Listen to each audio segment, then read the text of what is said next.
R.M. Ballantyne. The Floating Light of the Goodwin Sands. Preface. This tale, reader, if you read it through, will give you some insight into the condition, value, and vicissitudes of the light vessels, or floating lighthouses, which guard the shores of this kingdom and mark the dangerous shoals lying off some of our harbors and roadsteads. It will also convey to you, if you don't skip, a general idea of the life and adventures of some of the men who have manned these interesting and curious craft in time past, as well as give you some account of the sayings and doings of several other personages more or less connected with our coasts. May you read it with pleasure and profit, and may your shadow never be less. I gratefully express my acknowledgement and tender my best thanks to the elder brethren of the Trinity House, to whose kindness I am indebted for having been permitted to spend a week on board the Gulfstream light vessel, one of the 3 floating lights which mark the Goodwin Sands, and to Robin Allen, Esquire, Secretary to the Trinity House, who has kindly furnished me with valuable books, papers, and information. I have also gratefully to tender my best thanks to Captain Val, District Superintendent under the Trinity House at Ramsgate, for the ready and extremely kind manner in which he afforded me every facility for visiting the various light vessels and buoys of his district, and for observing the nature and duties of the service. To the Master of the Gull, whose bunk I occupied while he was on shore, to Mr. John Leggett, the mate, who was in command during the period of my visit, and to the men of the floating light, I have to offer my heartfelt thanks for not only receiving me with generous hospitality, but for treating me with hearty goodwill during my pleasant sojourn with them in their interesting and peculiar home. My best thanks for much useful and thrilling information are due to Mr. Isaac Jarman, the coxswain, and Mr. Fish, the bowman, of the Ramsgate lifeboatmen who may be said to carry their lives continually in their hands, and whose profession it is to go out at the call of duty and systematically grapple with death and rob him of his prey. To the harbor master and deputy harbor master at Ramsgate, I am also indebted for information and assistance, and to Mr. Reading, the master of the aid steamtug, which attends upon and shares the perils of the lifeboat. R.M. Ballantyne. Edinburgh, 1870. Chapter 1. Particular Inquiries. A light, clear, ruddy, and brilliant, like a huge carbuncle, uprose one evening from the deep and remained hovering about 40 feet above the surface, scattering its rays far and wide, over the downs to Ramsgate and Deal, along the coast towards Dover, away beyond the North Foreland, across the Goodwin Sands, and far out upon the bosom of the great North Sea. It was a chill November evening when this light arose in the year, well, it matters not what year. We have good reasons, reader, for shrouding this point in mystery. It may have been recently, it may have been long, long ago. We don't intend to tell.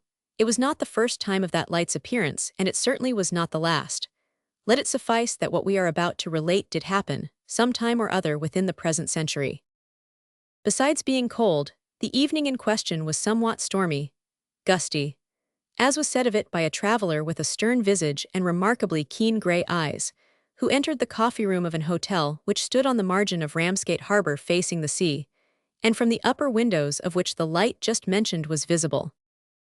"It is, sir," said the waiter, in reply to the gusty observation, stirring the fire while the traveler divested himself of his hat and greatcoat.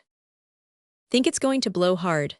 inquired the traveler, planting himself firmly on the hearthrug, with his back to the fire, and his thumbs hooked into the armholes of his waistcoat.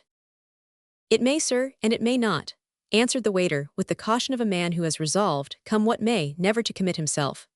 "Sometimes it comes on to blow, sir, when we don't look for it, at other times it falls calm when we least expects it. I don't pretend to understand much about the weather myself, sir, but I shouldn't wonder if it was to come on to blow 'ard. It ain't an uncommon thing at Ramsgate, sir." The traveler, who was a man of few words, said "Humph," to which the waiter dutifully replied, "Yes, sir," feeling, no doubt, that the observation was too limited to warrant a lengthened rejoinder. The waiter of the Fortress Hotel had a pleasant, sociable, expressive countenance, which beamed into a philanthropic smile as he added, "Can I do anything for you, sir?" "Yes, tea," answered the traveler with the keen gray eyes, turning and poking the fire with the heel of his boot. "Anything with it, sir?" asked the waiter with that charmingly confident air peculiar to his class, which induces one almost to believe that if a plate of elephant's foot or a slice of crocodile's tail were ordered, it would be produced, hot, in a few minutes.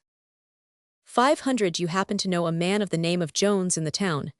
Demanded the traveler, facing round abruptly. The waiter replied that he had the pleasure of knowing at least 7 Joneses in the town. Does one of the 7 deal largely in cured fish and own a small sloop? Asked the traveler.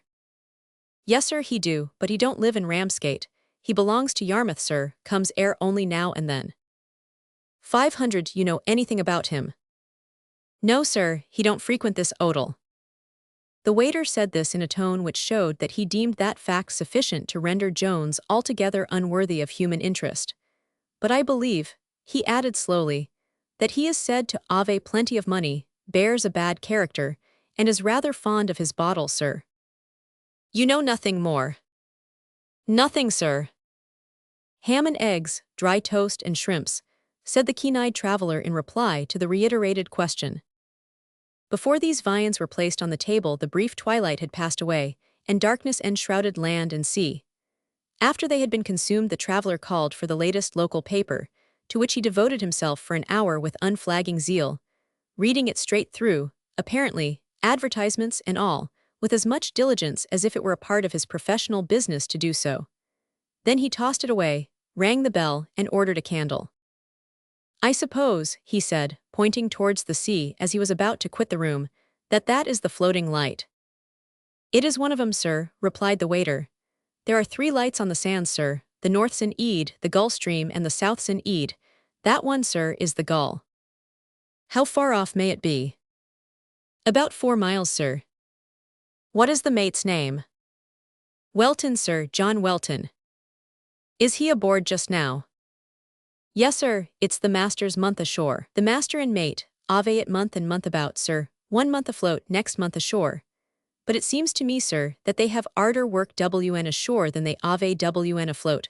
Lookin' after the Trinity stores, sir, and goin' off. Tender to shift and paint the buoys and such like. But then you see, sir, WN it's their turn ashore, they always gets home to spend the nights with their families, sir.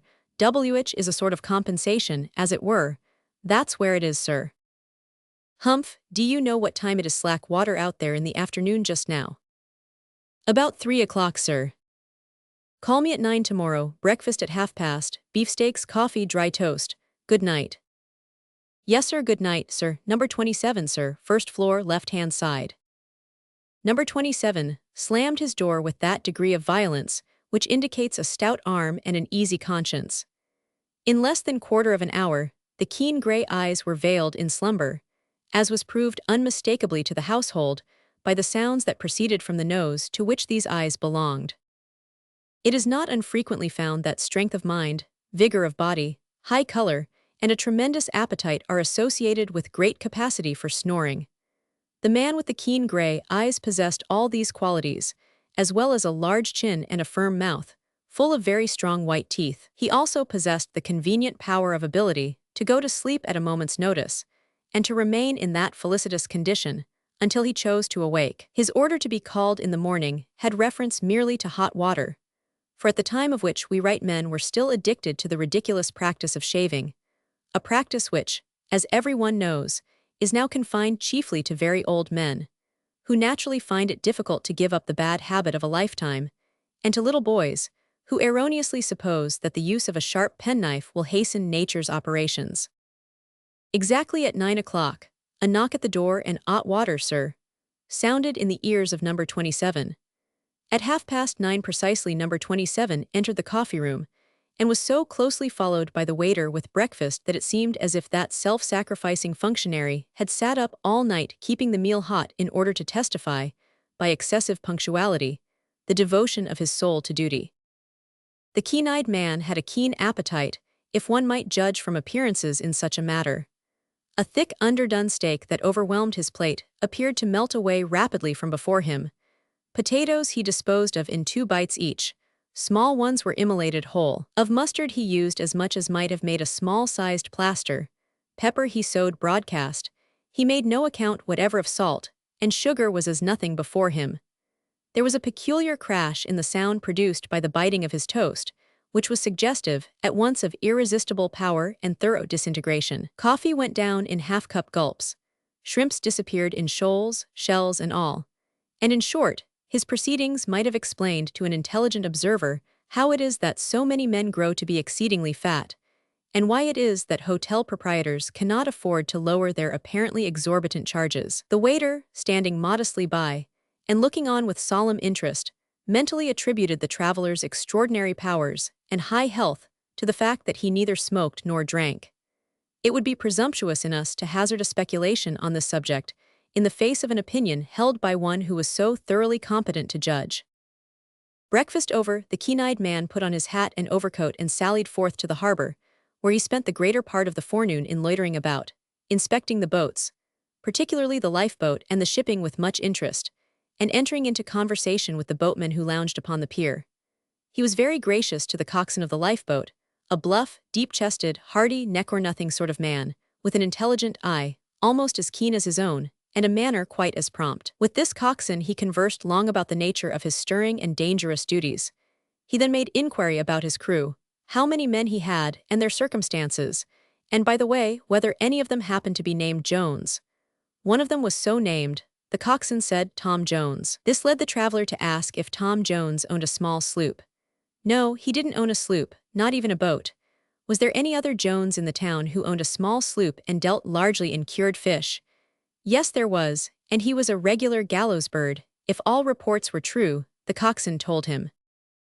The traveler did not press the subject long. Having brought it up as it were incidentally, he dismissed it carelessly, and again concentrated his attention and interest on the lifeboat. To all the men with whom he conversed, this bluff man with the keen gray eyes put the same question, and he so contrived to put it that it seemed to be a matter of comparatively little interest to him whether there was or was not a man of the name of Jones in the town. Nevertheless, he gained all the information about Jones that he desired, and then, hiring a boat, set out for the floating light.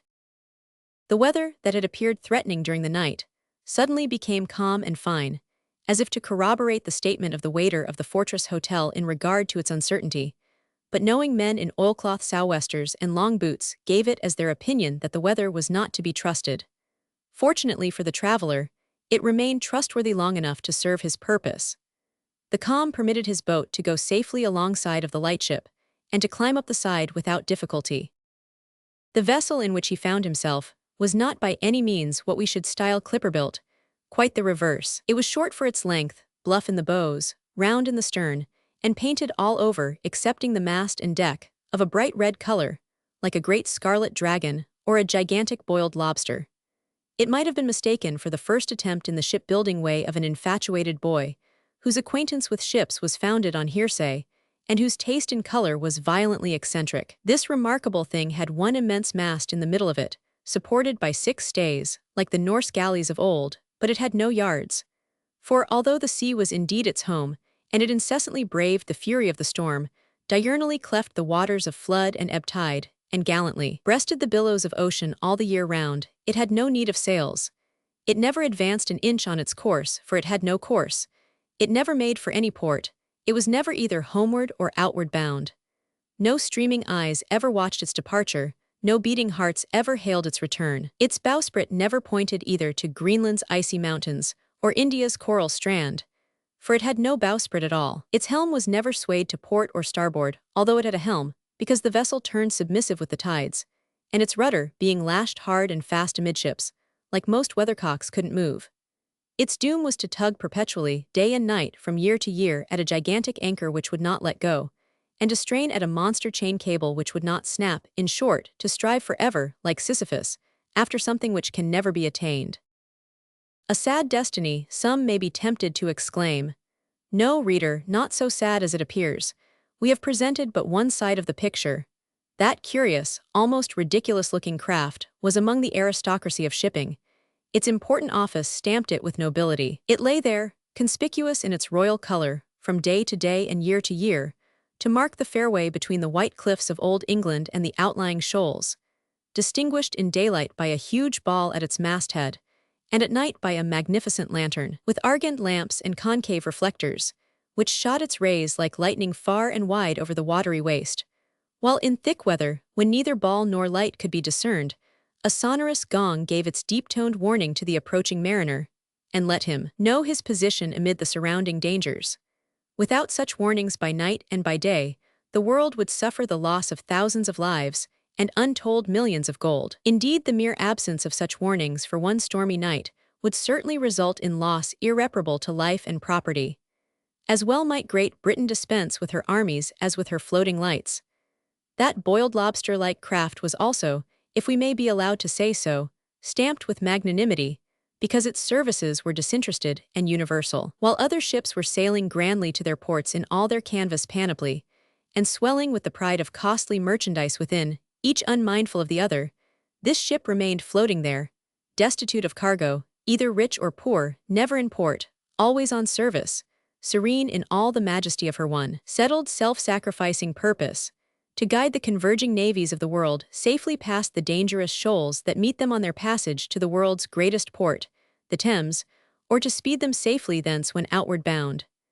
That unclipperly craft, moreover, was a gallant vessel, because its post was one of danger. When other ships fled on the wings of terror, or of storm trestles, to seek refuge in harbor and roadstead, this one merely lengthened her cable, as a knight might shake loose the reins of his war-horse on the eve of conflict, and calmly awaited the issue, prepared to let the storm do its worst, and to meet it with a bold front. It lay right in the channel, too, the imminent deadly breach, as it were, prepared to risk encounter with the thousands of ships, great and small, which passed to and fro continually, to be grazed and fouled by clumsy steersmen, and to be run into at night by unmanageable wrecks or derelicts, ready for anything in fact, come weal come woe, blow high blow low in the way of duty, for this vessel was the floating light that marked the Gulf Stream off the celebrated and fatal Goodwin Sands. Chapter 2.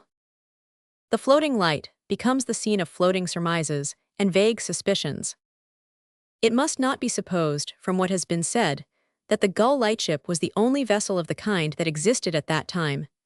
But she was a good type of the class of vessels, numbering at present about 60, to which she belonged, and both as regarded her situation and duties, was, and still is, one of the most interesting among the floating lights of the kingdom. When the keen-eyed traveler stepped upon her well-scrubbed deck, he was courteously received by the mate, Mr. John Welton, a strongly built man above 6 feet in height, with a profusion of red hair, huge whiskers, and a very peculiar expression of countenance, in which were united calm self-possession, coolness, and firmness, with great good humor and affability. "You are Mr. Welton, I presume," said the traveler abruptly, touching his hat with his forefinger in acknowledgement of a similar salute from the mate. "That is my name, sir." "Will you do me the favor to read this letter?" said the traveler, selecting a document from a portly pocketbook and presenting it. Without reply, the mate unfolded the letter and quietly read it through, after which he folded and returned it to his visitor, remarking that he should be happy to furnish him with all the information he desired, if he would do him the favor to step down into the cabin. "I may set your mind at rest on one point at once," observed the stranger, as he moved towards the companion hatch. "My investigations have no reference whatever to yourself." Mr. Welton made no reply, but a slight look of perplexity that had rested on his brow while he read the letter cleared away. "Follow me, Mr. Larks," he said, turning and descending the ladder sailor fashion, which means crabwise. "Do you happen to know anything," asked Mr. Larks as he prepared to follow, "about a man of the name of Jones? I have come to inquire particularly about him, and about your son, who, I am told—" The remainder of the sentence was lost in the cabin of the floating light. Here, with the door and skylight shut, the mate remained closeted for a long time in close conference with the keen-eyed man, much to the surprise of the 2 men who constituted the watch on deck, because visitors of any kind to a floating light were about as rare as snowflakes in July, and the sudden advent of a visitor, who looked and acted mysteriously, was in itself a profound mystery. Their curiosity, however, was only gratified to this extent, that they observed the stranger, and the mate through the skylight bending earnestly over several newspapers spread out before them on the cabin table. In less than an hour the keen-eyed man reappeared on deck, bade the mate an abrupt goodbye, nodded to the men who held the ropes for him, descended into the boat, and took his departure for the shore whence he had come. By this time, the sun was beginning to approach the horizon. The mate of the floating light took 1 or 2 turns on the deck, at which he gazed earnestly, as if his future destiny were written there. He then glanced at the compass and at the vessel's bow, after which he leant over the side of the Red Dragon and looked down inquiringly at the flow of the tide. Presently his attention was fixed on the shore, behind which the sun was about to set, and after a time he directed a stern look towards the sky, as if he were about to pick a quarrel with that part of the universe. But thinking better of it, apparently, he unbent his brows, let his eyes fall again on the deck, and muttered to himself, I expected as much. What it was that he expected, Mr. John Welton never told from that day to this, so it cannot be recorded here. But after stating the fact, he crossed his arms on his broad chest, and leaning against the stern of his vessel, gazed placidly along the deck, as if he were taking a complacent survey of the vast domain over which he ruled. It was an interesting kingdom in detail. Leaving out of view all that which was behind him, and which of course he could not see, we may remark that, just before him stood the binnacle and compass, and the cabin's skylight. On his right and left the territory of the quarterdeck was seriously circumscribed, and the promenade much interfered with, by the ship's boats, which, like their parent, were painted red, and which did not hang at the davits, but like young lobsters of the kangaroo type, found shelter within their mother, when not at sea on their own account. Near to them were 2 signal carronades. Beyond the skylight rose the bright brass funnel of the cabin chimney, and the winch, by means of which the lantern was hoisted. Then came another skylight, and the companion hatch about the center of the deck. Just beyond this stood the most important part of the vessel, the lantern house. This was a circular wooden structure, above 6 feet in diameter, with a door and small windows. Inside was the lantern, the beautiful piece of costly mechanism for which the lightship, its crew, and its appurtenances were maintained. Right through the center of this house rose the thick, unyielding mast of the vessel. The lantern, which was just a little less than its house, surrounded this mast and traveled upon it. Beyond this, the capital of the kingdom, the eye of the monarch was arrested by another bright brass funnel, which was the chimney of the galley fire, and indicated the exact position of the abode of the crew, or to continue our metaphor, the populace, who, however, required no such indicator to tell of their existence or locality, for the chorus of a nigger melody burst from them, ever and anon, through every opening in the decks, with jovial violence as they sat, busily engaged on various pieces of work below. The more remote parts of this landscape, or lightscape, if we may be allowed the expression, were filled up with the galley skylight, the bitts, and the windlass above which towered the gong, and around which twined the 2 enormous chain cables. Only one of these, however, was in use, that with a single mushroom anchor being sufficient to hold the ship securely against tide and tempest. In reference to this, we may remark in passing that the cable of a floating light is frequently renewed, and that the chafing of the links at the hawse-hole is distributed by the occasional paying out or hauling in of a few yards of chain, a process which is styled easing the nip. "Haru, me hearty, ye're as clane as a lady's watch," exclaimed a man of rugged form but pleasant countenance, as he issued from the small doorway of the lantern house with a bundle of waste in one hand and an oil-can in the other. This was one of the lamplighters of the lightship, Jerry MacGall, a man whose whole soul was, so to speak, in that lantern. It was his duty to clip and trim the wicks, and fill the lamps, and polish the reflectors and brasses, and oil the joints and wheels, for this was a revolving, in other words a flashing light, and clean the glasses and windows. As there were 9 lights to attend to, and get ready for nightly service, it may be easily understood that the lamplighter's duty was no sinecure. The shout of Jerry recalled the king from his contemplation of things, in general, to the lantern in particular. "All ready to hoist, Jerry?" inquired Mr. Welton, going forward. "All ready, sir," exclaimed the man, looking at his handiwork with admiration, and carefully removing a speck of dust that had escaped his notice from one of the plate-glass windows. "Ain't she a purty thing now? Bates the best Geneva watch as iver was made. Ye might ate your supper off her floor and shave in the reflectors." "That's a fact, Jerry, with no end of oil to your salad too," said Mr. Welton, surveying the work of the lamplighter with a critical eye. "True for ye," replied Jerry, "and as much cotton waste as ye like without sinful extravagance."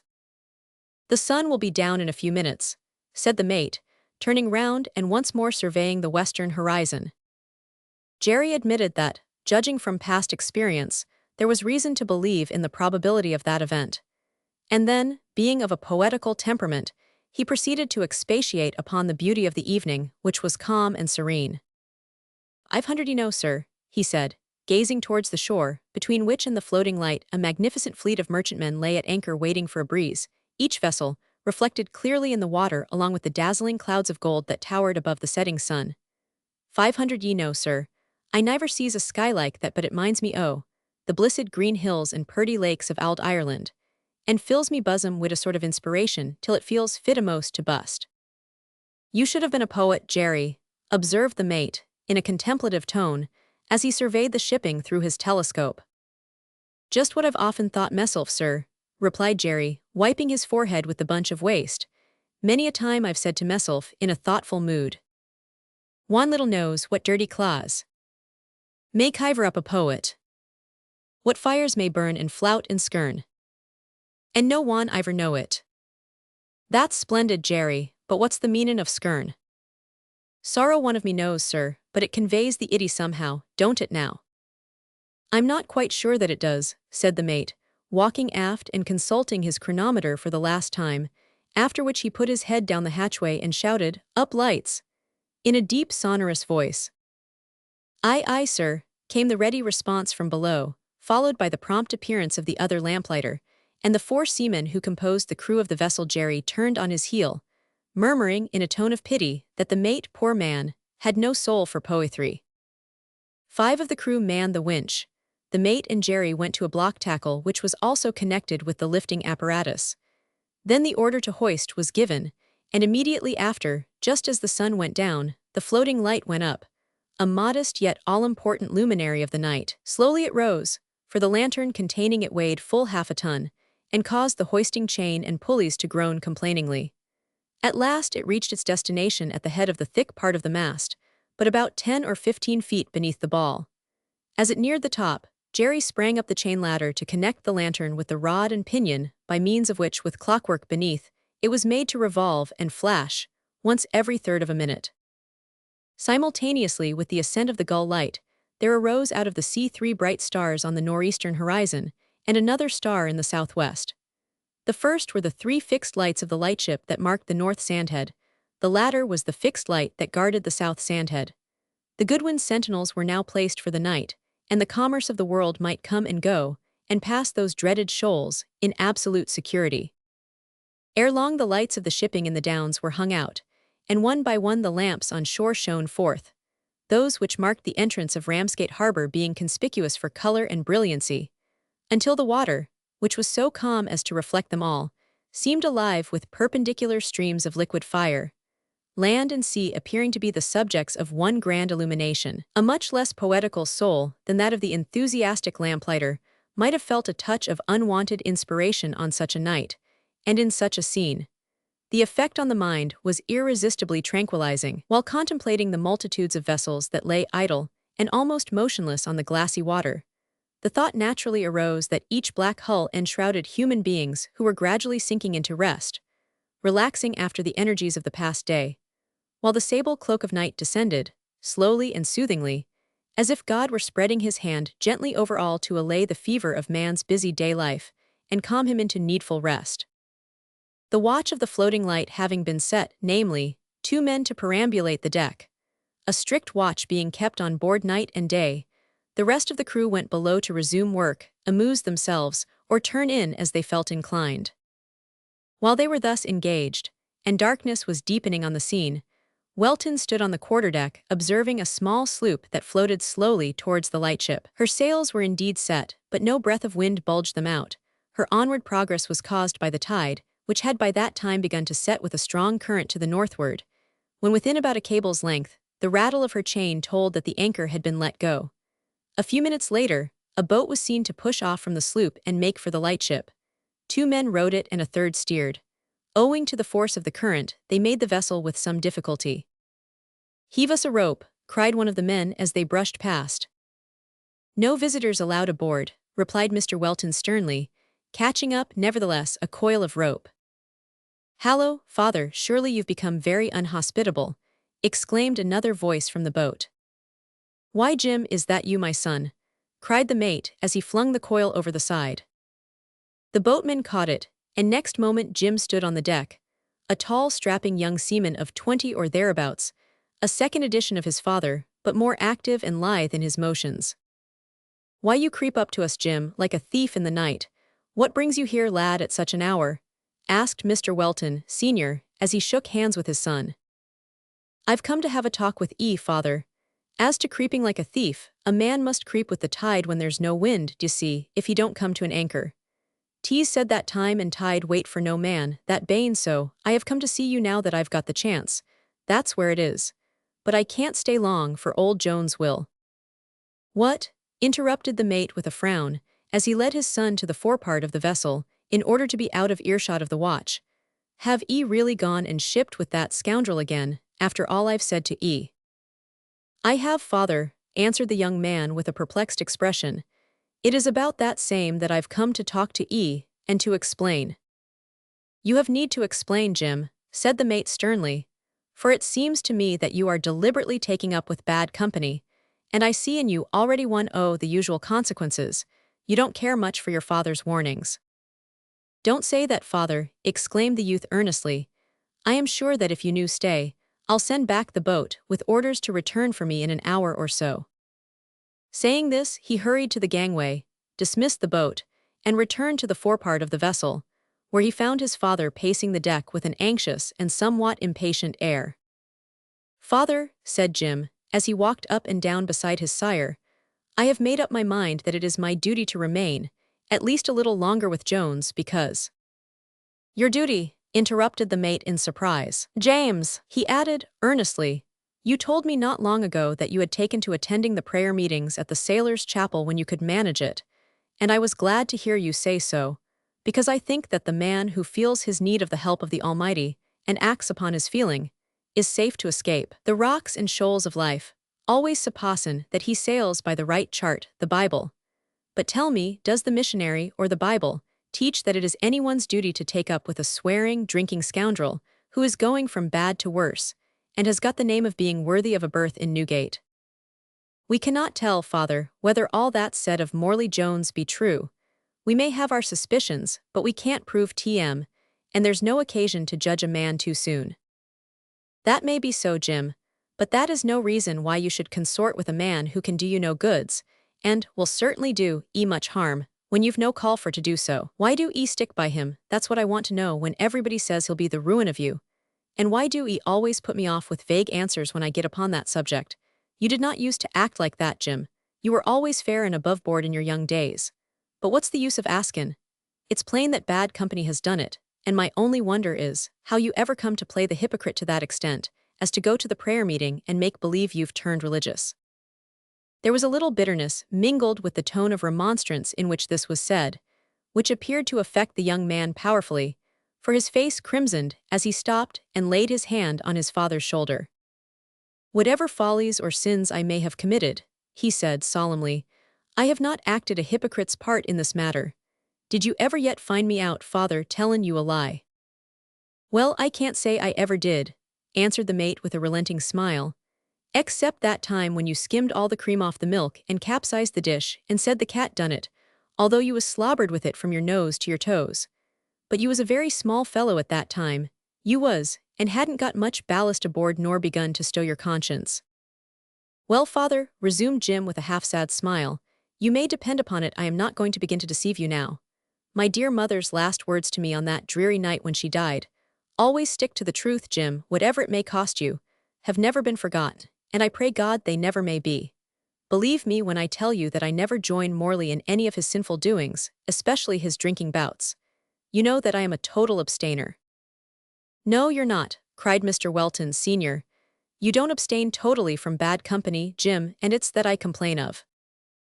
"I never join him in his drinking bouts," repeated Jim, without noticing the interruption. "And as he never confides to me any of his business transactions, I have no reason to say that I believe them to be unfair.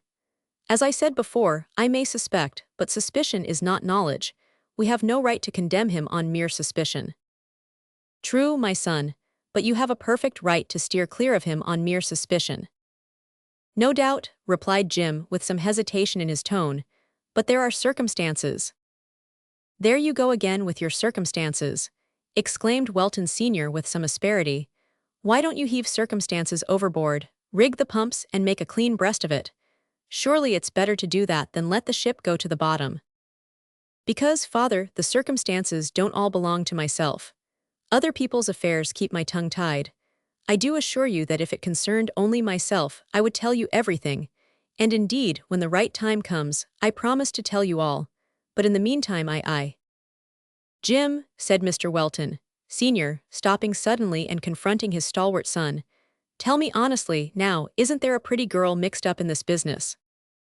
Jim stood speechless, but a mantling flush, which the rays of the revolving light deepened on his sunburnt countenance, rendered speech unnecessary.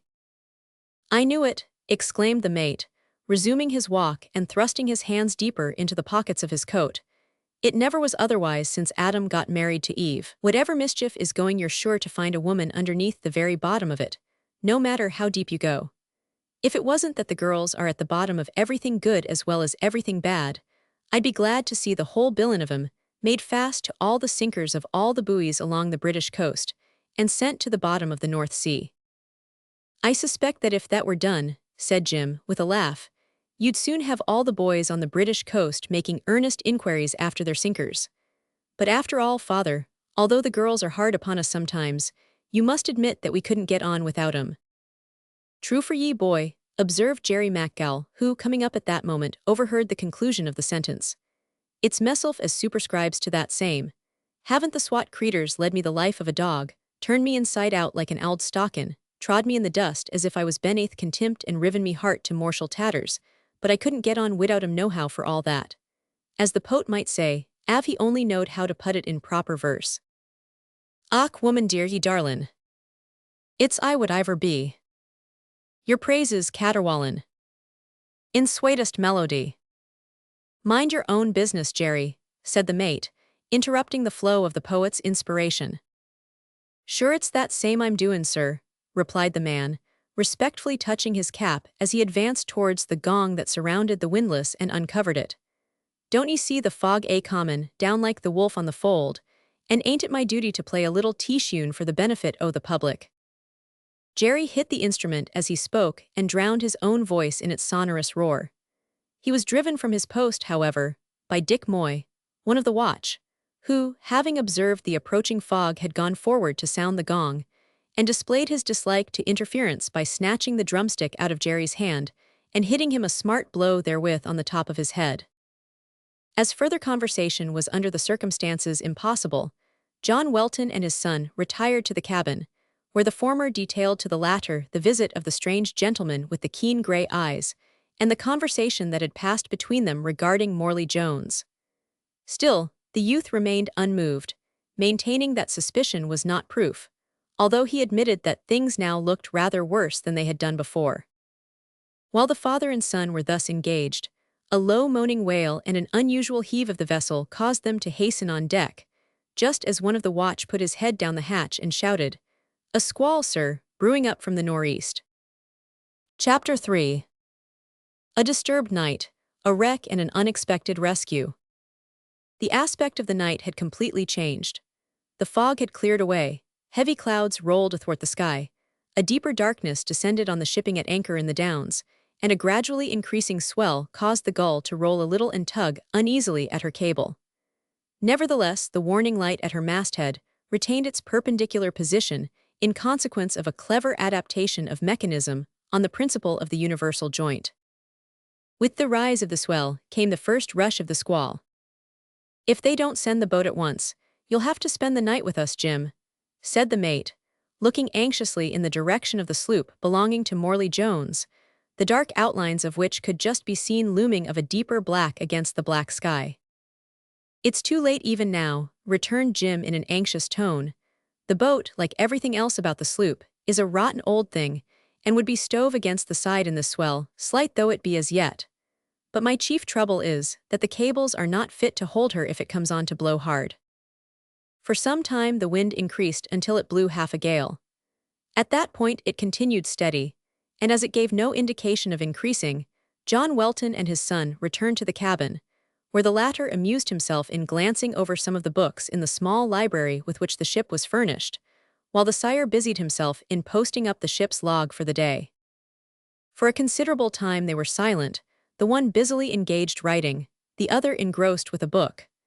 At last Mr. Welton Sr. heaved a deep sigh and said, while he carefully dotted an I and stroked a T, "It has always been my opinion, Jim, that when boys are being trained for the sea, they should be taught writing in a swing or an omnibus, in order to get 'em used to do it in difficult circumstances.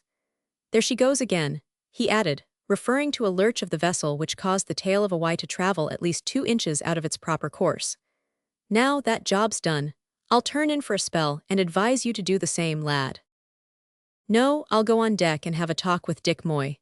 If the gale don't increase I'll perhaps turn in, but I couldn't sleep just now for thinkin' o' the sloop."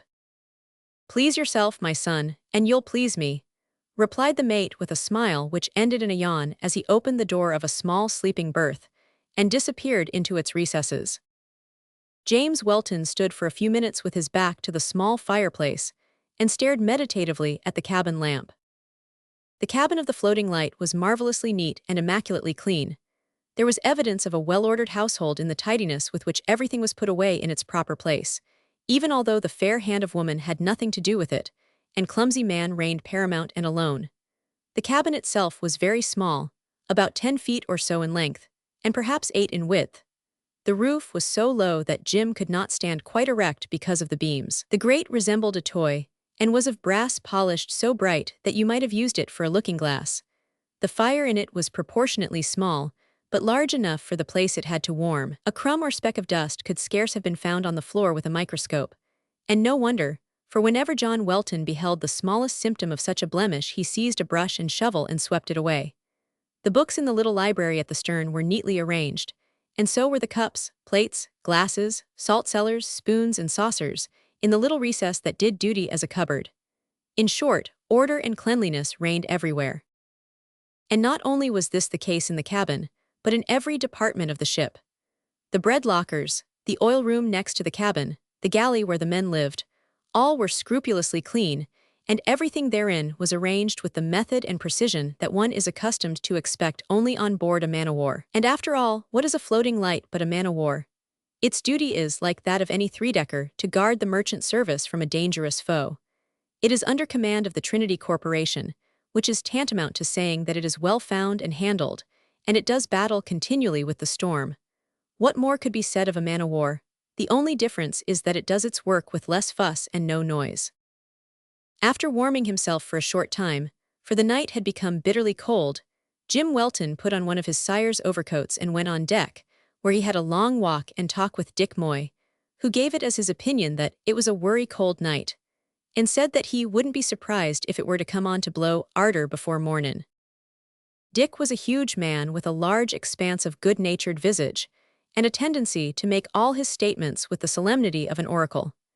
Big and little men, like large and small dogs, have usually a sympathetic liking for each other. Dick Moy's chief friend on board was little Jack Shales, who was the life of the ship, and was particularly expert, as were also most of his mates, in making, during hours of leisure, beautiful workboxes and writing desks with inlaid woods of varied colors, which were sold at a moderate price on shore in order to eke out the monthly wage and add to the comforts of wives and little ones at Ramsgate. It may be added that Jack Shales was unquestionably the noisiest man on board. He had a good voice, could sing, and did sing, from morning till night, and had the power of uttering a yell that would have put to shame the wildest warrior among the Cherokee savages. Jack Shales kept watch with Moy that night, and assisted in the conversation, until a sudden snowstorm induced young Welton to bid them good night and retire below. "Good night," said Shales, as Jim's head was disappearing down the hatchway. "Stir up the fire and keep yourself warm." "That's just what I mean to do," replied Jim. "Sorry I can't communicate some of the warmth to you." "But you can think of us," cried Jack, looking down the hatchway. "You can at least pity us poor babes out here in the wind and snow." "Shut up, Jack," said Moy with a solemn growl. "What a tremendous jaw you've got when you let loose. Why, what are ye staring at now? Ave ye seed a ghost?" "No, Dick," said Shales, in a tone of voice from which every vestige of jocularity had disappeared. "Look steady in the direction of the South Sandhead Light and see. Ain't that the flash of a gun?" "It looks like it. A wreck on the sand, I fear, muttered Dick Moy, putting up both hands to guard his eyes from the snowflakes that were driven wildly about by the wind, which had by that time increased to a furious gale. For a few minutes the two men stood gazing intently towards the southwest horizon. Presently a faint flash was seen, so faint that they could not be certain it was that of a signal gun. In a few minutes, however, a thin thread of red light was seen to curve upwards into the black sky. "No mistake now," cried Jack, leaping towards the cabin skylight which he threw up and bending down shouted, "South Sandhead Light is firing, sir, and sending up rockets." The mate, who was at the moment in the land of dreams, sprang out of them and out of his bunk, and stood on the cabin floor almost before the sentence was finished. His son, who had just drawn the blanket over his shoulders, and given vent to the first sigh of contentment with which a man usually lays his head on his pillow for the night, also jumped up, drew on coat, nether garments and shoes, as if his life depended on his speed, and dashed on deck. There was unusual need for clothing that night, for it had become bitterly cold, a coat of ice having formed even on the salt-water spray which had blown into the boats. They found Dick Moy and Jack Shales already actively engaged, the one loading the lee gun, the other adjusting a rocket to its stick. A few hurried questions from the mate elicited all that it was needful to know. The flash of the gun from the South Sandhead lightship, about 6 miles off, had been distinctly seen a third time, and a third rocket went up just as Welton and his son gained the deck, indicating that a vessel had struck upon the fatal Goodwin Sands. The report of the gun could not be heard, owing to the gale carrying the sound to leeward, but the bright line of the rocket was distinctly visible.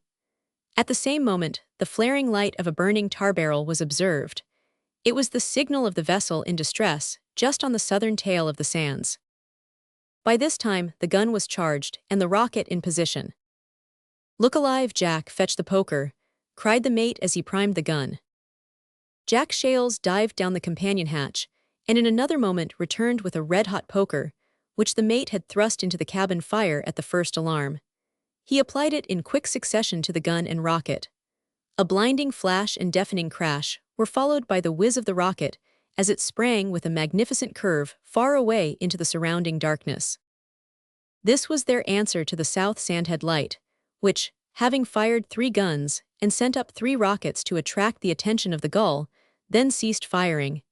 It was also their first note of warning to the lookout on the pier of Ramsgate Harbor. Of the 3 lightships that guarded the sands, the Gull lay nearest to Ramsgate. Hence, whichever of the other 2 happened to send up signals, the Gull had to reply and thenceforward to continue repeating them until the attention of the Ramsgate lookout should be gained, and a reply given. "That's a beauty," cried the mate, referring to the rocket. "Fetch another, Jack. Sponge her well out, Dick Moy. We'll give 'em another shot in a few minutes." Loud and clear were both the signals, but 4.5 miles of distance, and a fresh gale neutralized their influence. The lookout on the pier did not observe them. In less than 5 minutes the gun and rocket were fired again. Still no answering signal came from Ramsgate. "Load the weather gun this time," cried the mate. "They'll have a better chance of seeing the flash of that." Jack obeyed, and Jim Welton, having nothing to do but look on, sought shelter under the lee of the weather bulwarks. For the wind, according to Dick Moy, was blowin' needles and penknives. The third gun thundered forth and shook the floating light from stem to stern, but the rocket struck the rigging and made a low wavering flight. Another was therefore sent up, but it had scarcely cut its bright line across the sky when the answering signal was observed, a rocket from Ramsgate Pier. "That's all right now. Our duty's done," said the mate as he went below, and divesting himself of his outer garments, quietly turned in, while the watch, having sponged out and recovered the guns, resumed their active perambulation of the deck. James Welton, however, could not calm down his feelings so easily. This was the first night he had ever spent in a lightship. The scene was therefore quite new to him, and he could not help feeling somewhat disappointed at the sudden termination of the noise and excitement. He was told that the Ramsgate lifeboat could not be out in less than an hour, and it seemed to his excited spirit a terrible thing that human lives should be kept so long in jeopardy. Of course he began to think, is it not possible to prevent this delay? But his better sense whispered to him that excited spirits are not the best judges in such matters, although it cannot be denied that they have an irresistible tendency to judge.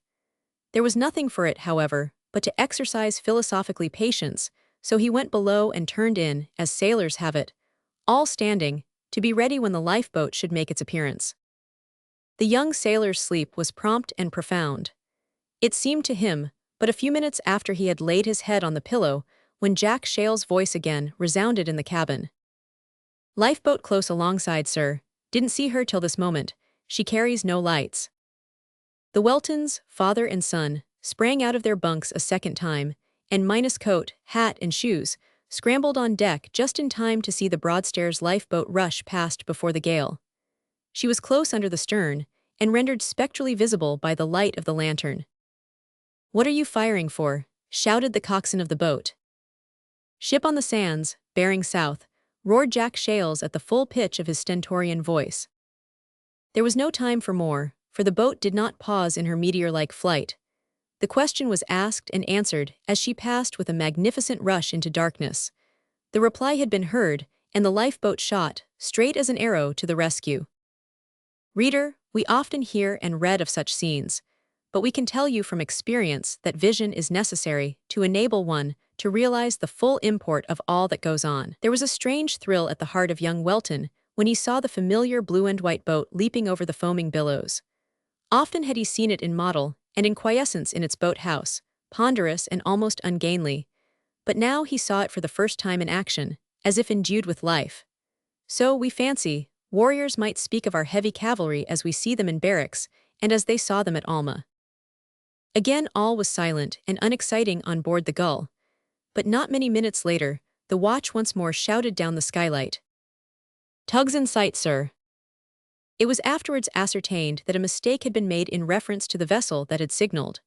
Someone on shore had reported that the guns and rockets had been seen flashing from the North Sandhead vessel, whereas the report should have been from the vessel at the South Sandhead. The single word was all-important. It had the effect of sending the steam-tug Aid, which always attends upon the Ramsgate lifeboat, in the wrong direction, involving much loss of time. But we mention this merely as a fact, not as a reproof. Accidents will happen, even in the best regulated families. The Ramsgate lifeboat service is most admirably regulated, and for once that an error of this kind can be pointed out, we can point to dozens, hundreds of cases in which the steamer and lifeboat have gone, straight as the crow flies, to the rescue, and have done good service on occasions when all other lifeboats would certainly have failed. So great is the value of steam in such matters. On this occasion, however, the tug appeared somewhat late on the scene and hailed the Gull. When the true state of the case was ascertained, her course was directed aright, and full steam led on. The Ramsgate boat was in tow far astern. As she passed, the brief questions and answers were repeated for the benefit of the coxswain, and Jim Welton observed that every man in the boat appeared to be crouching down on the thwarts except the coxswain, who stood at the steering tackles. No wonder. It is not an easy matter to sit up in a gale of wind, with freezing spray and sometimes green seas sweeping over one. The men were doubtless wide awake and listening, but as far as vision went, that boat was manned by 10 oilskin coats and sou'westers. A few seconds carried them out of sight, and so great was the power of steam that, despite the loss of time, they reached the neighborhood of the wreck as soon as the Broadstairs boat, and found that the crew of the stranded vessel had already been saved and taken ashore by the Deal lifeboat. It may be as well to observe here that although in this case much energy was expended unnecessarily, it does not follow that it is frequently so expended. Often, far too often, all the force of lifeboat service on that coast is insufficient to meet the demands on it. The crews of the various boats in the vicinity of the Goodwin Sands are frequently called out more than once in a night, and they are sometimes out all night, visiting various wrecks in succession. In all this work, the value of the steam tug is very conspicuous, for it can tow its boat again and again to windward of a wreck, and renew the effort to save life in cases where, devoid of such aid, lifeboats would be compelled to give in after the failure of their first attempt, in consequence of their being driven helplessly to leeward. But we have forestalled our narrative. The drama, as far as the Gull light was concerned, ended that night with the disappearance of the tug and lifeboat. It was not until several days afterwards that her crew learned the particulars of the wreck, in connection with which they had acted so brief, but so important a part. Meanwhile, Dick Moy, who always walked the deck with a rolling swagger, with his huge hands thrust deep into his breeches pockets when there was nothing for them to do, said to Jim Welton, He'd advise I.M. to go below and clap the deadlights on his peepers. Jim, approving the advice, was about to descend to the cabin, when he was arrested by a sharp cry that appeared to rise out of the waves. "Whativer is that?"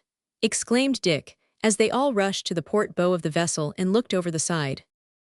"Something in the water," cried Jack Shales, hastily catching up a coil of rope and throwing it overboard with that promptitude which is peculiar to seamen. "Why, he can't catch hold on it. It's only a dog," observed Dick Moy. All uncertainty on this point was cleared away by a loud wail to which the poor animal gave vent, as it scraped along the ship's hull, vainly endeavoring to prevent itself from being carried past by the tide. By this time they were joined by the mate and the rest of the crew, who had heard the unwonted sounds and hurried on deck. Each man was eagerly suggesting a method of rescue, or attempting to carry one into effect, by means of a noose or otherwise, when Mr. Welton, Sr., observed that Mr. Welton, Jr., was hastily tying a rope round his waist. "Hallo, Jim," he cried, "surely you don't mean to risk your life for a dog?" "There's no risk about it, father. Why should I leave a poor dog to drown when it will only cost a ducking at the worst? You know I can swim like a cork, and I ain't easily cooled down." "You shan't do it if I can prevent," cried the mate, rushing at his reckless son. But Jim was too nimble for him. He ran to the stern of the vessel, leaped on the bulwarks, flung the end of the coil of rope among the men, and shouting, "Hold on taut, boys!" sprang into the sea. The men did hold on most powerfully. They did more, they hauled upon the rope, hand over hand, to a yo-heave-ho. From Jerry MacGowl, which put to shame the roaring gale, and finally hauled Jim Welton on board with a magnificent Newfoundland dog in his arms, an event which was greeted with 3 enthusiastic cheers. Chapter 4. A new character introduced. The gale was a short-lived one. On the following morning the wind had decreased to a moderate breeze, and before night the sea had gone down sufficiently to allow the boat of Mr. Jones's sloop to come alongside of the floating light. Before Jim Welton bade his friends good-bye, he managed to have an earnest and private talk with each of them. Although he had never been connected with the Gull, he had frequently met with the men of that vessel, and being one of those large-hearted, sympathetic men who somehow worm themselves into the affection and confidence of most of their friends and comrades, he had something particular to say to each, either in reference to wives and families on shore, or to other members of that distracting section of the human family, which, according to Mr. Welton Sr., lay at the foundation of all mischief. But young Welton did not confine himself to temporal matters. It has already been hinted that he had for some time been in the habit of attending prayer meetings, but the truth was that he had recently been led by a sailor's missionary to read the Bible, and the precious word of God had been so blessed to his soul that he had seen his own lost condition by nature, and had also seen and joyfully accepted Jesus Christ as his all-sufficient Savior. He had come to know the truth, and the truth had set him free, not only from spiritual death and the power of sin, but free from that unmanly shame which, alas, too often prevents Christians from taking a bold stand on the Lord's side.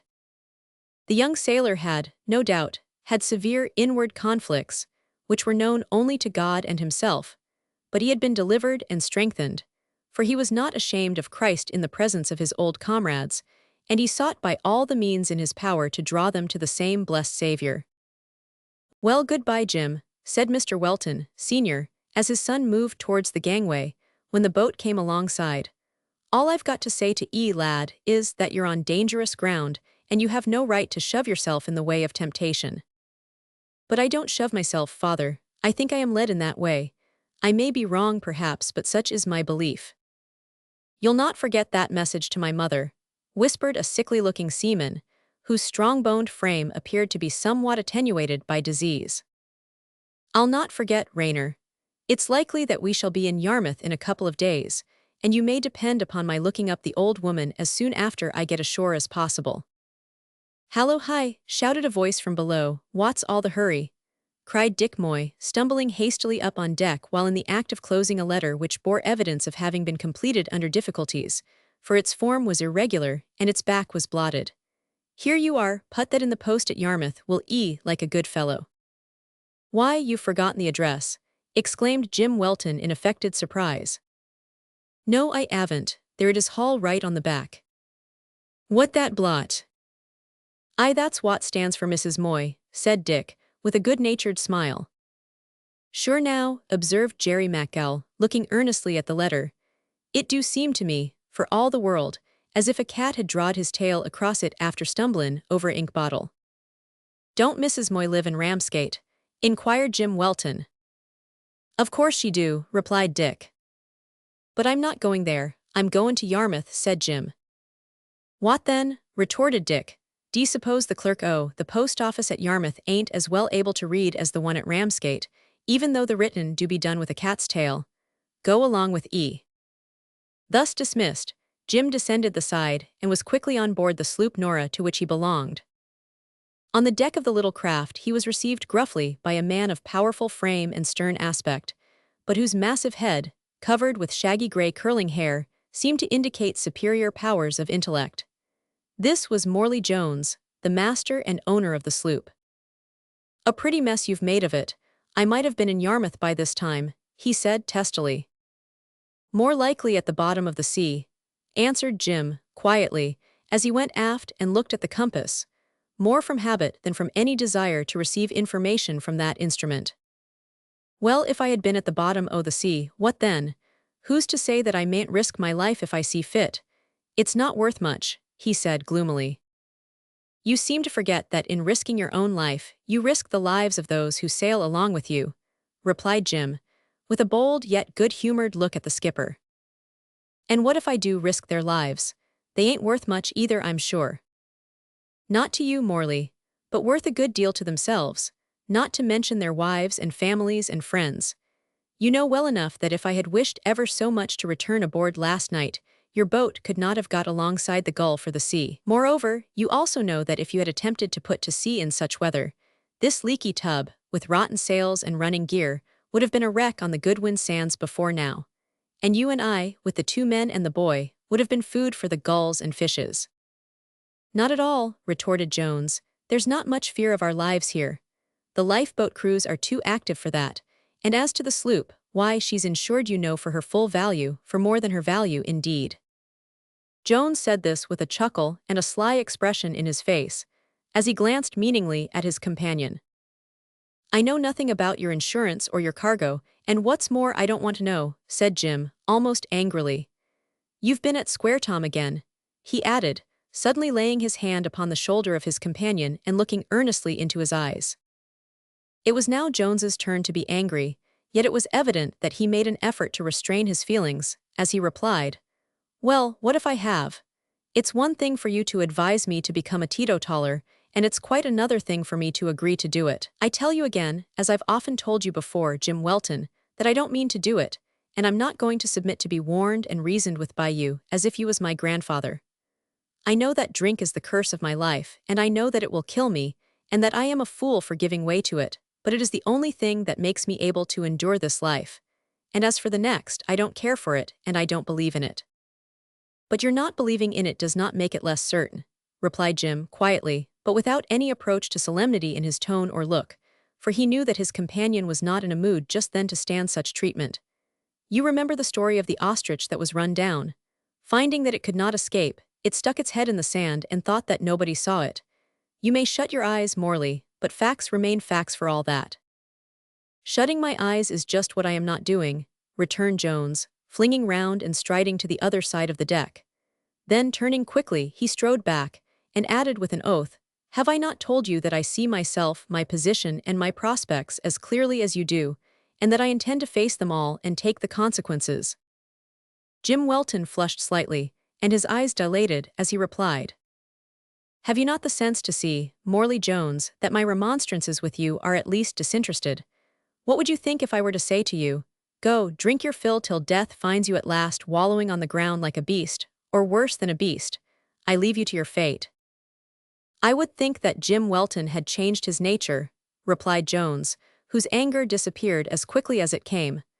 I have no objection to your storming at me, Jim. You may swear at me as much as you please, but for any sake, spare me your reasonings and entreaties, because they only rouse the evil spirit within me, without doing an atom of good, and don't talk of leaving me.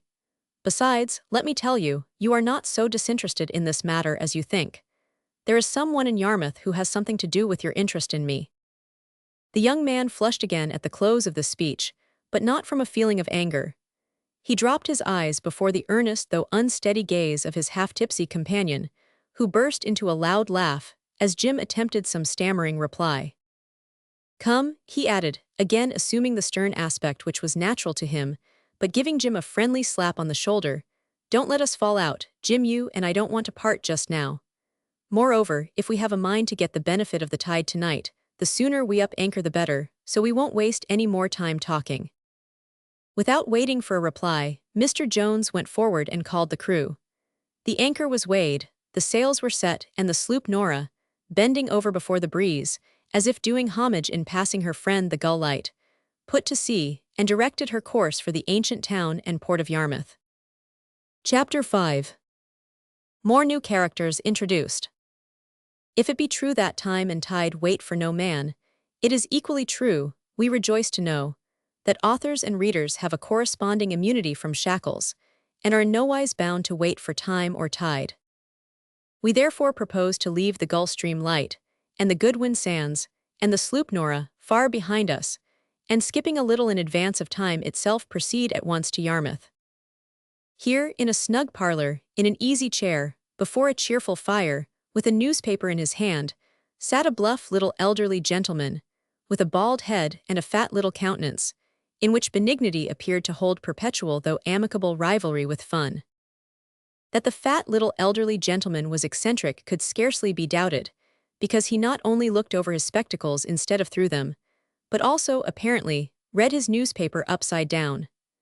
A closer inspection, however, would have shown that he was not reading the paper at all, but looking over the top of it at an object which accounted for much of the benignity and some of the fun of his expression.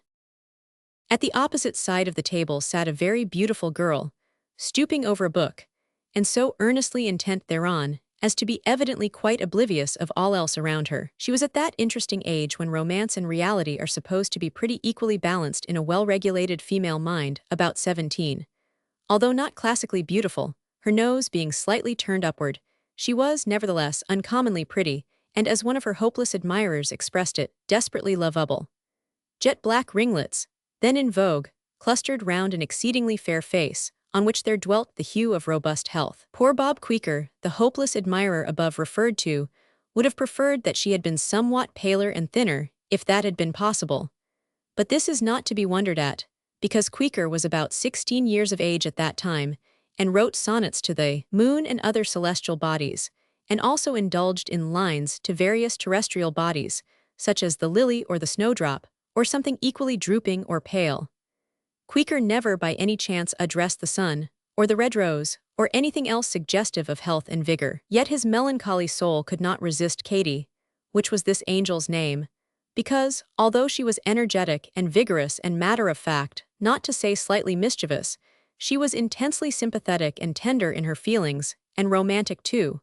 But her romance puzzled him. There was something too intense about it for his taste. If he had only once come upon her unawares, and caught her sitting with her hands clasped, gazing in speechless adoration at the moon, or even at a street lamp, in the event of its being thick weather at the time, his love for her would have been without alloy. As it was, Queeker thought her desperately lovable, and in his perplexity continued to write sonnets without number to the moon, in which efforts, however, he was singularly unsuccessful, owing to the fact that, after he had gazed at it for a considerable length of time, the orb of night invariably adopted black ringlets and a bright sunny complexion. George Durrant, which was the name of the bald, fat little elderly gentleman, was Katy's father. Looking at them, no one would have thought so, for Katy was tall and graceful in form, and her countenance, except when lighted up with varying emotion, was grave and serene. As Mr. Durrant looked at it just then, the gravity had deepened into severity. The pretty eyebrows frowned darkly at the book over which they bent, and the rosy lips represented a compound of pursing and pouting as they moved and muttered something inaudibly. "What is it that puzzles you, Katy?" asked her father, laying down the paper. "Sh," whispered Katy without lifting her head. 17, 22, 29, 36, £1.16. No, I can't get it to balance. Did you ever know such a provoking thing?" She flung down her pencil, and looked full in her father's face, where fun had, for the time, so thoroughly conquered and overthrown benignity that the frown vanished from her brow, and the rosy lips expanded to join her sire in a hearty fit of laughter. If you could only see your own face, Katy, when you are puzzling over these accounts, you would devote yourself ever after to drawing it, instead of those chalk heads of which you are so fond. No, I wouldn't, Papa, said Katy, whose gravity quickly returned. It's all very well for you to joke about it and laugh at me, but I can tell you that this account won't balance. There's a 2 and 6pence wrong somewhere, and you know it has to be all copied out and sent off by the evening post tomorrow. I really can't understand why we are called upon to make so many copies of all the accounts and papers for that ridiculous Board of Trade. I'm sure they have plenty of idle clerks of their own, without requiring us to slave as we do. For such a wretched salary, too. Katy shook her curls indignantly, as she thought of the unjust demands and inadequate remuneration of government, and resumed her work, the frowning brows and pursed coral lips giving evidence of her immediate and total absorption in the accounts. Old Mr. Durant, still holding the newspaper upside down, and looking over the top of it and of his spectacles at the fair accountant, thought in his heart that if the assembled board, of which his daughter spoke in such contemptuous terms, could only behold her laboring at their books, in order to relieve her father of part of the toil, they would incontinently give orders that he should be thenceforth allowed a salary for a competent clerk, and that all the accounts sent up from Yarmouth should be bound in cloth of gold. Here it is, Papa, I've got it, exclaimed Katy, looking up with enthusiasm similar to that which might be expected in a youthful sportsman on the occasion of hooking his first salmon. It was the 2 and 6pence which you told me to give to. At that moment the outer door bell rang. There's Cousin Fanny, oh, I'm so glad, exclaimed Katy, shutting up her books and clearing away a multitude of papers with which the table was lumbered. She has promised to stay a week, and has come in time to go with me to the singing class this afternoon. She's a darling girl, as fond of painting and drawing almost as I am, and hates cats. Oh, I do so love a girl that doesn't like cats. Eh, pussy, shall I tread on your tail? This question was put to a recumbent cat, which lay coiled up in earthly bliss in front of the fire, and which Katy had to pass in carrying her armful of books and papers to the sideboard drawer in which they were wont to repose. She put out her foot, as if to carry her threat into execution. Dare, exclaimed Mr. Durant, with whom the cat was a favorite. Well then, promise that if Mr. Queeker comes tonight you won't let him stay to spoil our fun, said Katy, still holding her foot over the cat's unconscious tail.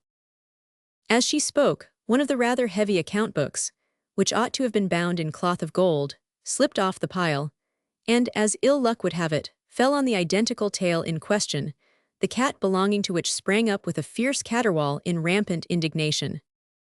Oh, Papa, you know I didn't mean it. Mr. Durant's eyes twinkled with amusement as he beheld the sudden change of poor Katy's expression to intense earnestness, but before he could reply the door was thrown open. Cousin Fanny rushed in, the cat rushed out, the two young ladies rushed into each other's arms, and went in a species of ecstatic waltz upstairs to enjoy the delights of a private interview, leaving Mr. Durant to sink into the arms of his easy chair and resume his paper, this time with the right side up.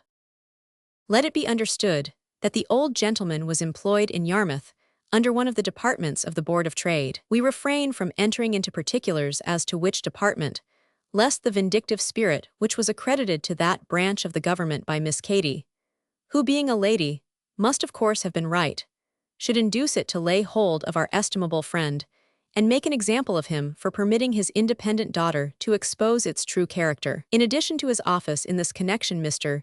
Durant also held the position of a retired merchant and shipowner, and was a man of considerable wealth, although he lived in a quiet, unostentatious way. In fact, his post under government was retained chiefly for the purpose of extending his influence in his native town, for he counted himself a bloater, and enabling him to carry out more vigorously his schemes of Christian philanthropy. Cousin Fanny Hennings was a darling girl in Katy's estimation, probably because she was her opposite in many respects, though not in all. In good humor and affection they were similar, but Fanny had none of Katy's fire, or enthusiasm, or intellect, or mischief. She had, however, a great appreciation of fun, and was an inordinate giggler. Fat, fair, and 15, with flaxen curls, pink cheeks, and blue eyes, she was the beau ideal of a wax doll, and possessed about as much self-assertion as may be supposed to belong to that class of the doll community which is constructed so as to squeak when squeezed. As Katy Durrant squeezed her friend pretty often, both mentally and physically, Cousin Fanny squeaked a good deal more than usual during her occasional visits to Yarmouth, and even after her return home to Margate, where she and her widowed mother dwelt, as Queequor poetically said, in a cottage by the sea. It was usually acknowledged by all her friends that Fanny had increased her powers amazingly while absent, in so much that she learned at last to squeak on her own account without being squeezed at all. After the cousins had talked in private, until they had made themselves almost too late for the singing class, they issued from the house and betook themselves to the Temple of Music, where some amazing pieces were performed by some 30 young vocalists of both sexes to their own entire satisfaction, and to the entire dissatisfaction, apparently of their teacher, whose chief delight seemed to be to check the flow of gushing melody at a critical point, and exclaim, "Try it again." Being ignorant of classical music, we do not venture to give an opinion on these points, but it is important to state, as bearing on the subject in a sanitary point of view, that all the pupils usually left the class in high spirits, with the exception of Queequor, who had a voice like a cracked tea kettle, knew no more about music than Katy's cat, which he adored because it was Katy's, and who went to the class, which was indebted for its discord chiefly to him, wholly and solely because Katy Durrant went to it, and thus afforded him an opportunity of occasionally shaking hands with her. On the present evening, however, being of a shy disposition, he could not bring himself to face Cousin Fanny. He therefore left the hall miserable, and went home with desperate intentions as to the moon. Unfortunately, that luminary was not visible, the sun having just set, but from his bedroom window, which commanded a view of the roadstead, he beheld the lantern of the St. Nicholas Gat floating light, and addressed the following lines to it with all the fervor incident to a hopeless affection. Why blaze, ye bright benignant beaming star, guiding the homebound seaman from afar, lighting the outbound wanderer on his way, with all the lightsome perspicuity of day? Why not go out at once, and let be hurled dark, dread, unmitigated darkness o'er the world? Why should the heavenly constellations shine? Why should the weather evermore be fine? Why should this rolling ball go whirling round? Why should the noise of mirth and music sound? Why should the sparrow chirp, the blackbird sing, the mountains echo, and the valleys ring, with all that's cheerful, humorous, and glad? Now that my heart is smit, and my brain gone mad. Queequor fetched a long deep-drawn sigh at this point, the agony of intense composition being for a moment relaxed. Then, catching his breath and glaring, he went on in a somewhat gentler strain. Forgive me, floating light, and you, ye sun, moon, stars, and elements of nature, every one. I did but vent my misery and spleen in uttering words of fury that I hardly mean. At least I do in part, but hold, why not? Oh, cease ye fiendish thoughts that rage and plot to bring about my ruin, hence, avaunt. Or else in pity tell me what you want.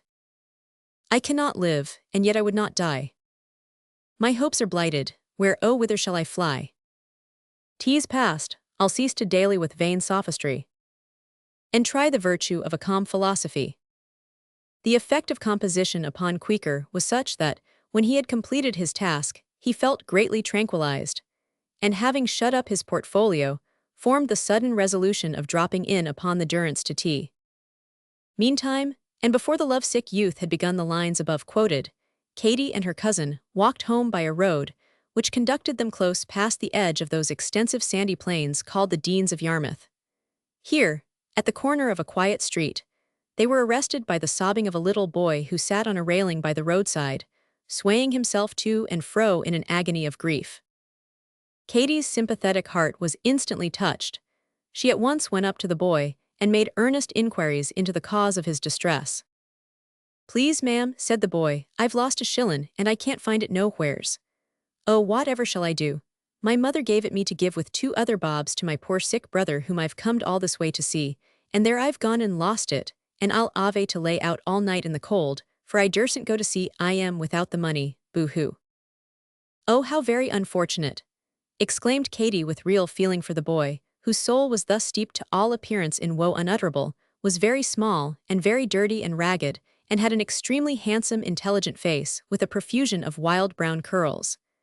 "But I can make that up to you, poor boy," she added, drawing out her purse. "Here is a shilling for you. Where do you live?" "At Ramsgate, ma'am." "At Ramsgate," exclaimed Katy in surprise. "Why, how did you manage to get here?" "I come in a lugger, ma'am, as belongs to a friend o' ourn. We've just arrived, and we goes away again tomorrow." "Indeed, that will give you little time to see your sick brother. What is the matter with him?" "Oh, he's took very bad, ma'am. I'm sorry to say he's bad altogether, ma'am. Been and runned away from 'ome. A'most broke his mother's eart, he has, and falled sick here, he did." The small boy paused abruptly at this point, and looked earnestly in Katy's kind and pitiful face. "Where does your brother live?" asked Katy. The small boy looked rather perplexed, and said that he couldn't rightly remember the name of the street, but that the owner of the lugger knowed it. Whereat Katy seemed disappointed, and said she would have been so glad to have visited him, and given him such little comforts as his disease might warrant. "Oh, ma'am," exclaimed the small boy, looking wistfully at her with his large blue eyes, "what a pity I've forgot it. The doctor ordered wine too. It was as much as 'is life was worth not to 'ave wine. But of course they couldn't afford to get wine, even cheap wine would do well enough, at 2 bob or 1 bob the bottle.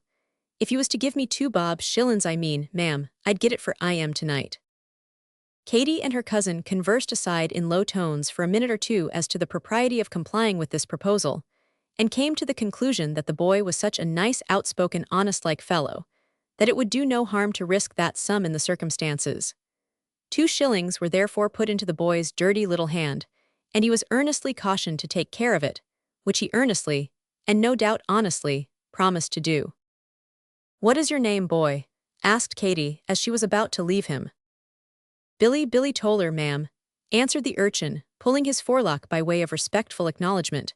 "But my friends they calls me Walleye, chiefly in consequence o' my bane worry much the rewerse of blind, ma'am, and niver capable of bane, cotched in a state o' slumber at no time." This reply had the effect of slightly damaging the small boy's character for simplicity in Katy's mind, although it caused both herself and her companion to laugh. "Well, Billy," she said, opening her card case, "here is my card, give it to your sick brother, and when he sends it to me with his address written on the back of it I'll call on him." "Thank ye, ma'am," said the small boy. After he had said this, he stood silently watching the retiring figure of his benefactress, until she was out of sight, and then dashing round the corner of a by-street which was somewhat retired, he there went off into uncontrollable fits of laughter, slapped his small thighs, held his lean little sides with both hands, threw his ragged cap into the air, and in various other ways gave evidence of ecstatic delight. He was still engaged in these violent demonstrations of feeling when Morley Jones, having just landed at Yarmouth, and left the sloop Nora in charge of young Welton, came smartly round the corner, and, applying his heavy boot to the small boy's person, kicked him into the middle of the road. Chapter 6. The Tempter and the Tempted. "What are ye howlin' there for, and blockin' up the Queen's highway like that, you precious young villain?" demanded Morley Jones. "And what are you breakin' the Queen's laws for like that?" retorted Billy Toller, dancing into the middle of the road, and revolving his small fists in pugilistic fashion. "You big hairy walrus, I don't know whether to ave you up before the beaks for assault and battery or turn to and give 'ee a good lickin'." Mr. Jones showed all his teeth with an approving grin, and the small boy grinned in return, but still kept on revolving his fists, and warning the walrus to look out and defend himself if he didn't want his daylights knocked out or his bows stove in. "You're a smart youth, you are," said Jones. "Ha, you're afraid, are you, and wants to make friends, but I won't ave it at no price. Come on, will you?" Jones, still grinning from ear to ear, made a rush at the urchin, who, however, evaded him with such ease that the man perceived he had not the smallest chance of catching him. "I say, my lad," he asked, stopping and becoming suddenly grave, "where do you come from?" "I comes from where I belongs to, and where I'm agon back to WN it suits me." "Very good," retorted Jones, "and I suppose you don't object to earn a little money in an easy way." "Yes, I do object," replied Billy. "It ain't worth my while to earn a little money in any way, no matter how easy. I never deals in small sums. A £5 note is the lowest figure as I can stoop to." "You'll not object, however, to a gift, I dare say," remarked Jones, as he tossed a half-crown towards the boy. Billy caught it as deftly as a dog catches a bit of biscuit, looked at it in great surprise, tossed it in the air, bit its rim critically, and finally slid it into his trousers pocket. "Well, you know," he said slowly, "to oblige a friend I'm willin' to accept. Now then, youngster, if I'm willing to trust that half-crown in your clutches, you may believe I have got something to say to worth your while listenin' to, for you may see I'm not the man to give it to out o' Christian charity." "That's true," remarked Billy, who by this time had become serious, and stood with his hands in his pockets, still, however, at a respectful distance. "Well, the fact is," said Mr. Jones, "that I've been lookin' out of late for a smart lad with a light heart and a light pocket, and that ain't troubled with much of a conscience." "That's me to a T," said Billy promptly. "My 'art's as light as a feather, and my pocket is as light as a magistrate's wisdom. As for conscience, the last beak as I was introduced to said I must have been born without a conscience altogether. And 'pon my honor I think he was right, for I never felt it yet, though I've often tried. Except once, I'd cleaned out the pocket of a old 'ooman as was starin' in at a shop winder in Cheapside, and she fainted dead away she found it out, and her little granddarter looked so pale and pitiful that I says to myself, 'Hallo, Walleye, you've been to the wrong shop this time. Go and put it back, ye young dog.' So I obeyed orders, and slipped back the purse while pretendin' to help the old 'ooman. It was risky work though, for a bobby twigged me, and it was only my good wind and tough pair o' shanks that saved me. Now," continued the urchin, knitting his brows as he contemplated the knotty point, "I've had my doubts whether that was conscience, or a sort o' natural weakness peculiar to my constitution. I've half a mind to call on the Bishop of London on the point one o' these days." "So you're a city bird," observed Jones admiringly. "Ah, and I can see that you're a provincial one," replied Billy, jingling the half-crown against the silver in his pocket. "What brings you so far out of your beat, Walleye?" inquired Jones. "Oh, I'm on circuit just now, mackin' a tower of the provinces. I tried a case just before you came up, and made 3 shillin's out of it, besides no end o' promises, which unfortunately I can't avail myself of from a sweet young lady with such a pleasant face that I wished I could adopt her for a darter. But that's an expensive luxury, you see, can't afford it yet." "Well, youngster," said Jones, assuming a more grave yet offhand air, "if you choose to trust me, I'll put you in the way of mackin' some money without much trouble. It only requires a little false swearing, which I dare say you are used to." "No, I ain't," retorted the urchin indignantly. "I never tells a lie except when I can't help it. Then, of course, a feller must do it." "Just so, Walleye, them's my sentiments. Have you got a father?" "No, nor yet a mother," replied Billy. "As far as I'm aweer of, I was diskivered on the steps of a city workus, and my first impressions in this life was the knuckles of the old woman as banged me up. The governor used to talk a lot o' balderdash about our bane brought up, but I knows better.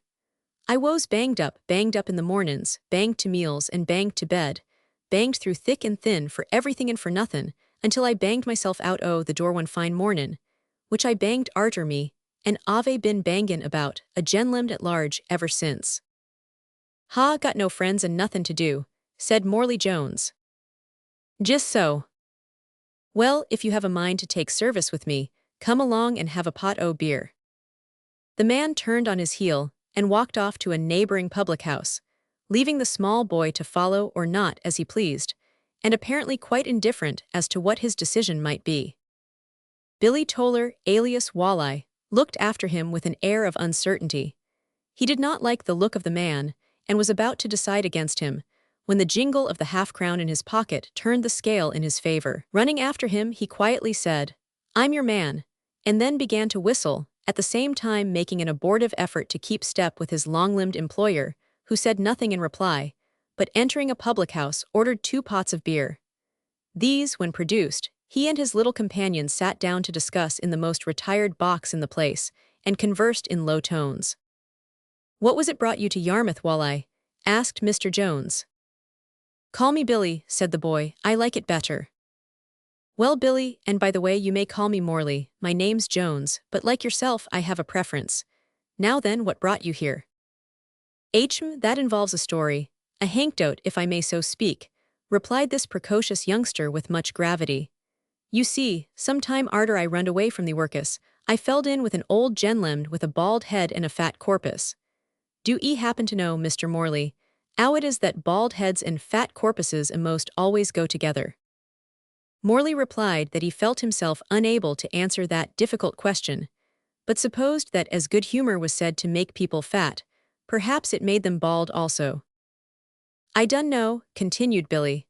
Anyhow, this old genlem he took a fancy to me, and tooked me home to his odel, for he didn't live in London, woes there only on a wisset at the time he felled in love with me at first sight. Well, he give me a splendacious suit of new clothes, and 'ad me put to a school, where I soon larned to read and write.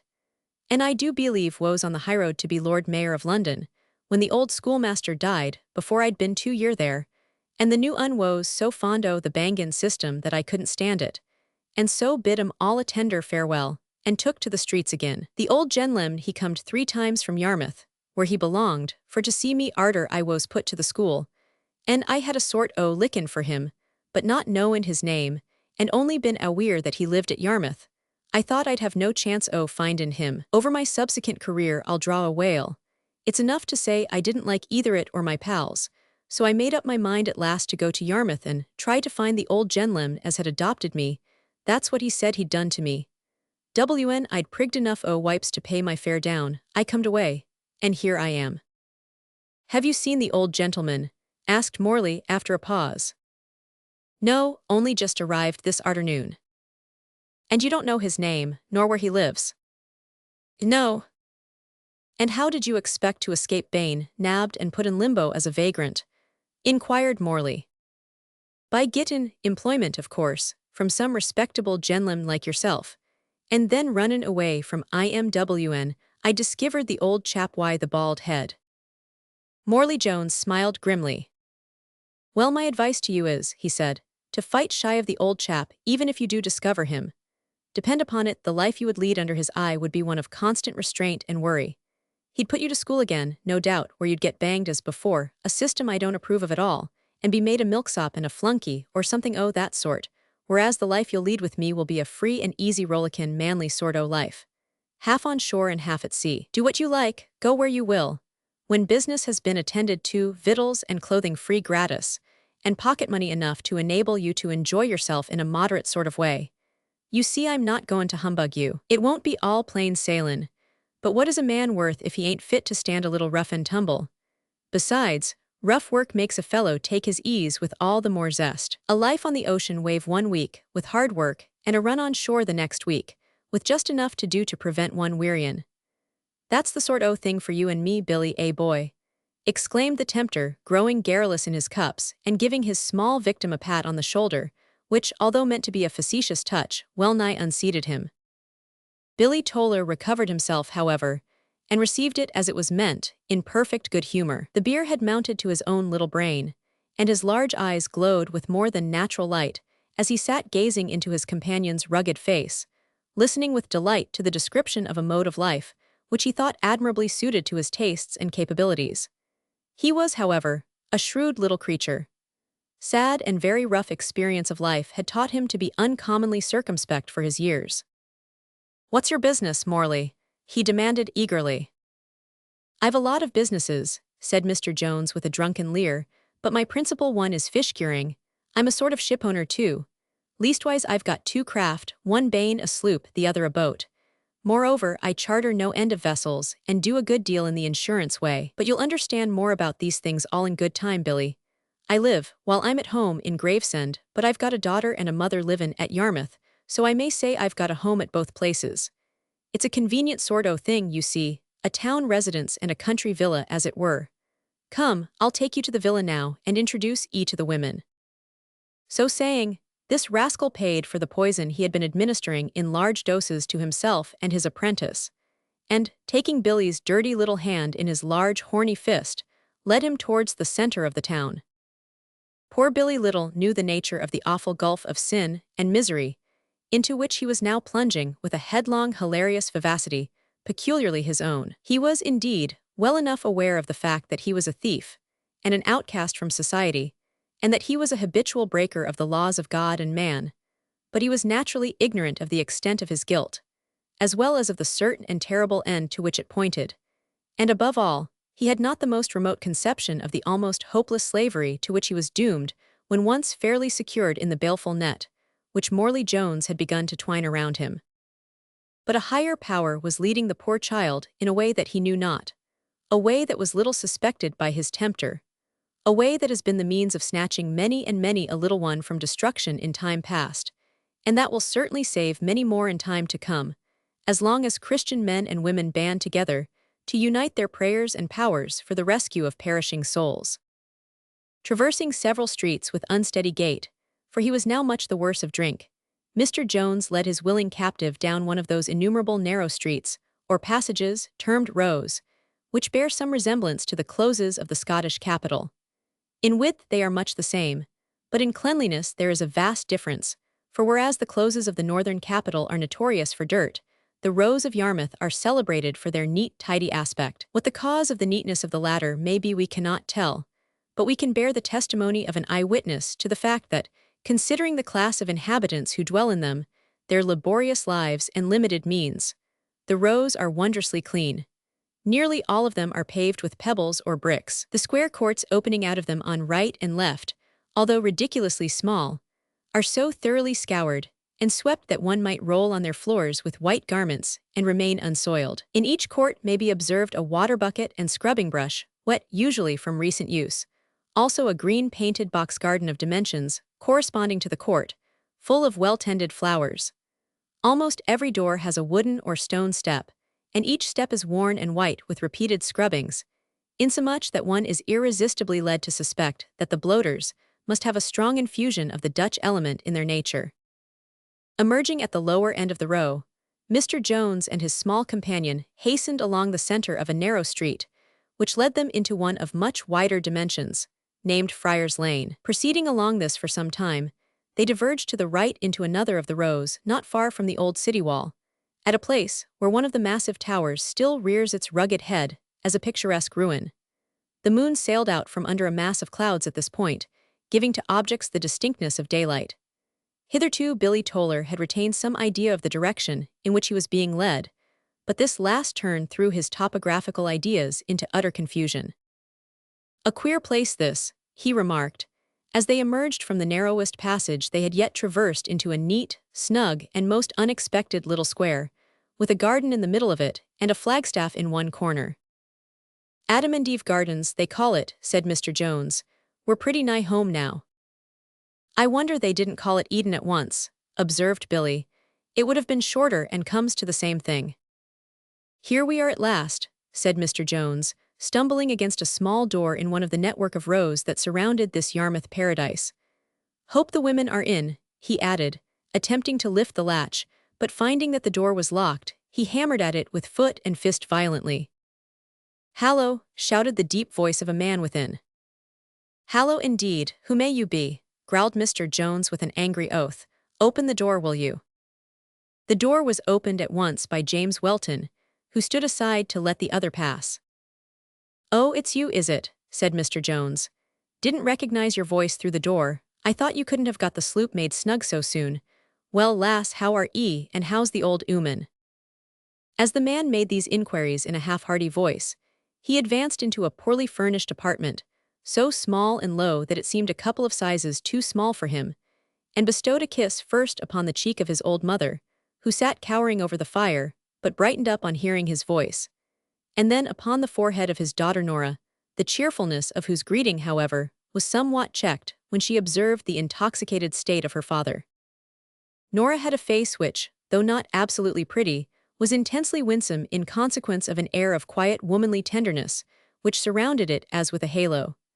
She was barely 18, but her soft eyes possessed a look of sorrow and suffering which, if not natural to them, had, at all events, become habitual.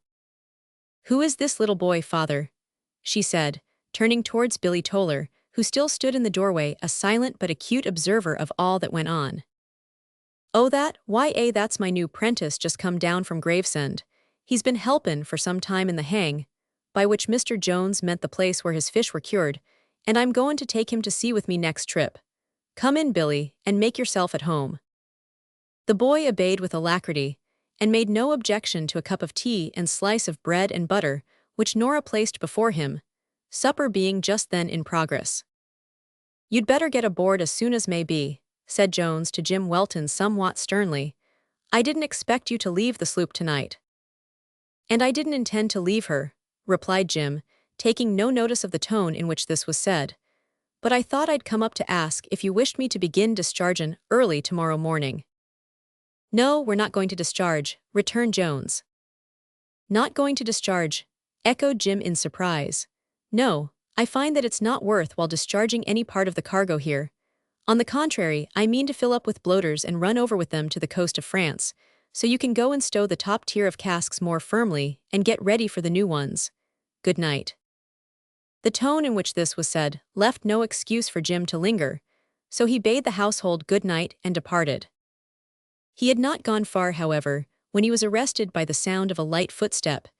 It was that of Nora, who had followed him. "Nora!" exclaimed the young sailor in surprise, returning quickly and taking one of the girl's hands in both of his. "Oh, Jim," said Nora, with a look and tone of earnest entreaty, don't forsake him just now. If the love which you have so often professed for me be true, don't forsake him, I beseech you." Jim protested in the most emphatic terms that he had no intention of forsaking anybody, and made a great many more protestations, in the midst of which there were numerous ardent and more or less appropriate references to hearts that never deserted their colors, sheet anchors that held on through thick and thin, and needles that pointed, without the smallest shadow of variation, to the pole. "But what makes you think I'm going to leave him?" he asked, at the end of one of those flights. "Because he is so rough to Jim," replied the girl, leaning her head on her lover's shoulder. "He spoke so gruff even now, and I thought you went away huffed. Oh, Jim, you are the only one that has any influence over him." "Not the only one," returned Jim, quietly smoothing the fair girl's hair with his hard, strong hand. "Well, the only man, at any rate," continued Nora, "especially when he is overcome with that dreadful drink. Dear Jim, you won't forsake him, will you, even though he should insult, even though he should strike you?" "No, never, because he is your father, Nora. I'll stick by him in spite of all he can say or do to me, and try, God helping me, to save him. But I cannot stick by him if—" "If what?" asked the girl anxiously, observing that he hesitated. "If he does anything against the laws," said Jim in a low voice. "It isn't that I'm afraid of my good name. I'd even let that go, for your sake, if by so doing I could get him out of mischief. And as long as I know nothing against him for certain, I'll stand by him. But if he does fall, and I come to know it, I must leave him, Nora, because I won't be art and part in it. I could no longer go on my knees to pray for him if I did that, Nora. Moreover, if anything that sort should happen, I must leave the country, because he'd be sure to be caught and tried, and I will never stand witness against your father if I can avoid it by fair means." Poor Nora hung her head, as she asked in a low voice, if Jim really thought her father was engaged in illegal practices. "I can't say that I do," replied the youth earnestly. "Come, cheer up, dearest Nora. After all, it is chiefly through reports that my suspicions have been aroused, and we all know how easy it is for an enemy to raise an evil report. But Nora, I wish you had not bound me to secrecy as to my reason for sticking by your father. Why should I not say boldly that it's all for love of you?" "Why should you wish to give any reason at all, Jim, and above all that reason?" asked Nora, looking up with a blush. "Because," said the youth with a perplexed look, "my secrecy about the matter has puzzled my father to such an extent that his confidence in me is entirely shaken. I have been all my life accustomed to open all my heart to him, and now, without rhyme or reason, as he thinks, I have suddenly gone right round on the other tack, and at the same time, as he says, I have taken up with doubtful company. Now, if—" The sound of approaching footsteps here brought the interview to an abrupt close. Nora ran back to her poor home, and Jim Welton, directing his steps towards the harbor, returned on board the little sloop which had been named after the girl of his heart. Chapter 7. Treats of Quaker and others, also of youthful jealousy, love, poetry, and confusion of ideas. Returning, now, to the moonstruck and Katy-smit Quaker, we find that poetic individual walking disconsolately in front of Mr. George Durrant's mansion. In a previous chapter it has been said that, after composing his celebrated lines to the lantern of the floating light, he resolved to drop in upon the Durrants about tea time. And well did Queequor know their tea time. Although, every time he went there uninvited, the miserable hypocrite expressed surprise at finding them engaged with that meal, and said he had supposed they must have finished tea by that time. But on arriving at the corner of the street, his fluttering heart failed him. The thought of the cousin was a stumbling block which he could not surmount. He had never met her before. He feared that she might be witty, or sarcastic, or sharp in some way or other, and would certainly make game of him in the presence of Katy. He had observed this cousin narrowly at the singing class, and had been much impressed with her appearance. But whether this impression was favorable or unfavorable was to him, in the then confused state of his feelings, a matter of great uncertainty. Now that he was about to face her, he felt convinced that she must be a cynic, who would poison the mind of Katy against him, and no power within his unfortunate body was capable of inducing him to advance and raise the knocker. Thus he hung in torments of suspense until 9 o'clock, when, in a fit of desperation, he rushed madly at the door and committed himself by hitting it with his fist. His equanimity was not restored by its being opened by Mr. Durrant himself. "Queequor," exclaimed the old gentleman in surprise. "Come in, my dear sir. Did you stumble against the door? I hope you haven't hurt yourself." "Not at all, no, not at all. The fact is, I ran up the steps rather hastily. And how do you do, Miss Durrant? I hope you are quite well." Poor Queequor said this, and shook hands with as much earnestness as if he had not seen Katy for 5 years. "Quite well, thank you, my cousin Fanny Hennings, Mr. Queequor." Fanny bowed and Mr. Queequor bowed, and, with a flushed countenance, asked her about the state of her health with unnatural anxiety. "Thank you, Mr. Squeaker, I am very well," replied Fanny. The unhappy youth would have corrected her in regard to his name, but hesitated and missed the opportunity, and when, shortly afterwards, while engaged in conversation with Mr. Durrant, he observed Fanny giggling violently in a corner by herself, he felt assured that Katy had kindly made the correction for him.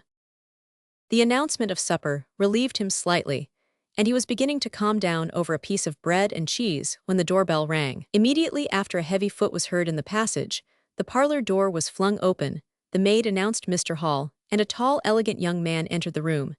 His figure was slender, but his chest was deep and his shoulders were broad and square. An incipient mustache of fair hair floated like a summer cloud on his upper lip, which expanded with a hearty smile as he advanced towards Mr. Durrant and held out his hand. "You have forgotten me, I fear," he said. "Forgotten you?" exclaimed the old gentleman, starting up and seizing the young man's hand, which he shook violently. "Forgotten Stanley Hall, little Stanny as I used to call you. Man, how you are grown, to be sure. What a wonderful change." "For the worse, I fear," exclaimed the youth, laughing.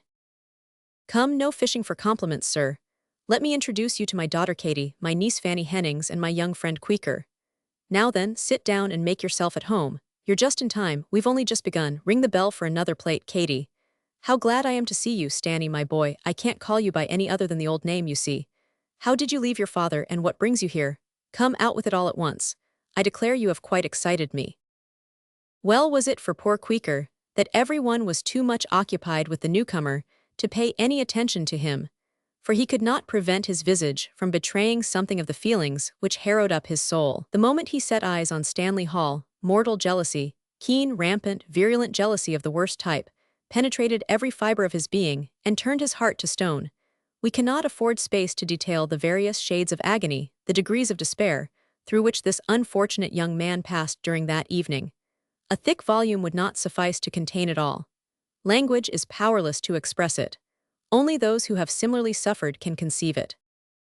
Of course, we need scarcely add that there was no occasion for jealousy. Nothing was further from the mind of Stanley than the idea of falling in love with Katy.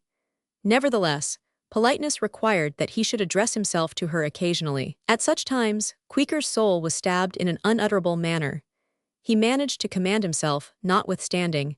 To his credit, be it said, that he refrained from using the carving knife. He even joined with some show of interest, of course hypocritical, in the conversation. Stanley Hall was not only good-looking, but good-humored, and full of quiet fun and anecdote, so that he quickly ingratiated himself with all the members of the family. 500 You know, it makes me feel young again to hear these old stories about your father's college life," said Mr. Durrant. Have some more cheese, Stanny. You look like a man who ought to have a good appetite. Fill your glass and pass the bottle, thanks. Now, how comes it that you have turned up in this out-of-the-way part of the world? By the by, I hope you intend to stay some time, and that you will take up your quarters with me. You can't imagine how much pleasure it would give me to have the son of my old companion as a guest for some time. I'm sure that Katy joins me heartily in this hope. Queequor's spirit sank with horror, and when Katy smilingly seconded her father's proposal, his heart stood still with dismay. Fanny Hennings, who had begun to suspect that there was something wrong with Queequor, put her handkerchief to her mouth and coughed with what appeared to be unreasonable energy.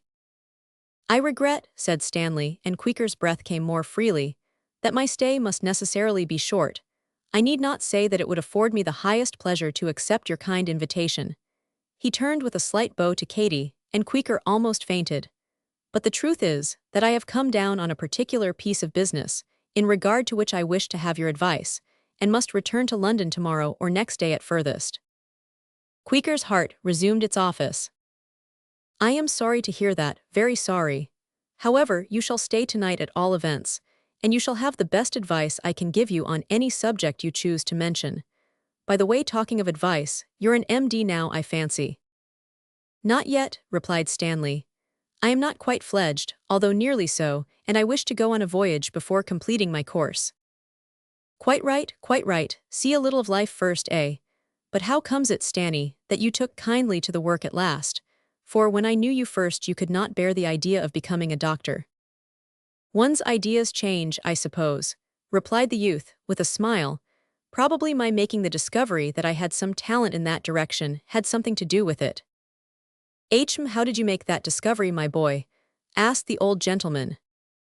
That question can't easily be answered, except by my inflicting on you a chapter of my early life, replied Stanley, laughing. Then inflict it on us without delay, my boy. I shall delight to listen, and so, I am sure, will Katy and Fanny. As to my young friend Queequor, he is of a somewhat literary turn, and may perhaps throw the incidents into verse if they are of a sufficiently romantic character. Katy and Fanny declared they would be charmed to hear about it, and Queequor said, in a savagely jesting tone, that he was so used to things being inflicted on him that he didn't mind, rather liked it than otherwise. But you must not imagine, said Stanley, that I have a thrilling narrative to give you. I can merely relate the two incidents which fixed my destiny in regard to a profession. You remember, I dare say, that my heart was once set upon going to sea. Well, like most boys, I refused to listen to advice on that point, and told my father that I should never make a surgeon, that I had no taste or talent for the medical profession. The more my father tried to reason me out of my desire, the more obstinate I became. The only excuse that I can plead is that I was very young, very ignorant, and very stupid. One day, however, I was left in the surgery with a number of dirty files to wash, my father having gone to visit a patient at a short distance, when our servant came running in, saying that there was a cab at the door with a poor boy who had got his cheek badly cut. As I knew that my father would be at home in less than quarter of an hour, I ordered him to be brought in. The poor child, a little delicate boy, was very pale, and bleeding profusely from a deep gash in the cheek, made accidentally by a knife with which he had been playing. The mouth was cut open almost to the ear. We laid him on a sofa, and I did what I could to stop the flow of blood.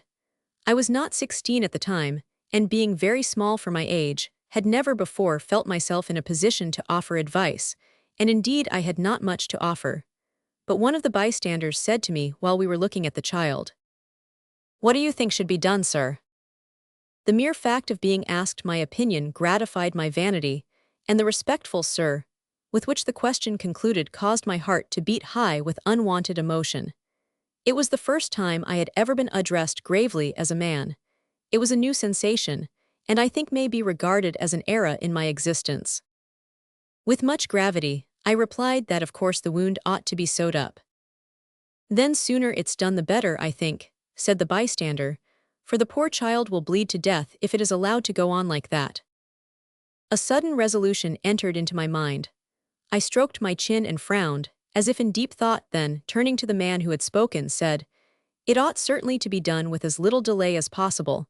I expect my father to return every minute, but as it is an urgent case, I will myself undertake it, if the parents of the child have no objection."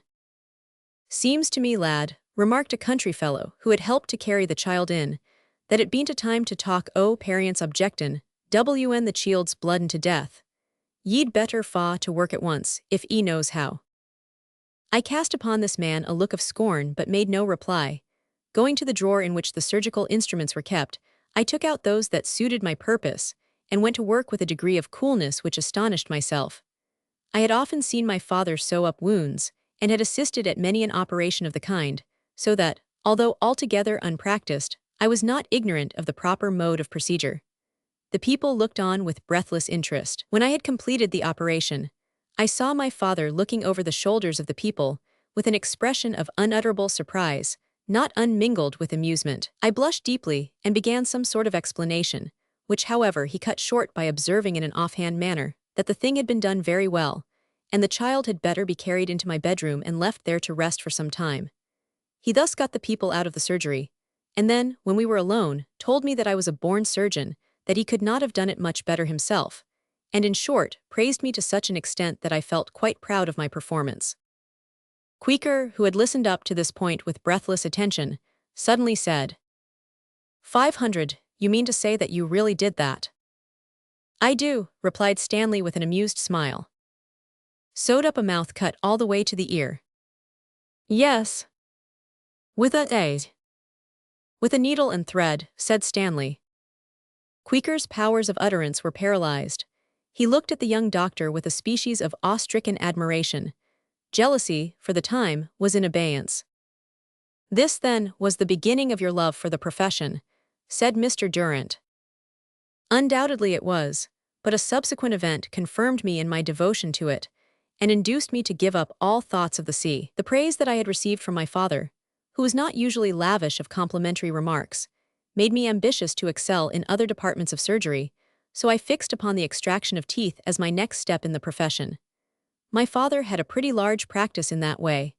We lived, as you remember, in the midst of a populous rural district, and had frequent visits from farm servants and laborers with heads tied up and lugubrious faces.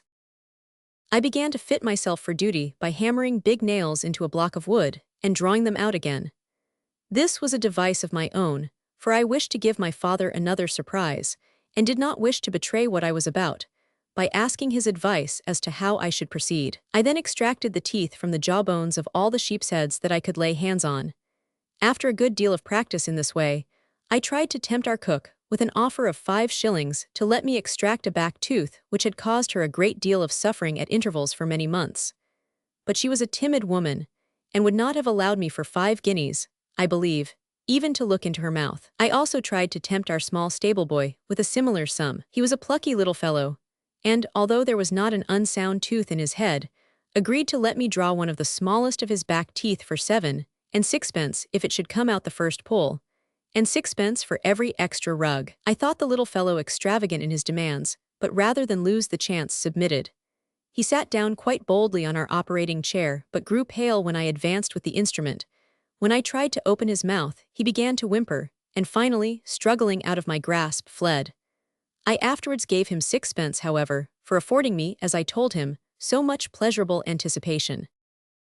After this, I cast about for another subject, but failed to procure a live one.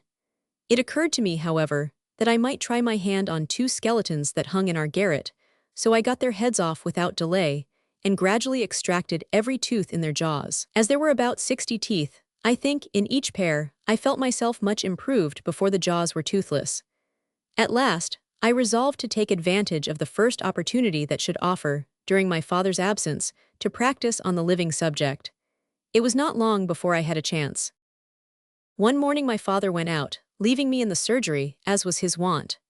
I was deeply immersed in a book on anatomy, when I heard a tremendous double rap, as if made with the head of a stick, at the outer door, and immediately after the question put in the gruff bass voice of an Irishman, "Is the doctor within?" A tremendous growl of disappointment followed the reply. Then, after a pause, "Is the assistant within?" This was followed by a heavy tread in the passage, and next moment, an enormous man, in very ragged fustian, with a bronzed hairy face, and a reaping hook under his arm, stood in the surgery, his head almost touching the ceiling. "Sure it's neither the doctor's assistant ye are," he exclaimed, with a look of surprise. I rose, drew myself up, and endeavoring to look very solemn, said that I was, and demanded to know if I could do anything for him. "Ah then, it's a small assistant ye are anyhow," he remarked, but stopped suddenly and his huge countenance was convulsed with pain as he clapped his hand to his face and uttered a groan, which was at least 3 parts composed of a growl. "Horu were our hatch, musha, but it's like the crater o' Vesuvius all alive-o in me head. Av it don't split up me jaw there ha-ak." The giant stamped his foot with such violence that all the glasses, cups, and vials in the room rang again, and, clapping both hands over his mouth, he bent himself double in a paroxysm of agony. I felt a strange mixture of wild delight and alarm shoot through me.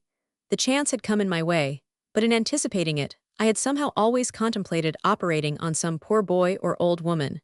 My thoughts had never depicted such a Herculean and rude specimen of humanity. At first, he would not believe me capable of extracting a tooth, but I spoke with such cool self-possession and assurance, though far from feeling either, that he consented to submit to the operation. For the sake of additional security, I seated him on the floor and took his head between my knees, and I confess that when seated thus, in such close proximity to his rugged as well as massive head, gazing into the cavern filled with elephantine tusks, my heart almost failed me. Far back in the darkest corner of the cave, I saw the decayed tooth, a massive lump of glistening ivory with a black pit in the middle of it. Screwing up my courage to the utmost, I applied the key. The giant winced at the touch but clasped his hard hands together, evidently prepared for the worst. I began to twist with right good will. The man roared furiously and gave a convulsive heave that almost upset myself and the big chair and disengaged the key. "Oh, come," said I remonstratively, "you ought to stand it better than that. Why, the worst of it was almost over." "Was it though?" he inquired earnestly, with an upward glance that gave to his countenance in that position a hideous aspect. "Sure it had need be, for the worst baits all that ivor I drained of. Go at it again, me boy." Resolving to make sure work of it next time, I fixed the key again, and after getting it pretty tight, at which point he evidently fancied the worst had been again reached, I put forth all my strength in one tremendous twist. I failed for a moment to draw the tusk, but I drew forth a prolonged roar that can by no means be conceived or described. The Irishman struggled. I held on tight to his head with my knees. The chair tottered on its legs. Letting go the hair of his head, I clapped my left hand to my right, and with both arms redoubled the strain. The roar rose into a terrible yowl. There was a crash like the rending of a forest tree. I dropped the instrument, sprang up, turned the chair on the top of the man, and cramming it down on him rushed to the door, which I threw open, and then faced about. There was a huge iron pestle lying on a table near my hand. Seizing it, I swayed it gently to and fro, ready to knock him down with it if he should rush at me, or to turn and fly, as should seem most advisable. I was terribly excited, and a good deal alarmed as to the possible consequences, but managed with much difficulty to look collected. The big chair was hurled into a corner, as he rose sputtering from the floor, and holding his jaws with both hands. "Och, ye spalpeen, is that the way ye treat people?" "Yes," I replied in a voice of forced calmness. "We usually put a restraint on strong men like you, when they're likely to be violent." I saw the corners of his eyes wrinkle a little, and felt more confidence. "Arrah, but it's the jawbone ye have took out, ye gormicallet scroll." "No, it isn't, it's only the tooth," I replied, going forward and picking it up from the floor. The amazement of the man is not to be described. I gave him a tumbler of water, and pointing to a basin, told him to wash out his mouth, which he did, looking at me all the time however, and following me with his astonished eyes as I moved about the room. He seemed to have been bereft of the power of speech, for all that he could say after that was, "Och, av your small your cliver." On leaving, he asked what was to pay. I said that I'd ask nothing, as he had stood it so well, and he left me with the same look of astonishment in his eyes and words of commendation on his lips. "Well, that was a tremendous experience to begin with," said Mr. Durrant, laughing, "and so it made you a doctor." "It helped. When my father came home I presented him with the tooth, and from that day to this I have been hard at work. But I feel a little seedy just now from overstudy, so I have resolved to try to get a berth as surgeon on board a ship bound for India, Australia, China, or South America, and as you are a shipowner and old friend, I thought it just possible you might be not only willing, but able to help me to what I want." And you thought right, Stanny, my boy, said the old gentleman heartily. I have a ship going to sail for India in a few weeks, and we have not yet appointed a surgeon. You shall have that berth if it suits you. At this point, they were interrupted by the entrance of a servant maid, with the announcement that there was a man in the lobby who wished to see Mr. Durrant. I'll be back shortly, said the old gentleman to Stanley as he rose. Go to the drawing-room, girls, and give Mr. Hall some music. You'll find that my Katie sings and plays very sweetly, although she won't let me say so. Fanny joins her with a fine contralto, I believe, and Queequer, too, he sings. What is it, Queequer? A bass or a baritone, eh? Without waiting for a reply, Mr. Durrant left the room and found Morley Jones standing in the lobby, hat in hand. The old gentleman's expression changed instantly, and he said with much severity, Well, Mr. Jones, what do you want? Morley begged the favor of a private interview for a few minutes. After a moment's hesitation, Mr. Durrant led him into his study. Another loan, I suppose, said the old gentleman as he lit the gas. I had expected to have called to pay the last loan, sir, replied Mr. Jones somewhat boldly, but one can't force the market. I have my sloop down here loaded with herrings, and if I chose to sell at a loss could pay my debt to you twice over, but surely it can scarcely be expected of me to do that. I hear there is a rise in France just now, and mean to run over there with them. I shall be sure to dispose of 'em to advantage.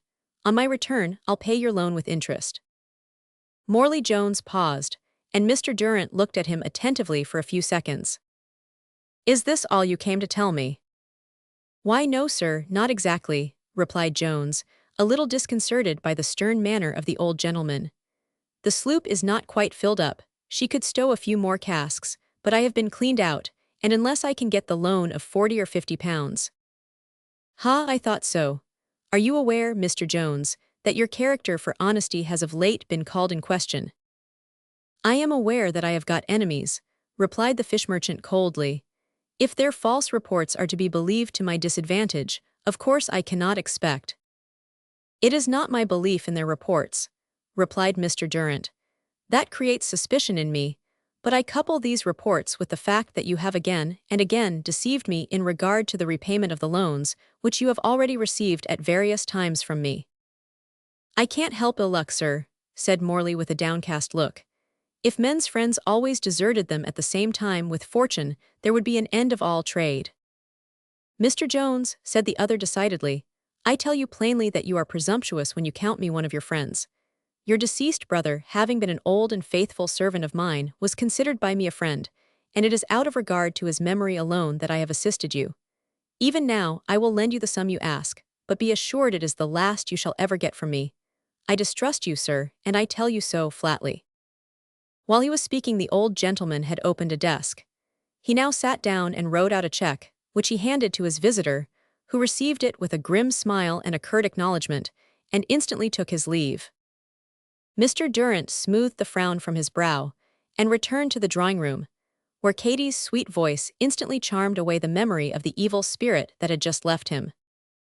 The table was covered with beautiful pencil sketches and chalkheads and watercolor drawings in various stages of progression, all of which were the production of the same fair, busy, and talented little hand that copied the accounts for the Board of Trade, for love instead of money, without a blot, and without defrauding of dot or stroke a single I or T. Queequer was gazing at one of the sketches, with an aspect so haggard and savage, that Mr. Durrant could not refrain from remarking it. Why, Queequer, you seem to be displeased with that drawing, eh? What's wrong with it? Oh, exclaimed the youth, starting and becoming very red in the face. No, not with the drawing, it is beautiful, most beautiful. But in fact I was thinking, sir, that thought sometimes leads us into regions of gloom in which, where one can't see one's way, and e'en's fadwy mislead or. Very true, Queequer, interrupted the old gentleman, good-humoredly. Thought is a wonderful quality of the mind, transports us in a moment from the Indies to the poles, fastens with equal facility on the substantial and the impalpable, gropes among the vague generalities of the abstract, and wriggles with ease through the thick obscurities of the concrete. Queequer. Come, give us a song like a good fellow. I never sing, I cannot sing, sir, said the youth hurriedly. No, why, I thought Katie said you were attending the singing class. The fat cousin was observed here to put her handkerchief to her mouth, and bend convulsively over a drawing. Queequor explained that he had just begun to attend, but had not yet attained sufficient confidence to sing in public. Then, starting up, he suddenly pulled out his watch, exclaimed that he was quite ashamed of having remained so late, shook hands nervously all round, and rushing from the house, left Stanley Hall in possession of the field. Now, the poor youth's state of mind is not easily accounted for. Stanley, being a close observer, had at an early part of the evening detected the cause of Queequor's jealousy, and being a kindly fellow, sought, by devoting himself to Fanny Hennings, to relieve his young friend. But strange to say, Queequor was not relieved. This fact was a matter of profound astonishment even to Queequor himself, who went home that night in a state of mind which cannot be adequately described, sat down before his desk, and with his head buried in his hands, thought intensely. "Can it be," he murmured in a sepulchral voice, looking up with an expression of horror, "that I love them both? Impossible, horrible, perish the thought, yes." Seizing a pen. "Perish the thought, which never ought to be. Let not the thing. Thing wing bing ping jing ring ling ting cling dear me. What a lot of words with little or no meaning there are in the English language. What will rhyme with I have its sting. Let not the things reveal its sting to me." Having penned these lines, Queequor heaved a deep sigh, cast one long lingering gaze on the moon, and went to bed. Chapter 8. The sloop Nora, Mr. Jones becomes communicative, and Billy Toller, for the first time in his life, thoughtful. A dead calm with a soft, golden, half-transparent mist had settled down on old Father Thames, when early one morning the sloop Nora floated rather than sailed towards the mouth of that celebrated river, bent, in the absence of wind, on creeping out to sea with the tide. Jim Welton stood at the helm, which, in the circumstances, required only attention from one of his legs, so that his hands rested idly in his coat pockets. Morley Jones stood beside him. "So you managed the insurance, did you?" said Jim in a careless way, as though he put the question more for the sake of saying something than for any interest he had in the matter. Mr. Jones, whose eyes and manner betrayed the fact that even at that early hour he had made application to the demon spirit which led him captive at its will, looked suspiciously at his questioner, and replied, "Well, yes, I've managed it." "For how much?" inquired Jim. "For £300. Jim looked surprised. "500, ye think the herring are worth that?" he asked. "No, they ain't, but there's some general cargo besides as'll make it up to that, includin' the value o' the sloop, which I've put down at £100. Moreover, Jim, I have named you as the skipper. They required his name, d'ye see, and as I'm not exactly a seafarin' man myself, and wanted to appear only as the owner, I named you." "But that was wrong," said Jim, "for I'm not the master." "Yes, you are," replied Morley with a laugh. "I make you master now. So pray, Captain Welton, attend to your duty, and be civil to your employer. There's a breeze coming that will send you foul o' the Maplin Light if you don't look out." "What's the name o' the passenger that came aboard at Gravesend, and what makes him take a fancy to such a craft as this?" inquired Jim. "I can answer these questions for myself," said the passenger referred to, who happened at that moment to come on deck. "My name is Stanley Hall, and I have taken a fancy to the Nora chiefly because she somewhat resembles in size and rig a yacht which belonged to my father, and in which I have had many a pleasant cruise. I am fond of the sea, and prefer going to Ramsgate in this way rather than by rail. I suppose you will approve my preference of the sea?" he added, with a smile. "I do, indeed," responded Jim. "The sea is my native element. I could swim in it as soon a'most as I could walk, and I believe that one way or other, in or on it, I have had more to do with it than with the land." "You are a good swimmer then, I doubt not," said Stanley. "Pretty fair," replied Jim modestly. "Pretty fair," echoed Morley Jones. "Why, he's the best swimmer, I'll be bound, in Norfolk. Aye, if he were brought to the test I do believe he'd turn out to be the best in the kingdom." On the strength of this subject the two young men struck up an acquaintance, which, before they had been long together, ripened into what might almost be styled a friendship. They had many sympathies in common. Both were athletic, both were mentally as well as physically active, and although Stanley Hall had the inestimable advantage of a liberal education, Jim Welton possessed a naturally powerful intellect, with a capacity for turning every scrap of knowledge to good use. Their conversation was at that time, however, cut short by the springing up of a breeze, which rendered it necessary that the closest attention should be paid to the management of the vessel among the numerous shoals, which rendered the navigation there somewhat difficult.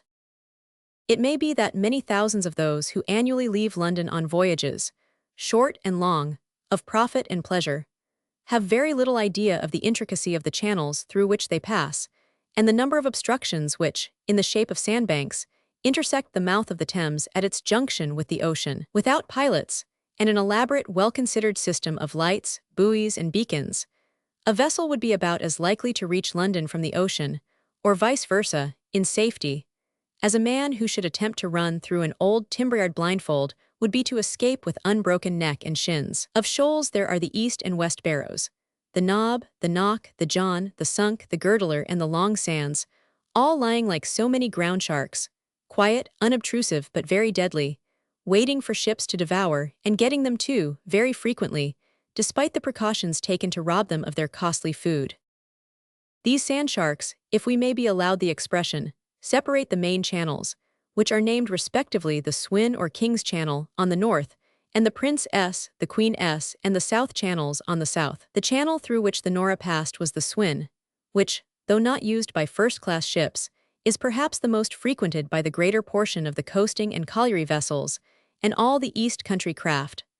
The traffic is so great as to be almost continuous, innumerable vessels being seen in fine weather passing to and fro as far as the eye can reach. To mark this channel alone there was, at the time we write of, the Mouse Light vessel at the western extremity of the Mouse Sand, the Maplin Lighthouse on the sand of the same name, the Swin Middle Light vessel at the western extremity of the Middle and Heap Sand, the Whitaker Beacon, and the Sunk Light vessel on the Sunk Sand, besides other beacons and numerous buoys. When we add that floating lights and beacons cost thousands and hundreds of pounds to build, and that even buoys are valued in many cases at more than £100 each, besides the cost of maintenance, it may be conceived that the great work of lighting and buoying the channels of the kingdom, apart from the lighthouse system altogether, is one of considerable expense, constant anxiety, and vast national importance.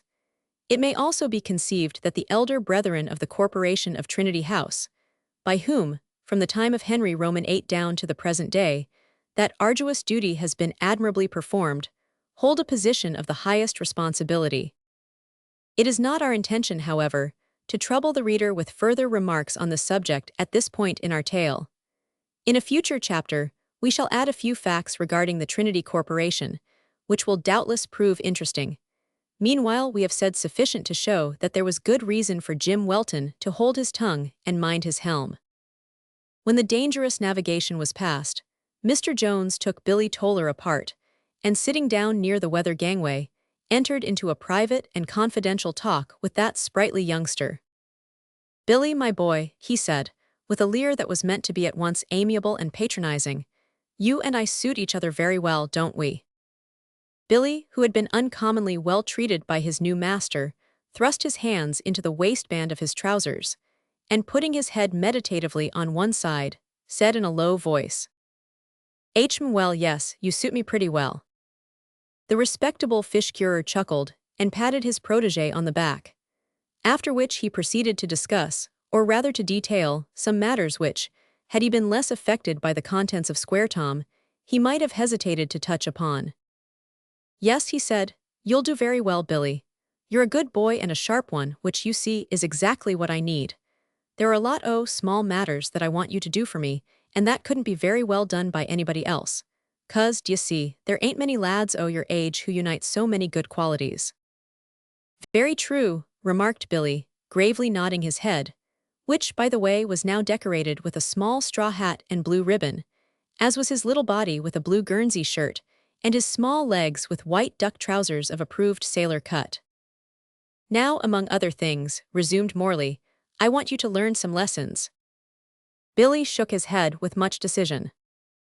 "That won't go down, Mr. Jones. I don't mean for to larn no more lessons. I've 'ad more than enough o' that. Fact is I consider myself edicated rather igher than usual. Can't I read and write, and do a bit o' cipherin'? Moreover, I knows that the world goes round the sun, which is contrary to the notions o' the hancients. What woes ridiculous enough to suppose that the sun went round the world. And don't I know that the earth is like a orange, flat at the poles? Though I don't believe there is no poles, and don't care a button if there was. That's enough geography for my money. WN I wants more I'll ax for it. But it ain't that sort o' lesson I mean, Billy, said Mr. Jones, who was somewhat amused at the indignant tone in which all this was said. The lesson I want you to learn is this. I want you to get off by heart what you and I are doin' and going to do, so that if you should ever come to be questioned about it at different times by different people, you might always give 'em the same intelligent answer. Do you understand? Hugh, whistled the boy, opening his eyes and showing his teeth. Beaks and magistrates, eh? Just so. And remember, my boy, that you and I have been doin' one or two things together of late that makes it best for both of us to be very affectionate to and careful about each other. 500, do you understand that? Billy Toller pursed his little red lips as he nodded his small head and winked one of his large blue eyes. A slight deepening of the red on his cheeks told eloquently enough that he did understand that. The tempter had gone a long way in his course by that time. So many of the folds of the thin net had been thrown over the little thoughtless victim that, light-hearted and defiant though he was by nature, he had begun to experience a sense of restraint which was quite new to him. Now, Billy, continued Jones, let me tell you that our prospects are pretty bright just now. I have effected an insurance on my sloop and cargo for £300, which means that I've been to a certain great city that you and I know of, and paid into a company. We shall call it the Submarine Insurance Company, a small sum for a bit of paper, which they call a policy, by which they bind themselves to pay me £300 if I should lose my ship and cargo. You see, my lad, the risks of the sea are very great, and there's no knowing what may happen between this and the coast of France, to which we are bound after touching at Ramsgate. 500, you understand. Billy shook his head, and with an air of perplexity said that he wasn't quite up to that dodge, didn't exactly see through it. Supposin', said he, you does lose the sloop and cargo, why what then? The sloop and cargo cost somethin', I just say. Ah, Billy, you're a smart boy, a knowing young rascal, replied Mr. Jones, nodding approval. Of course they cost something, but therein lies the advantage. The whole affair, sloop and cargo, ain't worth more than a few pounds, so if I throw it all away, it will be only losing a few pounds for the sake of gaining 300. What think you of that, lad? I think the Submarine Insurance Company must be uncommon green to be took in so easy, replied the youngster with a knowing smile. They ain't exactly green either, boy, but they know that if they made much fuss and bother about insuring they would soon lose their customers, so they often run the risk of a knowin' fellow like me, and take the loss rather than scare people away. You know, if a grocer was in the habit of carefully weighing and testing with acid every sovereign he got before he would sell a trifle over the counter, if he called every note in question, and sent up to the bank to see whether it wasn't a forgery, why, his honest customers wouldn't be able to stand it, they'd give him up. So he just gives the sovereign a ring and the note a glance and takes his chance. So it is in some respects with insurance companies. They look at the man and the papers, see that all's right as well as they can and hope for the best. That's how it is. Ha, they must be jolly companies to have to do with. I'd like to transact some business with them submarines, said the boy, gravely. And so you shall, my lad, so you shall, cried Mr. Jones with a laugh, all in good time. Well, as I was saying, the cargo ain't worth much. It don't extend down to the keel, Billy, by no means, and as for the sloop, she's not worth a rope's end. She's as rotten as an old coffin. It's all I've been able to do to make her old timbers hold together for this voyage. Billy Toller opened his eyes very wide at this, and felt slightly uncomfortable. If she goes down in mid-channel, said he, it strikes me that the submarines will get the best of it, 'cause it don't seem to me that you're able to swim 8 or 10 miles at a stretch. We have a boat, Billy, we have a boat, my smart boy. Mr. Jones accompanied this remark with a wink and a slight poke with his thumb in the smart boy's side, which, however, did not seem to have the effect of reassuring Billy, for he continued to raise various objections, such as the improbability of the sloop giving them time to get into a boat when she took it into her head to go down, and the likelihood of their reaching the land in the event of such a disaster occurring during a gale or even a stiff breeze. To all of which, Mr. Jones replied that he might make his mind easy, because he, Jones, knew well what he was about, and would manage the thing cleverly. Now, Billy, here's the lesson that you've got to learn. Besides remembering everything that I have told you, and only answering questions in the way that I have partly explained, and will explain more fully at another time, you will take particular note that we left the Thames today all right with a full cargo. Jim Welton Bain, master, and one passenger Bain aboard, whom we agreed to put ashore at Ramsgate. That you heard me say the vessel and cargo were insured for £300, but were worth more, and that I said I hoped to make a quick voyage over and back. Besides all this, Billy boy, you'll keep a sharp lookout, and won't be surprised if I should teach you to steer, and get the others on board to go below. If you should observe me do anything while you are steering, or should hear any noises, you'll be so busy with the tiller and the compass that you'll forget all about that, and never be able to answer any questions about such things at all.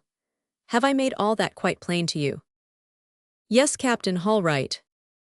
Billy had taken to styling his new employer Captain, and Mr. Jones did not object. Well, go forward and take a nap. I shall want you tonight perhaps, it may be not till tomorrow night. The small boy went forward, as he was bid, and leaning over the bulwark of the Nora, watched for a long time the rippling foam that curled from her bows and slid quietly along her black hull. But Billy's thoughts were not, like his eyes, fixed upon the foam. For the first time in his life, perhaps, the foundling outcast began to feel that he was running in a dangerous road, and entertained some misgivings that he was an uncommonly wild, if not wicked, fellow. It is not to be supposed that his perceptions on this subject were very clear, or his meditations unusually profound.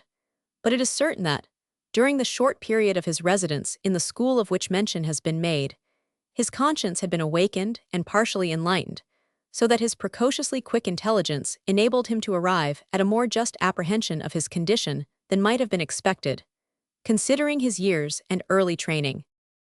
We do not say that Billy's heart smote him. That little organ was susceptible only of impressions of jollity and mischief. In other respects, never having been appealed to by love, it was as hard as a small millstone. But the poor boy's anxieties were aroused, and the new sensation appeared to add a dozen years to his life. Up to this time he had been accustomed to estimate his wickednesses by the number of days, weeks, or months of incarceration that they involved. A wipe, he would say, was so many weeks, a silver sneezing box, or a gold ticker, in certain circumstances so many more, while a crack, i.e., a burglary, to which, by the way, he had only aspired as yet, might cost something like a trip over the sea at the Queen's expense. But it had never entered into the head of the small transgressor of the law to meditate such an awful deed as the sinking of a ship, involving as it did the possibility of murder and suicide, or hanging if he should escape the latter contingency. Moreover, he now began to realize more clearly the fact that he had cast in his lot with a desperate man, who would stick at nothing, and from whose clutches he felt assured that it would be no easy matter to escape. He resolved, however, to make the attempt the first favorable opportunity that should offer, and while the resolve was forming in his small brain, his little brows frowned sternly at the foam on the Nora's cut water. When the resolve was fairly formed, fixed, and disposed of, Billy's brow cleared, and his heart rose superior to its cares. He turned gaily round, observing that the seaman, who with himself and Jim Welton composed the crew of the sloop, was sitting on the heel of the bowsprit half asleep. He knocked his cap off, dived down the fore-hatch with a merry laugh, flung himself into his berth, and instantly fell asleep to dream of the dearest joys that had as yet crossed his earthly path, namely, his wayward wanderings on long summer days among the sunny fields and hedgerows of Hampstead, Kensington, Finchley, and other suburbs of London. Chapter 9. Mr. Jones takes strong measures to secure his ends, and introduces Billy and his friends to some new scenes and moments. Again we are in the neighborhood of the Goodwin Sands. It is evening. The sun has just gone down. The air and sea are perfectly still. The stars are coming out one by one, and the floating lights have already hoisted their never-failing signals. The Nora lies becalmed not far from the Goodwin buoy, with her sails hanging idly on the yards. Bill Toller stands at the helm with all the aspect and importance of a steersman, but without any other duty to perform than the tiller could have performed for itself. Morley Jones stands beside him with his hands in his coat pockets, and Stanley Hall sits on the cabin skylight gazing with interest at the innumerable lights of the shipping in the roadstead, and the more distant houses on shore. Jim Welton, having been told that he will have to keep watch all night, is down below taking a nap, and Grundy, having been ordered below to attend to some trifling duty in the fore part of the vessel, is also indulging in slumber. Long and earnestly and anxiously had Morley Jones watched for an opportunity to carry his plans into execution, but as yet without success. Either circumstances were against him, or his heart had failed him at the push. He walked up and down the deck with uncertain steps, sat down and rose up frequently, and growled a good deal, all of which symptoms were put down by Stanley to the fact that there was no wind. At last Morley stopped in front of his passenger and said to him, "I really think you'd better go below and have a nap, Mr. Hall. It's quite clear that we are not goin' to have a breeze till night, and it may be early morning when we call you to go ashore. So, if you want to be fit for much work tomorrow, you'd better sleep while you may." "Thank you, I don't require much sleep," replied Stanley. "In fact, I can easily do without rest at any time for a single night, and be quite able for work next day. Besides, I have no particular work to do tomorrow, and I delight to sit at this time of the night and watch the shipping. I'm not in your way, am I?" "Oh, not at all, not at all," replied the fish merchant, as he resumed his irregular walk. This question was prompted by the urgency with which the advice to go below had been given.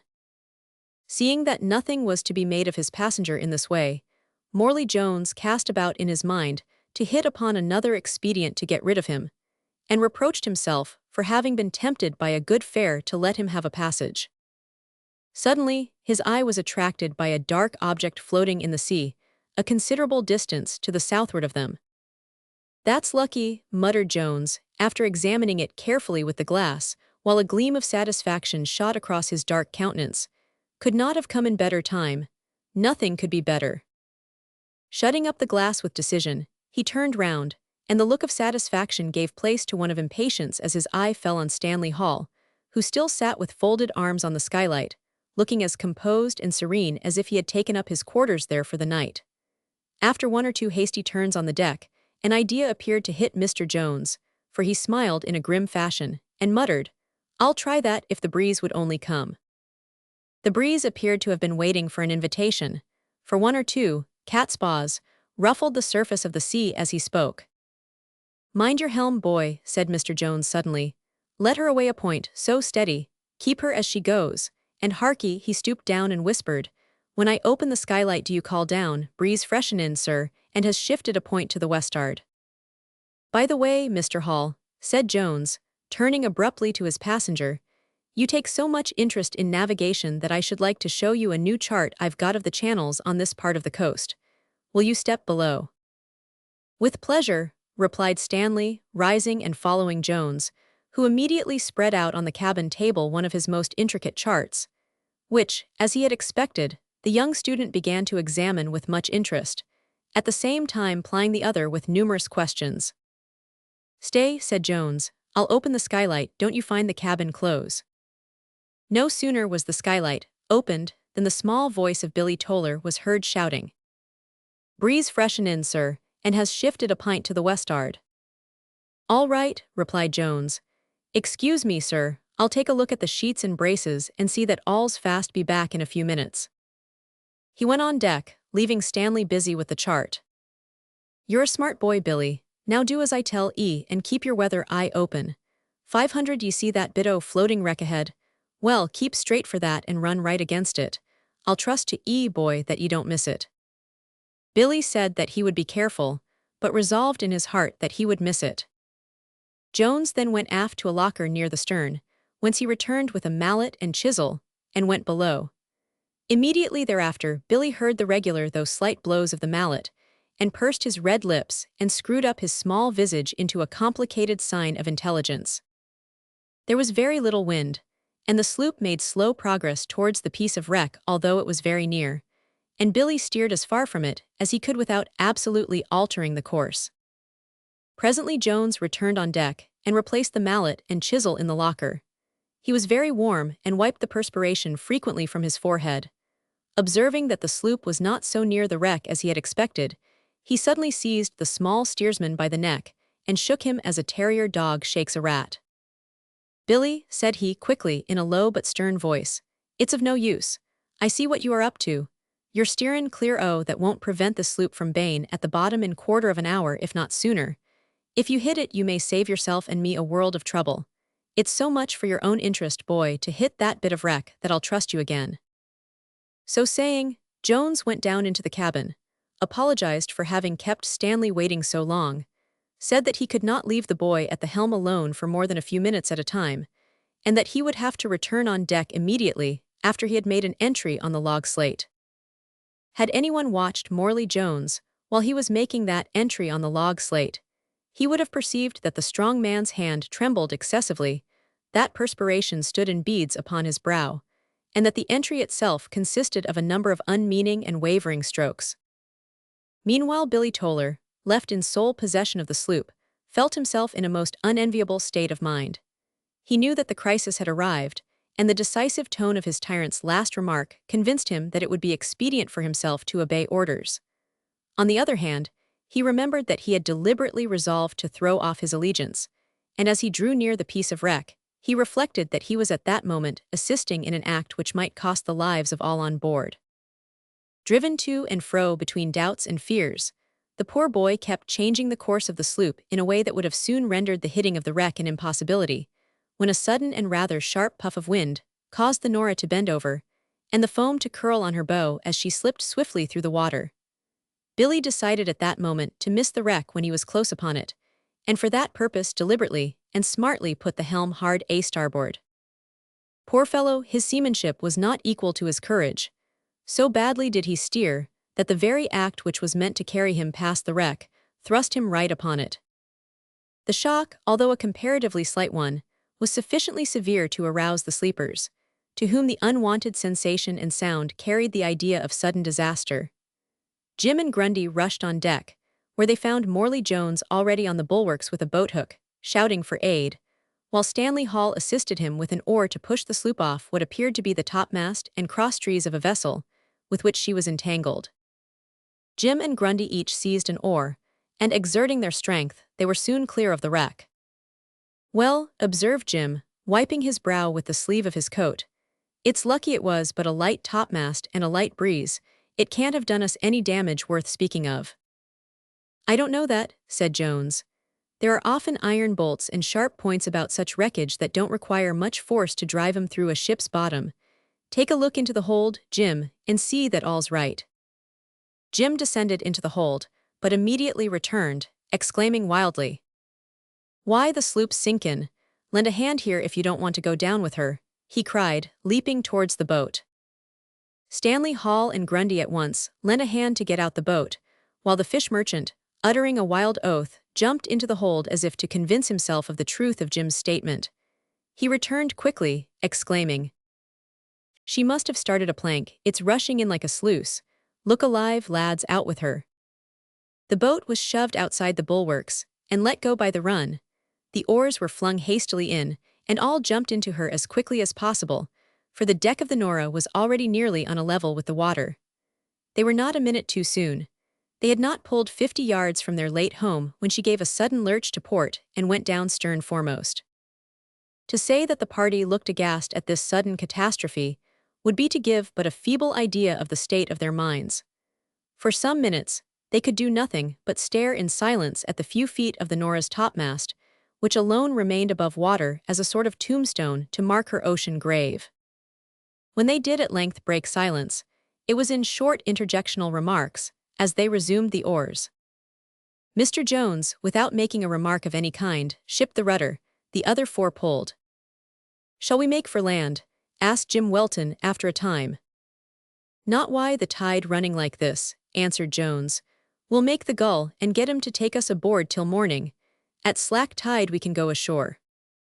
In perfect silence they rowed towards the floating light, which was not more than a mile distant from the scene of the disaster. As the ebb tide was running strong, Jim hailed before they were close alongside, "Gull, ahoy, heave us a rope, will you?" There was instant bustle on board the floating light, and as the boat came sweeping past a growl of surprise was heard to issue from the mate's throat as he shouted, "Look out." A rope came whirling down on their heads, which was caught and held on to by Jim. "All right, father," he said, looking up. "All wrong, I think," replied the sire, looking down. "Why, Jim, you always turn up like a bad shilling, and in bad company too. Wherever have you come from this time?" "From the sea, father. Don't keep jawing there, but help us aboard, and you'll hear all about it." By this time Jones had gained the deck, followed by Stanley Hall and Billy. These quickly gave a brief outline of the disaster and were hospitably received on board, while Jim and Grundy made fast the tackles to their boat and had it hoisted inboard. "You won't require to pull ashore tomorrow," said the elder Mr. Welton, as he shook his son's hand.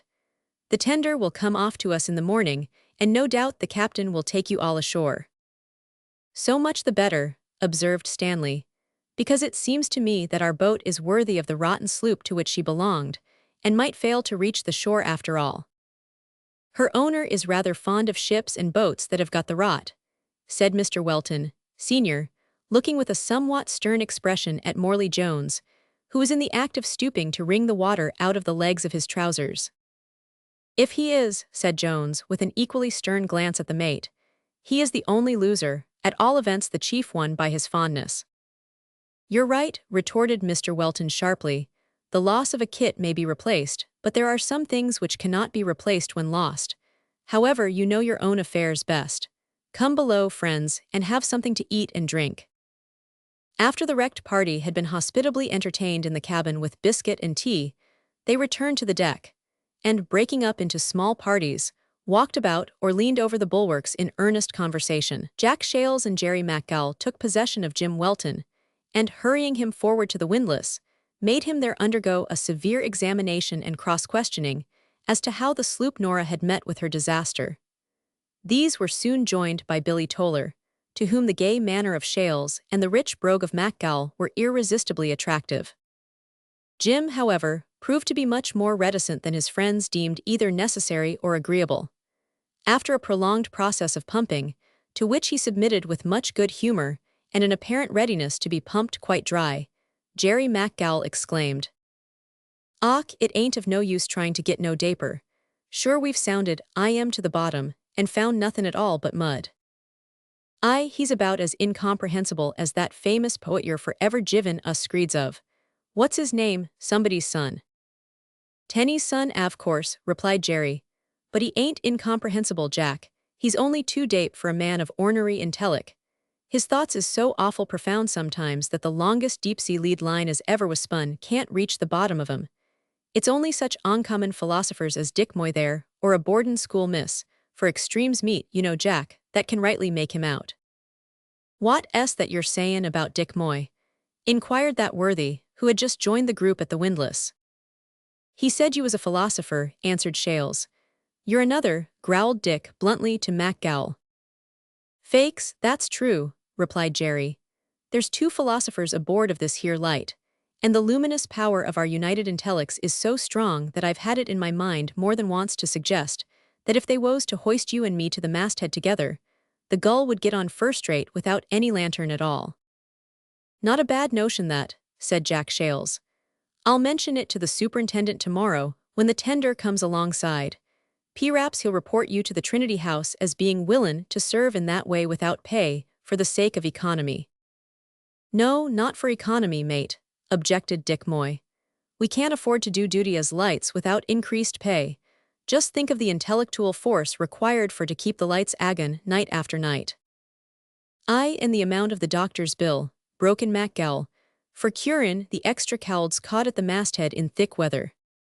"But we wouldn't go up in thick weather, stupid," said Moy. "What 'ud be the use? Ain't the gong enough at sich times?" "Och, to be sure, didn't I misremember that? What a thing it is to be ready-witted now. And since we are mackin' sich radical changes in the floating light system, what would ye say, boys, to advise the board to use the head of Jack Shales instead of a gong? It would sound splendiferous, for there ain't no more in it than an empty cask. The last gong they sint us down was cracked, you know, so I fancy that's considered the right sort, and if so, Jack's head is cracked enough in all conscience." "I suppose, Jerry," said Shales, "if my head was appointed gong, you'd like that your fist should get the situation of drumstick." "Stop your chaffin', boys, and let's catch some birds for tomorrow's dinner," said one of the men who had been listening to the conversation. "There's an uncommon lot of 'em about tonight, and it seems to me if the fog increases we shall have more of 'em. Ho. Sich a gettin' upstairs and a playin' on the fiddle," sang Jack Shales, as he sprang up the wire rope ladder that led to the lantern, round which innumerable small birds were flitting, as if desirous of launching themselves bodily into the bright light. "What is that fellow about?" inquired Stanley Hall of the mate, as the two stood conversing near the binnacle. "He's catching small birds, sir. We often get a number in that way here. But they ain't so numerous about the Gull as I've seen them in some of the other lightships. You may find it difficult to believe, but I do assure you, sir, that I have caught as many as 500 birds with my own hand in the course of 2 hours." "Indeed, what sort of birds?" "Larks and starlings chiefly, but there were other kinds amongst 'em. Why, sir, they flew about my head and round the lantern like clouds of snowflakes. I was sittin' on the lantern just as Shales is sittin' now, and the birds came so thick that I had to pull my sou'wester down over my eyes, and hold up my hands sometimes before my face to protect myself, for they hit me all over. I snapped at 'em, and caught 'em as fast as I could use my hands, gave their heads a screw, and crammed 'em into my pockets. In a short time the pockets were all as full as they could hold coat, vest, and trousers. I had to do it so fast that many of 'em wasn't properly killed, and some came alive again, hopped out of my pockets and flew away." At that moment, there arose a laugh from the men as they watched their comrade, who happened to be performing a feat somewhat similar to that just described by the mate. Jack Shales had seated himself on the roof of the lantern. This roof being opaque, he and the mast, which rose above him, and its distinctive ball on the top, were enveloped in darkness. Jack appeared like a man of ebony pictured against the dark sky. His form and motions could therefore be distinctly seen, although his features were invisible. He appeared to be engaged in resisting an attack from a host of little birds, which seemed to have made up their minds to unite their powers for his destruction. The fact being that the poor things, fascinated by the brilliant light, flew over, under, and round it, with eyes so dazzled that they did not observe the man until almost too late to sheer off and avoid him. Indeed, many of them failed in this attempt, and flew right against his head, or into his bosom. These he caught, killed, and pocketed, as fast as possible, until his pockets were full, when he descended to empty them. "Hallo, Jack, mind your eye," cried Dick Moy, as his friend set foot on the deck. "There's one of 'em aggin' off with that crooked sixpence you're so fond of." Jack caught a starling which was in the act of wriggling out of his coat pocket, and gave it a final twist. "Hold your hats, boys," he cried, hauling forth the game. "Talk of a Scotch moor, there's nothin' equal to the top of the Gull lantern for real sport." "I say, Jack," cried Mr. Welton, who, with Stanley and the others, had crowded round the successful sportsman, "there are some strange birds on the ball, gulls or crows or owls. If you look sharp and get inside, you may perhaps catch them by the legs." Billy Toller heard this remark, and looking up saw the two birds referred to, one seated on the ball at the masthead, the other at that moment sailing round it. Now it must be told, and the reader will easily believe it, that during all this scene Billy had looked on not only with intense interest, but with a wildness of excitement peculiar to himself, while his eyes flashed, and his small hands tingled with a desire to have, not merely a finger, but all his 10 fingers in the pie. Being only a visitor, however, and ignorant of everybody and everything connected with a floating light, he had modestly held his tongue and kept in the background. But he could no longer withstand the temptation to act. Without uttering a word, he leaped upon the rope ladder of the lantern, and was halfway up it before anyone observed him, determined to forestall Jack Shales. Then there was a shouting of "Hallo, what is that scamp up to? Come down, you monkey. He'll break his neck, serve him right. Hi, come down, will 'e," and similar urgent as well as complimentary expressions, to all of which Billy turned a deaf ear. Another minute and he stood on the roof of the lantern, looking up at the ball and grasping the mast, which rose, a bare pole, 12 or 15 feet above him. "Och, av the spalpeen tries that," exclaimed Jerry MacGowl, "it'll be the end of IM entirely." Billy Toller did try it. Many a London lamp post had he shinned up in his day. The difference did not seem to him very great. The ball, he observed, was made of light bands or lathes arranged somewhat in the form of latticework. It was full 6 feet in diameter, and had an opening in the underpart by which a man could enter it. Through the lozenge-shaped openings, he could see 2 enormous ravens perched on the top. Pausing merely for a second or two to note these facts and recover breath, he shinned up the bare pole like a monkey, and got inside the ball. The spectators on deck stood in breathless suspense and anxiety, unable apparently to move. But when they saw Billy clamber up the side of the ball like a mouse in a wire cage, put forth his hand, seize one of the ravens by a leg and drag it through the bars to him, A ringing cheer broke forth, which was mingled with shouts of uncontrollable laughter. The operation of drawing the ill-omened bird through the somewhat narrow opening against the feathers had the double effect of ruffling it out to a round and ragged shape, very much beyond its ordinary size, and of rousing its spirit to 10 times its wonted ferocity, insomuch that, when once fairly inside, it attacked its captor with claw, beak, and wing furiously. It had to do battle, however, with an infant Hercules. Billy held on tight to its leg and managed to restrain its head and wings with one arm, while with the other he embraced the mast and slid down to the lantern, but not before the raven freed its head and one of its wings and renewed its violent resistance. On the lantern, he paused for a moment to make the captive more secure, and then let his legs drop over the edge of the lantern, intending to get on the rounds of the ladder, but his foot missed the first one. In his effort to regain it, he slipped. At that instant the bird freed his head and with a triumphant caw, gave Billy an awful peck on the nose. The result was that the poor boy fell back. He could not restrain a shriek as he did so, but he still kept hold of the raven and made a wild grasp with his disengaged hand. Fortunately, he caught the ladder and remained swinging and making vain efforts to hook his leg round one of the ropes. "Let go the bird," shouted the mate, rushing underneath the struggling youth, resolved at all hazards to be ready to break his fall if he should let go. "Hold on," yelled Jerry McGull, springing up the ladder as Jack Shales afterwards said, like a chimpanzee maniac, and clutching Billy by the neck. "Ye may let go now, ye spalpeen," said Jerry, as he held the upper half of Billy's shirt, vest, and jacket in his powerful and capacious grasp. "I'll hold ye safe enough." At that moment the raven managed to free its disheveled wings, the fierce flapping of which it added to its clamorous cries and struggles of indignation. Feeling himself safe, Billy let go his hold and used the freed hand to seize the raven's other leg. Then the Irishman descended, and thus, amid the riotous wriggles and screams of the disheveled bird, and the cheers, laughter, and congratulations of his friends, our little hero reached the deck in safety. But this was not the end of their bird-catching on that memorable occasion. It was, indeed, the grand incident of the night, the culminating point, as it were, of the battle, but there was a good deal of light skirmishing afterwards. Billy's spirit, having been fairly roused, was not easily allayed. After having had a piece of plaister stuck on the point of his nose, which soon swelled up to twice its ordinary dimensions, and became bulbous in appearance, he would fain have returned to the lantern to prosecute the war with renewed energy. This, however, Mr. Welton Sr. would by no means permit, so the youngster was obliged to content himself with skirmishing on deck, in which he was also successful. One starling he found asleep in the fold of a tarpaulin. Another he discovered in a snug corner under the lee of one of the men's coats, and both were captured easily.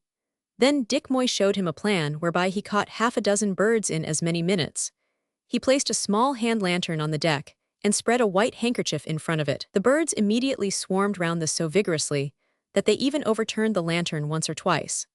Finally, settling down on the handkerchief, they went to sleep. It was evident that the poor things had not been flying about for mere pleasure. They had been undoubtedly fascinated by the ship's glaring light, and had kept flying round it until nearly exhausted, insomuch that they fell asleep almost immediately after settling down on the handkerchief, and were easily laid hold of. During the intervals of this warfare, Mr. George Welton related to Billy Toller and Stanley Hall numerous anecdotes of his experience in bird-catching on board the Floating Lights. Mr. Welton had been long in the service, and had passed through all the grades, having commenced as a seaman and risen to be a lamplighter and a mate, the position he then occupied. His office might perhaps be more correctly described as second master, because the two were never on board at the same time, each relieving the other month about, and thus each being in a precisely similar position as to command, though not so in regard to pay. "There was one occasion," said the mate, "when I had a tough set to with a bird, something like what you have had tonight, youngster.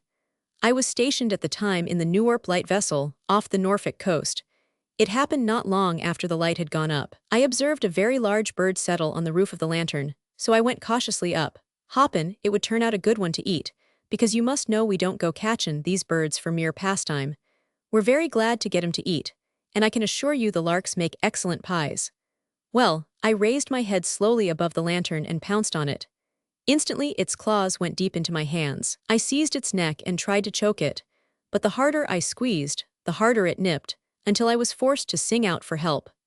Leavin' go the neck, in order to have one hand free, I descended the ladder with the bird hanging to the other hand by its claws. I found I had no occasion to hold tight to it, for it held tight to me. Before I got down, however, it had recovered a bit, let go and flew away, but took refuge soon after in the lantern house on deck. Here I caught it a second time, and once more received the same punishment from its claws. I killed it at last, and then found, to my disgust, that it was a monster sparrowhawk and not fit for food. "Somethink floatin' alongside, sir," said Dick Moy, running aft at that moment and catching up a boat hook, with which he made a dart at the object in question and struck, but failed to secure it. "What is it, Moy?" asked Mr. Welton. "On'y a bit o' wreck, I think. It looked like a corp at first." Soon after this most of the people on board the Gull went below and turned in, leaving the deck in charge of the regular watch, which, on that occasion, consisted of Dick and his friend Jack Shales. Jerry MacGall kept them company for a time, being, as he observed, sentimentally inclined that night. Stanley Hall, attracted by the fineness of the night, also remained on deck a short time after the others were gone. "Do you often see dead bodies floating past?" he asked of Dick Moy. "Not worry often, sir, but occasionally we does. You see, we're so nigh the Goodwin Sands, where wrecks take place in the winter months pretty constant, that poor fellers are sometimes washed past us, but they ain't always dead. One night we heard loud cries not far off from us, but it was blowin' a gale, and the night was so dark we could see nothin'. We could no more have launched our boat than we could ave gone over the falls o' Niagara without capsizin'. When next the relief comed off, we heard that it was 3 poor fellers gone past on a piece of wreck." "Were they lost?" inquired Stanley. "No, sir, they warn't all of 'em lost. A brig saw 'em at daylight, but just as they was being picked up, one was so exhausted he slipped off the wreck and was drowned. 'Nother time," continued Moy as he paced slowly to and fro, "we seed a corp float past and tried to ook it with the boatook but missed it. It was on its face, and we could see it add on a belt and sheath knife. There was a bald spot on the ead, and the gulls was peckin' at it, so we knowed it was dead, worry likely a long time." "There's a tight little craft," remarked Shales, pointing to a vessel which floated at no great distance off. "Which do you mean?" asked Dick, for there were so many vessels, some at anchor and some floating past with the tide like phantom ships, that it was not easy to make out which vessel was referred to. "The one wy the shoulder o' mutton mainsail." "No, that schooner with the raking masts and topsail." "Ah, that's a purty little thing from ould Ireland," returned Jerry MacGall. "I'd know her anywhere by the cut of her jib.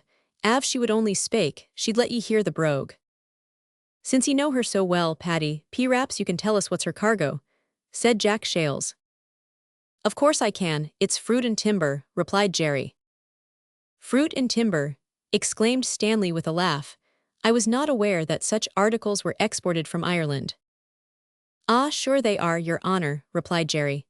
"No doubt the English, with that low spirit of jealousy that's peculiar to 'em, would say it was brooms and taties, but we calls it fruit and timber.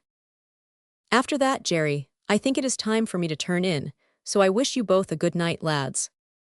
"Good night, sir, good night," replied the men, as Stanley descended to his berth, leaving the watch to spin yarns and perambulate the deck until the bright beams of the floating light should be rendered unnecessary by the brighter beams of the rising sun.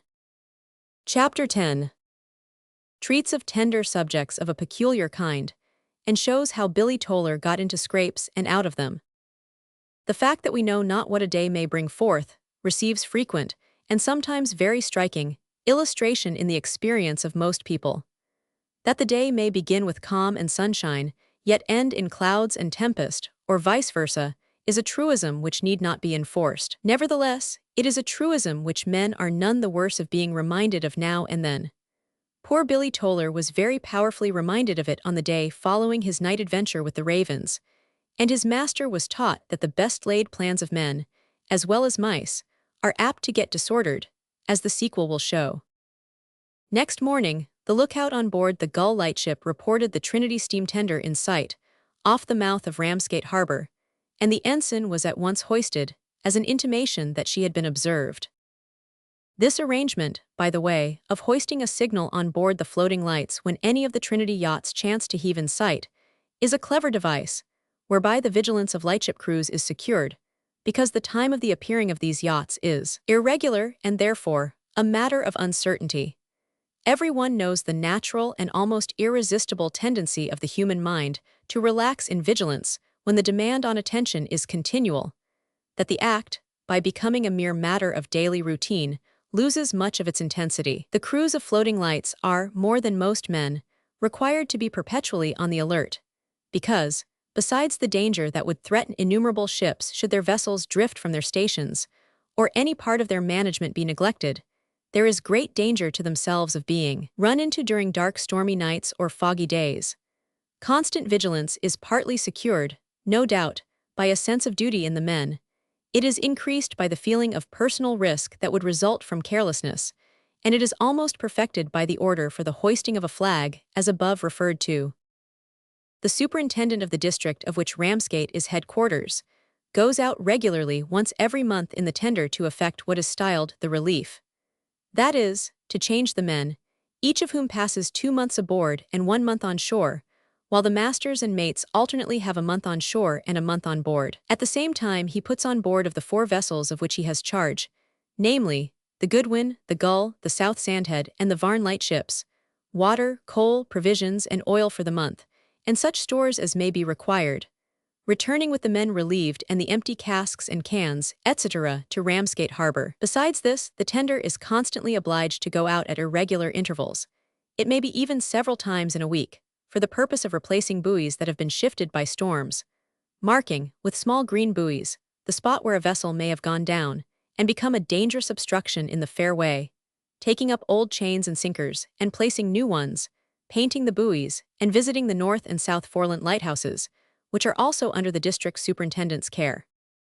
On all of these occasions, the men on duty in the floating lights are bound to hoist their flag whenever the tender chances to pass them within sight, on pain of a severe reprimand if the duty be neglected, and something worse if such neglect be of frequent occurrence. In addition to this, some of the elder brethren of the Trinity House make periodical visits of inspection to all the floating lights round the coasts of England, and this they do purposely at irregular times, in order, if possible, to catch the guardians of the coast napping. And woe betide the watch on duty if these inspecting brethren should manage to get pretty close to any lightship without having received the salute of recognition. Hence the men of the floating lights are kept ever on the alert, and the safety of the navigation, as far as human wisdom can do it, is secured. Hence also, at whatever time any of our floating lights should chance to be visited by strangers, they, like our lighthouses, will invariably be found in perfect working order, and as clean as new pins, except, of course, during periods of general cleaning up or painting. Begging pardon for this digression, we return to Billy Toller, whose delight with the novelty of his recent experiences was only equaled by his joyous anticipations of the stirring sea life that yet lay before him. The satisfaction of Mr. Jones, however, at the success of his late venture, was somewhat damped by the information that he would have to spend the whole day on board the tender. The district superintendent, whose arduous and multifarious duties required him to be so often afloat that he seemed to be more at home in the tender than in his own house ashore, was a man whose agreeable manners and kind, hearty, yet firm disposition had made him a favorite with everyone in the service. Immediately on his boarding the Gull, he informed the uninvited and unfortunate guests of that floating light that he would be very glad to take them ashore, but that he could not do so until evening, as, besides effecting the relief, he meant to take advantage of the calm weather to give a fresh coat of paint to 1 or 2 buoys, and renew their chains and sinkers, and expressed a hope that the delay would not put them to much inconvenience. Stanley Hall, between whom and the superintendent, there sprang up an intimate and sympathetic friendship almost at first sight, assured him that so far from putting him to inconvenience, it would afford him the greatest pleasure to spend the day on board. Billy Toller heard this arrangement come to with an amount of satisfaction which was by no means shared by his employer, who was anxious to report the loss of the Nora without delay, and to claim the insurance money as soon as possible. He judged it expedient, however, to keep his thoughts and anxieties to himself, and only vented his feelings in a few deep growls, which, breaking on the ears of Billy Toller, filled the heart of that youthful sinner with additional joy. "What a savage he is," said Dick Moy, looking at Jones and addressing himself to Billy. Ah, ain't he just, replied the urchin. Has he not been good to E? Asked the big seaman, looking down with a kindly expression at the small boy. Midland, was Billy's cautious reply. I say Neptune, he added, looking up into Dick's face, what's your name? It ain't Neptune, anyhow, replied Dick. That's what we've called the big black Newfoundland dog you sees over there a-jumping about Jim Welton as if he had falled in love with him. Why is it so fond of him? Asked Billy. Dick replied to this question by relating the incident of the dog's rescue by Jim. Very interestin', well but what is your name? Said Billy, returning to the point. Dick. Of course I know that. I've heard 'em all call ye that often enough, but I s'pose you've got another. Moy, said the big seaman. Moy, eh? Cried Billy with a grin, that is a funny name, but there ain't enough of it for my taste. The conversation was interrupted at this point by the superintendent, who, having been for many years in command of an East Indiaman, was styled captain. He ordered the mate and men whose turn it was to be relieved to get into the tender along with the strangers. Soon afterwards the vessel steamed away over the glassy water, and Billy, who had taken a fancy to the big lamplighter, went up to him and said, Well, Dick Moy, where are we aggin to just now? Dick pointed to a black speck on the water, a considerable distance ahead of them.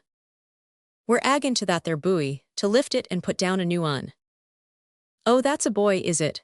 And are them there boys too? Asked Billy, looking round at the curious oval and conical cask-like things, of gigantic proportions, which lumbered the deck and filled the hold of the tender. Aye, they're all buoys. None of 'em girls? Inquired the urchin gravely. No, none of 'em, replied Dick with equal gravity, for to him the joke was a very stale one. No, that's stupid now, I'd ave add some of 'em girls for variety's sake, what's the use of 'em? Asked the imp, who pretended ignorance in order to draw out his burly companion. To mark the channels, replied Dick. We puts a red buoy on one side and a checkered buoy on t'other, and if the vessels keeps atween 'em they goes all right, if not they goes ashore. That's just where it is now, said Billy. If I had had the markin', oh them there channels I'd ave put boys on one side and girls on t'other all the way up to London, made a sort o' country dance of it, and all the ships would ave gone up the middle and down again, d'ye see. Port a little, said the captain at that moment. Port it is, sir, answered Mr. Welton, Sr., who stood at the wheel. The tender was now bearing down on one of the numerous buoys which mark off the channels around the Goodwin Sands, and it required careful steering in order to avoid missing it on the one hand or running into it on the other. A number of men stood on the bow of the vessel, with ropes and boat hooks, in readiness to catch and make fast to it. These men, with the exception of 2 or 3 who formed the permanent crew of the tender, were either going off to relieve their comrades and take their turn on board the floating lights, or were on their way to land, having been relieved, such as George Welton the mate, Dick Moy, and Jerry MacGowell. Among them were several masters and mates belonging to the light vessels of that district, sedate, grave, cheerful, and trustworthy men, all of them, who had spent the greater part of their lives in the service, and were by that time middle-aged or elderly, but still, with few exceptions, as strong and hearty as young men. Jerry, being an unusually active and powerful fellow, took a prominent part in all the duties that devolved on the men at that time. That these duties were not light might have been evident to the most superficial observer, for the buoys and their respective chains and sinkers were of the most ponderous and unwieldy description. Referring to this, Stanley Hall said, as he stood watching the progress of the work, Why, Captain, up to this day I have been in the habit of regarding buoys as trifling affairs, not much bigger or more valuable than huge barrels or washing tubs, but now that I see them close at hand and hear all you tell me about them, my respect increases wonderfully. It will be increased still more, perhaps, replied the captain, when I tell you the cost of some of them. Now then, MacGowell, look out, are you ready? All ready, sir. Port a little steady. Steady, replied Mr. Welton. Hurrah, howled on och, steady heave hooray, cried the anxious Irishman as he made a plunge at the buoy which was floating alongside like a huge iron balloon, bumping its big forehead gently, yet heavily, against the side of the tender, and in that simple way conveying to the mind of Stanley an idea of the great difficulty that must attend the shifting of buoys in rough weather. The buoy having been secured, an iron hook and chain of great strength were then attached to the ring in its head. The chain communicated with a powerful crane rigged up on the foremast and was wrought by a steam windlass on deck. "You see, we require stronger tackle," said the captain to Stanley, while the buoy was being slowly raised. "That buoy weighs fully 3/4 of a ton and cost not less, along with its chain and sinker, than 150 pounds, yet it is not one of our largest. We have what we call monster buoys, weighing considerably more than a ton, which cost about 300 pounds apiece, including a 60-fathom chain and a 30-hundred-weight sinker. Those medium-sized ones, made of wood and hooped-like casks, cost £100 to 100 pounds apiece without appendages. Even that small green fellow lying there, with which I intend to mark the Nora, if necessary, is worth 25 pounds, and as there are many hundreds of such buoys all round the kingdom, you can easily believe that the guarding of our shores is somewhat costly." "Indeed it must be," answered Stanley. "And if such insignificant-looking things cost so much, what must be the expense of maintaining floating lights and lighthouses?" "I can give you some idea of that too," said the captain. "Look out!" exclaimed the men at that moment. "Och, be aisy," cried Jerry, ducking as he spoke, and thus escaping a blow from the buoy, which would have cracked his head against the vessel's side like a walnut. "Heave away, lad." The man at the windlass obeyed. The irresistible steam winch caused the huge chain to grind and jerk in its iron pulley, and the enormous globular iron buoy came quietly over the side, black here and brown there, and red-rusted elsewhere, its green beard of seaweed dripping with brine, and its sides grizzled with a 6 months' growth of barnacles and other shellfish. It must not be supposed that, although the engine did all the heavy lifting, the men had merely to stand by and look on. In the mere processes of capturing the buoy and making fast the chains and hooks, and fending off, etc., there was an amount of physical effort, straining and energizing on the part of the men, that could scarcely be believed unless seen. Do not fancy, good reader, that we are attempting to make much of a trifle in this description. Our object is rather to show that what might very naturally be supposed to be trifling and easy work is, in truth, very much the reverse. The buoy having been lifted, another of the same size and shape, but freshly painted, was attached to the chain, tumbled over the side, and left in its place. In this case the chain and sinker did not require renewing, but at the next one visited it was found that buoy, chain, and sinker had to be lifted and renewed. And here again, to a landsman like Stanley, there was much to interest and surprise. If a man, ignorant of such matters, were asked what he would do in the event of his having to go and shift one of those buoys, he might probably reply, "Well, I suppose I would first get hold of the buoy and hoist it on board, and then throw over another in its place."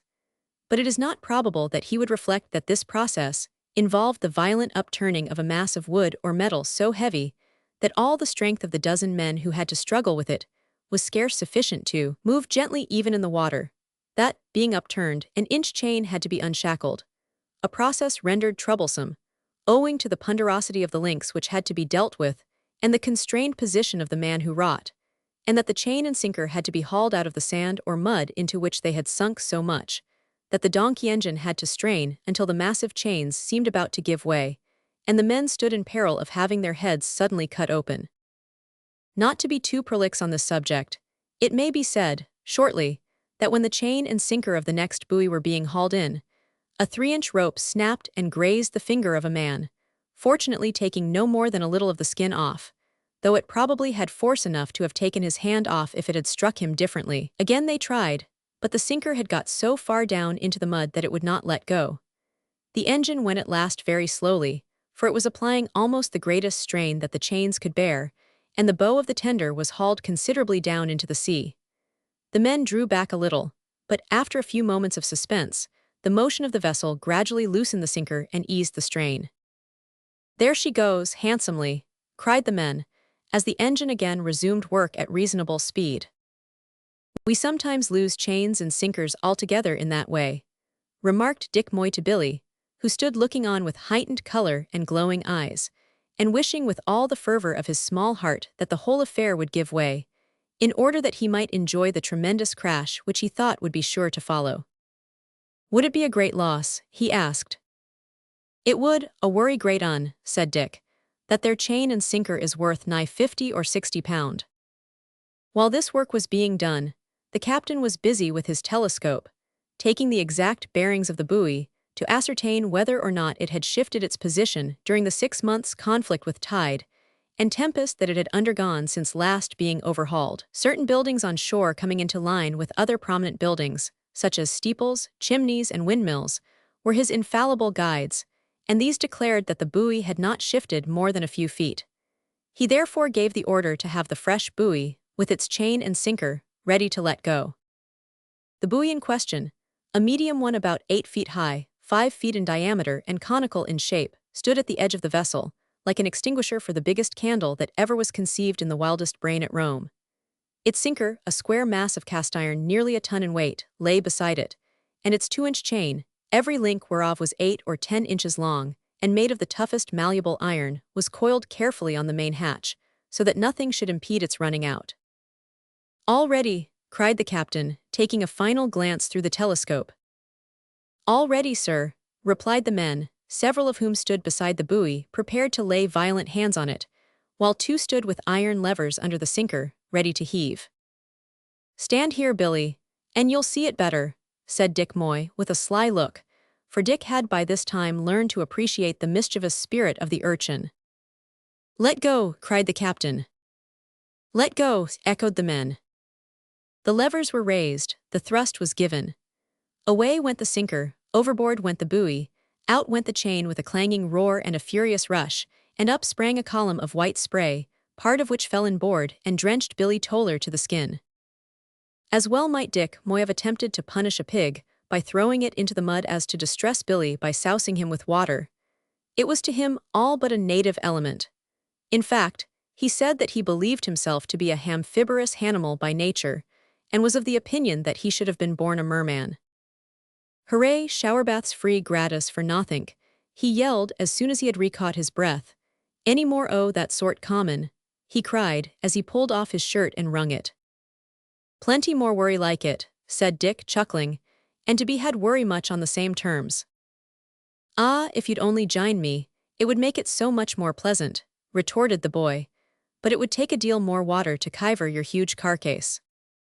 "That boy will either make a first-rate man or an out-and-out villain," observed the captain to Stanley, as they stood listening to his chaffing remarks. "He'll require a deal of taming," said Jim Welton, who was standing by, "but he's a smart, well-disposed little fellow as far as I know him." Morley Jones, who was seated on the starboard bulwarks not far off, confided his opinion to no one, but he was observed to indulge in a sardonic grin, and to heave his shoulders as if he were agitated with suppressed laughter when this last remark was made. The steamer meanwhile had been making towards another of the floating lights, alongside of which some time was spent in transferring the full water casks, receiving the empties, etc., and in changing the men. The same process was gone through with the other vessels, and then, in the afternoon, they returned towards Ramsgate Harbor. On the way they stopped at one of the large buoys which required to be painted. The weather being suitable for that purpose, a boat was lowered, black and white paint pots and brushes were put into her, and Jack Shales, Dick Moy, and Jerry MacGall were told off to perform the duty. Stanley Hall also went for pastime, and Billy Toller slid into the boat like an eel, without leave, just as it pushed off. "Get out, ye small varmint!" shouted Jerry, but the boy did not obey. The boat was already a few feet off from the vessel, and as the captain either did not see or did not care, Billy was allowed to go. "You'll only be in the way, and get tired of your life before we're half done," said Dick Moy. "Never mind, he shall keep me company," said Stanley, laughing. "We will sit in judgment on the work as it proceeds, won't we, Billy?" "Well, sir," replied the boy with intense gravity, "that depends on whether your fine heart education has been sufficiently attended to. But I've no objection to give you the benefit o' my advice if you gets into difficulties." A loud laugh greeted this remark, and Billy, smiling with condescension, said he was gratified by their approval. A few minutes sufficed to bring them alongside the buoy, which was one of the largest size, shaped like a cone, and painted in alternate stripes of white and black. It rose high above the heads of the men when they stood up beside it in the boat. It was made of timber, had a wooden ring round it near the water, and bore evidence of having received many a rude buffet from ships passing in the dark. "A nice little buoy this," said Billy, looking at it with the eye and air of a connoisseur. "What's its name?" "The North Goodwin, can't read. Do see its name up there on its side in letters as long as yourself?" said Jack Shales as he stirred up the paint in one of the pots. "Ah, to be sure. Well, it might have been named the Uncommon Goodwin," said Billy, "for it seems to have seen rough service and to have stood it well. Come, boys, look alive, mix your colors and go to work. England expects every man you know for to do his duty." "What a bag of impudence it is," said Dick Moy, catching the ringbolt on the top of the buoy with the boat hook, and holding the boat as close to it as possible, while his mates dipped their brushes in the black and white paint respectively, and began to work with the energy of men who know that their opportunity may be cut short at any moment by a sudden squall or increasing swell. Indeed, calm though the water was, there was enough of undulation to render the process of painting one of some difficulty, for, besides the impossibility of keeping the boat steady, Dick Moy found that all his strength could not avail to prevent the artists being drawn suddenly away beyond reach of their object, and as suddenly thrown against it, so that their hands and faces came frequently into contact with the wet paint and gave them a piebald appearance. For some time, Billy contented himself with looking on and chaffing the men, diversifying the amusement by an occasional skirmish with Stanley, who had armed himself with a brush and was busy helping. "It's rather heavy work, sir, to do all the judgment business by myself," he said. "There's that feller Shales as don't know how a straight line should be drawed. Couldn't ye lend me your brush, Jack, or p'raps Dick Moy will lend me his beard, as he don't seem to be usin' it just now." "Here, Dick," cried Stanley, giving up his brush. "You've had enough of the holding on business, come, I'll relieve you." "Aye, that's your sort," said Billy. "Muscle to the boathook and brains to the brush."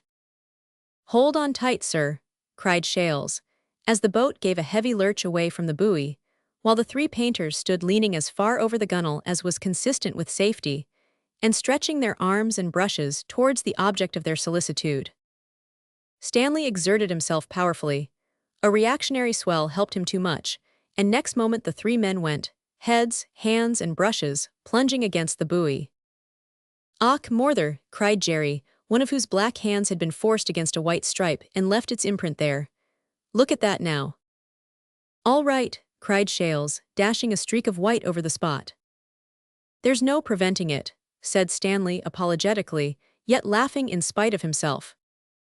"I say, Jack, this is art, this is," observed Moy, as he drew back to take another dip. "But I'm free to confess that I'd rather go courtin' the girls than painting the buoys." "Oh, Dick, you borrowed that from me," cried Billy. "For shame, sir." "Well, well," observed Jerry, "it's many a time I've held on to a painter, but I never thought to become one. What would ye call this now, a landscape or a portrait?" "I would call it a marine piece," said Stanley. "How much, sir?" asked Dick Moy, who had got upon the wooden ring of the buoy and was standing thereon attempting, but not very successfully, to paint in that position. "A mariny piece, you noodle," cried Billy. "Don't ye understand the gentleman what's a sittin' on judgment on e? A mariny piece is a piece o' mariny or striped calico, which is all the same, and worry poor stuff it is too. Come, I'll stand it no longer. I hold ye in sich contempt that I must look down on e." So saying, the active little fellow seized the boat hook, and swung himself lightly on the buoy, the top of which he gained after a severe scramble, amid the indignant shouts of the men. "Well, since you have gone up there, we'll keep you there till we are done."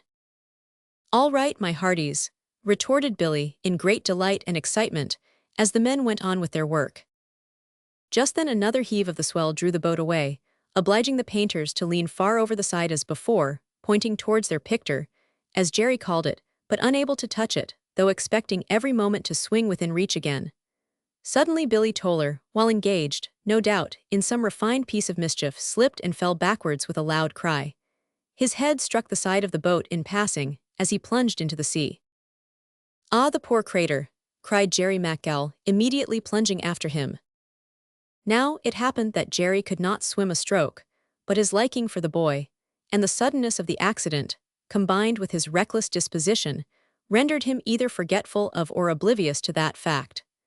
Instead of doing any good, therefore, to Billy, he rendered it necessary for the men to give their undivided attention to hauling his unwieldy carcass into the boat. The tide was running strong at the time. Billy rose to the surface but showed no sign of life. He was sinking again when Stanley Hall plunged into the water like an arrow and caught him by the hair. Stanley was a powerful swimmer, but he could make no headway against the tide that was running to the southward at the time, and before the men had succeeded in dragging their enthusiastic but reckless comrade into the boat, Billy and his friend had been swept to a considerable distance. As soon as the oars were shipped, however, they were quickly overtaken and rescued. Stanley was none the worse for his ducking, but poor Billy was unconscious and had a large cut in his head which looked serious. When he was taken on board the tender and restored to consciousness, he was incapable of talking coherently. In this state he was taken back to Ramsgate and conveyed to the hospital. There in a small bed, the small boy lay for many weeks, with ample leisure to reflect upon the impropriety of coupling fun, which is right, with mischief which is emphatically wrong and generally leads to disaster. But Billy could not reflect because he had received a slight injury to the brain, it was supposed, which confused him much and induced him, as his attentive nurse said, to talk nothing but nonsense. The poor boy's recently made friends paid him all the attention they could, but most of them had duties to attend to which called them away, so that, ere long, with the exception of an occasional visit from Mr. Welton of the Gull Light, he was left entirely to the care of the nurses and house surgeons, who were extremely kind to him. Mr. Morley Jones, who might have been expected to take an interest in his protégé, left him to his fate, after having ascertained that he was in a somewhat critical condition, and in any case, not likely to be abroad again for many weeks. There was one person, however, who found out and took an apparently deep interest in the boy. This was a stout, hale gentleman of middle age, with a bald head, a stern countenance and keen grey eyes. He came to the hospital, apparently as a philanthropic visitor, inquired for the boy, introduced himself as Mr. Larks, and sitting down at his bedside, sought to ingratiate himself with the patient. At first he found the boy in a condition which induced him to indulge chiefly in talking nonsense, but Mr. Larks appeared to be peculiarly interested in this nonsense, especially when it had reference, as it frequently had, to a man named Jones. After a time, when Billy became sane again, Mr. Larks pressed him to converse more freely about this Mr. Jones, but with returning health came Billy's sharp wit and caution. He began to be more circumspect in his replies to Mr. Larks, and to put questions, in his turn, which soon induced that gentleman to discontinue his visits, so that Billy Toller again found himself in what might with propriety have been styled his normal condition, absolutely destitute of friends. But Billy was not so destitute as he supposed himself to be, as we shall see. Meanwhile Morley Jones went about his special business. He reported the loss of the sloop Nora, had it advertised in the Gazette, took the necessary steps to prove the fact, called at the office of the Submarine Insurance Company, and at the end of 3 weeks walked away, chuckling, with £300 in his pocket. In the satisfaction which the success of this piece of business induced, he opened his heart and mind pretty freely to his daughter Nora, and revealed not only the fact of Billy Toller's illness, but the place where he then lay. Until the money had been secured, he had kept this a secret from her, and had sent Jim Welton on special business to Gravesend in order that he might be out of the way for a time. But the motive being past, he made no more secret of the matter. Nora, who had become deeply interested in the boy, resolved to have him brought up from Ramsgate to Yarmouth by means of love, not being possessed of money. The moment, therefore, that Jim Welton returned, she issued her commands that he should go straight off to Ramsgate, find the boy, and by hook or crook, bring him to the Garden of Eden, on pain of her utmost displeasure. "But the thing ain't possible," said Jim. "I haven't got money enough to do it." "Then you must find money somehow, or make it," said Nora firmly. "That dear boy must be saved. When he was stopping here, I wormed all his secrets out of his little heart, bless it." "I don't wonder," interrupted Jim with a look of admiration. "And what do you think?" continued the girl, not noticing the interruption. "He confessed to me that he had been a regular London thief. Now I am quite sure that God will enable me to win him back if I get him here, for I know that he is fond of me, and I am equally sure that he will be lost if he is again cast loose on the world. God bless you, Nora. I'll do my best to fetch him to even if I should have to walk to Ramsgate and carry him here on my shoulders. But don't you think it would be as well also to keep him, forgive me, dear Nora, I must say it, to keep him out of your father's way? He might teach him to drink, you know, if he taught him no worse, and that's bad enough." Nora's face grew pale as she said, "Oh, Jim, are you sure there is nothing worse that he is likely to teach him? My father has a great deal of money just now. I hope that." "Why, Nora, you need not think he stole it," said Jim hurriedly, and with a somewhat confused look. "He got it in the regular way from the insurance company, and I couldn't say that there's anything absolutely wrong in the business. But—" The young sailor stopped short and sighed deeply. Nora's countenance became still more pale, and she cast down her eyes, but spoke not a word for some moments. "You must bring the boy to me, Jim," she resumed, with a sudden start. "He may be in danger here, but there is almost certain ruin before him if he is left to fall back into his old way of life." We need not trouble the reader with a detailed account of the means by which Jim Welton accomplished his object. Love prevailed, as it always did, always does, and always will, and ere many days had passed Billy Toller was once more a member of the drunkard's family, with the sweet presence of Nora ever near him, like an angel's wing overshadowing and protecting him from evil. Chapter 11. The Ancient Corporation of Trinity House of Diptford Strand. As landmarks, because of their affording variety, among other reasons, are pleasant objects of contemplation to the weary traveler on a long and dusty road, so landmarks in a tale are useful as resting places. We purpose, therefore, to relieve the reader, for a very brief period, from the strain of mingled fact and fiction in which we have hitherto indulged, turn into a siding, as it were, and before getting on the main line again, devote a short chapter to pure and unmitigated fact. So much has been said in previous chapters, and so much has yet to be said, about the lights, and buoys, and beacons which guard the shores of Old England, that it would be unpardonable as well as ungracious were we to omit making special reference to the ancient corporation of Trinity House of Diptford Strand, under the able management of which the whole of the important work has been devised and carried into operation, and is now most efficiently maintained. It cannot be too urgently pressed upon unnautical, especially young, readers, that the work which this corporation does, and the duties which it performs, constitute what we may term vital service.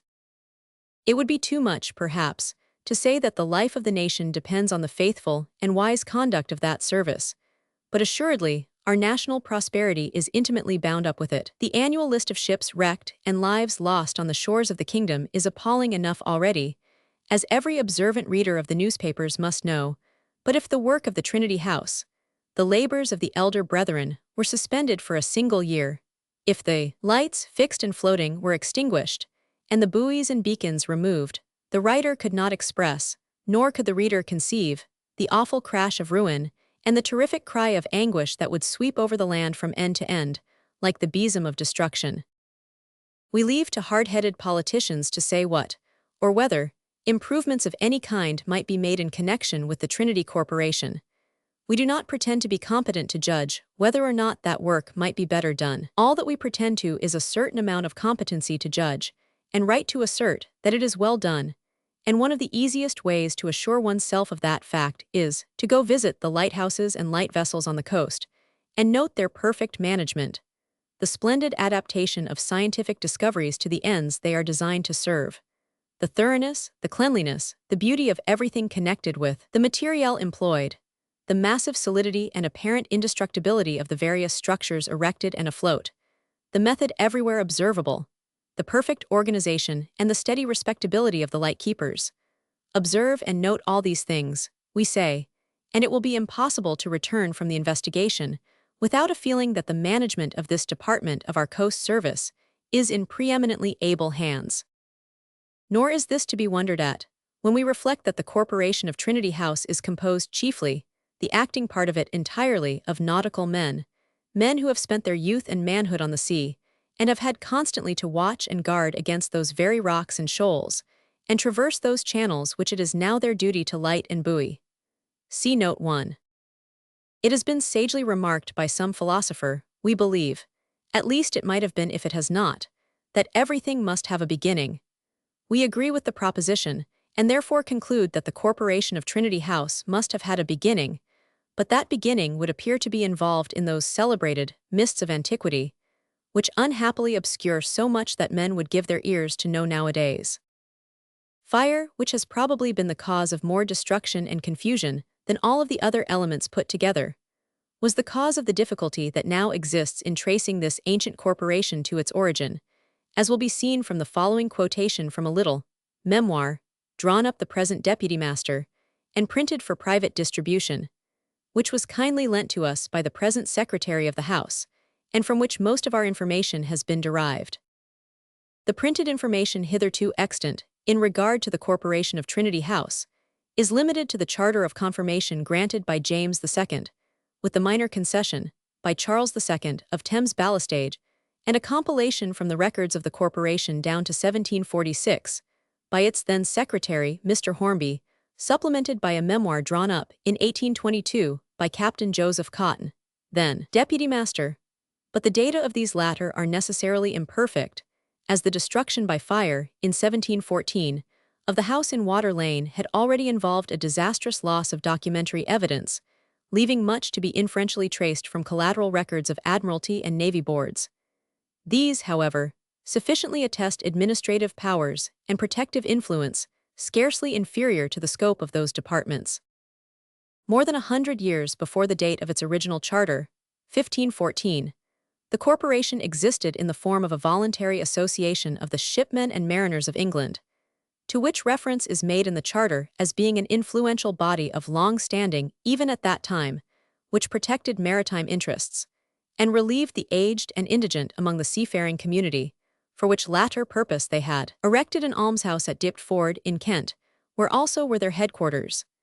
This society had inspired confidence and acquired authority to establish regulations for the navigation of ships and the government of seamen, which, by general consent, had been adopted throughout the service. It was, therefore, of tested and approved capacity, which at length resulted in the granting to it of a charter by Henry Roman VIII in 1514. From this date, the history proper of the corporation of Trinity House of Diptford Strand begins.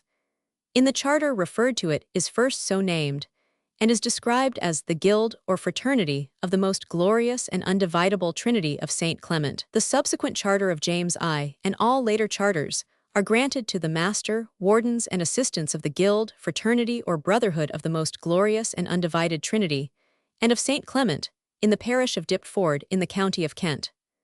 The grant of arms to the corporation is date, and includes the motto, Trinitas in Unitate. No reason can now be assigned for the application of its distinctive title. The mere fact that the constitution of the Guild included provision for the maintenance of a chaplain, and for the conduct of divine service in the parish church, is not, we think, sufficient to account for it. In the house or hall at Diptford adjoining the almshouses, the business of the corporation was first conducted. Afterwards, for the sake of convenient intercourse with shipowners and others, in a house in Ratcliffe, next at Stepney, and then in Water Lane, Tower Street.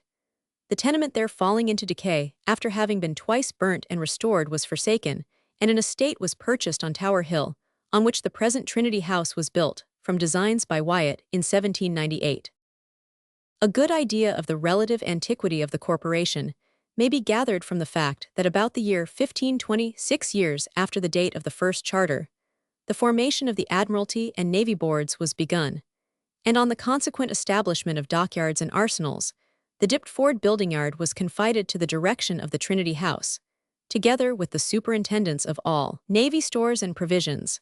So closely, indeed, were the services related that the first master of the corporation under the charter was Sir Thomas Spurt, commander of the Henry Gracedieu, our first man-o'-war and sometime controller of the Navy. The corporation thus became, as it were, the civil branch of the English maritime service, with a naval element which it preserves to this day. Government records show that the Trinity Brethren exercised considerable powers, at an early period, in manning and outfitting the Navy, that they reported on ships to be purchased, regulated the dimensions of those to be built, and determined the proper complement of sailors for each, as well as the armament and stores. Besides performing its peaceful duties, the corporation was bound to render service at sea if required, but, in consideration of such liability, the brethren and their subordinates were exempted from land service of every kind. They have been frequently called upon to render service afloat, and notably upon 2 occasions, during the mutiny at the Nore in 1797, when the elder brethren, almost in view of the mutinous fleet, removed or destroyed every beacon and buoy that could guide its passage out to sea, and again in 1803, when a French invasion was imminent, they undertook and carried out the defenses of the entrance to the Thames by manning and personally officering a cordon of fully armed ships, moored across the river below Gravesend, with an adequate force of trustworthy seamen, for destruction, if necessary, of all channel marks that might guide an approaching enemy. We cannot afford space to enter fully into the history of the Trinity Corporation. Suffice it to say that it has naturally been the object of a good deal of jealousy, and has undergone many searching investigations, from all of which it has emerged triumphantly. Its usefulness having steadily advanced with all its opportunities for extension, it received in 1836 the culminating recognition of an Act of Parliament, empowering its executive to purchase of the Crown, and to redeem from private proprietors their interests in all the coastlights of England, thus bringing all within its own control. By Crown patents, granted from time to time, the corporation was enabled to raise, through levy of tolls, the funds necessary for erection and maintenance of these national blessings, and all surplus of revenue over expenditure was applied to the relief of indigent and aged mariners, their wives, widows, and orphans. About 1853, the allowance to out-pensioners alone amounted to upwards of £30,000 per annum, and nearly half as much more of income, derived from property held in trust for charitable purposes, was applied to the maintenance of the almshouses at Diptford and Mile-End, and to other charitable uses for the benefit of the maritime community. The court or governing body of the corporation is now composed of 31 members, namely, the master, 4 wardens, 8 assistants, and 18 elder brethren. The latter are elected out of those of the class of younger brethren who volunteer, and are approved as candidates for the office. 11 members of this court of 31 are men of distinction, members of the royal family, ministers of state, naval officers of high rank, and the like. The remainder, called acting brethren, are chiefly officers of the mercantile marine, with a very few, usually 3 officers of Her Majesty's Navy. The younger brethren, whose number is unlimited, are admissible at the pleasure of the court. They have no share in the management, but are entitled to vote in the election of master and wardens. The duties of the corporation, as described in their charters generally, were to treat and conclude upon all and singular articles anywise concerning the science or art of mariners. A pretty wide and somewhat indefinite range. At the present time these duties are as follows: to maintain in perfect working order all the lighthouses, floating lights, and fog signal stations on the coasts of England, and to lay down, maintain, renew, and modify all the buoys, beacons, and sea signals, to regulate the supply of stores, the appointment of keepers, and constantly to inspect the stations, a service which entails unremitting attention upon the members, some of whom are always on duty, either afloat in the steam vessels or on land journeys, to examine and license pilots for a large portion of our coasts, and to investigate generally into all matters relative to pilotage, to act as nautical advisors with the judge of the High Court of Admiralty, a duty which frequently engages some of the brethren for considerable periods of time on intricate causes of the greatest importance, to survey and inspect the channels of the Thames and the shoals of the North Sea, and other points of the coast at which shifting, scouring, growth, or waste of sand may affect the navigation, and require to be watched and notified, to supply shipping in the Thames with ballast. The elder brethren have also to perform the duty of attending the sovereign on sea voyages. In addition to all this, it has to superintend the distribution of its extensive charities, founded on various munificent gifts and legacies, nearly all given or left for the benefit of poor Jack and his relatives, and to manage the almshouses, also the affairs of the house on Tower Hill and the engineering department, with its superintendence of new works, plans, drawings, lanterns, optical apparatus, etc., the whole involving, as will be obvious to men who are acquainted with business, a mass of detail which must be almost as varied as it is enormous. The good influence of the operations of the Trinity Louse might be shown by many interesting instances. Here is one specimen. It has reference to ballast heaving. Formerly the ballast, when laid in barge or lighter alongside the ship to be supplied, was heaved on board by men who were hired and paid by various waterside contractors, and subjected to great hardships, not only from the greed of their employers, but from a demoralizing system of payment through publicans and local harpies. These evils were altogether removed by the establishment of a heaver's office under control of the Trinity House, where men could attend for employment, and where their wages could be paid with regularity and free from extortionate deduction. Many more examples might be given, but were we to indulge in this strain, our chapter would far exceed its proper limits. The light vessels belonging to the corporation are 43 in number, 38 in position and in reserve to meet casualties. See Note 2. Of lighthouses there are 76, 61 of which, built of brick, stone, or timber, are on shore, 11 of granite are on outlying rocks, and 4 on iron piles are on sandbanks. There are 452 buoys of all shapes and sizes on the coast, and half as many more in reserve, besides about 60 beacons of various kinds, and storehouses in connection with them. Also 6 steam vessels and sailing tenders maintained for effecting the periodical relief of crews and keepers, shifting and laying buoys, etc. The working staff which keeps the whole complex machinery in order consists of 7 district superintendents, 11 local agents, 8 buoy keepers, 21 storekeepers, watchmen, etc., 177 lighthouse keepers, 427 crews of floating lights, 143 crews of steam and sailing vessels, and fog signal attendants, a total of 800 men. Among the great and royal personages who have filled the office of Master of the Corporation of Trinity House, we find, besides a goodly list of dukes and earls, the names of, in 1837, the Duke of Wellington, 1852, H.R.H. Prince Albert, 1862, Viscount Palmerston, and 1866, H.R.H. the Duke of Edinburgh.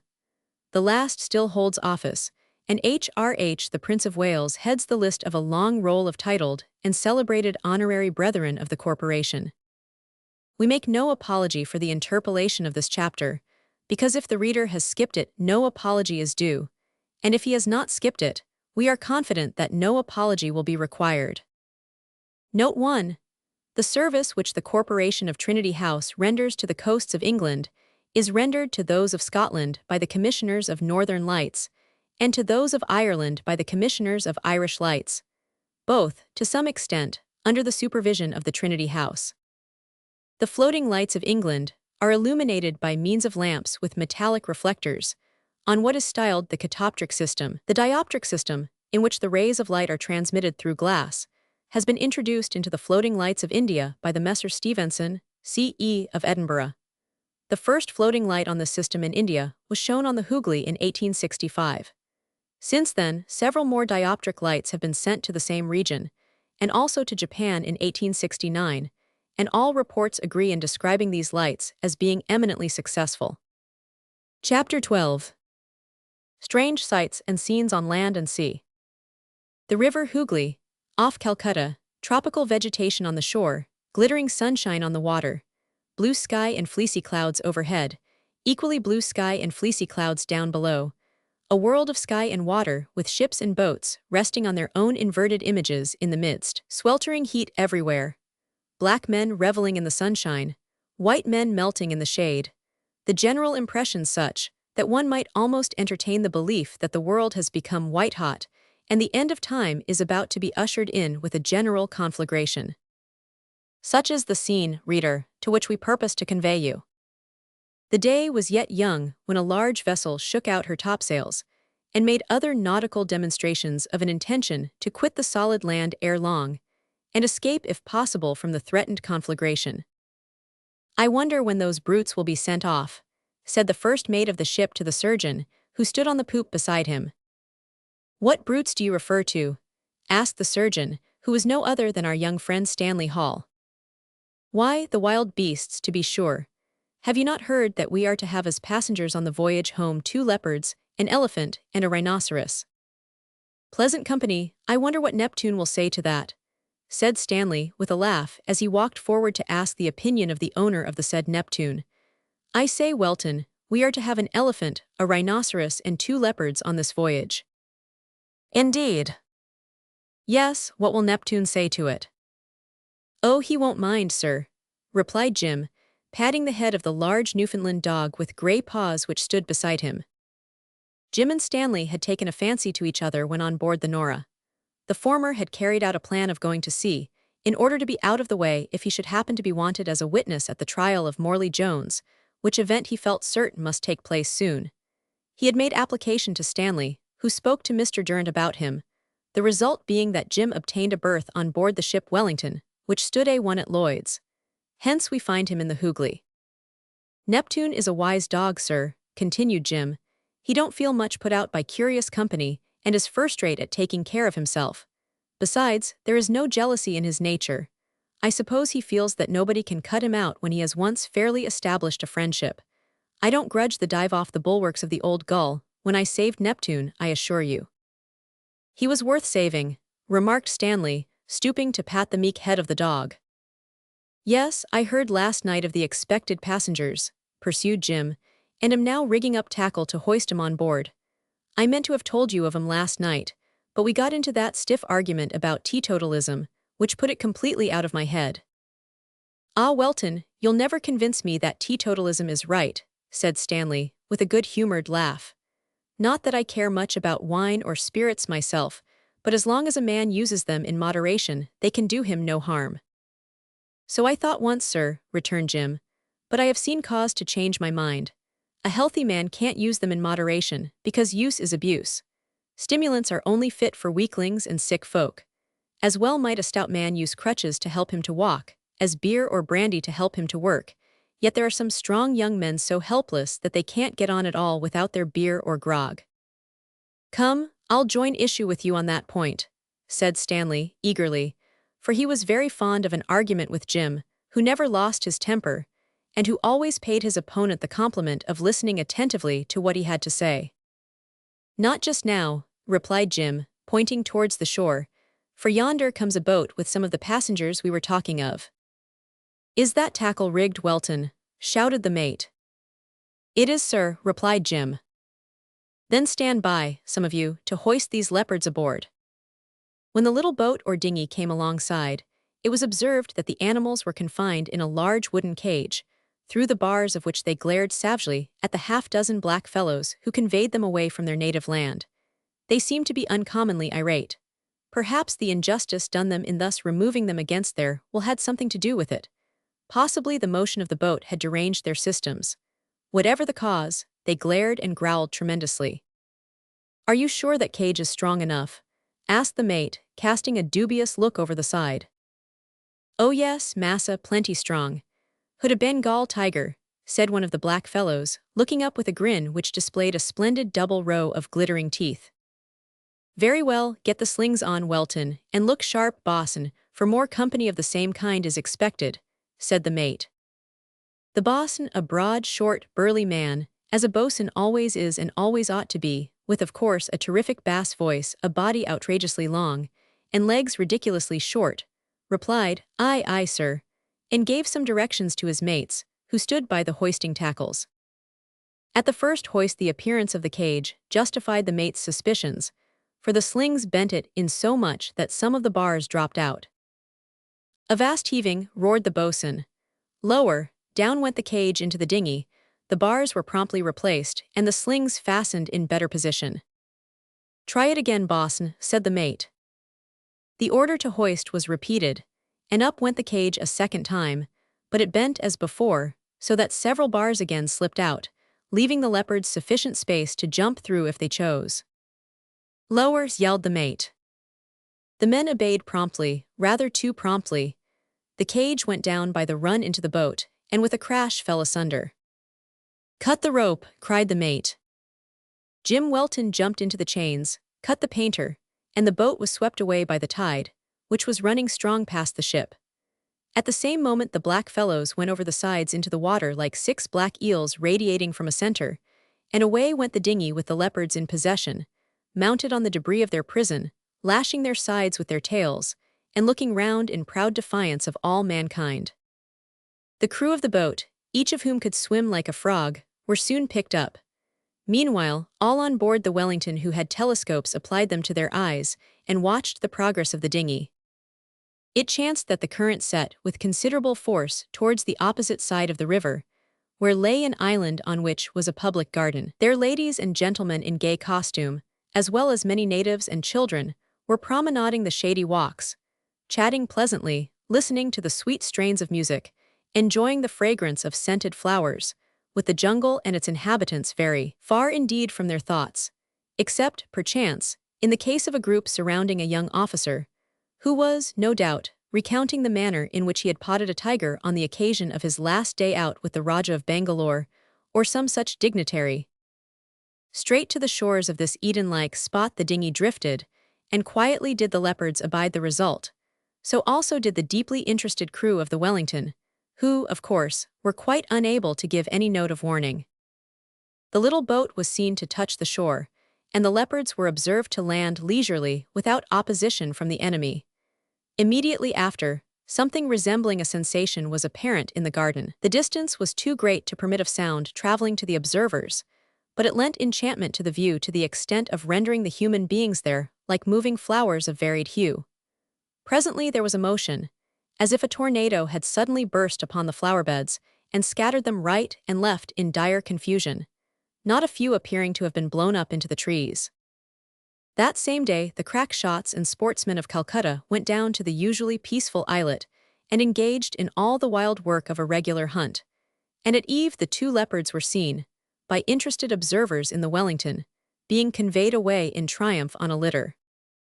But long before this happy consummation of the day's sport in the garden, the remainder of the expected company had arrived alongside the Wellington, and the undaunted bosun, who declared himself ready on the shortest notice to hoist any living creature on board, from a sperm whale to a megatherium, tackled the elephant. The ponderous brute allowed itself to be manipulated with the utmost good humor, and when carefully lowered on the deck, it alighted with as much softness as if it had been shod with india rubber, and walked quietly forward, casting a leer out of its small eyes at the mate, as if it were aware of its powers, but magnanimously forbore to use them to the disadvantage of its human masters. In passing, it knocked off the bosun's hat, but whether this was done by accident or design has never been ascertained. At all events, the creature made no apology. If this passenger was easygoing and polite, the rhinoceros, which came next, was very much the reverse. That savage individual displayed a degree of perverse obstinacy and bad feeling which would have been deemed altogether inexcusable even in a small street boy. In the whites of its very small gray eyes wickedness sat enthroned.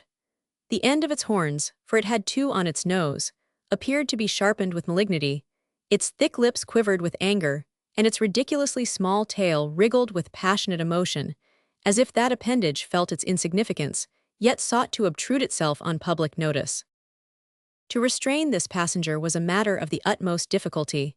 To get him into the slings might have perplexed Hercules himself, but nothing could appall the bosun. The slings were affixed, the order to hoist was given by the mate, who had descended from the poop and stood near the gangway. Up went the monster with a grunt, and a peculiar rigidity of body, which evidently betokened horror at his situation. Being fully 5 tons in weight, this passenger had to be received on board with caution.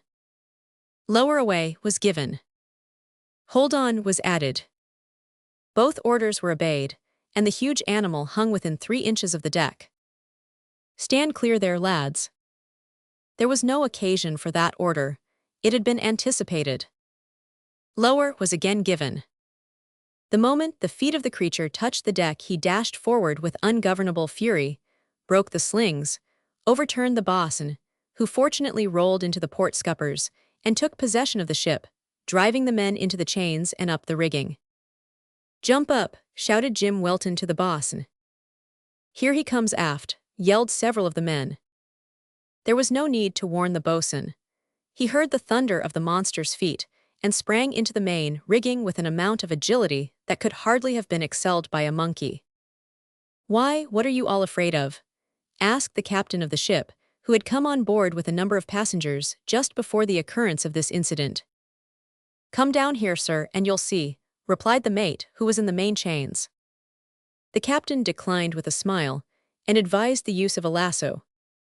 Immediately every man of the ship's crew became for the nonce a Mexican wild horse tamer. Running nooses were made, and Jack, albeit unused to taking wild cattle on the prairies of America, was nevertheless such an adept at casting a coil of rope that he succeeded beyond the most sanguine expectation. The bosun was the first to throw a loop over the creature's front horn, cast a hitch over its foremast, as he styled it, amid a deafening cheer. He was immediately pulled out of the rigging, and a second time lay wallowing in the port scuppers. But he cared nothing for that, being upheld by the glory of having succeeded in fixing the first noose. Soon after that Stanley Hall threw a noose over the creature's head, and Jim Welton fixed one on its second horn, or, as the bosun said, round his mizzen. In the course of half an hour, the rhinoceros was so completely entangled in the twisted ropes that he seemed as though he were involved in a net. He was finally captured, and led to a ponderous stall that had been prepared for him between the fore and main masts. Soon afterwards the last of the human passengers came on board. There were many of them, officers and their wives and children, some in health, some in sickness, old warriors returning home to repose on their laurels, young warriors returning home to recruit their health or to die, women who went out as wives returning as widows, and women who went out as widows returning as wives, some returning with fortunes made, a few returning with fortunes broken, but all, old and young, healthy and sick, rich and poor, hopeful and hopeless, glad at the prospect of leaving the burning skies of India behind and getting out among the fresh breezes of the open sea. Then the sails were set, and with a light evening breeze the Wellington began her voyage, homeward bound. Once again the scene changes. Blue skies are gone, gray clouds preponderate. In the Atlantic, tossed by the angry billows, a large ship scuds before the wind as though she were fleeing from the pursuit of a relentless enemy.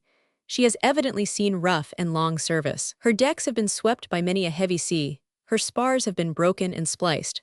The foremast is sprung, the main topgallant mast is gone, and the mizzen has been snapped off close by the deck. Her bulwarks are patched here and there, and her general appearance bears evidence of the tremendous power of ocean. It would be difficult in that weather-worn hull to recognize the trim full-rigged ship that left the Hooghly many months before. It was not a recent gale that had caused all this damage. In the South Atlantic, several weeks before, she had encountered one of those terrific but short-lived squalls which so frequently send many of man's stoutest floating palaces to the bottom. Hence her half-wrecked condition.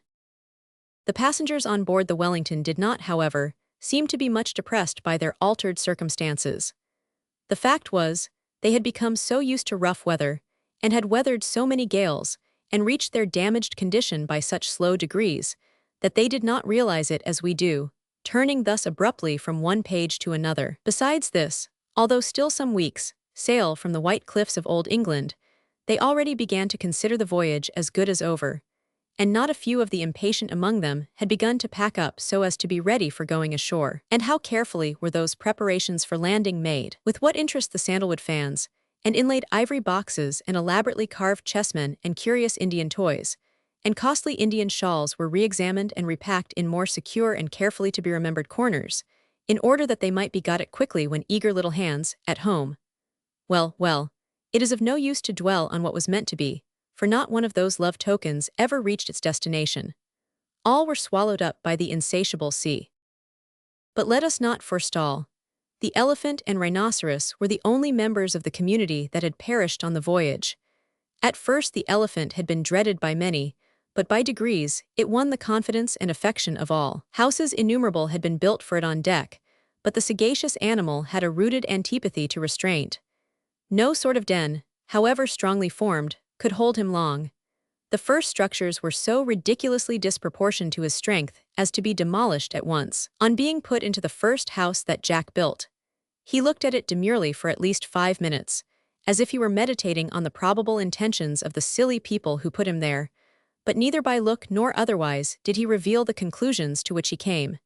His intentions, however, were not long of being made known. He placed his great side against the den. There was a slow but steady rending of timbers, as if the good ship herself were breaking up. A burst of laughter from the men followed, and Sambo was free. When the succeeding houses were built so strong that his side availed not, he brought his wonderful patience and his remarkable trunk to bear on them, and picked them to pieces bit by bit. Then ropes were tried, but he snapped weak ropes and untied strong ones. At last he was permitted to roam the decks at perfect liberty, and it was a point of the greatest interest to observe the neat way in which he picked his steps over the lumbered decks, without treading upon anything, even during nights when these decks in the tropical regions were covered with sleeping men. Everybody was fond of Sambo. Neptune doted on him, and the children, who fed him to such an extent with biscuits that the bosun said he would be sartin sure to die of apoplexy, absolutely adored him. Even the gruff, grumpy, unsociable rhinoceros amiably allowed him to stroke its head with his trunk.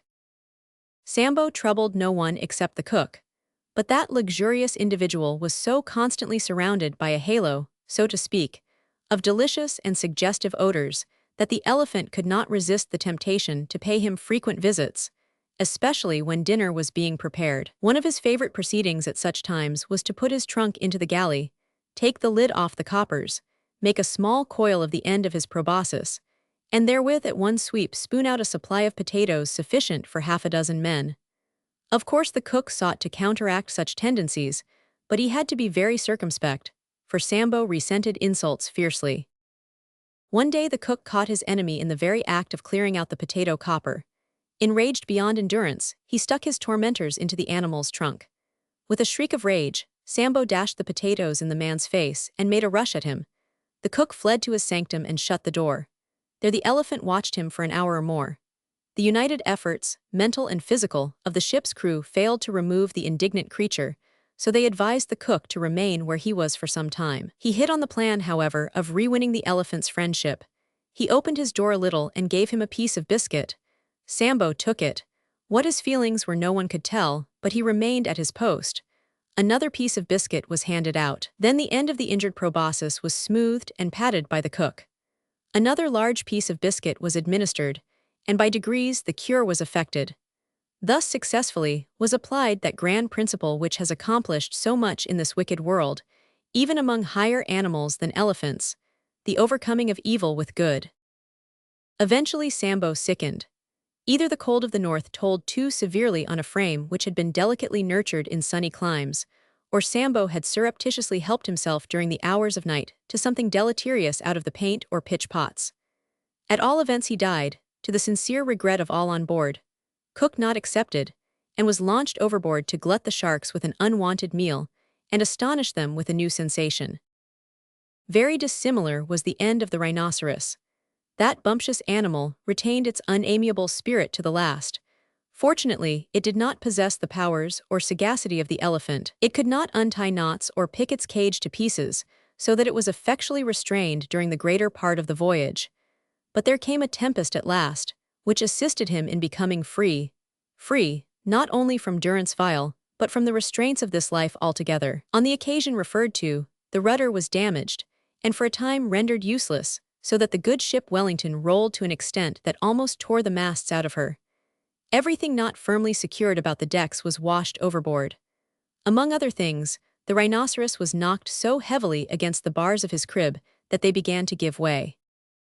At last the vessel gave a plunge and roll, which seemed to many of those on board as though it must certainly be her last. The rhinoceros was sent crashing through the dislocated bars. The ropes that held his legs were snapped like the cords wherewith Samson was bound in days of old, and away he went with the lurch of a tipsy man against the longboat, which he stove in.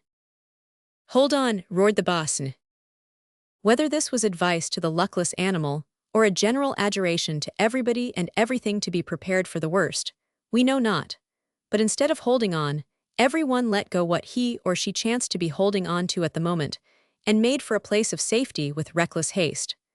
The rhinoceros alone obeyed the order. It held on for a second or two in a most remarkable manner to the mainmast, but another lurch of the vessel cast it loose again. A huge billow rolled under the stern. Down went the bow, and the brute slid on its haunches, with its 4 legs rigid in front, at an incredible pace towards the galley. Just as a smash became imminent, the bow rose, the stern dropped, and away he went back again with equal speed, but in a more sidling attitude, towards the quarterdeck. Before that point was reached, a roll diverted him out of course, and he was brought up by the main hatch, from which he rebounded like a billiard ball towards the starboard gangway. At this point he lost his balance, and went rolling to leeward like an empty cask. There was something particularly awful and impressive in the sight of this unwieldy monster being thus knocked about like a pea in a rattle, and sometimes getting into attitudes that would have been worthy of a dancer on the tightrope. But the consummation of the event was not far off. An unusually violent roll of the ship sent him scrambling to starboard. A still more vicious roll checked and reversed the rush and dashed him against the cabin's skylight. He carried away part of this, continued his career, went tail foremost through the port bulwarks like a cannon shot into the sea. He rose once, but as if to make sure of her victory, the ship relentlessly fell on him with a weight that must have split his skull, and sent him finally to the bottom. Strange to say, the dog Neptune was the only one on board that appeared to mourn the loss of this passenger. He howled a good deal that night in an unusually sad tone, and appeared to court sympathy and caresses more than was his wont from Jim Welton and the young people who were specially attached to him, but he soon became reconciled, alas, to the loss of his crusty friend. The storms ceased as they neared the shores of England. The carpenter and crew were so energetic in repairing damages that the battered vessel began to wear once more something of her former trim aspect, and the groups of passengers assembled each evening on the poop began to talk with ever-deepening interest of home, while the children played beside them, or asked innumerable questions about brothers, sisters, and cousins, whose names were as familiar as household words, though their voices and forms were still unknown. The weather was fine, the sky was clear, warm summer breezes filled the sails, and all nature seemed to have sunk into a condition so peaceful as to suggest the idea that storms were past and gone forever, when the homeward-bound ship neared the land. One evening the captain remarked to the passengers that if the wind would hold as it was a little longer, they should soon pass through the downs, and say goodbye to the sea breezes and the roll of the ocean wave. Chapter 13. Bob Queequer comes out very strong indeed. It is both curious and interesting to observe the multitude of unlikely ways in which the ends of justice are ofttimes temporarily defeated. Who would have imagined that an old pump would be the cause of extending Morley Jones's term of villainy, of disarranging the deep-laid plans of Mr. Larks, of effecting the deliverance of Billy Toller, and of at once agonizing the body and ecstatifying the soul of Robert Queequer? Yet so it was. If the old pump had not existed, if its fabricator had never been born, there is every probability that Mr. Jones's career would have been cut short at an earlier period. That he would, in his then state of mind, have implicated Billy, who would have been transported along with him and almost certainly ruined. That Mr. Queequer would, but hold. Let us present the matter in order. Messrs. Merryheart and Dashope were men of the law, and Mr. Robert Queequer was a man of their office, in other words, a clerk, not a confidential one, but a clerk, nevertheless, in whose simple-minded integrity they had much confidence. Bob, as his fellow clerks styled him, was sent on a secret mission to Ramsgate. The reader will observe how fortunate it was that his mission was secret, because it frees us from the necessity of setting down here an elaborate and tedious explanation as to how, when, and where the various threads of his mission became interwoven with the fabric of our tale. Suffice it to say that the only part of his mission with which we are acquainted is that which had reference to two men, one of whom was named Mr. Larks, the other Morley Jones. Now, it so happened that Queequer's acquaintance, Mr. Durrant, had an intimate friend who dwelt near a beautiful village in Kent. When Queequer mentioned the circumstance of the secret mission which called him to Ramsgate, he discovered that the old gentleman was on the point of starting for this village, in company with his daughter and her cousin Fanny. "You'll travel with us, I hope, Queequer. Our roads lie in the same direction, at least a part of the way, you know," said the hearty little old gentleman, with good nature beaming in every wrinkle, from the crown of his bald head to the last fold of his treble chin. "It will be such a comfort to have you to help me take care of the girls. And if you can spare time to turn aside for a day or two, I promise you a hearty welcome from my friend, whose residence, named Jenkinsjoy, is an antique paradise, and his hospitality unbounded. He has splendid horses, too, and will give you a gallop over as fine a country as exists between this and the British Channel. You ride, of course." Queequer admitted that he could ride a little. "At least," he added, after a pause, "I used frequently to get rides on a cart-horse when I was a very little boy." So it was arranged that Queequer should travel with them. Moreover, he succeeded in obtaining from his employer's permission to delay for 3 days the prosecution of the mission, which, although secret, was not immediately pressing, in order that he might visit Jenkinsjoy. It was fortunate that, when he went to ask this brief holiday, he found Mr. Merryheart in the office. Had it been his mischance to fall upon Dashope, he would have received a blunt refusal and prompt dismissal. So thoroughly were the joys of that gentleman identified with the woes of other people. But great though Queequer's delight undoubtedly was on this occasion, it was tempered by a soul-harassing care, which drew forth whole choirs of poetical effusions to the moon and other celestial bodies. This secret sorrow was caused by the dreadful and astonishing fact that, do what he would to the contrary, the weathercock of his affections was veering slowly but steadily away from Katy, and pointing more and more decidedly towards Fanny Hennings. It is but simple justice to the poor youth to state that he loathed and abhorred himself in consequence.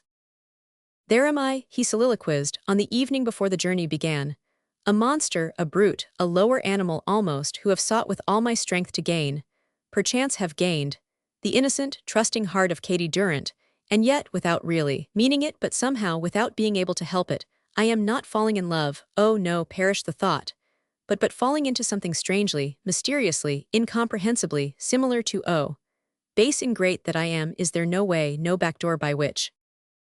Starting up and seizing a pen, at this point of irrepressible inspiration, he wrote, reading aloud as he set down the burning thoughts. "Oh, for a postern in the rear, where wretched man might disappear, and never more should seek her. Fly, fly to earth's extremest bounds. Bounds, mounds, lounds, founds, coons, downs, rounds, pounds, zounds. Hounds, ha, hounds, I have it. Fly, fly to earth's extremest bounds. With huntsmen, horses, horns, and hounds.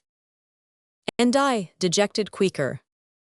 I wonder," thought Quaker, as he sat biting the end of his quill, his usual method of courting inspiration, "I wonder if there is anything prophetic in these lines. Durrant said that his friend has splendid horses. They may perhaps be hunters. Ha, my early ambition, perchance, youth's fond dream, may yet be realized, but let me not hope.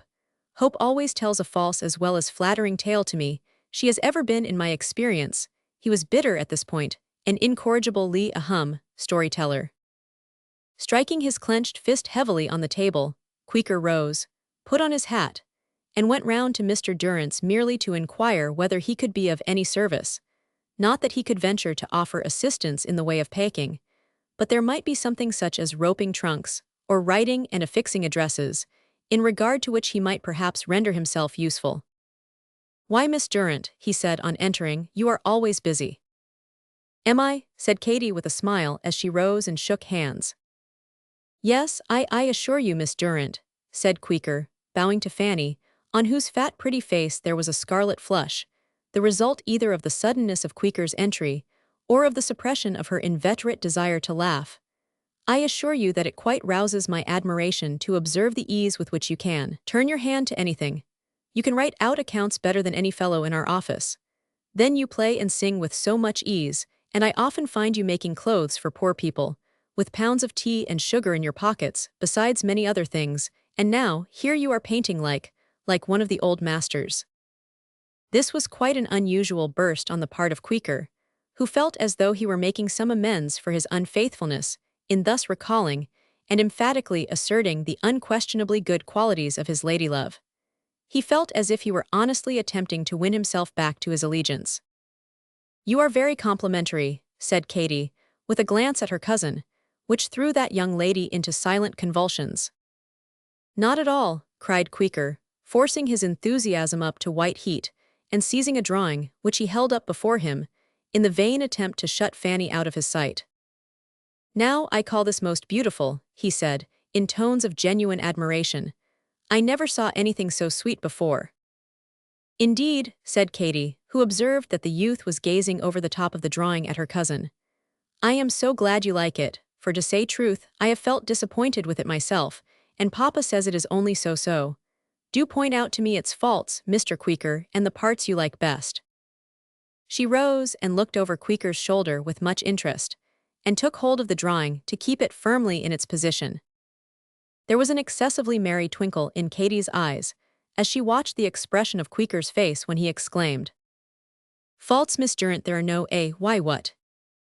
"Oh, you wicked, deceptive man, you've got it upside down," said Katy, shaking her finger at the unhappy youth, who stammered, tried to explain, to apologize, failed, broke down, and talked unutterable nonsense, to the infinite delight of his fair tormentor.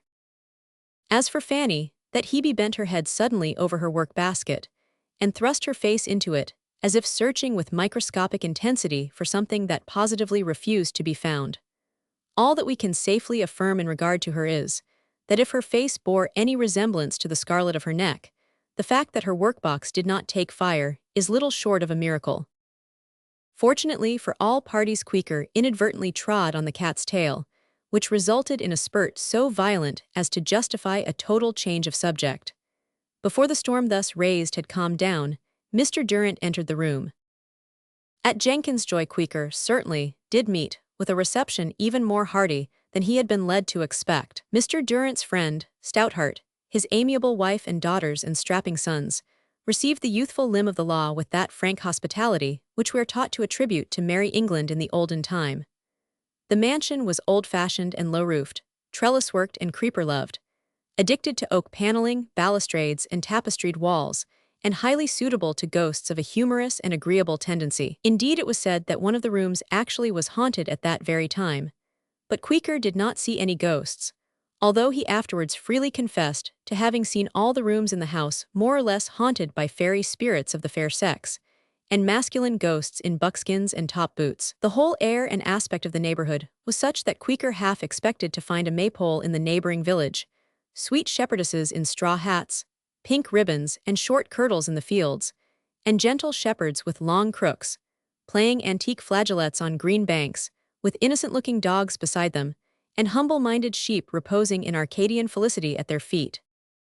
"Where does the meet take place today, Tom?" asked Mr. Stoutheart Sr. of Mr. Stoutheart Jr., while seated at breakfast the first morning after their arrival at Jenkins' Joy. "At Kermersfield," replied young Stoutheart. "Ah, not a bad piece of country to cross. You remember when you and I went over it together, Amy?"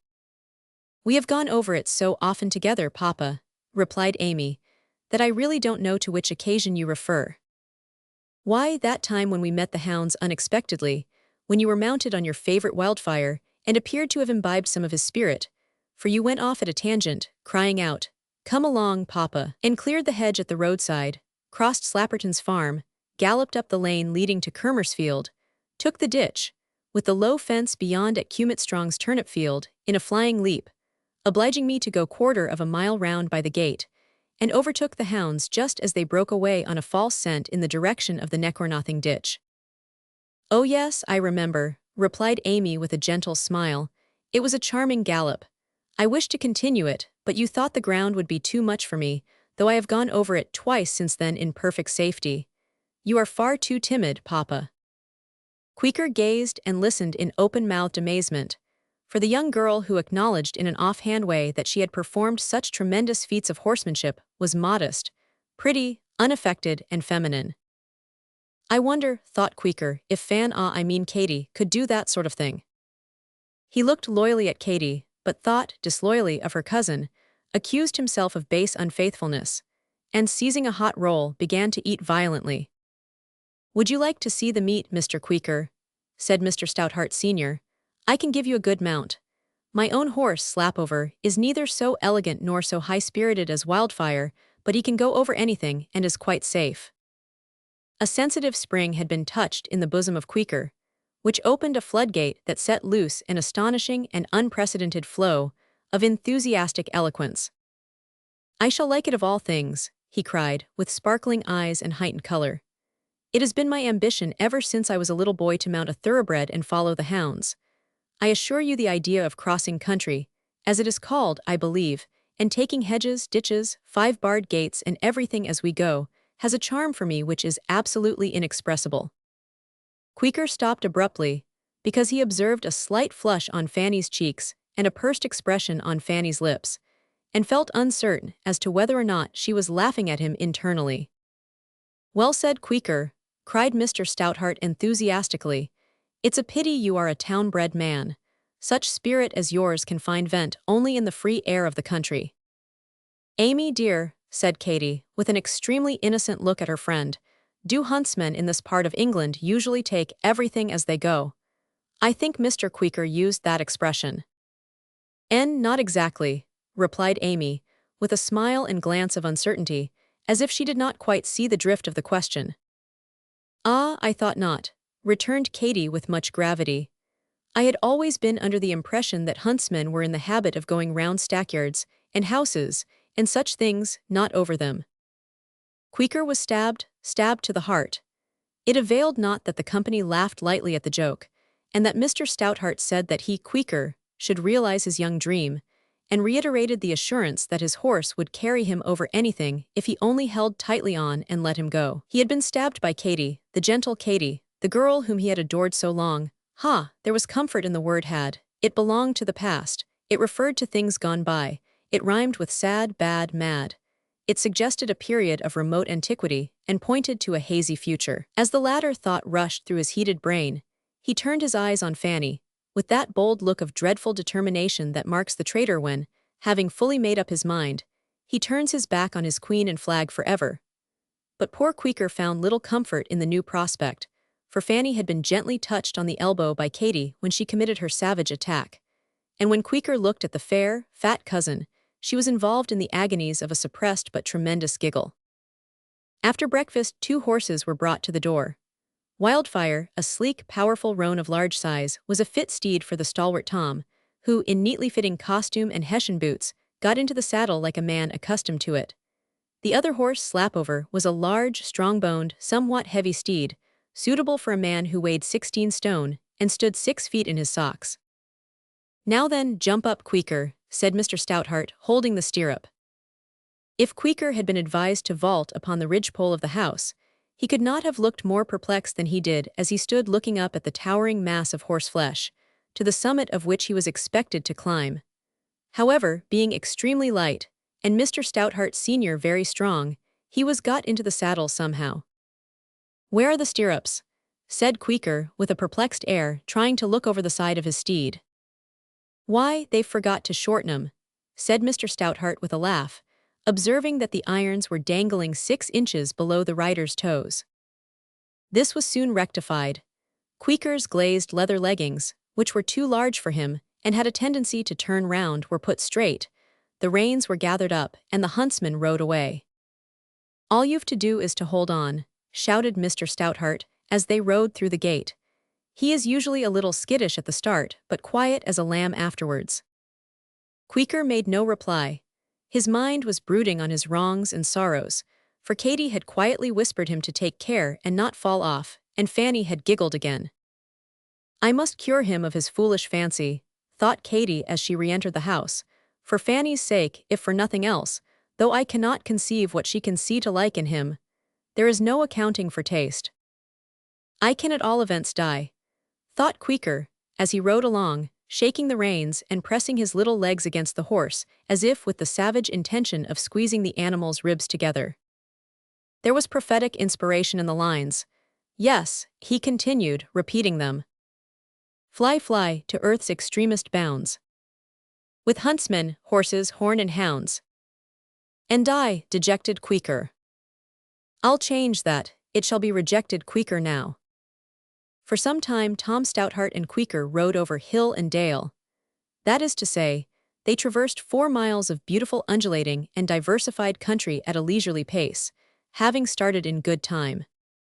"Your father," observed Queequor, as they rode side by side down a green lane, "said, I think, when we started, that this horse was apt to be skittish at the start. Is he difficult to hold in?" "Oh no," replied Tom, with a reassuring smile.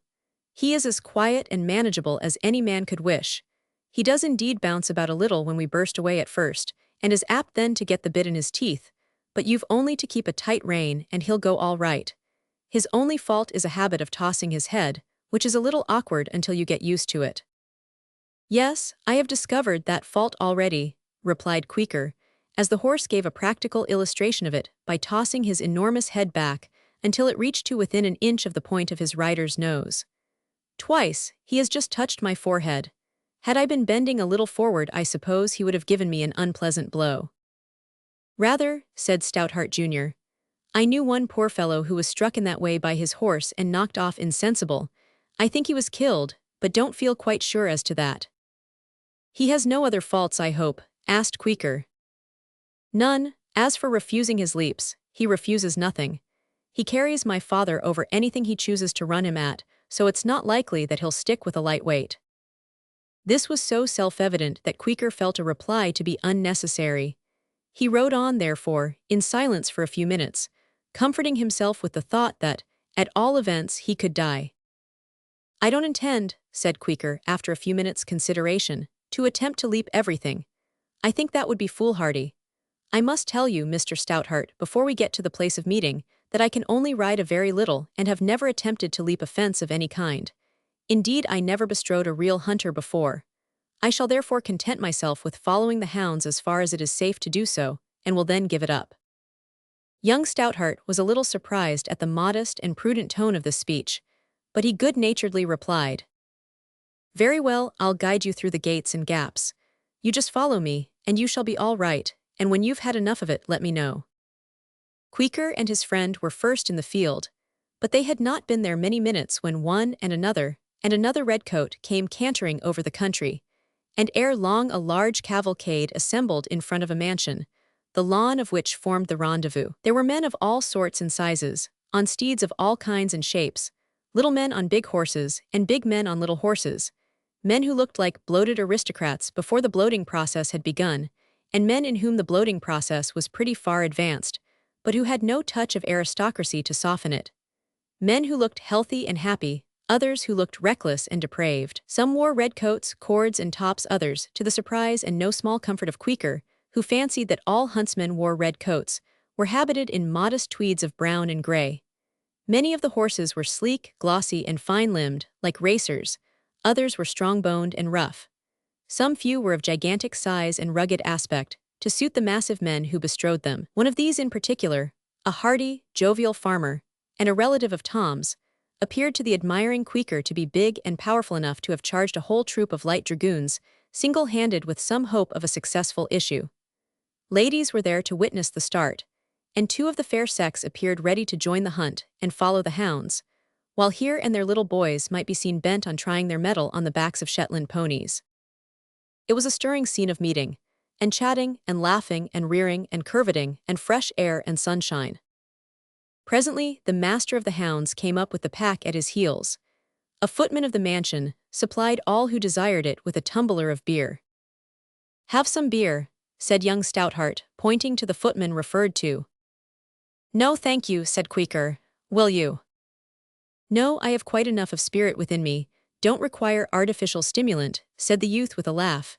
"Come now, we're off." Queequor's heart gave a bound, as he observed the master of the hounds ride off at a brisk pace, followed by the whole field. "I won't die yet. It's too soon," he thought, as he shook the reins and chirped to his steed. Slapover did not require chirping. He shook his head, executed a mild pirouette on his left hind leg, and made a plunge which threatened first to leave his rider behind, and then to shoot him over his head. Queequor had been taken unawares, but he pressed his knees together, knitted his brows, and resolved not to be so taken again. Hugh, what a rush there was as the 200 or 300 excited steeds and enthusiastic riders crossed the lawn, galloped through an open gate, and made towards a piece of rough ground covered with low bushes and bracken, through which the hounds were seen actively running as if in search of something. The bodies of the hounds were almost hidden, and Queequor, whose chief attention was devoted to his horse, had only time to receive the vague impression, as he galloped up, that the place was alive with white and pointed tails. That first rush scattered Queequor's depression to the winds. What cared he for love, either successful or unrequited, now? Katy was forgotten. Fanny was to him little better than a mere abstraction. He was on a hunter. He was following the hounds. He had heard, or imagined he had heard, something like a horn. He was surprised a little that no one cried out "Tally-ho," and in the wild excitement of his feelings thought of venturing on it himself, but the necessity of holding in Slapover with all the power of his arms fortunately induced him to restrain his ardor. Soon after he heard a shout of some sort, which he tried to believe was "Tally-ho," and the scattered huntsmen, who had been galloping about in all directions, converged into a stream. Following he knew not and cared not what or whom, he swept round the margin of a little pond and dashed over a neighboring field. From that point, Queequor's recollection of events became a train of general confusion, with lucid points at intervals, where incidents of unusual interest or force arrested his attention. The first of these lucid points was when, at the end of a heavy burst over a plowed field, he came to what may be styled his first leap. His hat by that time had threatened so frequently to come off, that he had thrust it desperately down on his head, until the rim behind rested on the back of his neck. Trotting through a gap in a hedge into a road, young Stoutheart sought about for a place by which they might clamber up into the next field without going round by the gate towards which most of the field had headed. 500 you think you could manage that? Said Tom, pointing with the handle of his whip to a gap in the hedge, where there was a mound and a hollow with a chevox de frise of cut stumps around, and a mass of thorn branches sufficiently thin to be broken through. Queequor never looked at it, but gazing steadily in the face of his friend, said, "I'll follow." Stoutheart at once pushed his horse at it. It could not be called a leap. It was a mere scramble, done at the slowest possible pace. Wildfire gave one or two little bounds, and appeared to walk up perpendicularly on his hind legs, while Tom looked as if he were plastered against him with some adhesive substance. Then he appeared to drop perpendicularly down on the other side, his tail alone being visible. "All right, come along," shouted Tom. Queequor rode up to the gap, shut his eyes, gave a chirp, and committed himself to fate and slapover. He felt a succession of shocks and then a pause. Venturing to open his eyes, he saw young Stoutheart, still on the other side of the fence, laughing at him. "You shouldn't hold so tight by the reins," he cried. "You've pulled him back into the road, try it again." Queequor once more shut his eyes, slacked the reins, and seizing the pommel of the saddle, gave another chirp. Again there was a shock, which appeared to drive his body up against his head, another which seemed to have all but snapped him off at the waist, then a sensation about his hat, as if a few wildcats were attempting to tear it off, followed by a drop and a plunge, which threw him forward on his charger's neck. "Dear me," he exclaimed, panting as he opened his eyes. "I had no idea the shock would have been so shocking." Tom laughed, cried "Well done," and galloped on. Queequor followed, his cheeks on fire and perspiration streaming from his brow. "Now then, here is an easy fence," cried Stoutheart, looking back and pointing to a part of the field where most of the huntsmen were popping over a low hedge. "Will you try it?" Queequor's spirit was fairly up. "I'll try it," he said sternly. "Come on then." Stoutheart led the way gallantly, at full speed, and went over like an india-rubber ball.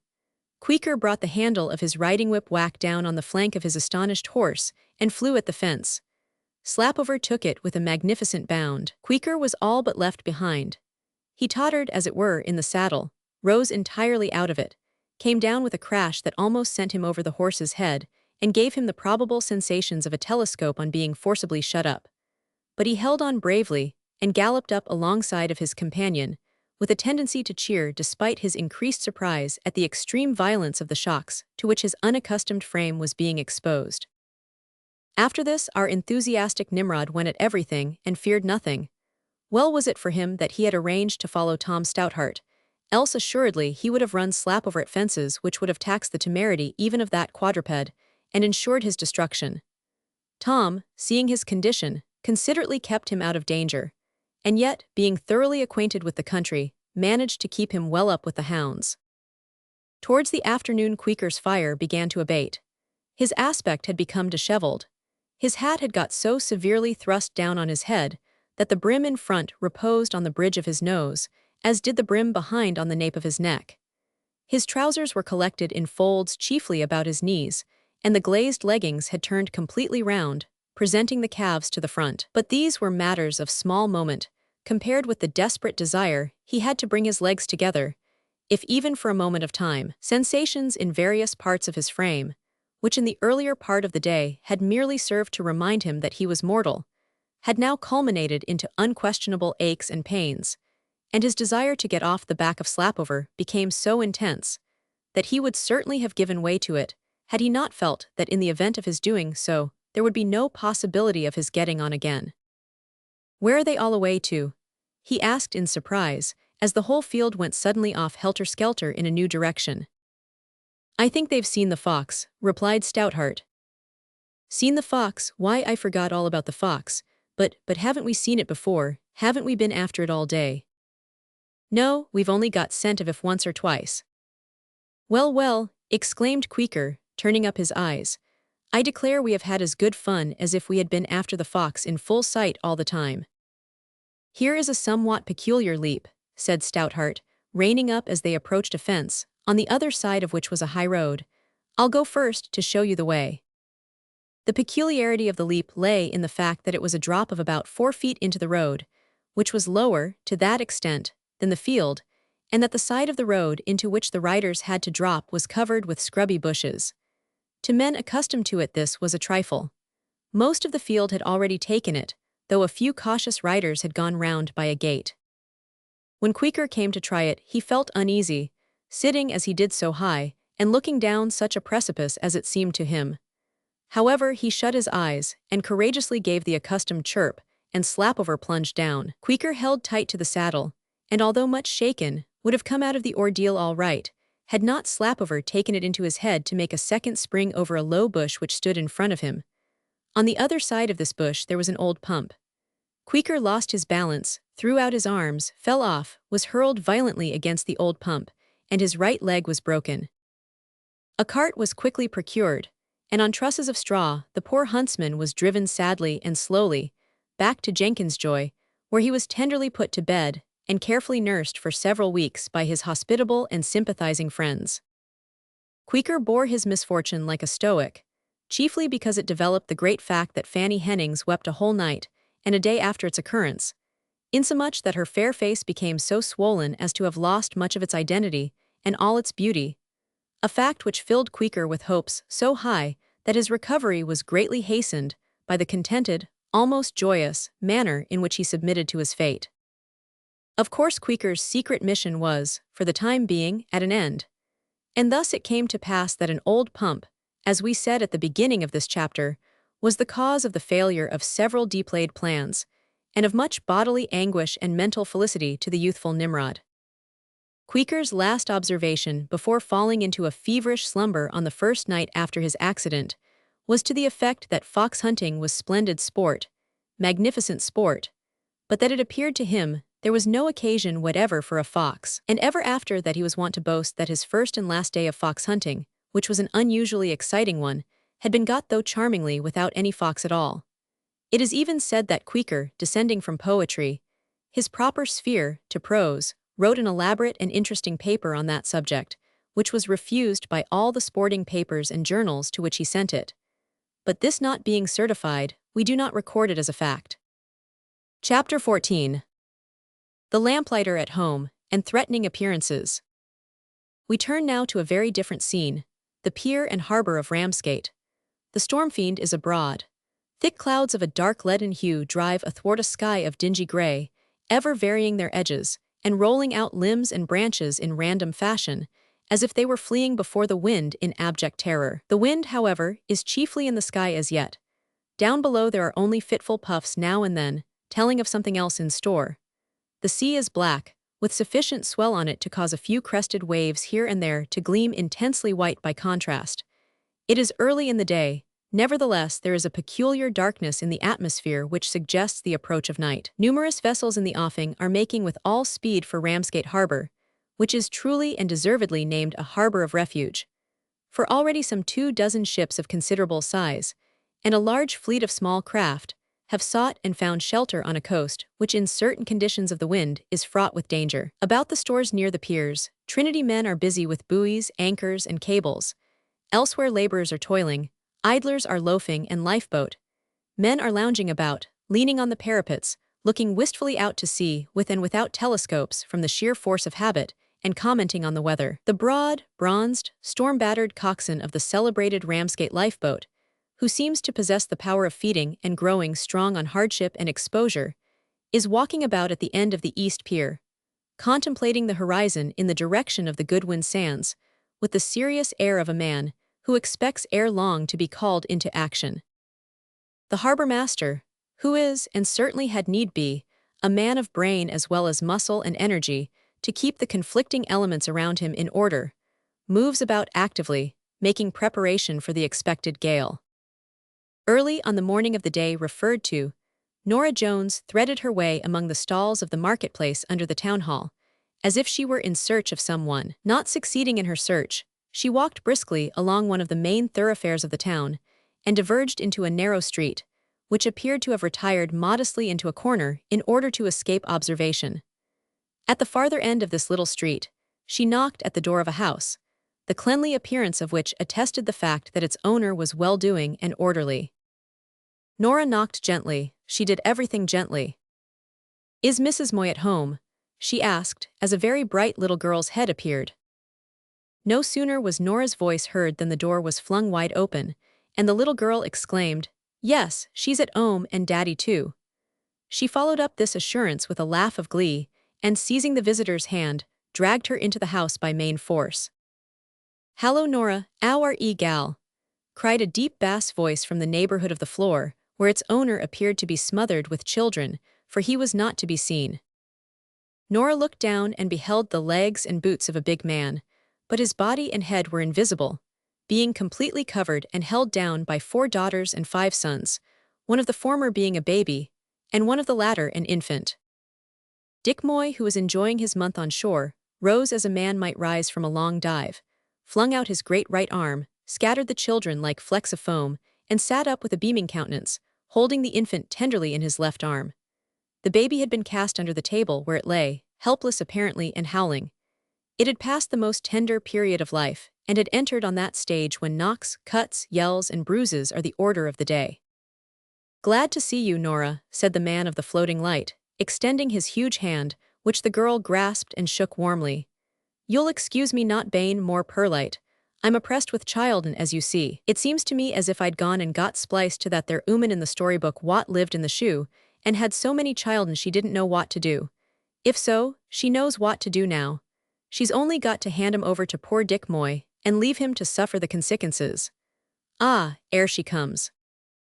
Dick rose as he spoke, and handed a chair to Nora at the moment that his better but lesser half entered.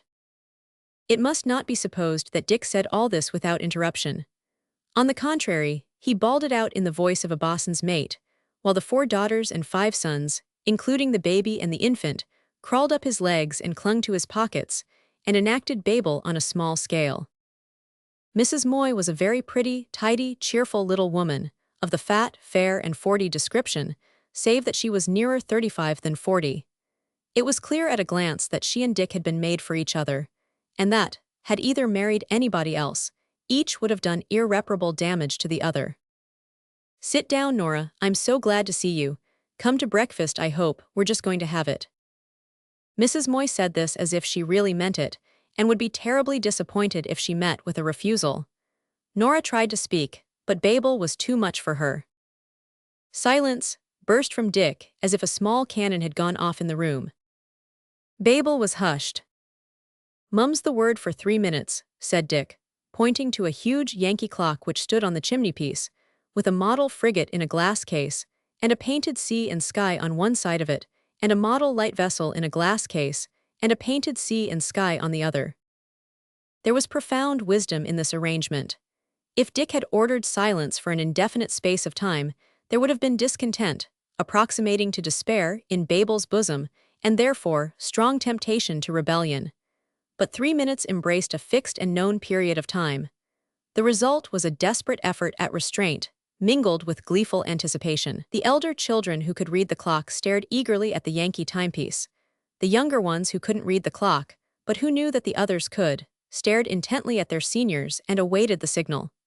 With the exception of hard breathing, the silence was complete, the baby being spellbound by example, and the feeble remarks of the infant, which had been transferred to the arms of the eldest girl, making no impression worth speaking of. "You are very kind," said Nora. "I'll stay for breakfast with pleasure. Grandmother won't be up for an hour yet, and father's not at home just now." "Very good," said Dick, taking a short black pipe out of his coat pocket. "That's all right. And 'ow do 'ee like Ramsgate, Nora, now you've had a fair trial of it?" "I think I like it better than Yarmouth, but perhaps that is because we live in a more airy and cheerful street. I would not have troubled you so early, Mr. Moy. 'Tain't no trouble at all, Nora, very much the reverse. But that I am anxious to hear how you got on with poor Billy." At this point Babel burst forth with redoubled fury. Dick was attacked and carried by storm, the short black pipe was seized, and an old hat was clapped on his head and thrust down over his eyes. He gave in at once, and submitted with resignation. He struck his colors, so to speak, without firing a shot, and for full 5 minutes breasted the billows of a sea of children manfully, while smart Mrs. Moy spread the breakfast table as quietly as if nothing were going on, and Nora sat and smiled at them. Suddenly Dick rose for the second time from his dive, flung off the foam, tossed aside the baby, rescued the infant from impending destruction, and thundered, "Silence! Mum's the word for 3 minutes more." "That's 6, Daddy," cried the eldest boy, whose spirit of opposition was growing so strong that he could not help indulging it, even against his own interests. "No," said Dick sternly. "It was 3 minutes last time," urged the boy. "And you said 3 minutes more this time. 3 minutes more than 3 minutes is 6 minutes, ain't it?" "3 minutes," repeated Dick, holding up a warning finger. Babel ceased. The 9 pair of eyes, excepting those of the infant, became fixed, and Nora proceeded. "I wanted to hear how you got on with Billy. Did they take him in at once? And what sort of place is the grotto? You see, I am naturally anxious to know, because it was a terrible thing to send a poor boy away from his only friend among strangers at such an age, and just after recovering from a bad illness. But you know I could not do otherwise. It would have been his ruin to have." She paused. "To have stopped where he was, I suppose you would say," observed Dick. "Well, I ain't sure o' that, Nora. It's quite true that the bad company he'd ave seen would ave been against I am, but to ave you for his guardian hangel might ave counteracted that. It would ave been like the soda to the hacid, a fizz at first and all square arterwards. Howsever, that don't signify now, 'cause he's all right. I tuck him to the grotto, the wery first thing arter I'd been to the Trinity ooze, and seed him cast anchor there all right, and—" Again Babel burst forth, and riot reigned supreme for 5 minutes more. At the end of that time silence was proclaimed as before. "Now then," said Dick, "breakfast bane ready, place the chairs." The 3 elder children obeyed this order. Each member of this peculiar household had been told off, as Dick expressed it, to a special duty, which was performed with all the precision of discipline characteristic of a man-o'-war. "That's all right, now go in and win," said Dick. There was no occasion to appeal to the Yankee clock now. Tongues and throats as well as teeth and jaws were too fully occupied. Babel succumbed for full quarter of an hour, during which period Dick Moy related to Nora the circumstances connected with a recent visit to London, whither he had been summoned as a witness in a criminal trial, and to which, at Nora's earnest entreaty, and with the boy's unwilling consent, he had conveyed Billy Toller. We say unwilling, because Billy, during his long period of convalescence, had been so won by the kindness of Nora, that the last thing in the world he would have consented to bear was separation from her. But on thinking over it, he was met by this insurmountable difficulty, that the last thing in the world he would consent to do was to disobey her. Between these two influences, he went unwillingly to London, for the sake of his education, as Nora said to him, for the sake of being freed from the evil influence of her father's example, as poor Nora was compelled to admit to herself. "The grotto," said Dick, speaking as well as he could through an immense mouthful of bacon and bread, "is an institution which I ave reason for to believe deserves well of its country. It is an institution situate in Paddington Street, Marylebone, where homeless child, as would otherwise come to the gallows, is tooken and saved. Saved not only from sin and misery themselves, but saved from inflictin' the same on society. I do assure you," said Dick, striking the table with his fist in his enthusiasm so that the crockery jumped, and some of the children almost choked by reason of their food going down what they styled their wrong throats. "I do assure you that it would ave done your art good to ave seed as I did the day I went there, so clean and comfortable and 'appy, no mistake about that. Their 'appiness was genuine. What made it come 'ome to me was, that I seed there a little boy as I append to know was one o' the dirtiest, wickedest, sharpest little willings in London, a mere spider to look at, but with mischief enough to fill a 6-foot man to bustin'. And there 'e was, clean and jolly, larnin' his lessons like a good un, and no sham neither, 'cause 'e'd got a good spice o' the mischief left, as was pretty clear from the way 'e gave a sly pinch or pull o' the hair now and again to the boys next him, and drawed monkey faces on his slate. But that spider, I was told, could do figurin' like 1 o'clock, and could spell like Johnson's dictionary." "Well," continued Dick, after a few moments' devotion to a bowl of coffee, "I 'anded Billy Toller over to the superintendent, tellin' he was a 'omeless boy as 'adn't got no parents nor relations, and was wery much in need o' bane looked arter. So 'e took in, and I bade him goodbye." Dick Moy then went on to tell how that the superintendent of the grotto showed him all over the place, and told him numerous anecdotes regarding the boys who had been trained there. That one had gone into the army and become a sergeant, and had written many long interesting letters to the institution, which he still loved as being his early and only home. That another had become an artilleryman, another a man-o'-war's man, and another a city missionary, who commended the blessed gospel of Jesus Christ to those very outcasts from among whom he had himself been plucked. The superintendent also explained to his rugged, but much interested and intelligent visitor, that they had a flourishing ragged school in connection with the institution, also a Sunday school and a band of hope, which latter had been thought particularly necessary, because they found that many of the neglected young creatures that came to them had already been tempted and taught by their parents and by publicans to drink, so that the foundation of that dreadful craving disease had been laid, and those desires had begun to grow which, if not checked, would certainly end in swift and awful destruction. One blessed result of this was that the children had not only themselves joined, but had in some instances induced their drunken parents to attend the weekly addresses. All this, and a great deal more, was related by Dick Moy with the wonted enthusiasm and energy of his big nature, and with much gesticulation of his tremendous fist, to the evident anxiety of Nora, who, like an economical housewife as she was, had a feeling of tenderness for the crockery, even although it was not her own. Dick wound up by saying that if he was a rich man, he'd give some of his superfluous cash to that there grotto, he would. "Perhaps you wouldn't," said Nora.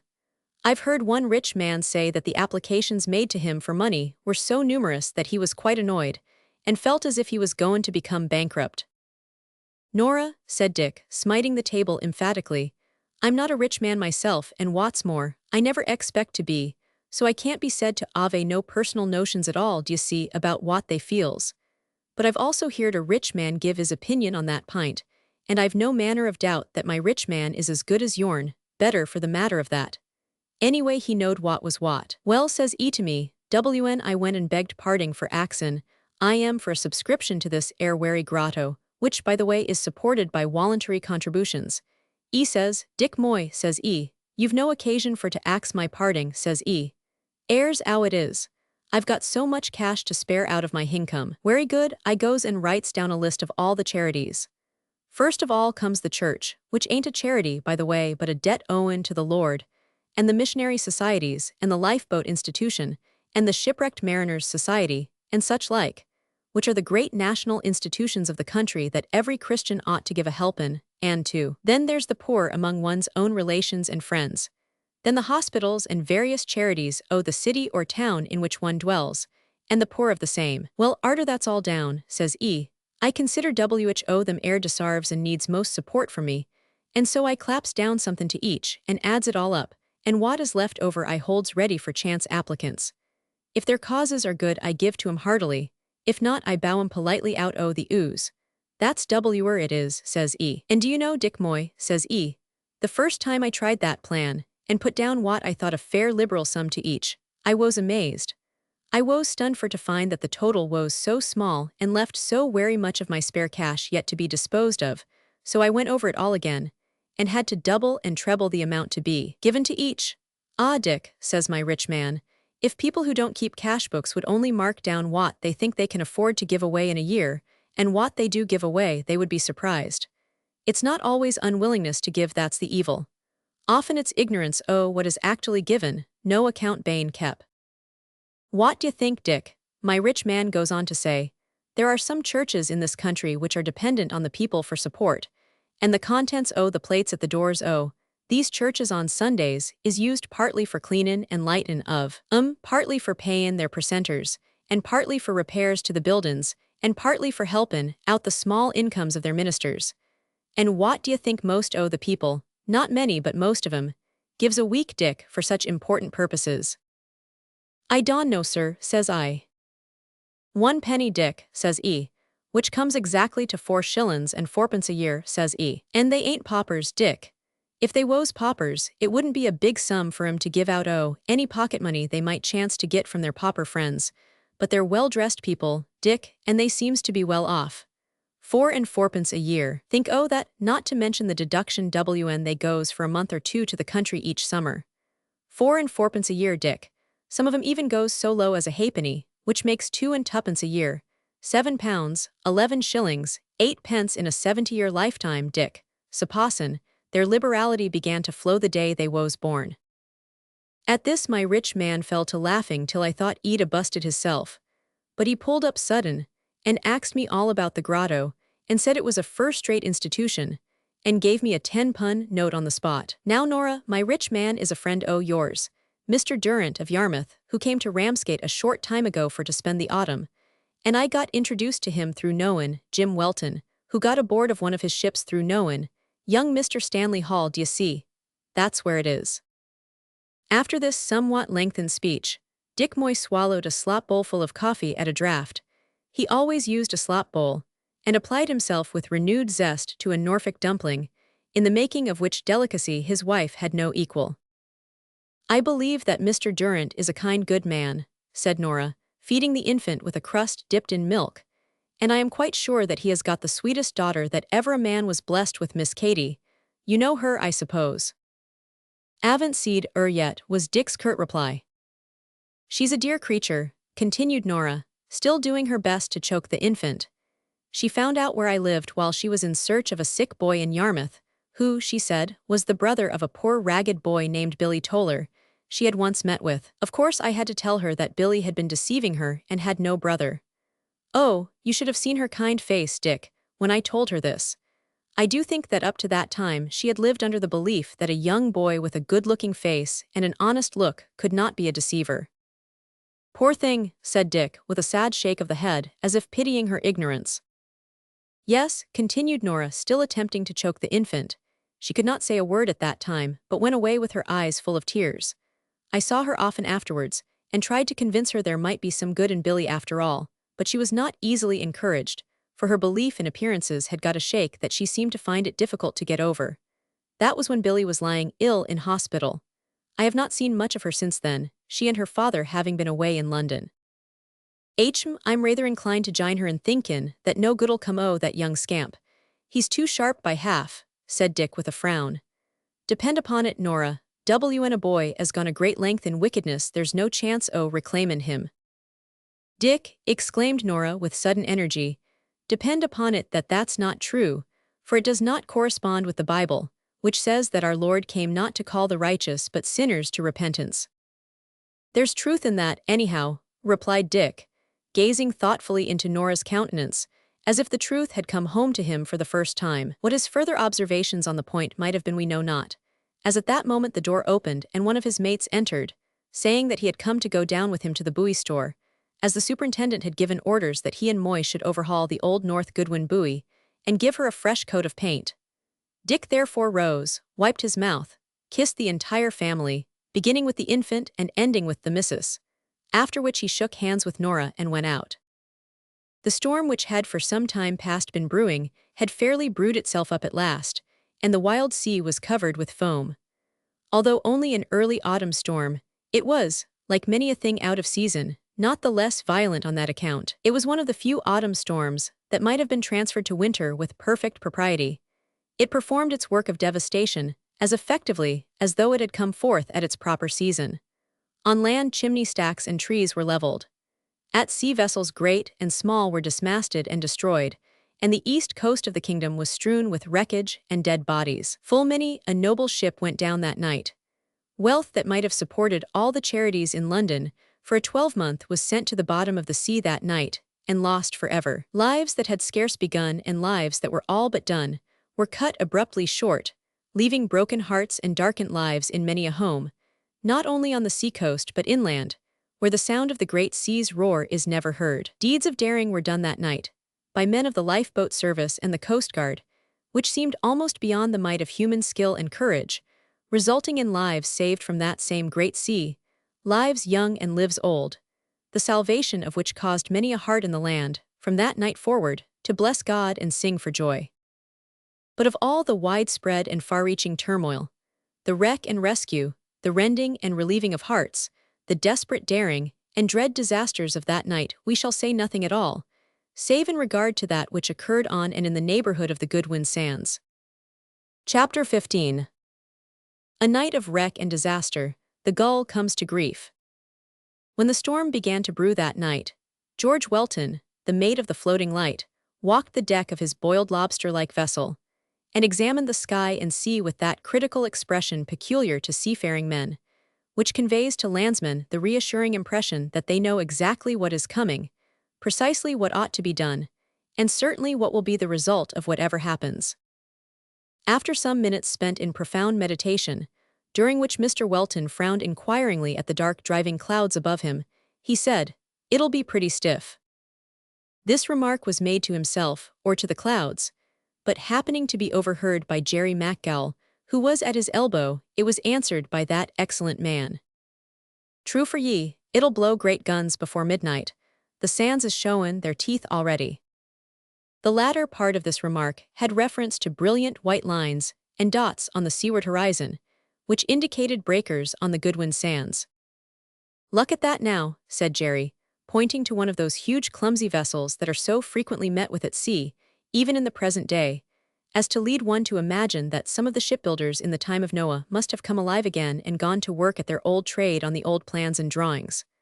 "Look at that now. Did iver ye see sich a tub, straight up and down the side, and as big at the bow as the stern?" "She's not clipper built," answered the mate. "They make that sort o' ship by the mile and sell her by the fathom, cuttin' off from the piece just what is required. It don't take long to plaster up the ends and stick a mast or two into 'em. It's in luck she is to get into the Downs before the gale breaks, and it's to be hoped she has good ground tackle," said Jerry. The mate hoped so too in a careless way, and remarking that he would go and see that all was made snug, went forward. At that moment there came up the forehatch a yell, as if from the throat of a North American savage. It terminated in the couplet, tunefully sung. "Oh my, oh my. Oh mammy, don't you let the baby cry." Jack Shales, following his voice, immediately after came on deck. "Have ye got that workbox done?" asked Jerry as his mate joined him. "Not quite done yet, boy, but I'll get it finished after the lights are up. Duty first, pleasure afterwards, you know." "Come now, Jack, confess that you're mackin' it for a pretty girl." "Well, so I am, but it ain't for my own pretty girl. It's for that sweet little Nora Jones, who came lately to live in Ramsgate. You see, I know she's goin' to be spliced to Jim Welton, and as Jim is a good sort of fellow, I want to make this little gift to his future bride." The gift referred to was a well-made workbox, such as the men of the Floating Light were at that time, and doubtless still are, in the habit of constructing in leisure hours. It was beautifully inlaid with wood of various kinds and colors, and possessed a mark peculiarly characteristic of floating light boxes and desks, namely, 2 flags inlaid on the lid, one of these being the Union Jack. Most of the men on board displayed much skill and taste in the making of those boxes and desks, although they were all self-taught, and wrought with very simple tools in a not very commodious workshop. "A great change from yesterday in the look o' things, Jerry," observed Shales, surveying the Downs, where despite the stiff and ever-increasing breeze amounting almost to a gale, numerous little pilot boats were seen dancing on the waves, showing a mere shred of canvas and looking out for a job. "Yesterday was all sunshine and calm, with pleasure boats round us and visitors heaving newspapers aboard. Today it's all gloom, with gales brewin' and pilots bobbin' about like Mother Carey's chickens." "That's true, Jack," replied Jerry, whose poetic soul was fired by the thought. "Tempest and turmoil today, with lots of salt water and sorrow. Blue little waves on the say. And sunny contentment tomorrow. That's how it is, Jack, me boy, all the world over, even in ould Ireland herself. And sure if there's pace to be found on earth, it's there it's to be discovered." "Right, Jerry, peace is to be discovered there, but I'm afraid it's in a very distant future as yet," said Jack with a laugh. "All in good time," retorted Jerry. "Up lights," called the mate down the hatchway. "Aye, aye, sir," came in chorus from below. Desks and boxes were thrust aside, the winch was manned, and the weighty lantern mounted slowly to its nocturnal watchtower. Its red eye flashed upon a dark scene. The gloom of approaching night was deepened by the inky clouds that obscured the sky. Thick fog banks came sweeping past at intervals. A cold northeasterly gale conveyed a wintry feeling to the air. Small thick rain fell in abundance, and everything attested the appropriateness of Jerry McGowl's observation that it was a dirty weather entirely. The Floating Light was made snug, in other words, prepared for action, by having a good many more fathoms of her chain veered out, in order that she might strain less and swing more freely. Loose articles were secured or stowed away. Hatches were battened down, and many other little nautical arrangements made which it would require a seaman to understand as well as to describe in detail. As the evening advanced, the gale increased in violence tenfold, and darkness settled down like an impenetrable pall over land and sea. The roar of breakers on the Goodwin Sands became so loud that it was sometimes heard on board the Gull Light above the howling of the tempest. The sea rose so much and ran so violently among the conflicting currents caused by wind, tide, and sandbanks, that the Gull plunged, swooped, and tore at her cable, so that the holding of it might have appeared to a landsman little short of miraculous. Hissing and seething at the opposition she offered, the larger waves burst over her bows and swept the deck from stem to stern, but her ample scuppers discharged it quickly, and up she rose again, dripping from the flood, to face and fight and foil each succeeding billow. High on the mast, swaying wildly to and fro, yet always hanging perpendicular by reason of a simple mechanism, the lantern threw out its bright beams, involving the vessel and the foam-clad boiling sea in a circle of light which ended in darkness profound, forming, as it were, a bright but ghostly chamber shut in with walls of ebony and revealing, in all its appalling reality, the fury of the sea. What horrors lay concealed in the darkness beyond no one could certainly know, but the watch on board the Gull could form from past experience a pretty good conception of them, as they cowered under the lee of the bulwarks and looked anxiously out to windward. Anxiously, aye, there was cause for anxiety that night. The risk of parting from their cable was something, though not very great, but the risk of being run down by passing or driving ships during intervals of fog was much greater, and the necessity of looking out for signals of distress was urgent. It was a night of warfare, and the battle had begun early. Mr. Welton's record of the earlier part of that day in the log ran thus. At 4 a.m. calm with misty rain, at 8 wind southeast light breeze, at noon west-southwest fresh breeze and rain, at 4 p.m. wind southwest fresh gale and heavy rain, a large fleet anchored in the Downs. A schooner was seen to anchor in a bad place about this time. At 7, wind still increasing. The watch observed several vessels part from their 7 anchors and proceed to Margate Roads. At 7:30 the wind flew into the northwest and blew a hurricane. These were the first mutterings of the fight that had begun. It was now about 7:45 p.m. Jerry and his friend Shales were cowering behind the bulwark on the starboard bow, gazing to windward, but scarce able to keep their eyes open owing to wind and spray. Suddenly, a large object was seen looming into the circle of light. "Stand by," roared Jerry and Jack with startling vigor, as the one leaped towards the tiller, the other to the companion hatch. "A vessel bearing down on our hawse." The mate and men rushed on deck in time to see a large ship pass close to the bow of the Gull. Jack had cast loose the tiller, because, although in ordinary circumstances the helm of a light vessel is of no use, this was one of the few occasions in which it could be of service. The rush of the tide past a ship at anchor confers upon it at all times, except during slack water, i.e., when the tide is on the turn, the power of steering, so that she can be made to sheer swiftly to port or starboard, as may be required. But for this power, floating lights would undoubtedly be run into more frequently than they are.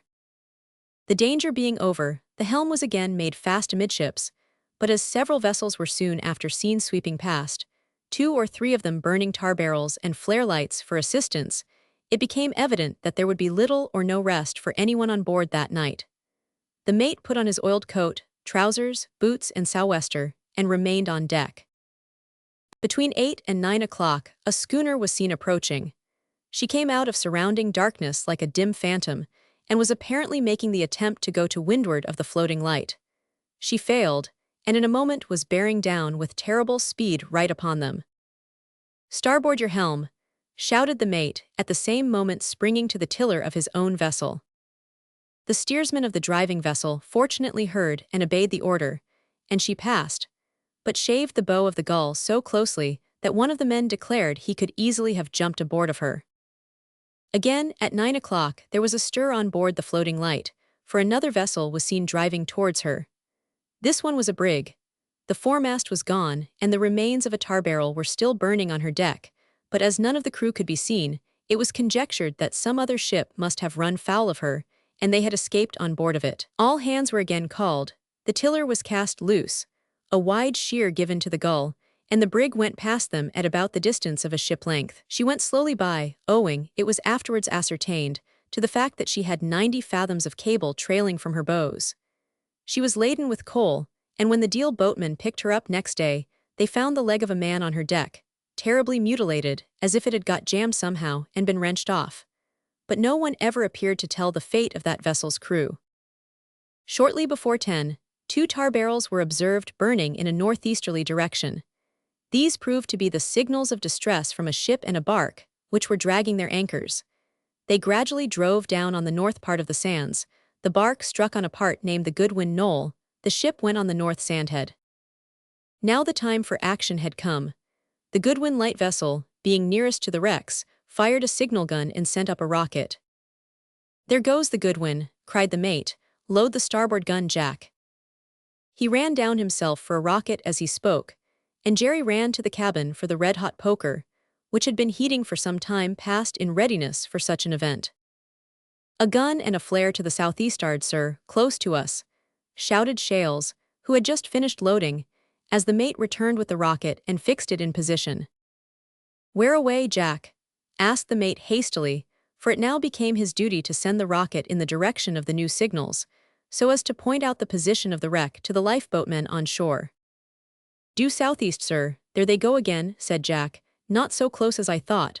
South Sandhead vessel signaling now, sir." There was no further need for questions. The flash of the gun was distinctly seen, though the sound was not heard, owing to the howling of the hurricane, and the bright flare of a second tar barrel told its own tale, while a gun and rocket from the floating light at the south sandhead showed that the vessel in distress had been observed by her. "Fire!" cried the mate. Jerry applied the poker to the gun, and the scene which we have described in a former chapter was reenacted. The blinding flash, the roar, and the curved line of light across the black sky, but there was no occasion that night to repeat the signals. Everywhere along the coast, the salvers of life and property were on the alert, many of them already in action, out battling in midnight darkness with the raging sea. The signal was at once replied to from Ramsgate. Truly it was a dreadful night.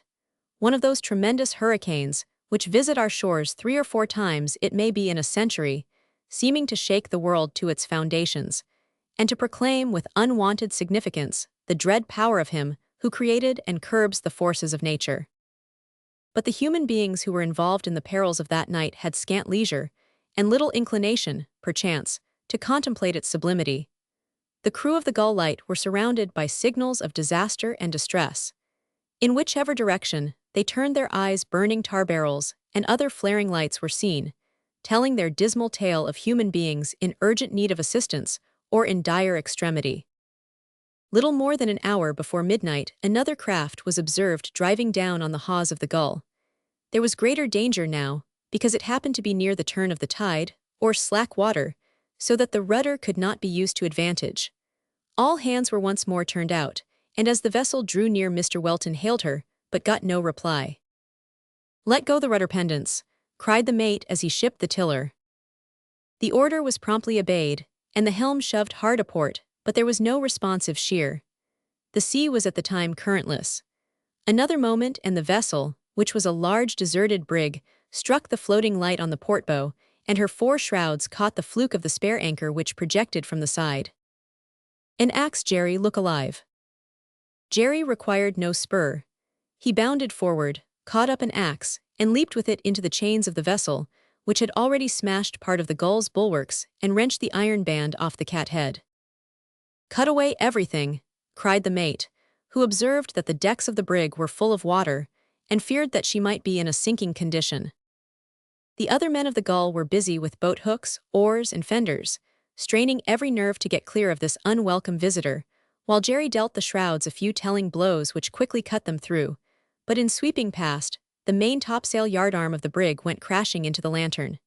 Instantly the lamps were extinguished, and the bright beams of the floating light were gone. The brig then dropped astern and was soon lost to view. This was a disaster of the most serious nature, involving as it did the absence of a light, on the faithful glow of which the fate of hundreds of vessels might depend.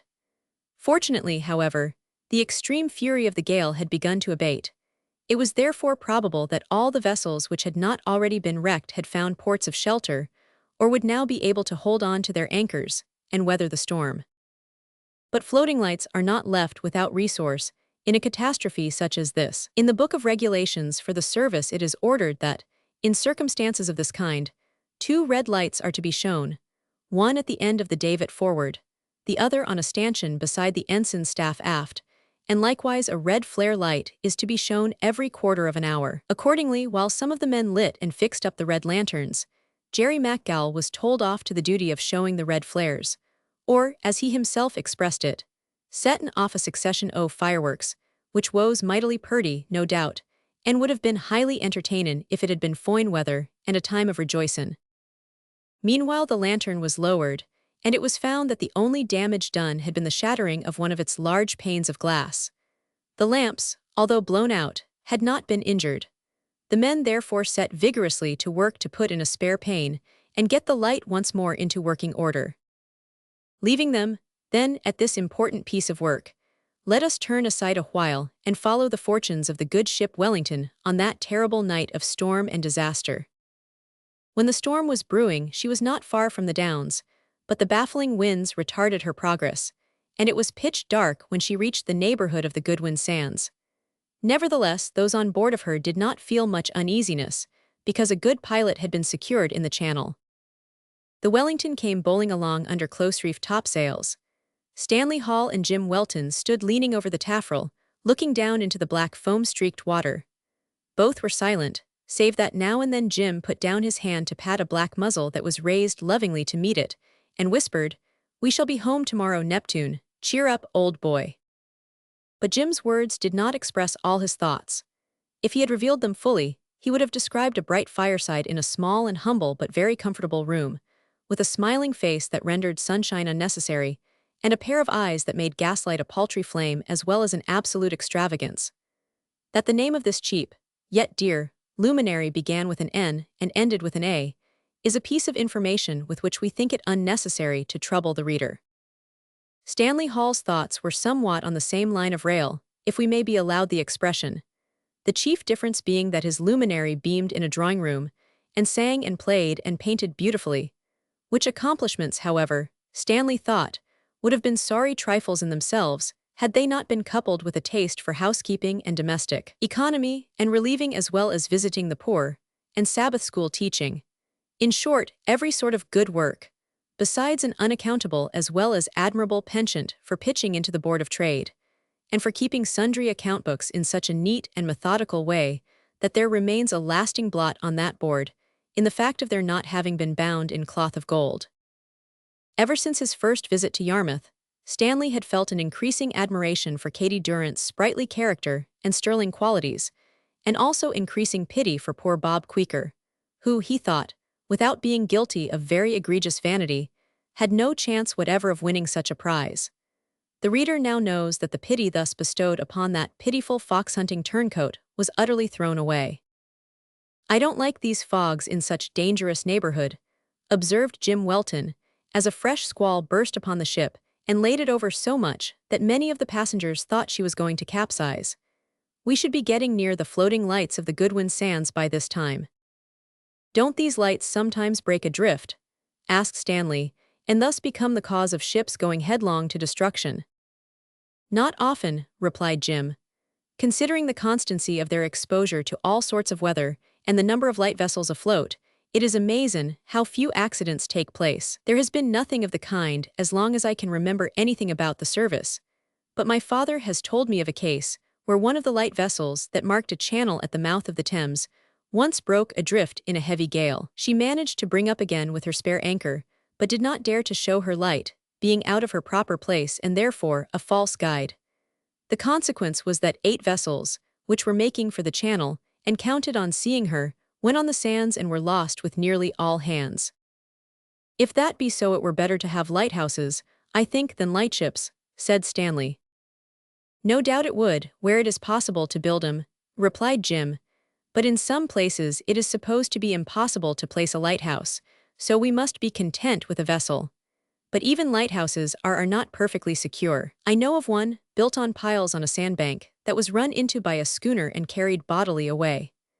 Accidents will happen, in the best regulated families. But it seems to me that we don't hear of a floating light break-in, adrift once in half a century, while, on the other hand, the good that is done by them is beyond all calculation. The young men relapsed into silence, for at that moment another fierce gust of wind threw the ship over almost on her beam ends. Several of the male passengers came rushing on deck in alarm, but the captain quieted them and induced them to return to the cabin to reassure the ladies, who, with the children, were up and dressed, being too anxious to think of seeking repose. It takes courts of inquiry, formed of competent men, who examine competent witnesses and have the counsel of competent seamen, many days of anxious investigation to arrive at the precise knowledge of the when, how, and wherefore of a wreck. We do not, therefore, pretend to be able to say whether it was the fault of the captain, the pilot, the man at the lead, the steersman, the lookout, or the weather, that the good ship Wellington met her doom. All that we know for certain is that she sighted the Southern Light vessel some time before midnight during the great gale, that she steered what was supposed to be her true course, and that, shortly after, she struck on the tail of the sands. Instantly, the foremast went by the board, and the furious sea swept over the hull in blinding cataracts, creating terrible dismay and confusion amongst nearly all on board. The captain and first mate, however, retained their coolness and self-possession.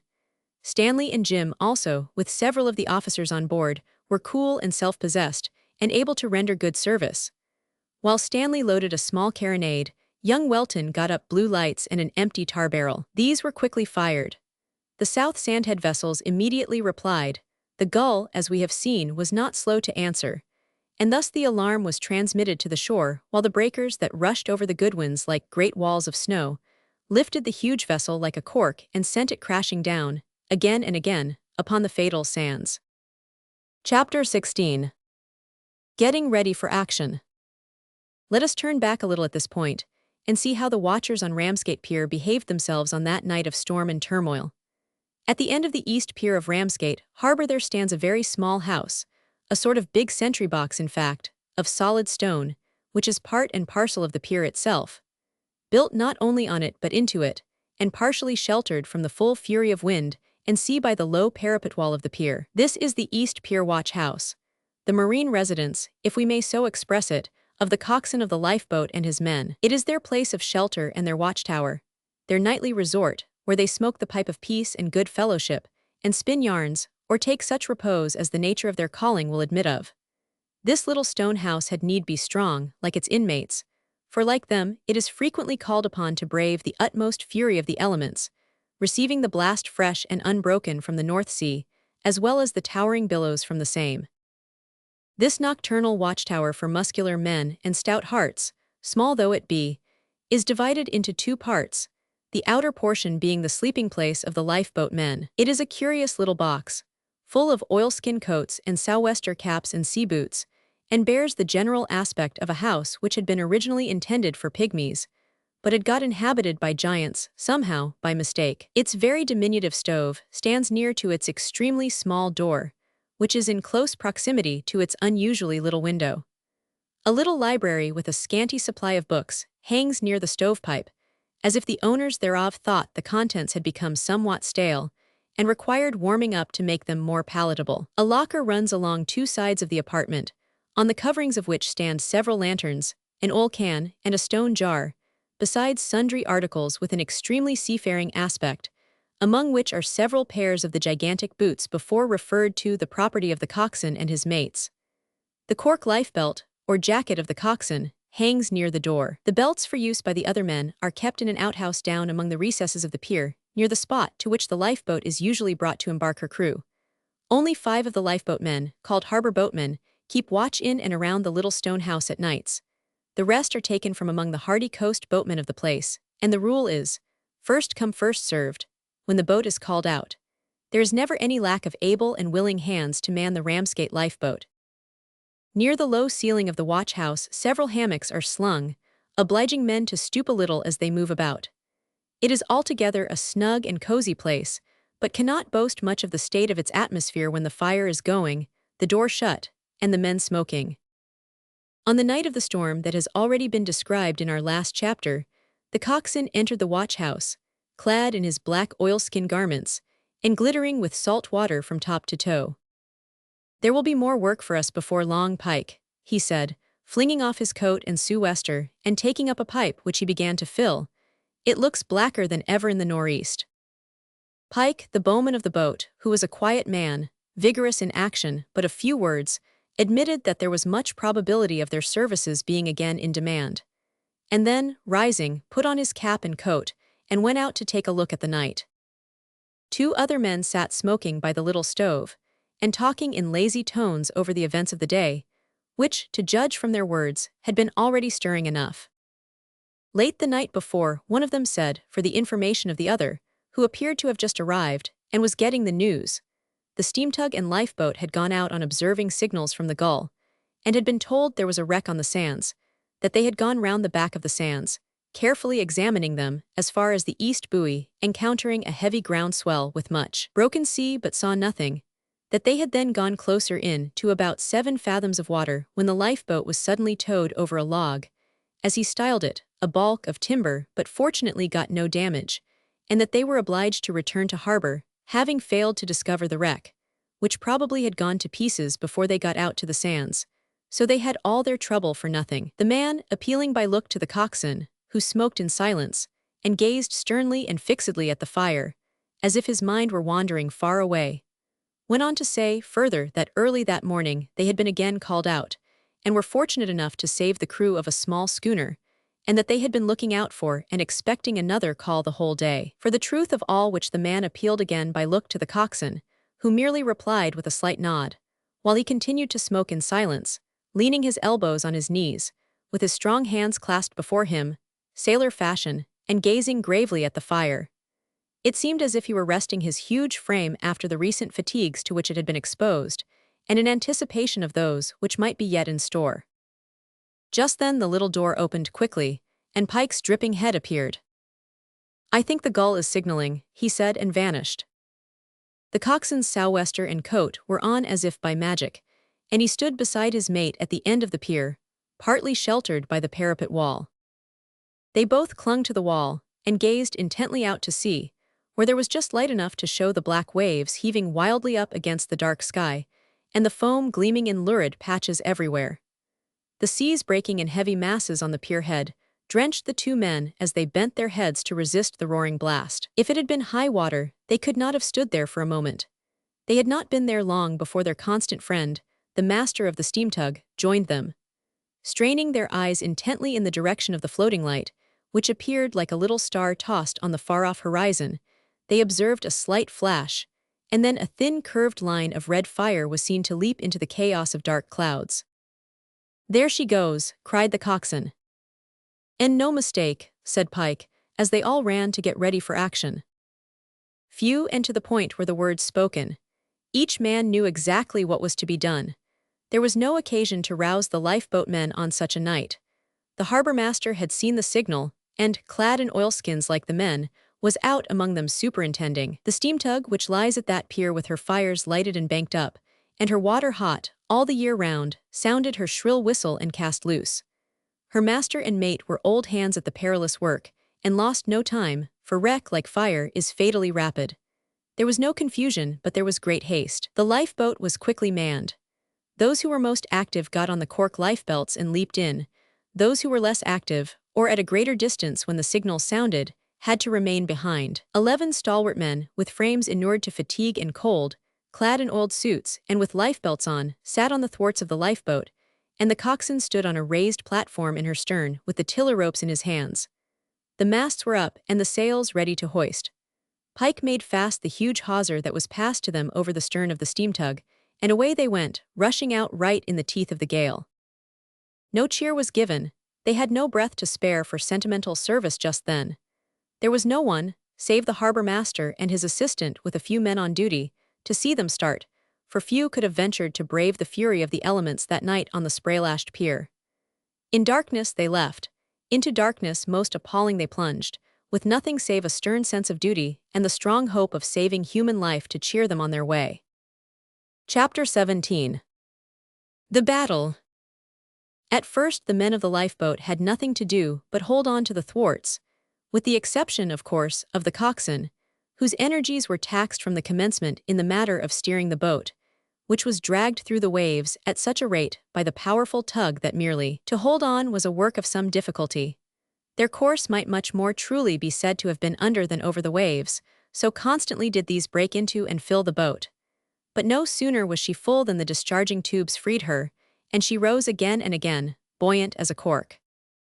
Those who have not seen this desperate work can form but a faint conception of its true character. Written or spoken words may conjure up a pretty vivid picture of the scene, the blackness of the night, and the heaving and lashing of the waves, but words cannot adequately describe the shriek of the blast, the hiss and roar of breakers, and they cannot convey the feeling of the weight of tons of falling water, which cause the stoutest crafts of human build to reel and quiver to their centers. The steam tug had not to contend with the ordinary straightforward rush of a North Sea storm. She was surrounded and beset by great boiling whirlpools and spouting cross seas. They struck her on the bow, on the side, on the quarter, on the stern. They opened as if to engulf her. They rushed at as if to overwhelm her. They met under her, thrusting her up, and they leaped into her, crushing her down. But she was a sturdy vessel, a steady hand was at the wheel, and her weather-beaten master stood calm and collected on the bridge. It is probable that few persons who read the accounts of lifeboat service on the Goodwin Sands are aware of the importance of the duties performed and the desperate risks run by the steam tug. Without her powerful engines to tow it to windward of the wrecks, the lifeboat would be much, very much, less useful than it is. In performing this service, the tug has again and again to run into shallow water and steer in the blackest nights, amid narrow, intricate channels, where a slight error of judgment on the part of her master, a few fathoms more to the right or left, would send her on the sands and cause herself to become a wreck and an object of solicitude to the lifeboat crew. Honor to whom honor is due is a principle easy to state, but not always easy to carry into practice. Every time the steam tug goes out, she runs her full share of the imminent risk. Sometimes, and in some respects, as great as that of the lifeboat herself, for whereas a touch upon the sand, to which it is her duty to approach as near as possible, would be the death warrant of the tug, it is, on the other hand, the glorious prerogative of the lifeboat to be almost incapable of destruction, and her peculiar privilege frequently to go slap on and right over the sands with slight damage, though with great danger. That the death warrant just referred to has not been signed, over and over again, is owing almost entirely to the courage and skill of her master and mate, who possess a thorough and accurate knowledge of the intricate channels, soundings, and tides of those dangerous shoals, and have spent many years in risking their lives among them. Full credit is usually given to the lifeboat, though not too much by any means, but there is not, we think, a sufficient appreciation of the services of the steam tug. She may be seen in the harbor any day, modestly doing the dirty work of hauling out the dredge boats, while the gay lifeboat floats idly on the water to be pointed out and admired by summer visitors. Thus unfairly, though unavoidably, are public favors often distributed. Observe, reader, we are far from holding up these two as rivals. They are a loving brother and sister. Comparatively, little could be done in the grand work of saving human life without the mighty strength of the big brother. And, on the other hand, nothing at all could be done without the buoyant activity and courage of the little sister. Observe also that although the lifeboat floats in idleness like a saucy little duck in time of peace, her men, like their mates in the big brother, are hard at work like other honest folk about the harbor. It is only when the sands show their teeth, and the floating lights send up their signals, and the storm blast calls to action, that the tug and boat unite, and the men, flinging down the implements of labor, rise to the dignity of heroic work with all the pith and power and promptitude of heroes. As they plowed through the foam together, the tug was frequently obliged to ease steam and give herself time to recover from the shock of those heavy cross seas. Suddenly, a bright flaring light was observed in the vicinity of a shoal called the Break, which lies between the Goodwins and the shore. It went out in a few seconds, but not before the master of the tug had taken its bearings and altered his course. At the same time, signal guns and rockets were observed, both from the North Sandhead light vessel and the Gull, and several flaring lights were also seen burning on or near the Goodwin Sands. On nearing the middle break, which was easily distinguishable from the surrounding turmoil by the intensity of its roar as the seas rolled over it, the coxswain of the lifeboat ordered the sail to be hoisted and the tow rope slipped. Pike, who was a thoroughly intelligent and sympathetic bowman, had all in readiness, He obeyed the order instantly, and the boat, as if endued with sudden life, sprang away on its own account into the broken water. Broken water, who but a lifeboatman can conceive what that means? Except, indeed, those few who have been saved from wreck. A chaos of white water, rendered ghostly and gray by darkness. No green or liquid water visible anywhere, all froth and fury, with force tremendous everywhere. Rushing rivers met by opposing cataracts, bursting against each other, leaping high in air from the shock, falling back and whirling away in wild eddies, seeking rest but finding none. Vain indeed must be our attempt to describe the awful aspect, the mad music, the fearful violence of broken water on the break. In such a sea the boat was tossed as if she were a chip, but the gale gave her speed, and speed gave her quick steering power. She leaped over the foam, or dashed through it, or staggered under it, but always rose again, the men, meanwhile, holding on for life. Pike was ready in the bow, with an arm tightly embracing the bollard, or strong post, round which the cable runs. The coxswain's figure, towering high in the stern, with the steering tackles in his hands, leaned forward against a strong strap or band fixed across the boat to keep him in position. They made straight for the spot where the flare light had been seen. At first darkness and thick spray combined prevented them from seeing anything, but in a few minutes a dark object was seen looming faintly against the sky, and the coxswain observed with anxious concern that it lay not to leeward, but to windward of him. "Out oars, down with the sail," he shouted. His voice was very powerful, but it was swept away, and was only heard by those nearest to him. The order was instantly obeyed, however, but the gale was so heavy, and the boat so large that headway could not be made. They could see that the wreck was a small vessel on her beam ends. Being to leeward, they could hear despairing cries distinctly, and 4 or 5 human beings were seen clinging to the side. The lifeboatmen strained till their sinews well-nigh cracked. It seemed doubtful whether they had advanced or not, when suddenly an unusually large wave fell in thunder on the break. It rushed over the shallows with a foaming head, caught the boat on its crest, and carried it far away to leeward. Sail was again made. A box near the coxswain a feet was opened and a blue light taken out. There was no difficulty in firing this. A sharp stroke on its butt lighted the percussion powder within, and in a moment the scene was illumined by a ghastly glare, which brought out the blue and white boat distinctly, and gave corpse-like color to the faces of the men. At the same time, it summoned the attendant steamer. In a few minutes the tug ran down to her. The tow rope was taken on board, and away went the brother and sister once more to windward of the wreck. But now no wreck was to be seen. They searched round the shoal in all directions without success, and finally were compelled to come to the conclusion that the same sea which had carried the boat to leeward had swept the wreck away. With sad hearts they now turned towards the Goodwins, but the melancholy incident they had just witnessed was soon banished from their minds by the urgent signals for aid still seen flaring in all directions. For the nearest of these they made at full speed. On their way, a dark object was seen to sweep past them across their stern as if on the wings of the wind. It was the Broadstairs lifeboat, which had already done good service that night, and was bent on doing more. Similarly occupied were the lifeboats of Deal, Walmer, and other places along the coast. A Deal lugger was also seen. The hardy beachmen of Kent fear no storm. They run out in all weathers to succor ships in distress, and much good service do they accomplish, but their powers are limited. Like the steam tugs, they can hover around the sands in heavy gales and venture gingerly near to them, but thus far and no farther may they go. They cannot, like the noble lifeboats, dash right into the cauldron of surf and dare the sands and seas to do their worst.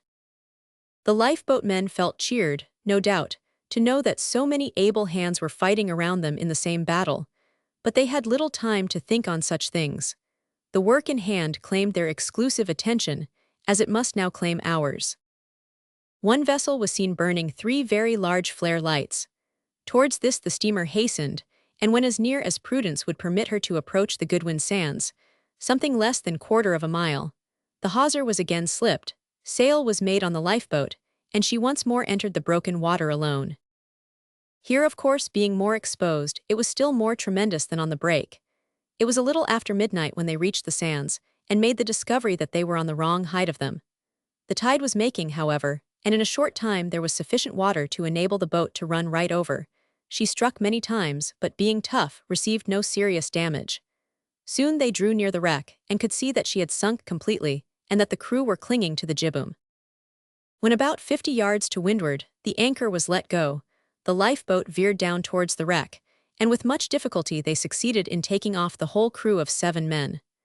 Signalizing the tug with another blue light, they ran to leeward into deep water, and were again taken in tow, the saved men being with some difficulty put on board the tug. They were Dutchmen, and the poor master of the lost vessel could find no words sufficiently forcible to express his gratitude to the coxswain of the lifeboat. When he afterwards met him on shore, he wrung his hand warmly, and with tears in his eyes promised never to forget him. "Me never tinks of you," said he, meaning the reverse. "So long's I live, me tell the King of Holland." It is but just to add that the poor fellow faithfully redeemed his ill-expressed promise, and that the coxswain of the lifeboat now possesses a medal presented to him by the King of Holland in acknowledgment of his services on that occasion. But the great work of that night still remained to be done. Not far from the light vessel, a flare light was seen burning brightly. It seemed to be well tended, and was often renewed. Towards this the tug now steered with the little sister in tow.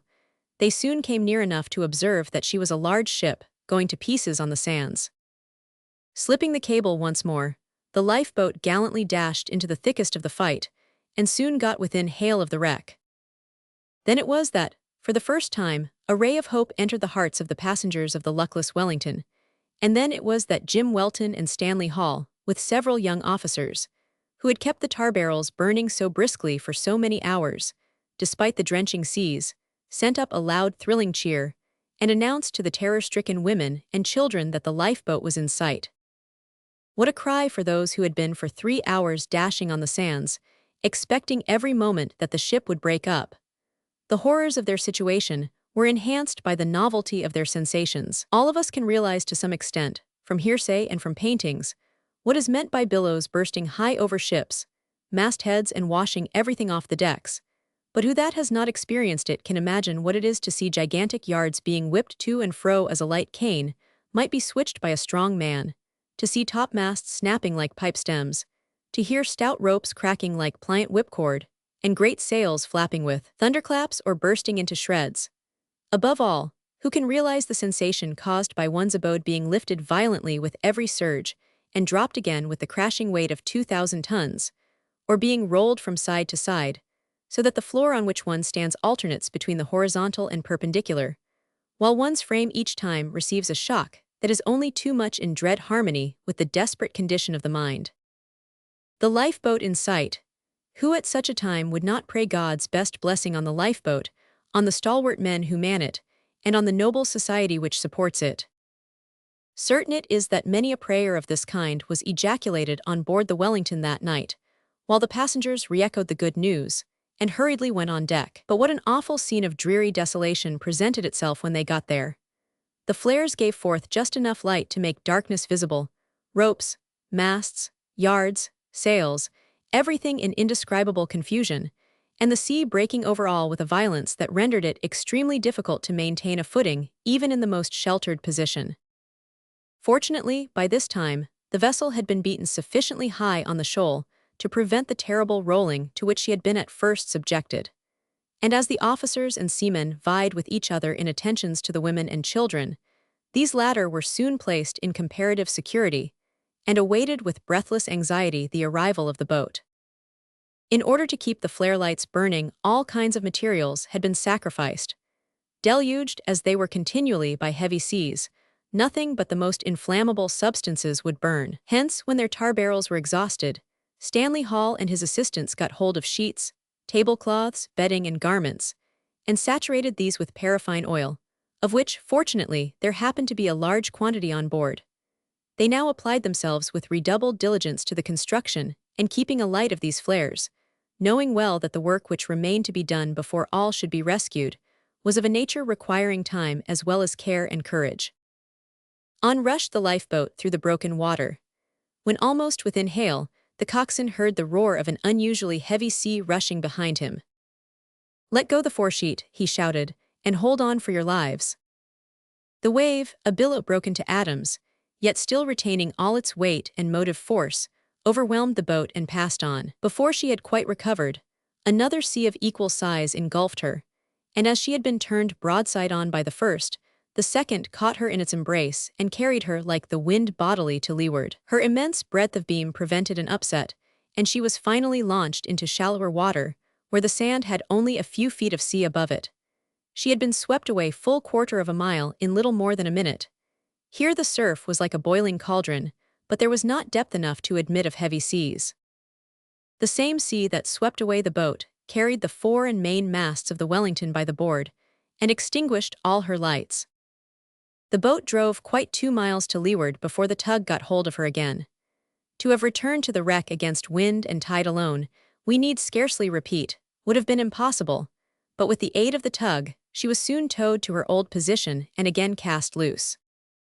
Once more she rushed into the fight, and succeeded in dropping anchor a considerable distance to windward of the wreck, from which point she veered down under her lee, but so great was the mass of broken masts, spars, and wreckage, nothing being now left but parts of the mizzen and bowsprit, that the coxswain was obliged to pay out 117 fathoms of cable to keep clear of it all. The difficulty and danger of getting the boat alongside now became apparent to the people on the wreck, many of whom had never dreamed of such impediments before, and their hopes sank unreasonably low, just as, before, they had been raised unduly high. With great difficulty the boat got near to the port quarter of the ship, and Pike stood up ready in the bow with a line, to which was attached a loaded cane, something like a large life-preserver. "Heave!" shouted the coxswain. The bowman made a deliberate and splendid cast. The weighted cane fell on the deck of the ship, and was caught by Jim Welton, who attached a hawser to it. This was drawn into the boat, and in a few seconds she was alongside. But she was now in great danger. The wild waters that heaved, surged, and leaped under the vessel's lee threatened to dash the boat in pieces against her every moment, and it was only by the unremitting and strenuous exertions of the men with boat hooks, oars, and fenders that this was prevented. Now the boat surged up into the chains as if about to leap on board the ship. Anon it sank into a gulf of spray, or sheered wildly to leeward, but by means of the hawser and cable, and a spring attached to the latter, she was so handled that one and another of the crew of the wreck were taken into her. The first saved was a little child. It was too small and delicate to be swung over the side by a rope, so the captain asked Jim Welton, as being the most agile man in the ship and possessed of superabundant animal courage, to take it in his arms and leap on board. Jim agreed at once, handed over the care of his flare lights to one of the men, and prepared for action. The poor child, which was about a year old, clung to its mother's neck with terror, and the distracted woman, a soldier's widow, could scarce be prevailed on to let the little one out of her arms. "Oh, let me go with him," she pleaded most earnestly. "He is all that is left to me." "You shall follow immediately. Delay may be death," said the captain kindly, as he drew the child gently but firmly from her grasp. It was securely bound to Jim's broad bosom by means of a shawl. Watching his opportunity when the boat came surging up on the crest of a billow almost to his feet, and was about to drop far down into the trough of the sea, the young sailor sprang from the side, and was caught in the outstretched arms of the lifeboat men. It had occurred to Stanley Hall, just before this happened, that there was every probability of some of the passengers falling overboard during the process of being transferred to the boat. Stanley was of a somewhat eccentric turn of mind, and seldom allowed his thoughts to dissipate without taking action of some kind. He therefore got into the mizzen chains, and quietly fastened a rope round his waist, the other end of which he tied to a stanchion. "You'll get crushed by the boat there," cried the captain, who observed him. "Perhaps not," was the reply. He stood there and watched Jim Welton as he leaped. The mother of the child, unable to restrain herself, climbed on the bulwarks of the vessel. Just as she did so, the boat surged up again, so close that it required but a short step to get into her. Some of the passengers availed themselves of the chance, the poor widow among them. She sprang with a cry of joy, for she saw her child's face at the moment as they unbound him from Jim's breast, but she sprang short. Little wonder that a woman should neglect to make due allowance for the quick swooping of the boat. Next moment she was in the boiling foam. A moment later and she was in Stanley Hall's grasp, and both were swept violently to leeward, but the rope brought them up. Despite darkness and turmoil, the quick-eyed coxswain and his mate had noted the incident. Pike paid out the hawser, the coxswain eased off the spring, away went the boat, and next moment Pike had Stanley by the hair. Short was the time required for their strong arms to pull him and his burden inboard. And oh, It was a touching sight to witness the expressions of the anxious faces that were turned eagerly towards the boat, and glared pale and ghastly in the flaring light, as her sturdy crew hauled slowly up, hand over hand, and got once more under the vessel's lee.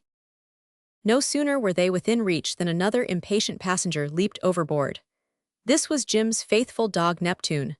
Watching his time with the intelligence of a human being, he sprang, with much greater precision and vigor than any human being could have done, and alighting on Pike's shoulders, almost drove that stout boatman into the bottom of the boat.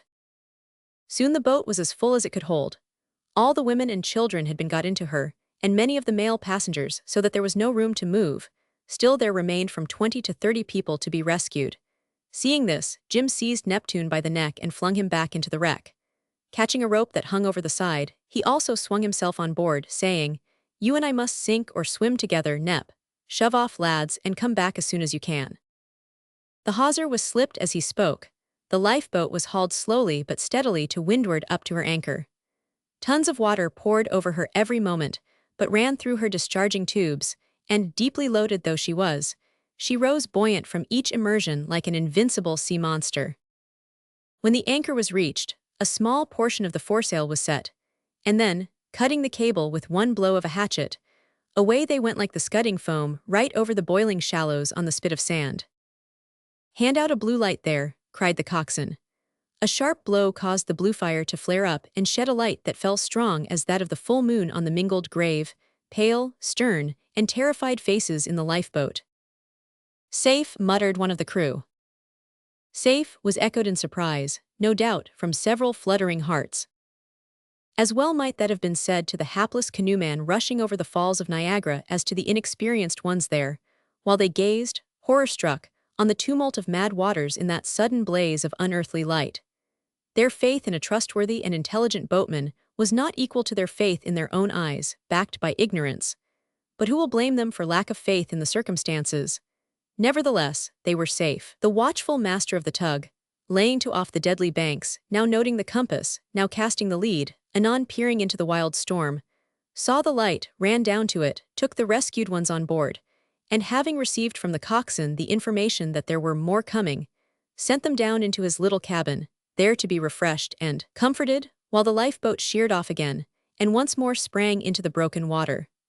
So might some mighty warrior spur from the battlefield, charged with dispatches of the highest import bearing on the fight, and having delivered his message, turn on his heel and rush back into the whirling tide of war to complete the victory which had been so well begun. Once more they made for the wreck, which was by that time fast breaking up.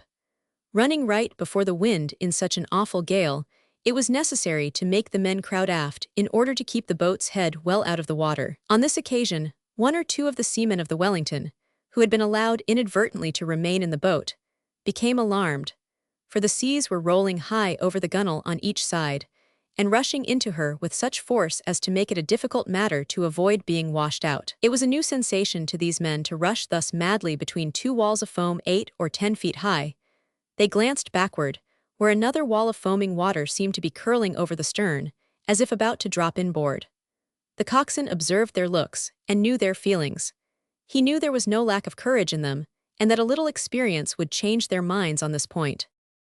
"Never look behind, lads," he cried. "Look ahead, always look right ahead." "Aye, Geordie," remarked one of the men, a Scotchman, to his mate, "it's rum sailin' this is. I thocht we was a-gone to the bottom, but nae doot the coxswain kens best. It's a wonderfu' boat." Having so said, the sedate Scot dismissed his anxieties, and thereafter appeared to regard the surrounding chaos of water with no other feelings than philosophically interest and curiosity. On nearing the wreck the second time, it was found that the tide had fallen so low that they could scarcely get alongside. 3 times they struck on the shoal. On the third occasion, the mizzenmast and sail were blown out of the boat. They managed to drop anchor, however, and to veer down under the port bow of the Wellington, whence the anxious survivors threw ropes to them, and one after another, leaped or swung themselves into the boat. But they were so long about it that before all had been got out the coxswain was obliged to drop to leeward to prevent being left aground. In spite of this, the boat got fast, and now they could neither advance to the wreck for the 9 men who still remained in her, nor push off to rejoin the tug. The space between the boat and vessel was crossed by such a continuous rush of broken water that for a time it was impossible to attempt anything. But as the tide fell, the coxswain consulted with his bowman, and both agreed to venture to wade to the wreck, those on board having become so exhausted as to be unable or unwilling to make further effort to save themselves. Acting on this resolve, they with one of their men sprang into the raging surf and staggered to the wreck, where they induced 2 of the crew to leap overboard and brought them safely to the boat. Others of the lifeboat crew then joined them, and 4 more were rescued. See Note 1. The tide had been at its lowest when this desperate work was begun. Before it was finished, it had turned. This, coupled with the fact that they had all been nearly swept away during the last effort, and that there was a fresh burst of violence in the gale, induced them to wait until the tide should rise. When it did so sufficiently, they hauled and shoved the boat alongside, and the captain, who was one of the 3 remaining men, made a desperate spring, but missed the boat and was whirled away. Pike made a grasp at him but missed. The coxswain seized a lifebuoy and hurled it towards him. It fell within his reach, and it was supposed that he had caught it, but they could not be certain. The boat was now afloat and bumping violently. If they had cut the cable in order to rescue the captain, which they could by no means make sure of doing, the improbability of being able to return in time to save the 2 remaining men would have been very great. It seemed to be life or death in either case, so they stuck by the wreck. It was gray dawn now, and the wreckage was knocking against and around them to such an extent that the coxswain began to fear for the safety of his boat. Yet he was loath to leave the men to perish. "Jump now, lads," he cried, sheering up alongside. "It's your last chance. It's death to all of us if we stop longer here." The men sprang together. One gained the side of the boat and was saved, the other was swept away. He made frantic efforts to gain the boat, but before his companion had been got inboard, he was out of sight, and although the cable was promptly cut and the sail set, he could not be found. The boat was then run down along the sands in search of the captain. The coxswain knew well from experience that he must certainly have been swept by the current in the same direction as the wreckage. He therefore followed this, and in a short time had the inexpressible satisfaction and good fortune to find the captain. He had caught the lifebuoy, and having managed to get it under his arms had floated about for the greater part of an hour. Though nearly dead, he was still sensible, and after being well chafed and refreshed with a little rum from the coxswain's case bottle, provided for occasions of this sort, he recovered. The great work of the lifeboat had now been accomplished, but they could not feel that it had been thoroughly completed without one more effort being made to save the lost man. They therefore ran still farther down the sand in the direction where he had been last seen. They followed the drift of wreckage as before. Presently the bowman uttered a thrilling shout, for, through the turmoil of dashing spray, he saw the man clinging to a spar. So unexpected was this happy event that the whole crew involuntarily gave vent to a ringing cheer, although, in the circumstances, and considering the nature of their exhausting work, and the time they had been exposed to it, one might have supposed them incapable of such a burst of enthusiasm. In a few moments he was rescued, and now, with light hearts, they ran for the tug, which was clearly visible in the rapidly increasing daylight. They did not put off time in transferring the saved men to the steamer. The big hawser, their familiar bond of attachment, was made fast to them, and away went that noble big brother and splendid little sister straight for Ramsgate Harbor. See Note 2. But the work of that wild night was not yet finished. On their way home they fell in with a schooner, the foretopmast and bowsprit of which were gone. As she was drifting towards the sands they hailed her. No reply being made, the lifeboat was towed alongside, and on being boarded, it was found that she was a derelict. Probably she had got upon the sands during the night, been forsaken by her crew in their own boat, in which event there was small chance of any being saved, and had drifted off again at the change of the tide. Be that as it might, 6 lifeboat men were put on board. Finding no water in her, they slipped her 2 cables, which were hanging from the bow. A rope was made fast to the steamer, and she was taken in tow. It was drawing towards noon when they neared the harbor. Very different indeed was the aspect of things there then from what it had been when they went out on their errand of mercy 13 hours before. Although the gale was still blowing fresh, it had moderated greatly. The black clouds no longer held possession of the sky, but were pierced, scattered, and gilded, as they were rolled away, by the victorious sun. The sea still raged and showed its white teeth fiercely, as if its spirit had been too much roused to be easily appeased. But blue sky appeared in patches everywhere. the rain had ceased, and the people of the town and visitors swarmed out to enjoy the returning sunshine, inhale the fresh sea breeze, and await, anxiously, the return of the lifeboat, for of course, everyone in the town was aware by that time that she had been out all night. When at length the smoke of the Big Brother was observed drawing near, the people flocked in hundreds to the piers and cliffs. Wherever a point of vantage was to be had, dozens of spectators crowned it. Wherever a point of danger was to be gained, daring spirits, chiefly in the shape of small boys, took it by storm in absolute contempt of the police. Jacob's Ladder, the cliff staircase, was crowded from top to bottom.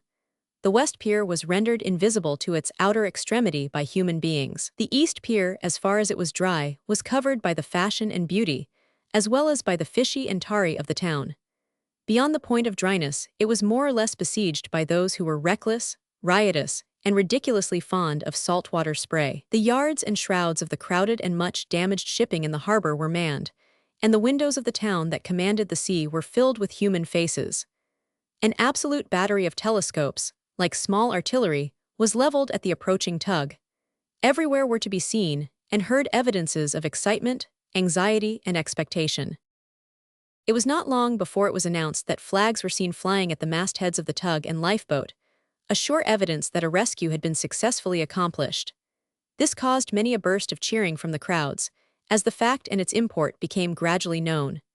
But these were as nothing compared with the cheers that arose when the steamer, with the lifeboat and the schooner in tow, drew near, and it could be seen that there were many people on board, among them women and children. When they finally surged past the pier head on the crest of a tremendous billow, and swept into the harbor under a vast shower of spray that burst over the pier and rose above the mastheads of the shipping within, as if to pour a libation on the gallant crews, then a succession of cheers, that cannot be described, welcomed the victors and re-echoed from the chalk cliffs, to be caught up and sent out again and again in thrilling cadence on the mad sea, which had thus been plundered of its booty and disappointed of its prey.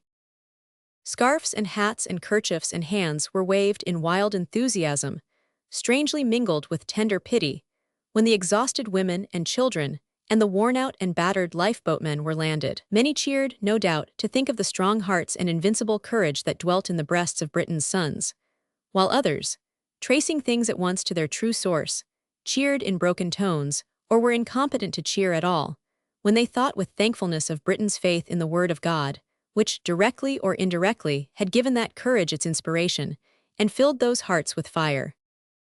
Note 1. The coxswain, Mr. Isaac Jarman, who has rendered heroic service in the Ramsgate lifeboat during the last 10 years, has been personally instrumental in saving between 400 and 500 lives. Note 2. If the reader should desire to know something more of the history of the celebrated Ramsgate lifeboat, which, owing to its position, opportunities, and advantages, has had the most stirring career of all the lifeboat fleet, we advise the perusal of a work, at present in the press, if it be not already published, named Storm Warriors, or the Ramsgate Lifeboat and the Goodwin Sands, by the Reverend John Gilmore, whose able and thrilling articles on the lifeboat service in Macmillan's magazine are well known. Chapter 18 shows that there are no effects without adequate causes. There were not a few surprising and unexpected meetings that day on Ramsgate Pier. Foremost among the hundreds who pressed forward to shake the lifeboatmen by the hand and to sympathize with and congratulate the wrecked and rescued people was Mr. George Durrant. It mattered nothing to that stout enthusiast that his hat had been swept away into hopeless destruction during his frantic efforts to get to the front, leaving his polished head exposed to the still considerable fury of the blast and the intermittent violence of the sun. And it mattered, if possible, still less that the wreck turned out to be one of his own vessels. But it was a matter of the greatest interest and amazement to him to find that the first man he should meet in the crowd and seize in a hearty embrace was his young friend, Stanley Hall. "What, Stanny?" he exclaimed in unmitigated surprise. "Is it, can it be, prodigious sight?" The old gentleman could say no more, but continued for a few seconds to wring the hands of his young friend, gaze in his face, and vent himself in gusts of surprise and bursts of tearful laughter, to the great interest and amusement of the bystanders. Mr. Durrant's inconsistent conduct may be partly accounted for and excused by the fact that Stanley had stepped on the pier with no other garments on than a pair of trousers and a shirt, the former having a large rent on the right knee, and the latter being torn open at the breast, in consequence of the violent removal of all the buttons when its owner was dragged into the lifeboat. As, in addition to this, the young man's disheveled hair did duty for a cap, and his face and hands were smeared with oil and tar from the flare lights which he had assisted to keep up so energetically, it is not surprising that the first sight of him had a powerful effect on Mr. Durrant. "Why, Stanny," he said at length, "you look as if you were some strange sea monster just broke loose from Neptune's menagerie." Perhaps this idea had been suggested by the rope round Stanley's waist, the cut end of which still dangled at his side, for Mr. Durrant took hold of it inquiringly. "Aye, sir," put in the coxswain, who chanced to be near him, "that bit of rope is a scarf of honor. He saved the life of a soldier's widow with it." There was a tendency to cheer on the part of the bystanders who heard this. "God bless you, Stanny, my boy, come and get dressed," said the old gentleman, suddenly seizing his friend's arm and pushing his way through the crowd. "Come along, oh, don't talk to me of the ship. I know that it's lost, no matter, you are saved. And do you come along with us? Well, what's the name of— Welton, come, my daughter is here somewhere. I left her near the parapet. Never mind, she knows her way home." Katy certainly was there, and when, over the heads of the people, for she had mounted with characteristic energy on the parapet, assisted by Queequor and accompanied by Fanny Hennings, she beheld Stanley Hall in such a plight, she felt a disposition to laugh and cry and faint all at once. She resisted the tendency, however, although the expression of her face and her rapid change of color induced Queequor with anxious haste to throw out his arms to catch her. "Ha!" exclaimed Queequor, "I knew it." What Queequor knew he never explained. It may have had reference to certain suspicions entertained in regard to the impression made by the young student on Katy the night of their first meeting. We cannot tell, but we know that he followed up the exclamation with the muttered remark, "It was fortunate that I pulled up in time." Herein Queequor exhibited the innate tendency of the human heart to deceive itself. That furious little poetical foxhunter had, by his own confession, felt the pangs of a guilty conscience in turning, just because he could not help it, from Katy to Fanny, yet here he was now basely and coolly taking credit to himself for having pulled up in time. "Oh, look at the dear little children," exclaimed Fanny, pointing towards a part of the crowd where several seamen were carrying the rescued and still terrified little ones in their strong arms, while others assisted the women along and wrapped dry shawls round them. "How dreadful to think," said Katy, making a hard struggle to suppress her agitation, "that all these would have been lost but for the lifeboat, and how wonderful to think that some of our own friends should be among them." "Aye, there be many more besides these saved last night, miss," remarked a sturdy old boatman who chanced to be standing beside her. "All along the east coast the lifeboats has been out, miss, you may be sure, and they don't often shove off without bringin' somethin' back to show for their pains, though they don't all ave steamers for to tug 'em out. There's the Broadstairs boat, now. I've just heard she was out all night and saved 15 lives, and the Walmer and Deal boats has fetched in a lot, I believe, though we han't got particulars yet." Besides those whom we have mentioned as gazing with the crowd at the arrival of the lifeboat, Morley Jones, and Nora, and Billy Toller were there. Jones and Billy had returned from London together the night before the storm, and like nearly everyone else in the town, had turned out to witness the arrival of the lifeboat. Dick Moy also was there, and that huge lump of good nature spent the time in making sagacious remarks and wise comments on wind and weather, wrecks and rescues, in a manner that commanded the intense admiration of a knot of visitors who happened to be near him, and who regarded him as a choice specimen, a sort of type, of the British son of Neptune. "This is what I says," observed Dick, while the people were landing, "so long as there's 'ope, 'old on. Never say die and never give in, them's my sentiments. 'Cause why, no one never knows what may turn up. If your ship goes down, what then? Strike out to be sure. P'raps you may be picked up afore long. If sharks is near, p'raps you may be picked down, you can never tell. If you gets on a shoal, what then? Stick to the ship till a lifeboat comes off to don't never go for to take to your own boats. If you do capsize, and Davy Jones's locker is the word. If the lifeboat can't get alongside, wait till it can. If it can't, it can only be said that it couldn't. No use cryin' over spilt milk, you know, not that I cares for milk. It don't keep at sea, d'ye see, and's only fit for babbas. If the lifeboat capsizes, then, owin' to her perfection o' build, she writes again, And you, aven on cork jackets p-raps gets into by the lifelines all handy. If you aven't got no cork jackets on wi them that has'll pick up. If not it's like enough you'll go down. But no matter you've did your best and man, woman or child can do no more. You can only die once to see. Whether the admiring audience did or did not see the full force of these remarks, they undoubtedly saw enough in the gigantic tar to esteem him a marvel of philosophically wisdom. Judging by their looks that he was highly appreciated, it is just possible that Dick Moy might have been tempted to extend his discourse, had not a move in the crowd showed a general tendency towards dispersion, the rescued people having been removed, some to the sailors' home, others to the residences of hospitable people in the town. Now, it must not be imagined that all these characters in our tale have been thus brought together, merely at our pleasure, without rhyme or reason, and in utter disregard of the law of probabilities. By no means. Mr. Robert Queequer had started for Ramsgate, as the reader knows, on a secret mission, which, as is also well known, was somewhat violently interrupted by the sporting tendencies of that poetical law clerk.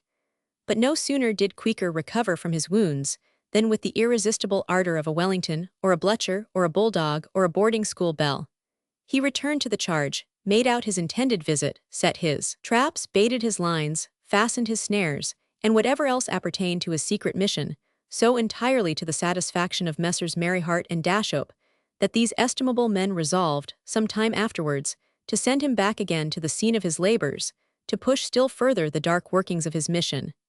Elate with success, the earnest Queequer prepared to go. Oh, what joy if she would only go with him! And why not? Cried Queequer, starting up when this thought struck him, as if it had struck him too hard and he were about to retaliate. Why not, that is the question. He emphasized that as if all other questions, Hamlet's included, sank into insignificance by contrast. Only last night, continued Queequer to himself, still standing bolt upright in a frenzy of inspiration, and running his fingers fiercely through his hair, so as to make it stand bolt upright too. Only last night I heard old Durrant say he could not make up his mind where to go to spend the autumn this year. Why not Ramsgate? Why not Ramsgate? Its chalky cliffs and yellow sand. And rides and walks and weather. Its windows, which a view command. Of everything together. Its pleasant walks and pretty shops. To fascinate the belles. Its foaming waves like washing slops. To captivate the swells. Its boats and boatmen, brave and true. Who lounge upon the jetty. And smile upon the girls too. At least when they are pretty. O Ramsgate, where in all the earth, beside the lovely sea, can any town of note or worth be found to equal thee?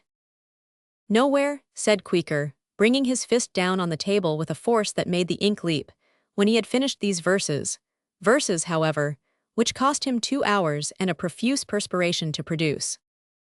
It was exactly 7:45 p.m. by the Yarmouth Custom House clock, due allowance being made for variation, when this "nowhere" was uttered, and it was precisely 9:15 p.m. that day week when the Durrants drove up to the door of the Fortress Hotel in Ramsgate and ordered beds and tea. So powerful was the influence of a great mind when brought to bear on Fanny Hennings, who exercised irresistible influence over the good-natured Katy, whose power over her indulgent father was absolute. Not less natural was the presence, in Ramsgate, of Billy Toller. We have already mentioned that, for peculiarly crooked ends of his own, Morley Jones had changed his abode to Ramsgate. His country abode, that is. His headquarters and town department continued as before to flourish in Gravesend, in the form of a public house, which had once caught fire at a time, strange to say, when the spirit and beer casks were all nearly empty, a curious fact which the proprietor alone was aware of but thought it advisable not to mention when he went to receive the £200 of insurance which had been effected on the premises a few weeks before. It will thus be seen that Mr. Jones's assurance, in the matter of dealing with insurance, was considerable. Having taken up his temporary abode, then, in Ramsgate, and placed his mother and daughter therein as permanent residents, Mr. Jones commenced such a close investigation as to the sudden disappearance of his ally Billy, that he wormed out of the unwilling but helpless Nora not only what had become of him but the name and place of his habitation. Having accomplished this, He dressed himself in a blue nautical suit with brass buttons, took the morning train to London, and in due course presented himself at the door of the grotto, where he requested permission to see the boy Toller. The request being granted, he was shown into a room, and Billy was soon after let in upon him. "Hallo, young walleye, why, whatever has come over you?" he exclaimed in great surprise, on observing that Billy's face was clean, in which condition he had never before seen it, and his hair brushed, an extraordinary novelty, and most astonishing of all, that he wore unragged garments.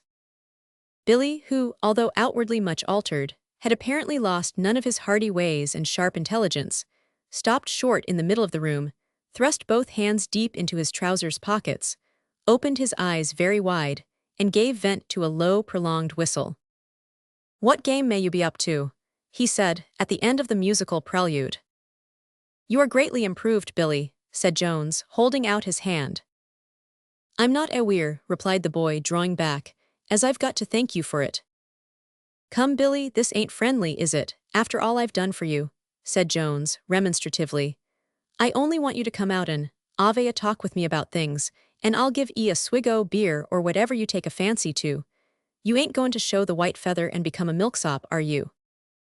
"Now, look here, Mr. Jones," said the boy, with an air of decision that there was no mistaking, as he retreated nearer to the door. "I don't want for to have nothin' more to do with you. I've seed much more than enough of 'ee. You knows me pretty well, and you knows that whatever else I may be, I ain't a hypocrite. I knows enough o' your doin's to make you look pretty blue if I like, but for reasons of my own, what you've got nothing to do with, I don't mean to peach. All I ax is that you goes your way and let me alone. That's where it is. The people here seem to ave got a notion that I've got a soul as well as a body, and that it ain't zactly sich a worthless thing as to be never thought of and throwed away like an old shoe.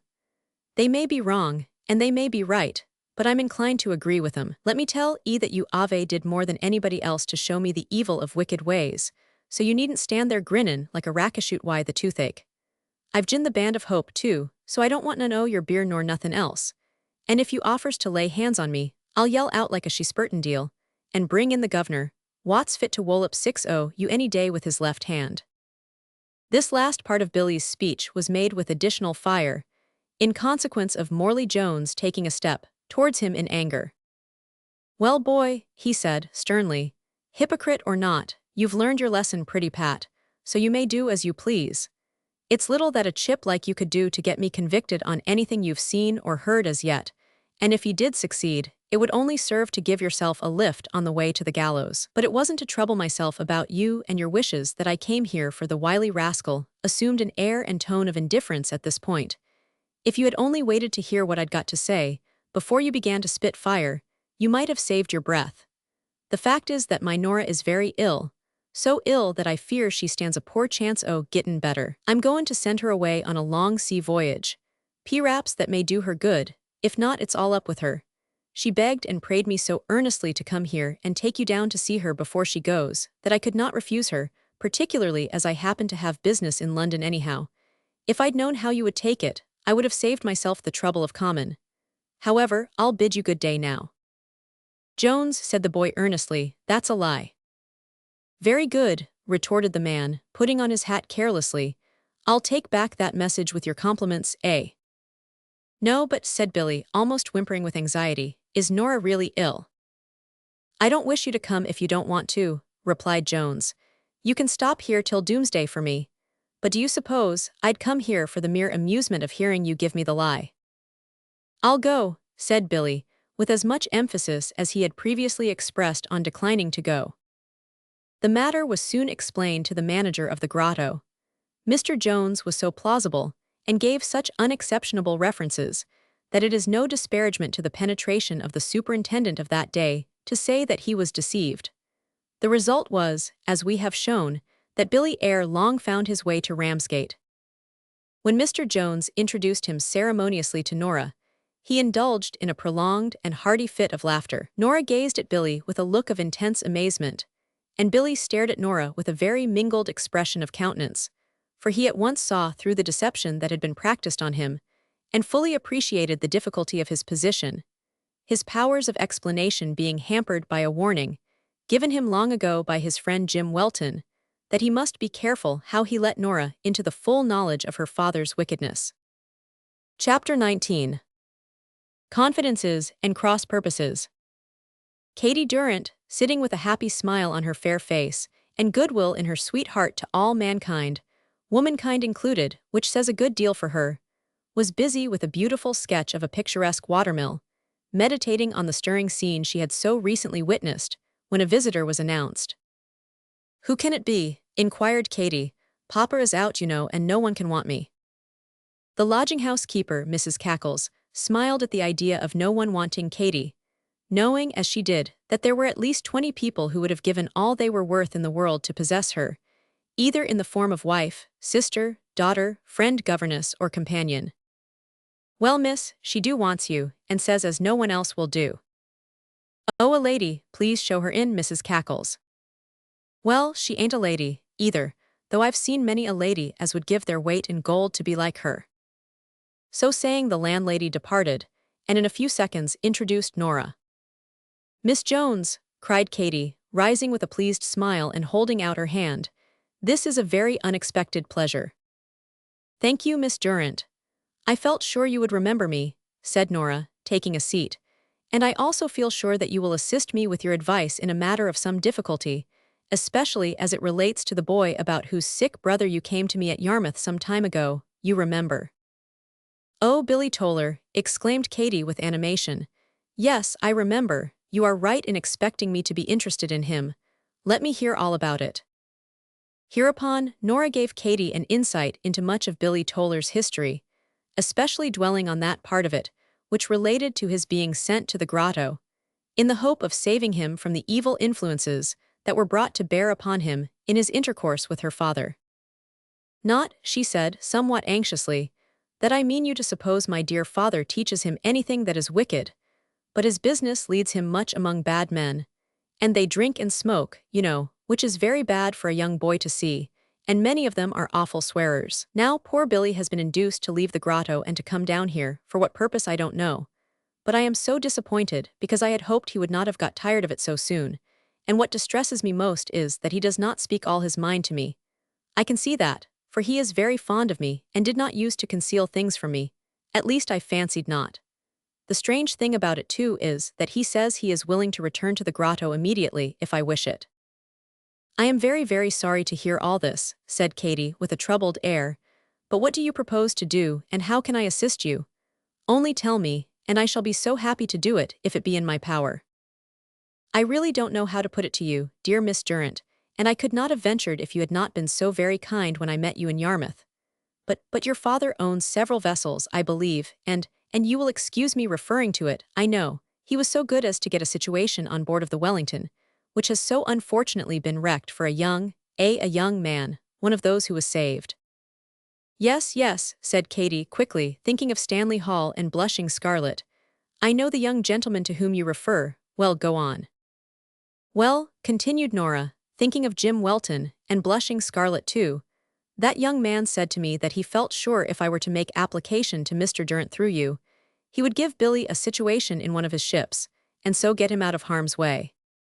"He was right," said Katie, with a somewhat puzzled expression, "and you may rely on my doing what I can for the poor boy with Papa, who is always happy to help in such cases, but I was not aware that Mr. Hall knew either you or Billy." "Mr. Hall," exclaimed Nora in surprise. "Did you not refer to him just now?" "No, miss, I meant James Welton." "Oh," exclaimed Katie, prolonging that monosyllable in a sliding scale, ranging from low to high and back to low again, which was peculiarly suggestive. "I beg your pardon, I quite misunderstood you. Well, you may tell Mr. Welton that I will befriend Billy to the utmost of my power." The door opened as she spoke, and Cousin Fanny entered. "Katie, I've come to tell you that Mr. Queek—" She stopped short on observing Nora, who rose hastily, thanked Katie earnestly for the kind interest she had expressed in her little friend, and took her leave. "This is a very interesting little incident, Fan," said Katie with delight when they were alone.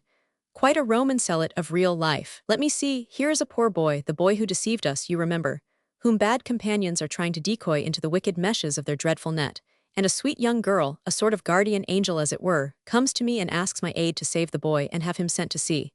Isn't it delightful? Quite the groundwork of a tale, and might be so nicely illustrated, added Katy, glancing at her drawings. But forgive me, Fan, I interrupted you. What were you going to tell me? Only that Mr. Queequeg cannot come to tea tonight, as he has business to attend to connected with his secret mission, replied Fanny. How interesting it would be, said Katy, musing, if we could only manage to mix up this mission of Mr. Queequeg's in the plot of our romance. Wouldn't it? Come, I will put away my drawing for today, and finish the copy of Papa's quarterly cash account for those dreadful Board of Trade people. Then we shall go to the pier and have a walk, and on our way, we will call on that poor old bedridden woman whom Papa has ferreted out, and give her some tea and sugar. Isn't it strange that Papa should have discovered one so soon? I suppose you are aware of his penchant for old women, Fan. No, I was not aware of it, said Fan, smiling. Whatever Fan said, she accompanied with a smile. Indeed, a smile was the necessary result of the opening of her little mouth for whatever purpose, not an affected smile, but a merry one, which always had the effect, her face being plump, of half-shutting her eyes. Yes, continued Katy with animation, Papa is so fond of old women, particularly if they are very old and very little and thin. They must be thin, though. I don't think he cares much for them if they are fat. He says that fat people are so jolly that they don't need to be cared for, but he dotes upon the little thin ones. Fanny smiled and observed that that was curious. So it is, observed Katy. Now my taste lies in the direction of old men. I like to visit poor old men much better than poor old women, and the older and more helpless they are the more I like them. Fanny smiled again, and observed that that was curious too. So it is, said Katy. Very odd that Papa should like the old women and I should like the old men, but so it is. Now Fan will get ready and oh how provoking, that must be another visitor. People find Papa out so soon wherever we go, and then they give him no rest. A boy wishes to see you, miss, said Mrs. Cackles. Me, exclaimed Katy in surprise. Yes, miss, and he says he wants to see you alone on important business.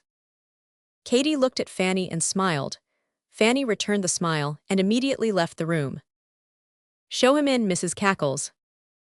The landlady withdrew, and ushered in no less a personage than Billy Toller himself, who stopped at the door and stood with his hat in his hand, and an unusually confused expression in his looks. Please, miss, said Billy, you knows me, I think. Katy admitted that she knew him, and knowing in her heart that she meant to befriend him, it suddenly occurred to her that it would be well to begin with a little salutary severity by way of punishment for his former misdeeds. Last time I saw you, miss, I did you, said Billy with a slight grin. You did, replied Katy with a slight frown, and I hope you have come to apologize for your naughty conduct. Well, I can't exactly say as I have come to do that, but I just say I may as well begin that way. I'm very sorry, miss, for havin' did you, and I've called now to see if I can't do you again. Katy could not restrain a laugh at the impudence of this remark, but she immediately regretted it, because Billy took encouragement and laughed too.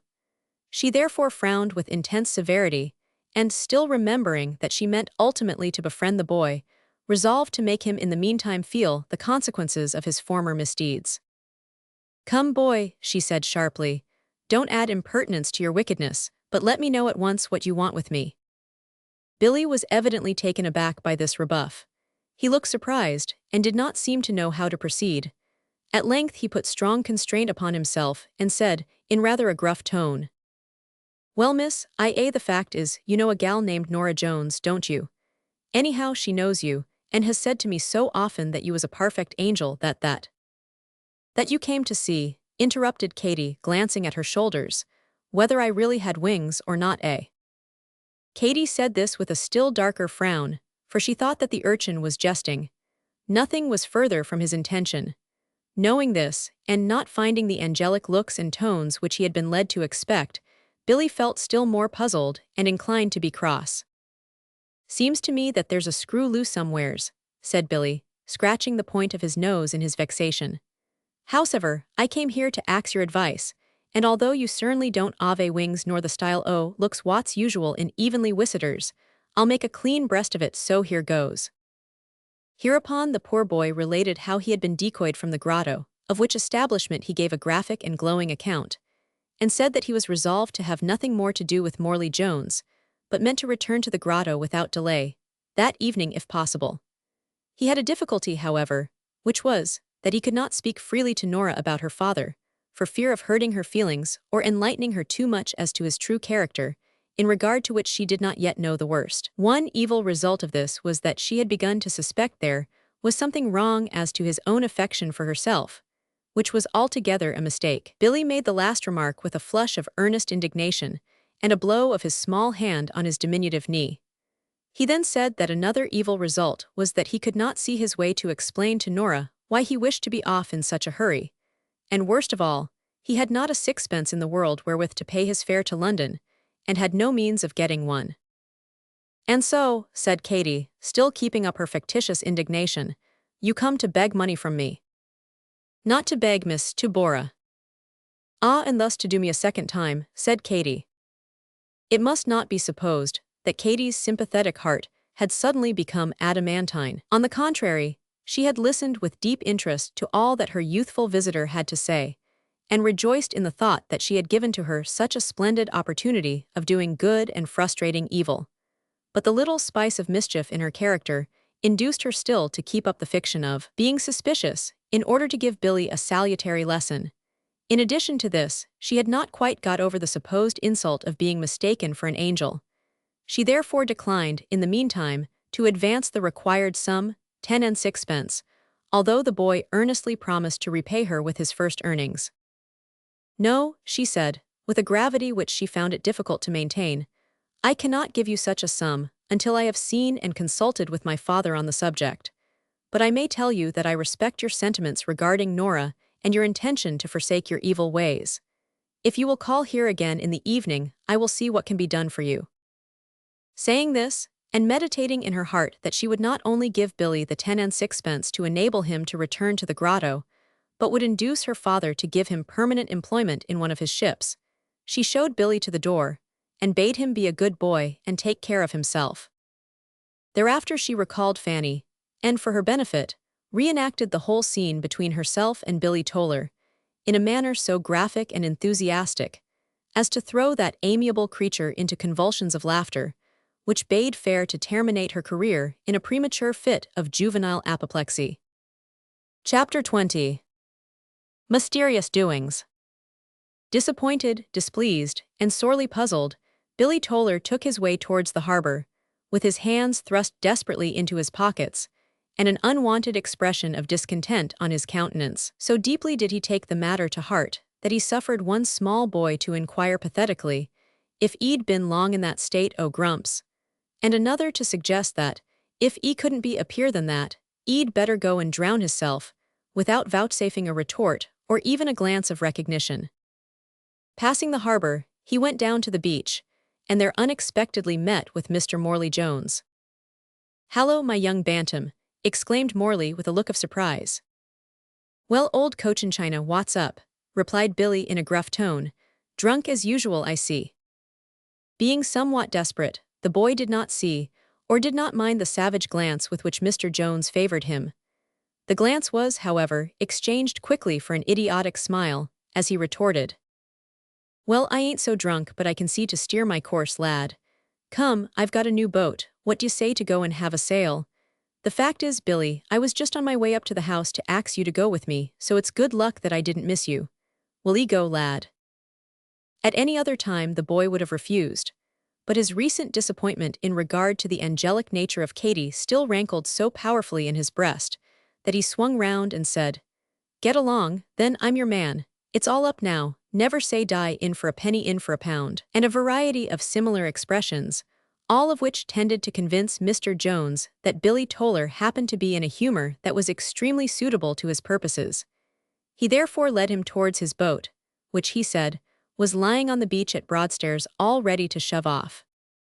The distance to Broadstairs was about 2 miles, and the walk thither was enlivened by a drunken commentary on the fallacy of human hopes in general on the part of Mr. Jones, and a brisk fire of caustic repartee on the part of Master Toller. A close observer might have noticed that, while these two were passing along the beach, at the base of the high cliffs of chalk running between Ramsgate and Broadstairs, 2 heads were thrust cautiously out of one of the small caverns or recesses which have been made in these cliffs by the action of the waves. The one head bore a striking resemblance to that of Robert Queequer, Esquire, and the other to that of Mr. Larks. How these two came to be together, and to be there, it is not our business to say. Authors are fortunately not bound to account for everything they relate. All that we know is that Mr. Queequer was there in the furtherance, probably, of his secret mission, and that Mr. Lark's missions appeared to be always more or less secret. At all events, there they were together, fellow students apparently of the geology or conchology of that region, if one might judge from the earnest manner in which they stooped and gazed at the sands, and picked up bits of flint or small shells, over which they held frequent, and no doubt, learned discussions of an intensely engrossing nature. It might have been also noticed by a close observer that these stoopings to pick up specimens and these stoppages to discuss invariably occurred when Mr. Jones and Master Billy chanced to pause or to look behind them. At last the boat was reached. It lay on the beach not far from the small harbor of Broadstairs, already surrounded by the rising tide. About the same time the geological and conchological studies of Messrs. Queequer and Larks coming to an end, these scientific men betook themselves suddenly to the shelter of a small cave, whence they sat watching, with intense interest, the movements of the man and boy, thus proving themselves gifted with a truly Baconian spirit of general inquiry into simple facts, with a view to future inductions. "Jump in, Billy," said Jones, "and don't wet your feet, I can easily shove her off alone." Billy obeyed. "Hallo, what have ye got here?" he cried, touching a large tarpaulin bag with his foot. "Only some grub," answered Jones, putting his shoulder to the bow of the boat. "And a compass too," cried Billy, looking round in surprise. "Aye, it may come on thick, you know," said Jones, as the boat's keel grated over the sand. "I say stop," cried Billy, "you're up to some mischief, come let me ashore." Mr. Jones made no reply but continued to push off the boat. Seeing this, the boy leaped overboard, but Jones caught him. For one instant there was a struggle, then poor Billy was lifted in the strong man's arms and hurled back into the boat. Next moment it was afloat, and Jones leaped inboard. Billy was not to be overcome so easily, however. He sprang up and again made a leap over the gunwale, but Jones caught him by the collar and, after a severe struggle, dragged him into the boat and gave him a blow on the head with his clenched fist which stunned him. Then, seizing the oars, he pulled off. After getting well away from the beach, he hoisted a small lug sail and stood out to sea. All this was witnessed by the scientific men in the cave through a couple of small pocket telescopes, which brought the expression of Jones's and Billy's countenances clearly into view. At first Mr. Queequer, with poetic fervor, started up, intent on rushing to the rescue of the oppressed. But Mr. Larks, with prosaic hardness of heart, held him forcibly back, and told him to make his mind easy, adding that Mr. Jones had no intention of doing the boy any further harm, whereupon Queequer submitted with a sigh. The two friends then issued from the cave, shook hands, and bade each other goodbye with a laugh, the man with the keen grey eyes following the path that led to Broadstairs, while the lawyer's clerk returned to Ramsgate by the beach. Meanwhile the sun went down, and the lanterns of the Goodwin, the Gull, and the South Sandhead floating lights went up. The shades of evening fell and the stars came out, one by one at first, then by twos and threes, at last by bursts of constellations, until the whole heavens glowed with a galaxy of distant worlds. During all this time Mr. Jones sat at the helm of his little boat, and held steadily out to sea. The wind being light, he made small progress, but that circumstance did not seem to trouble him much. "You'd better have a bit supper, lad," said Jones in a careless way.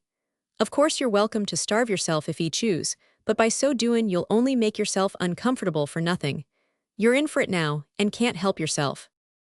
Billy was seated on one of the thwarts, looking very savage, with his right eye nearly closed by the blow which had caused him to succumb.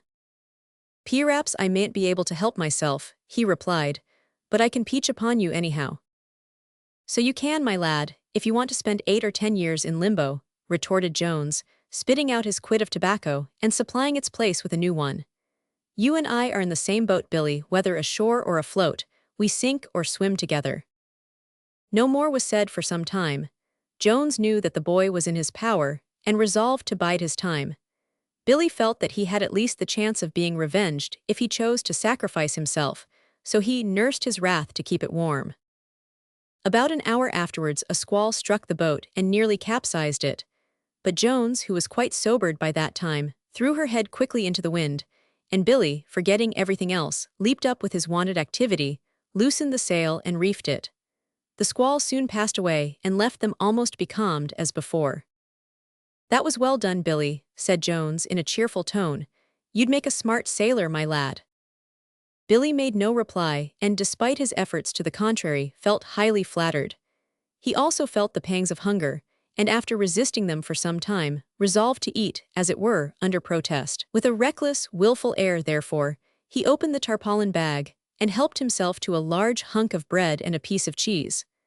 Whereupon Mr. Jones smiled grimly and remarked that there was nothing like grub for giving a man heart, except grog, he added, producing a case bottle from his pocket and applying it to his mouth.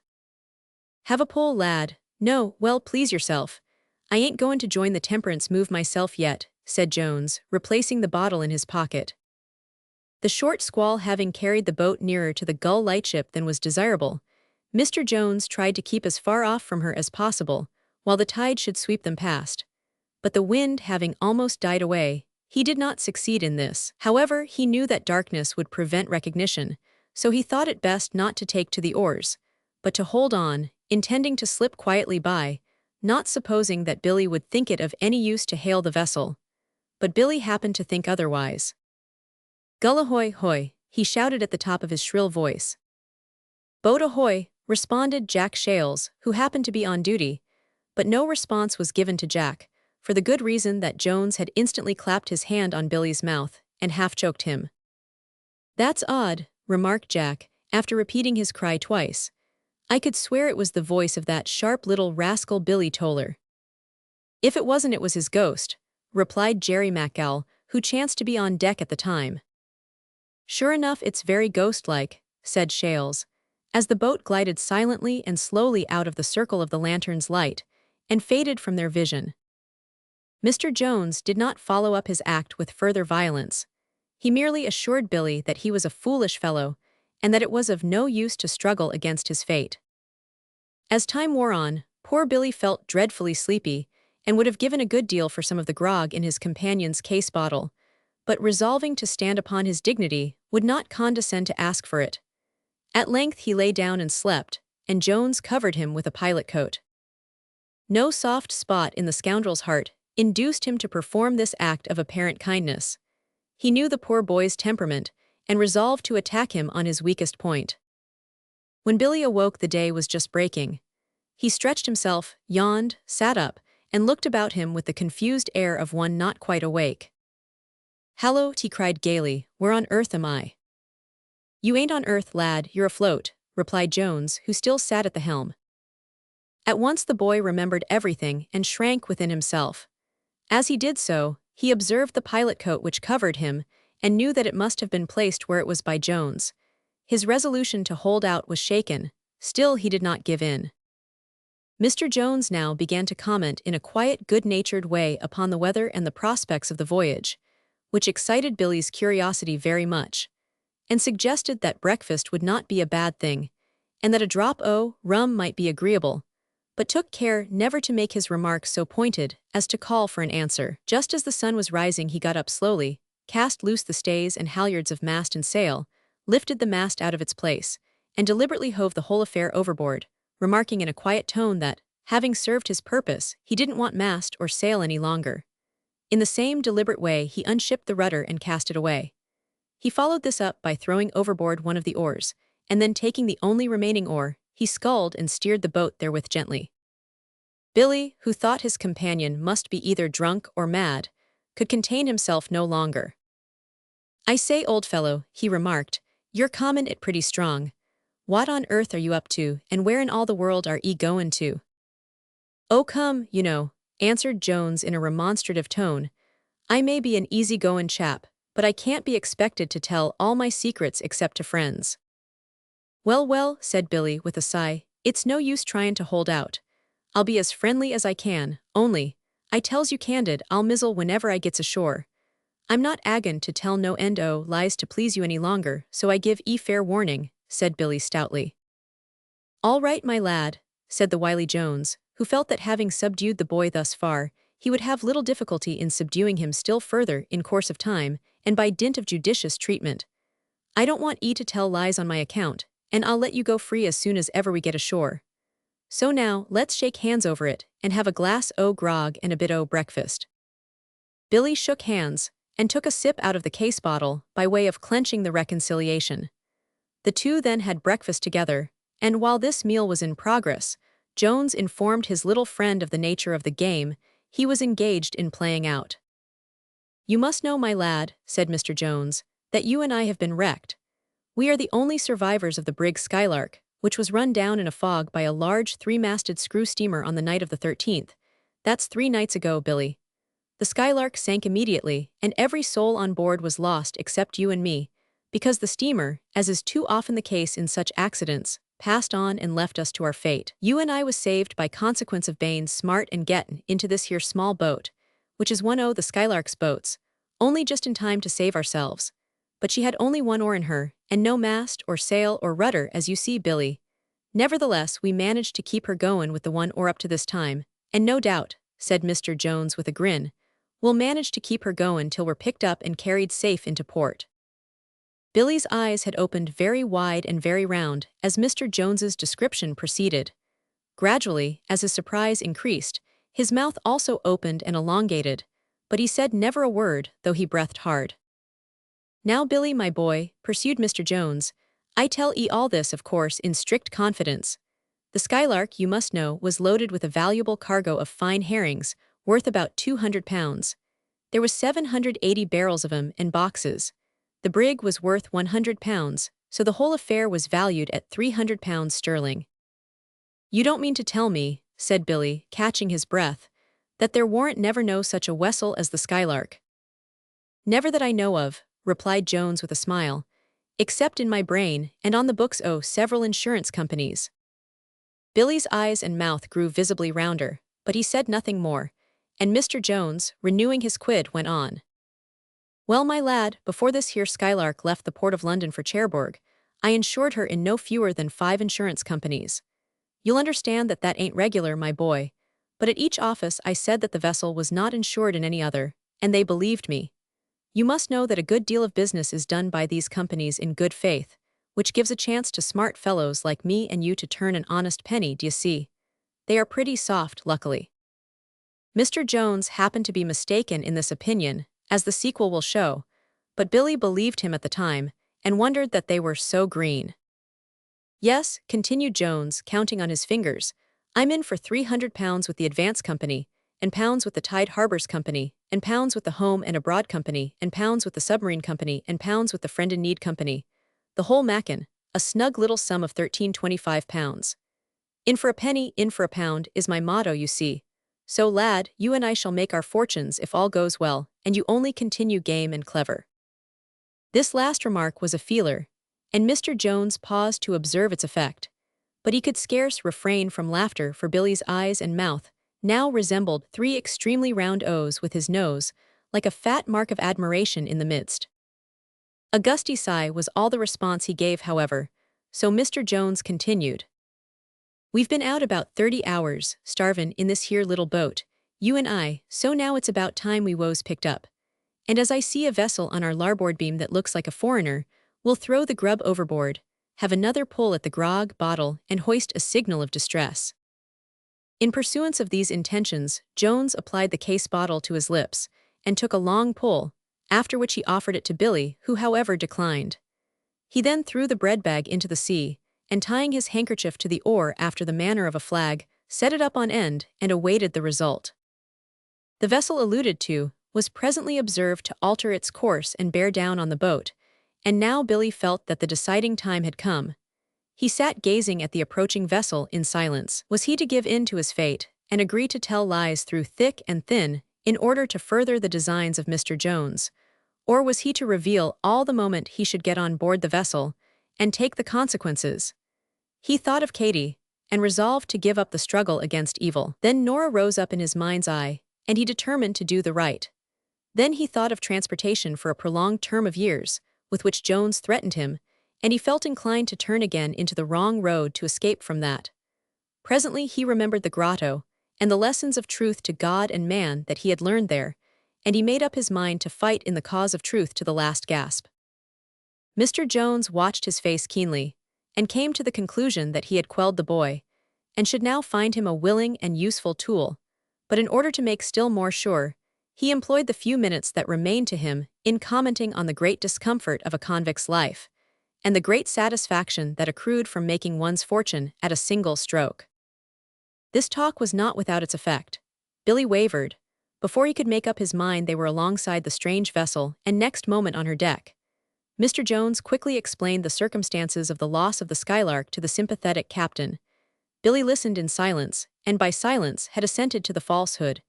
It was too late now to mend matters, so he gave way to despair, which in him frequently, if not usually, assumed the form of reckless joviality. While this spirit was strong upon him, he swore to anything. He not only admitted the truth of all that his tempter advanced, but entertained the seamen with a lively and graphic account of the running down of the Skylark, and entered into minute particulars, chiefly of a comical nature, with such recklessness that the cause of Mr. Jones bade fair to resemble many a roast which is totally ruined by being overdone.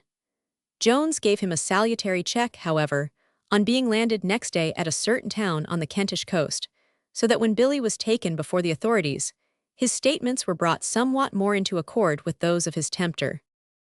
The wily Mr. Jones went at once with Billy to the chief officer of the Coast Guard on that station, and reported the loss of his vessel with much minuteness of detail, to the effect that she had sailed from London at noon of a certain date, at the quarter ebb tide, the sky being cloudy and wind sou'west.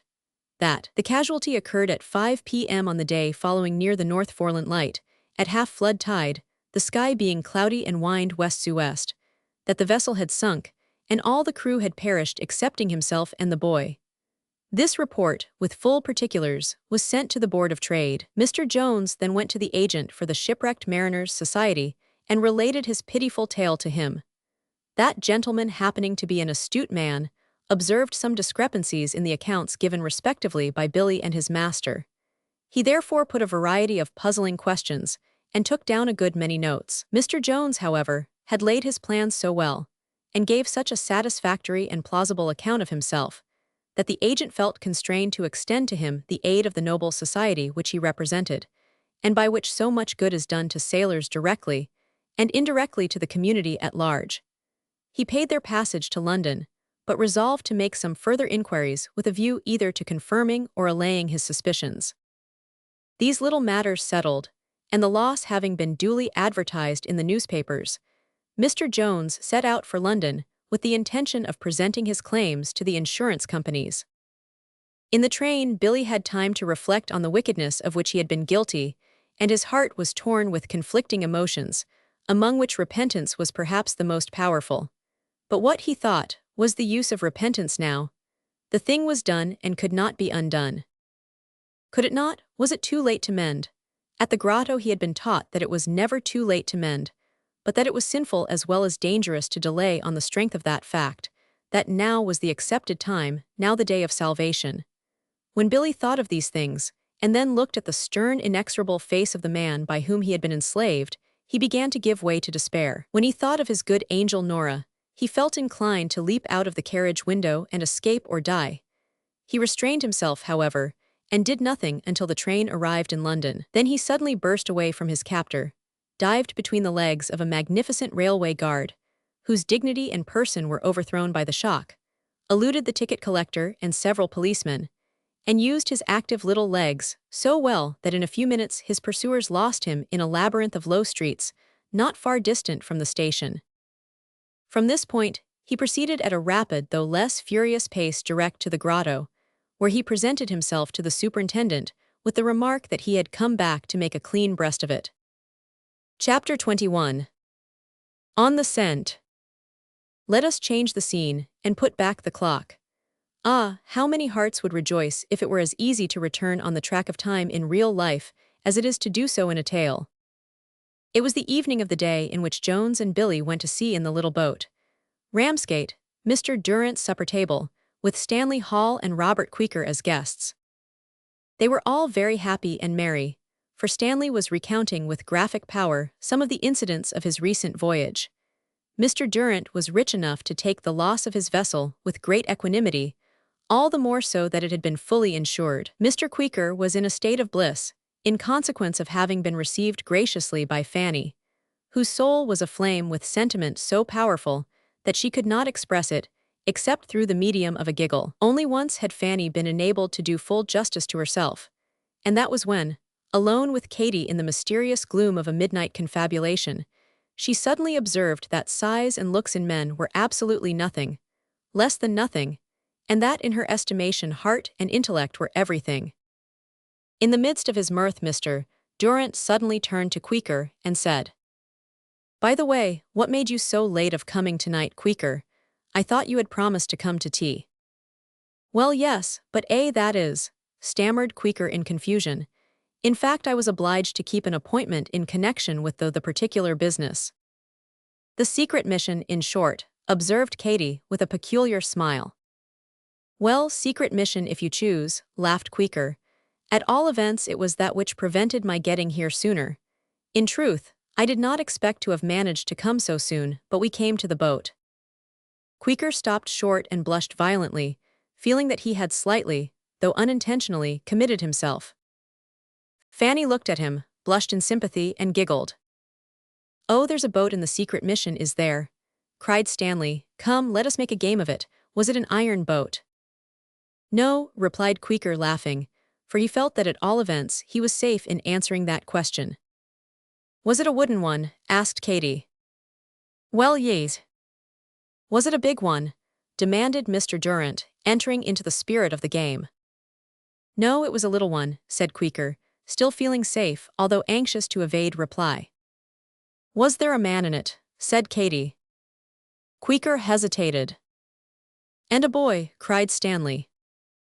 The question was put unwittingly, but being so put Queequor stammered, and again blushed. Katy, on the contrary, turned pale, for her previously expressed hope that there might be some connection between Queequor's mission and Billy Toller's troubles flashed into her mind. "But was there a boy in it?" she said, with a sudden earnestness that induced everyone to look at her in surprise. "Really, I pray, I must beg," said Queequor, "that you won't make this a matter of even jocular inquiry. Of course I know that no one here would make improper use of any information that I might give, but I have been pledged to secrecy by my employers. But," continued Katy in the same anxious way as before, "it will not surely be a breach of confidence merely to tell me if the boy was a small, active, good-looking little fellow, with bright eyes and curly hair." "I am bound to admit," said Queequor, "that your description is correct." To the amazement, not to say consternation, of everyone, Katy covered her face with her hands and burst into tears, exclaiming in an agony of distress that she knew it. She had feared it after sending him away, that she had ruined him, and that it was too late now to do anything. "No, not too late, perhaps," she repeated, suddenly raising her large beautiful eyes which swam in tears. "Oh, Papa, come with me upstairs, I must speak with you alone at once." She seized her astonished father by the hand, and led him unresisting from the room. Having hurriedly related all she knew about Billy Toller, Morley Jones, and Nora, she looked up in his face and demanded to know what was to be done. "Done, my dear child," he replied, looking perplexed. "We must go at once and see how much can be undone. You tell me you have Nora's address. Well, we'll go there at once." But," said Katy, "Nora does not know the full extent of her father's wickedness, and we want to keep it from her if possible." "A very proper desire to spare her pain, Katy, but in the circumstances we cannot help ourselves. We must do what we can to frustrate this man's designs and save the boy." So saying, Mr. Durant descended to the dining room. He explained that some suspicious facts had come to his daughter's knowledge which necessitated instant action. Said that he was sorry, Mr. Queequor felt it incumbent on him to maintain secrecy in regard to his mission, but that he could not think of pressing him to act in opposition to his convictions, and, dismissing his guests with many apologies, went out with Katy in search of the abode of Nora Jones. Stanley Hall, whose curiosity was aroused by all that had passed, went down to take a walk on the pier, by way of wearing it off in a philosophical manner. He succeeded easily in getting rid of this feeling, But he could not so easily get rid of the image of Katie Durrant. He had suspected himself in love with her before he sailed for India.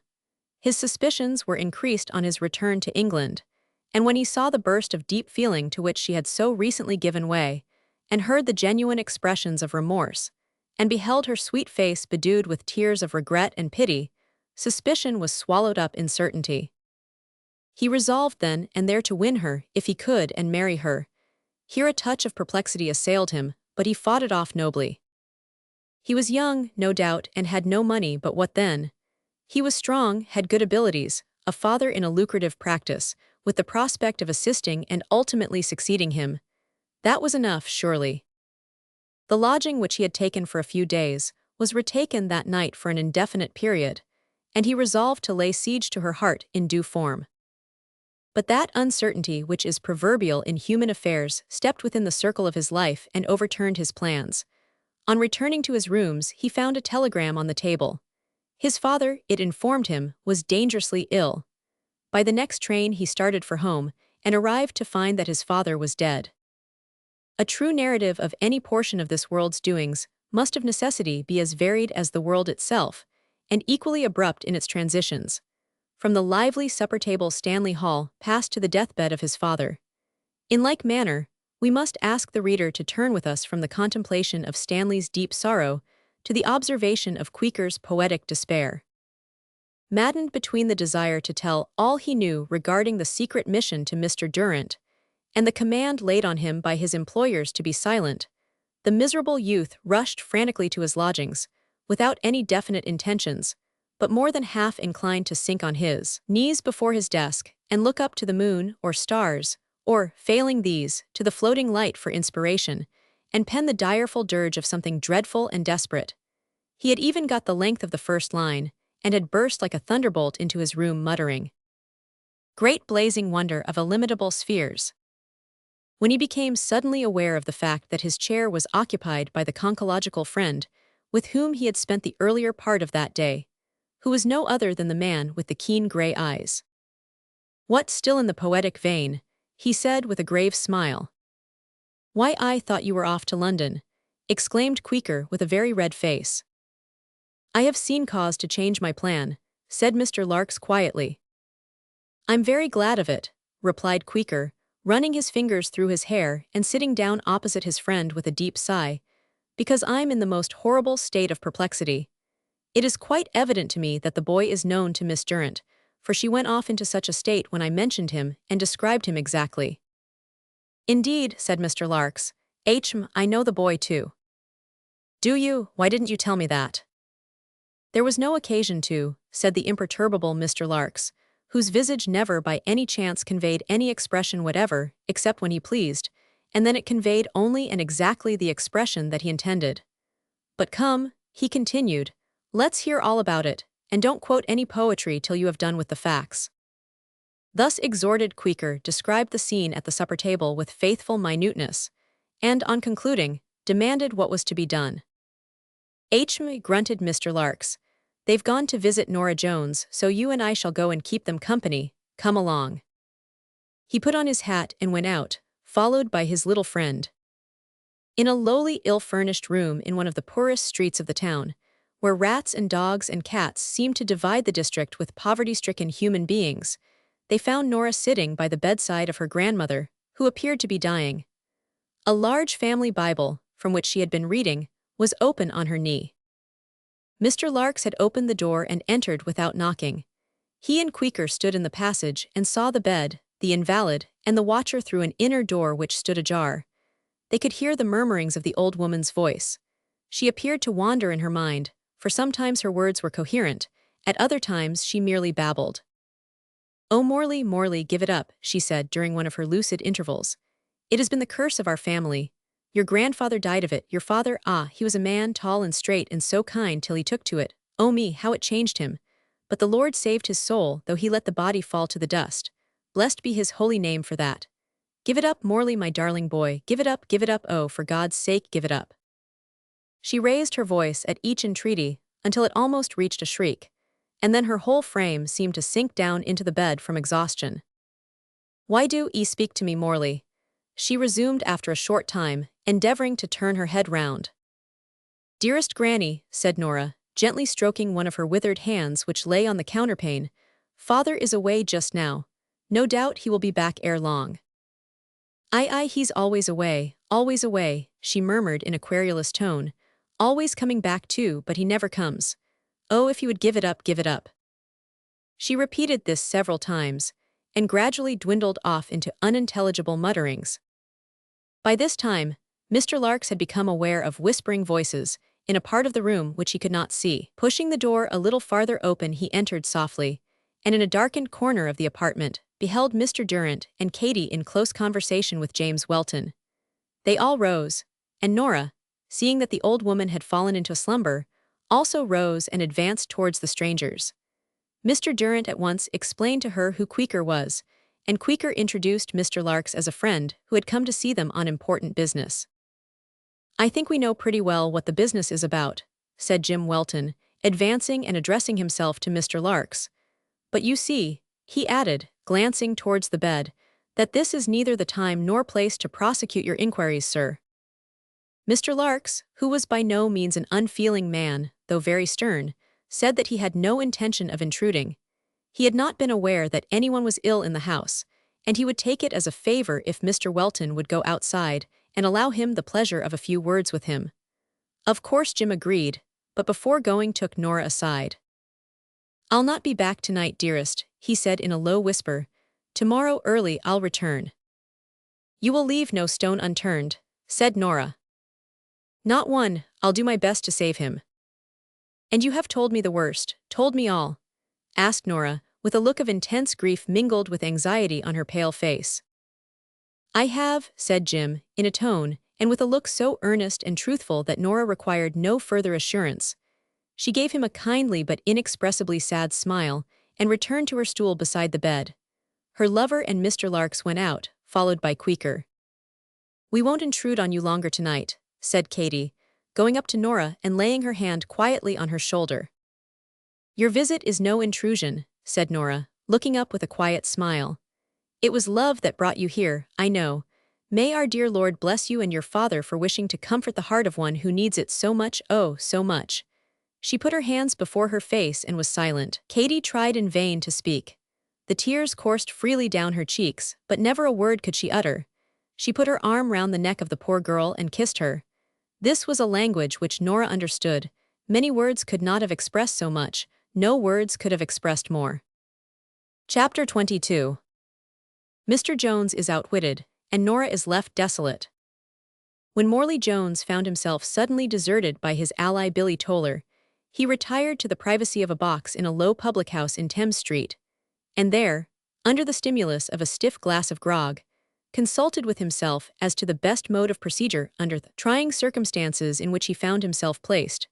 He thought it probable, after half an hour of severe meditation, that Billy would return to the grotto, but that, for his own sake, he would give a false account of his absence, and say nothing about the loss of the Skylark. Feeling somewhat relieved in mind by his conclusions on this head, he drank off his grog, called for another glass, and then set himself to the consideration of how far the disappearance of the boy would interfere with his obtaining payment of the various sums due by the insurance offices. This point was either more knotty and difficult to unravel than the previous one, or the grog began to render his intellect less capable of grappling with it. At all events, it cost him an hour to determine his course of action, and required another glass of grog to enable him to put the whole matter fairly before his mental vision in one comprehensive view. This, however, accomplished, he called for a fourth glass of grog, for luck, and reeled out of the house to carry out his deep-laid plans. His first act was to proceed to Greenwich, where a branch of his fish-curing business existed, or was supposed to exist. Here he met a friend who offered to treat him. Unfortunately for the success of his schemes, he accepted this offer, and in the course of a debauch, revealed so much of his private affairs that the friend, after seeing him safely to his lodging, and bidding him an affectionate farewell, went up to London by the first boat on the following morning, and presented himself to the managers of various insurance companies, to whom he made revelations which were variously received by these gentlemen, some of them opening their eyes in amazement, while others opened their mouths in amusement, and gave him to understand that he was very much in the position of a man who should carry coals to Newcastle, they being then in possession of all the information given, and a great deal more besides. The manager of the submarine insurance company was the most facetious among these gentlemen on hearing the revelations of Mr. Jones's friend. "Can you tell me," said that gentleman, when he had pumped the friend dry, "which of us is likely to receive the distinguished honor of the first visit from Mr. Jones?" "He said summat about your own office, sir," replied the informer. "Leastwise I think he did, but I ain't quite sartain." Not unlikely," observed the manager. "We have had the pleasure of paying him something before today. Come here, I will introduce you to an acquaintance of Mr. Jones, who takes a deep interest in him. He has just arrived from Ramsgate." Opening a door, the manager ushered the informer into a small room, where a stout man, with peculiarly keen gray eyes, was warming himself at the fire. "Allow me to introduce you, Mr. Larks, to a friend of Mr. Jones who may be of some use. I will leave you together for a little," said the manager with a laugh as he retired and shut the door. It is not necessary that we should enter into details as to how Mr. Jones went about the business of drawing his nets ashore, so to speak, and how those who took a special interest in Mr. Jones carefully assisted him, and up to a certain point, furthered all his proceedings. It is sufficient to say that, about a fortnight after his arrival in London, all the preliminary steps having been taken, he presented himself one fine forenoon at the office of the Submarine Insurance Company. He was received very graciously, and, much to his satisfaction, was told that the claim could now be settled without further delay. Former experience had taught him that such a piece of business was not unusually difficult of settlement, but he was quite charmed by the unwonted facilities which seemed to be thrown in his way in regard to the present affair. He congratulated himself internally, and the manager congratulated him externally, so to speak, by referring to his good fortune in having insured the vessel and cargo to the full amount. Even the clerks of the establishment appeared to manifest unwonted interest in the case, which gratified while it somewhat surprised Mr. Jones. Indeed, the interest deepened to such an extent, and was so obtrusive, that it became almost alarming, so that feelings of considerable relief were experienced by the adventurous man when he at length received a check for £300 and left the office with it in his pocket. In the outer lobby he felt a touch on his arm, and looking round, met the gaze of a gentleman with peculiarly keen grey eyes. This gentleman made some quiet remarks with reference to Mr. Jones being wanted, and when Mr. Jones, not relishing the tone or looks of this gentleman, made a rush at the outer glass door of the office, an official stepped promptly in front of it, put one hand on the handle, and held up the other with the air of one who should say, "Excuse me, there is no thoroughfare this way." Turning abruptly to the left, Mr. Jones found himself confronted by another grave gentleman of powerful frame and resolute aspect, who, by a species of magic or sleight of hand known only to the initiated, slipped a pair of steel bracelets on Mr. Jones's wrists, and finally, almost before he knew where he was, Mr. Jones found himself seated in a cab with the strong gentleman by his side, and the keen gray-eyed gentleman in front of him.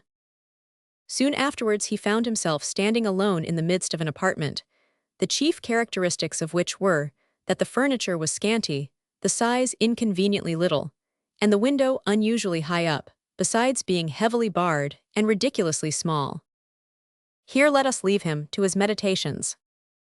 One fine forenoon, many weeks after the capture of Morley Jones, Dick Moy, Jack Shales, and Jerry MacGowl were engaged in painting and repairing buoys in the Trinity store on the pier at Ramsgate.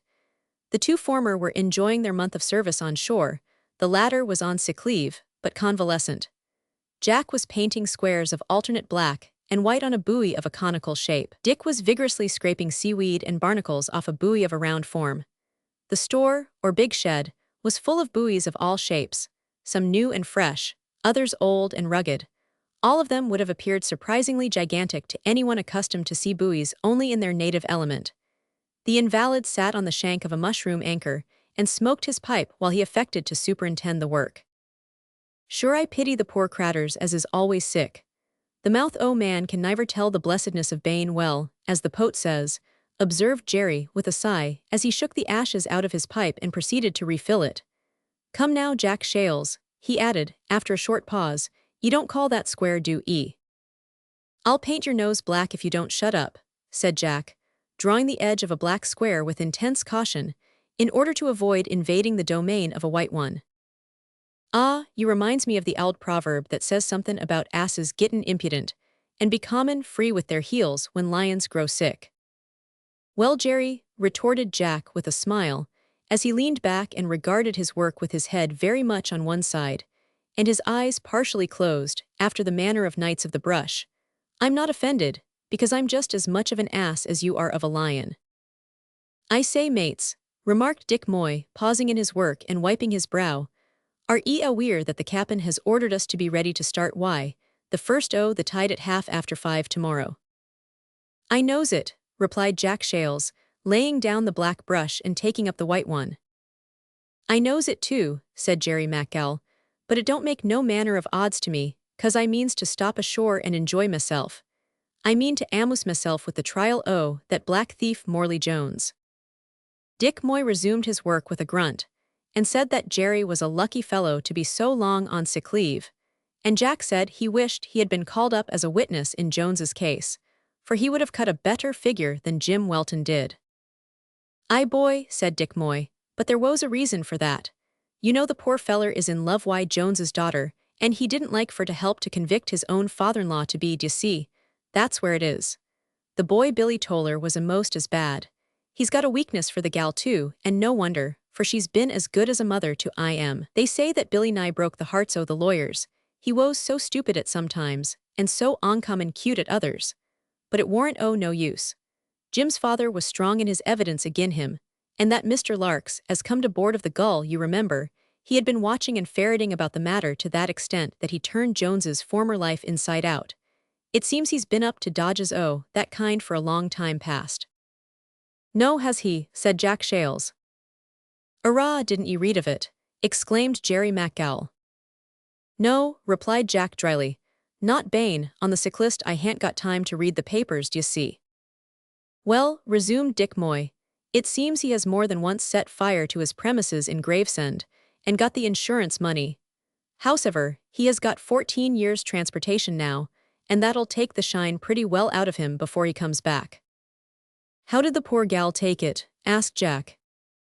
Dick replied that she was very bad at first, but that she got somewhat comforted by the way her father behaved to her, and listened to her readin' the Bible after he was condemned. It might be that the death of his old mother had softened him a bit, for she died with his name on her lips, her last words being, "Oh, Morley, give it up, my darling boy, give it up. It's your only chance to give it up, for you inherit it, my poor boy. The passion and the poison are in your blood. Oh, give it up, Morley, give it up." They do say, continued Dick, that Jones broke down altogether when he heard that, and fell on his gal's neck and cried like a babby. But for my part I don't much believe in them deathbed repentances, for it's much the same thing why Jones now, he bane as good as dead. It's not what a man says, but how a man lives, as'll weigh for or against him in the end. And what more did he say? Asked Jerry MacGall, stopping down the tobacco in his pipe with one of his fireproof fingers. You see, havin' been on the sick list so long, I haven't got up all the details o' this business. He didn't say much more, replied Dick, scraping away at the seaweed and barnacles with renewed vigor. Only he made his darter promise that she'd marry Jim Welton as soon after he was gone as possible. She did nothing but cry, poor thing, and wouldn't hear of it at first, but he was so strong about it, saying that the thought of her being so well married was the only thing as would comfort him when he was gone, that she gave in at last. Sure, then she'll have to make up her mind, said Jerry, to live on air, which is too light food entirely for anyone except hummingbirds and pots. She'll do better than that, mate, returned Dick, for Jim as got appointed to be assistant keeper to a lighthouse, through that fustrate gentleman Mr. Durant, who is hand and glove, I'm told, why the elder brethren up at the Trinity ooze. It's said that they are to be spliced in a week or two, but owin' to the circumstances, the weddin' is to be kep' quite prewait. Good luck to 'em, cried Jerry. Talkin' of the Durants, I s'pose ye have heard that there's goin' to be a weddin' in that family soon. Oh yes, I've heard on it, cried Dick. Miss Durant Katy, they calls her, she's agin to be spliced to the young doctor that was wrecked in the Wellington. A smart man that. They say he has stepped into his father's shoes, and is so much liked that he's had to get an assistant to help him to get through the work o' curin' people or killin' of 'em. I never feel rightly sure in my own mind which it is that the doctors does for us." "Och, don't 'ee know," said Jerry, removing his pipe for a moment. "They keeps curin' of us as long as we've got any tin, and when that's done they kills us off quietly. If it warn't for the doctors, we'd all live to the age of Methuselah, except, of course, we was cut off by accident or drink." "Well, I don't know as to that," said Jack Shales in a hearty manner, "but I'm right glad to hear that Miss Durrant is gettin' a good husband, for she's the sweetest gal in England, I think, always exceptin' one whom I don't mean for to name just now. Hasn't she been a perfect angel to the poor, especially to poor old men, since she come to Ramsgate? And didn't she, before goin' back to Yarmouth, where she belongs to, make a beautiful paintin' o' the lifeboat, and present it in a gold frame, with tears in her sweet eyes, to the coxswain o' the boat, and took his big fist in her two soft little hands, and shook and squeezed it, and begged him to keep the picture as a very slight mark of the gratitude and esteem of Dr. Hall and herself. That was after they was engaged, you know." "Ah, there ain't many gals like her," said Jack with a sigh, "always exceptin' one." "Humph," said Dick Moy, "I wouldn't give my old 'ooman for 6 dozen of 'er." "Just so," observed Jerry with a grin, "and I've no manner of doubt that Dr. Hall wouldn't give her for 60 dozen o' your old 'ooman. It's human nater, lad, that's where it is, mates. But what has come o' Billy Toller? Has he gone back to the what's-his-name, the cavern, eh?" "The grotto, you mean," said Jack Shales. "Well, the grotto tan't much differ." "He's gone back for a time," said Dick. "But Mr. Durrant has provided for him too. He has given him a berth aboard one of his East Indiamen, so if Billy behaves hisself his fortin's as good as made. Leastwise he has got his fut on the first round, and the ladder's all clear before him." "By the way, what's that I've heard," said Jack Shales, "about Mr. Durrant findin' out that he'd knowed Billy Toller some years ago?" "I don't rightly know," replied Dick. "I've 'eard it said that the old gentleman recognized him as a beggar boy he'd tuck a fancy to and put to school long ago, but Billy didn't like the school, it seems, and runned away, which I don't regard as worry suppressin', and Mr. Durrant could never find out where he'd run to. That's how I 'eard the story, but what's true of it I dun know." "There goes the dinner bell," exclaimed Jack Shales, rising with alacrity on hearing a neighboring clock strike noon. Jerry rose with a sigh, and remarked, as he shook the ashes out of his pipe, and put it into his waistcoat pocket, that his appetite had quite left him, that he didn't believe he was fit for more than 2 chickens at one meal, whereas he had seen the day when he would have thought nothing of a whole leg of mutton to his own cheek. "Ah," remarked Dick Moy, "Irish mutton, I s'pose. Well, I don't know 'ow you feels, but I feels so hungry that I could snap at a ring bolt, and I know of a lot o' child'n, big and small, as won't look sweet on their daddy if he keeps 'em waitin' for dinner, so come along, mates." Saying this, Dick and his friends left the Bowie store and walked smartly off to their several places of abode in the town. In a darkened apartment of that same town sat Nora Jones, the very personification of despair, on a low stool, with her head resting on the side of a poor bed. She was alone, and perfectly silent, for some sorrows, like some thoughts, are too deep for utterance. Everything around her suggested absolute desolation. The bed was that in which not long ago she had been wont to smooth the pillow and soothe the heart of her old grandmother. It was empty now. The fire in the rusty grate had been allowed to die out, and its cold grey ashes strewed the hearth. Among them lay the fragments of a black bottle. It would be difficult to say what it was in the peculiar aspect of these fragments that rendered them so suggestive. But there was that about them which conveyed irresistibly the idea that the bottle had been dashed down there with the vehemence of uncontrollable passion. The little table which used to stand at the patient's bedside was covered with a few crumbs and fragments of a meal that must, to judge from their state and appearance, have been eaten a considerable time ago. And the confusion of the furniture, as well as the dust that covered everything, was strangely out of keeping with the character of the poor girl, who reclined by the side of the bed, so pale and still that, but for the slight twitching movement of her clasped hands, one might have supposed she had already passed from the scene of her woe. Even the old-fashioned timepiece that hung upon a nail in the wall seemed to be smitten with the pervading spell, for its pendulum was motionless, and its feeble pulse had ceased to tick. A soft tap at the door broke the death-like silence. Nora looked up but did not answer as it slowly opened, and a man entered. On seeing who it was, she uttered a low wail and buried her face in the bedclothes. Without speaking or moving from her position, she held out her hand to Jim Welton, who advanced with a quick but quiet step, and going down on his knees beside her, took the little hand in both of his. The attitude and the silence were suggestive. Without having intended it, the young sailor began to pray, and in a few short broken sentences poured out his soul before God. A flood of tears came to Nora's relief. After a few minutes she looked up. "Oh, thank you, Jim. I believe that in the selfishness of my grief I had forgotten God, but oh, I feel as if my heart was crushed beyond the power of recovery. She is gone," glancing at the empty bed, "and he is gone forever." Jim wished to comfort her and tried to speak, but his voice was choked. He could only draw her to him, and laying her head on his breast, smooth her fair soft hair with his hard but gentle hand. "Not gone forever, dearest," he said at length with a great effort. "It is indeed a long time, but—" He could not go further, for it seemed to him like mockery to suggest by way of comfort that 14 years would come to an end. For some minutes, the silence was broken only by an occasional sob from poor Nora. "Oh, he was so different once," she said, raising herself and looking at her lover with tearful, earnest eyes. "You have seen him at his worst, Jim. There was a time before he took to—" She stopped abruptly, as if unable to find words, and pointed with a fierce expression that seemed strange and awful on her gentle face to the fragments of the broken bottle on the hearth. Jim nodded. She saw that he understood and went on in her own calm voice. "There was a time when he was kind and gentle and loving, when he had no drunken companions and no mysterious goings to sea, when he was the joy as well as the support of his mother, and so fond of me, but he was always that, even after he had—" Again Nora paused, and drooping her head, uttered the low wail of desolation that went like cold steel to the young sailor's heart. "Nora," he said earnestly, "he will get no drink where he is going.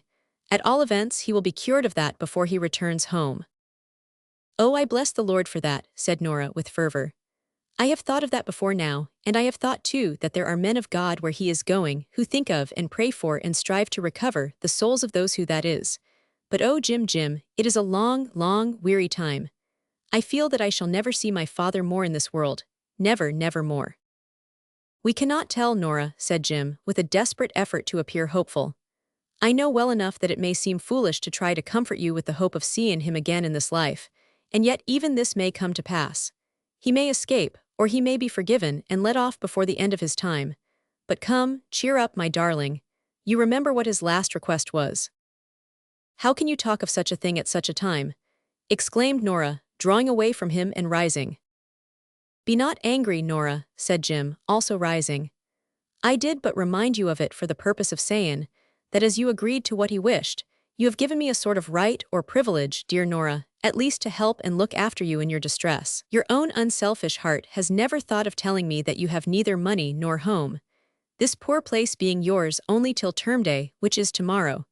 But I know all this without requiring to be told, and I have come to say that there is an old woman, a sort of relation of mine, who lives in this town, and will give you board and lodging gladly till I can get arrangements made at the lighthouse for that is to say, till you choose, in your own good time, to let me be your rightful protector and supporter, as well as your comforter." "Thank you, Jim. It is like yourself to be so thoughtful. Forgive me, I judged you hastily. It is true I am poor, I have nothing in the world, but thanks be to God I have health. I can work, and there are some kind friends," she added with a sad smile, "who will throw work in my way, I know." "Well, we will talk about these things afterwards, Nora, but you won't refuse to take advantage of my old friend's offer, at least for a night or two." "No, I won't refuse that, Jim. See, I am prepared to go," she said, pointing to a wooden sea chest which stood in the middle of the room. "My box is packed. Everything I own is in it. The furniture, clock, and bedding belong to the landlord." "Come then, my own poor lamb," said the young sailor tenderly, "let us go." Nora rose and glanced slowly round the room. Few rooms in Ramsgate could have looked more poverty-stricken and cheerless. Nevertheless, being associated in her mind with those whom she had lost, she was loath to leave it. Falling suddenly on her knees beside the bed, she kissed the old counterpane that had covered the dead form she had loved so well, and then went hastily out and leaned her head against the wall of the narrow court before the door. Jim lifted the chest, placed it on his broad shoulders and followed her. Locking the door behind him and putting the key in his pocket, he gave his disengaged arm to Nora, and led her slowly away. Chapter 23 tells of an unlooked-for return and describes a great feast. If, as we have elsewhere observed in this narrative, time and tide wait for no man, it is not less true that time and tide work wonderful changes in man and his affairs and fortunes. Some of those changes we will now glance at, premising that 7 years have passed away since the occurrence of the events recorded in our last chapter. On the evening of a somewhat gloomy day in the month of sunny showers, 4 men of rough aspect, and clad in coarse but not disreputable garments, stopped in front of a public house in one of the lowest localities of London, and looked about them. There was something quite peculiar in their aspect. They seemed to be filled with mingled curiosity and surprise, and looked somewhat scared, as a bird does when suddenly set free from its cage. 2 of the men were of an extremely low type of humanity, low-browed and scowling, and their language betokened that their minds were in keeping with their faces. The other 2 were better-looking and better-spoken, one of them having evidently been a handsome man in his day. His hair was blanched as white as snow, although it still retained the curls of youth. His figure was much bent, and he appeared like one who had been smitten with premature old age. "Well, uncommon queer changes been goin' on here," said one of the men, gazing round him. One of the others admitted that there certainly had been wonderful changes, and expressed a fear that if the change in himself was as great, his old pals wouldn't know him. "Howsever," observed he who had spoken first, "they won't see such a difference as they would have seen if we'd got the whole 14. Good luck to the ticket of leave system, say I." The others laughed at this, and one of them suggested that they should enter the public house and have a glass of grog in memory of old times. 3 of the men at once agreed to this proposal, and said that as it would not be long before they were in the stone jug again, it behoved them to make the most of their freedom while it lasted. The man with white hair, however, objected, and it was not until his companions had chaffed and rallied him a good deal that he consented to enter the house, observing, as he followed them slowly, that he had not tasted a drop for 7 years. "Well, well," replied one of the others, "it don't matter, you'll relish it all the more now, old feller. It'll go down like oil and call up the memory of old times." "The memory of old times," cried the white-haired man, stopping short, with a sudden blaze of ferocity which amazed his companions. He stood glaring at them for a few moments, with his hands tightly clenched. Then, without uttering another word, he turned round and rushed from the house. "Mad," exclaimed one of the other 3, looking at his companions when they had recovered from their surprise, "mad as a March hare. Howsever, that don't consarn us. Come along, my hearties. Hallo, landlord, fetch drink here your best, and plenty of it. Now, boys, fill up and I'll give 'ee a toast." Saying this, the man filled his glass, the others followed his example. The toast was given and drunk. More toasts were given and drunk. The 3 men returned to their drink and their old ways, and haunts and comrades, as the sow returns to her wallowing in the mire. Meanwhile, the white-haired man wandered away as if he had no settled purpose. Day after day he moved on through towns and villages and fields, offering to work, but seldom being employed, begging his bread from door to door but carefully avoiding the taverns, sleeping where he could or where he was permitted, sometimes in the barn of a kindly farmer, sometimes under a haystack, not unfrequently under a hedge, until at last he found himself in the town of Ramsgate. Here he made inquiries of various people, and immediately set forth again on his travels through the land, until he reached a remote part of the coast of England, where he found his further progress checked by the sea. But, by dint of begging a free passage from fishermen here and there, he managed at last to reach one of our outlying reefs, where, on a small islet, a magnificent lighthouse reared its white and stately column, and looked abroad upon the ocean with its glowing eye. There was a small village on the islet, in which dwelt a few families of fishermen. They were a hard-working community, and appeared to be contented and happy.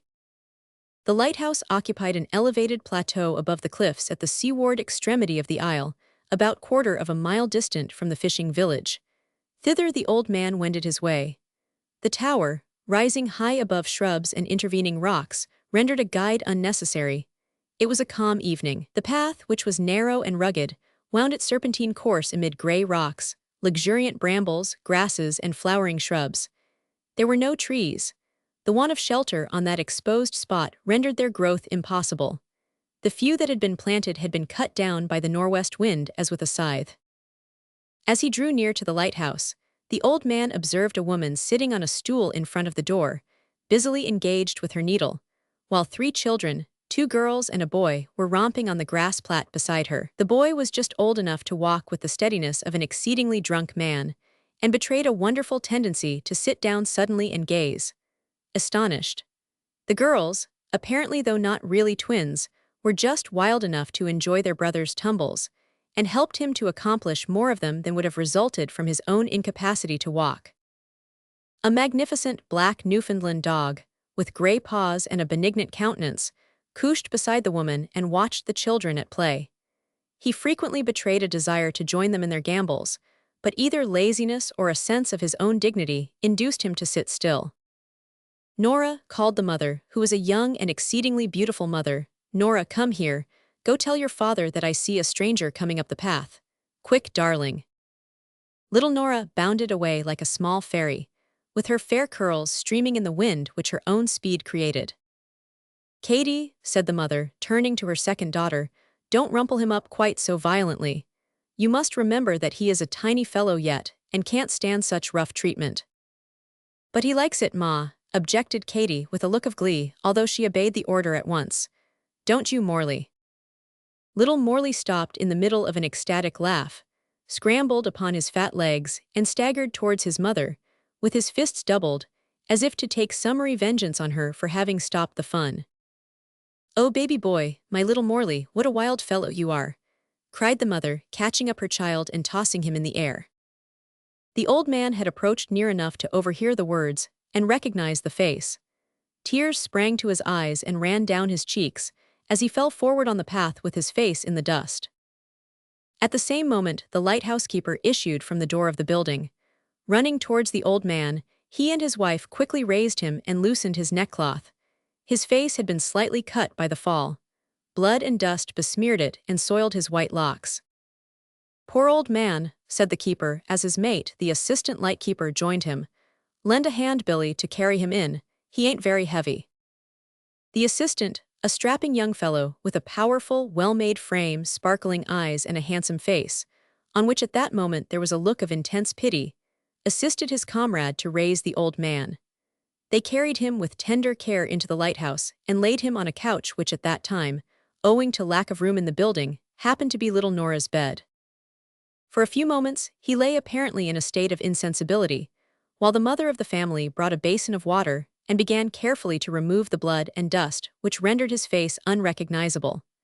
The first touch of the cold sponge caused him to open his eyes and gaze earnestly in the woman's face, so earnestly that she was constrained to pause and return the gaze inquiringly.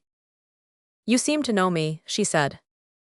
The old man made no reply, but slowly clasping his hands and closing his eyes, exclaimed, Thank God, fervently. Let us glance, now, at a few more of the changes, which had been wrought in the condition and circumstances of several of the actors in this tale by the wonder-working hand of time. On another evening of another month in the same year, Mr. Robert Queequer, having just completed an ode to a star which had been recently discovered by the Astronomer Royal, walked from the door of the Fortress Hotel, Ramsgate, and wending his way leisurely along Harbour Street, directed his steps towards St. James's Hall. 7 years had wrought a great change for the better in Mr. Robert Queequer. His once smooth face was decorated with a superb pair of light brown whiskers of the stamp now styled Dundreary. His clothes fitted him well, and displayed to advantage a figure which, although short, was well made and athletic. It was evident that time had not caused his shadow to grow less. There was a jaunty, confident air about him, too, which might have been thought quite in keeping with a red coat and top boots by his friends in Jenkinsjoy, and would have induced hospitable Mr. Stoutheart to let him once more try his fortune on the back of Slapover without much anxiety as to the result. Even although the sweet but reckless Amy were to be his leader in the field. Nevertheless, there was nothing of the coxcomb about Queequer, no self-assertion, nothing but amiableness, self-satisfaction, and enthusiasm. Queequer smiled and hummed a tune to himself as he walked along drawing on his gloves, which were lavender kid and exceedingly tight. It will be a great night, he murmured, a glorious night. As there was nothing peculiarly grand in the aspect of the weather, it is to be presumed that he referred to something else, but he said nothing more at the time, although he smiled a good deal and hummed a good many snatches of popular airs as he walked along, still struggling with the refractory fingers of the lavender kid gloves. Arrived at St. James's Hall, he took up a position outside the door and remained there as if waiting for someone. It was evident that Mr. Queeker's brief remark had reference to the proceedings that were going on at the hall, because everything in and around it on that occasion gave unquestionable evidence that there was to be a great night there. The lobby blazed with light and resounded with voices and bustle as people streamed in continuously. The interior of the hall itself glowed like a red-hot chamber of gold and was tastefully decorated with flowers and flags and evergreens, while the floor of the room was covered with long tables, which groaned under the glittering accessories of an approaching feast. Fair ladies were among the assembling company, and busy gentlemen, who acted the part of stewards, hurried to and fro, giving directions and keeping order. A large portion of the company consisted of men whose hard hands, powerful frames, and bronzed faces proclaimed them the sons of toil, and whose manly tones and holiday garments smacked of gales and salt water. "What be goin' on here, meester?" inquired a country fellow, nudging Mr. Queeker with his elbow.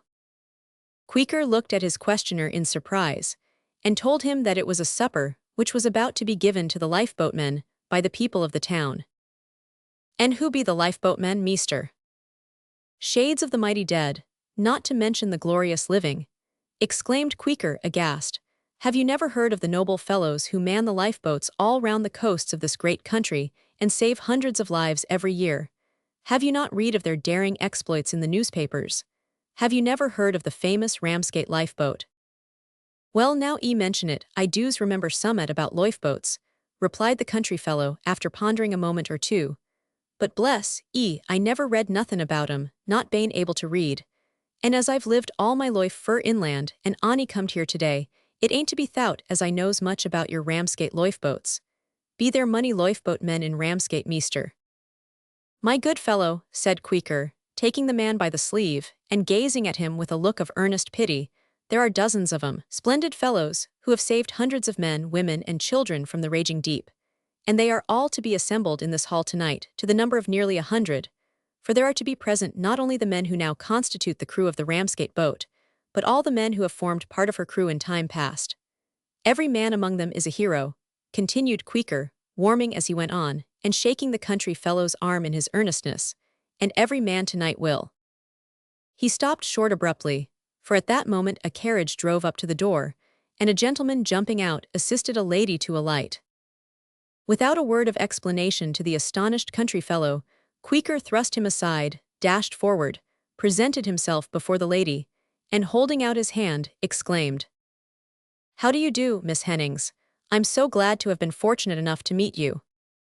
"Mr. Queeker," exclaimed Fanny, blushing scarlet, I was not aware, so very unexpected I thought, dear me. But pardon me, allow me to introduce my uncle, Mr. Hemmings. Mr. Queeker uncle, whom you have often heard Mamma speak about." Mr. Hennings, a 6'2" man, stooped to shake Queeker by the hand. An impatient cabman shouted, "Move on." Fanny seized her uncle's arm and was led away. Queeker followed close, and all three were wedged together in the crowd and swept towards the banquet hall. "Are you one of the stewards?" asked Fanny during a momentary pause. "How exquisite she looks," thought Queeker as she glanced over her shoulder at him. He felt inclined to call her an angel or something of that sort, but restrained himself, and replied that he was not a steward but a guest, an honored guest, and that he would have no objection to be a dishonored guest, if only, by being expelled from the festive board, he could manage to find an excuse to sit beside her in the ladies' gallery. "But that may not be," he said with a sigh. "I shall not be able to see you from my allotted position. Alas, we separate here, though lost to sight, to memory dear."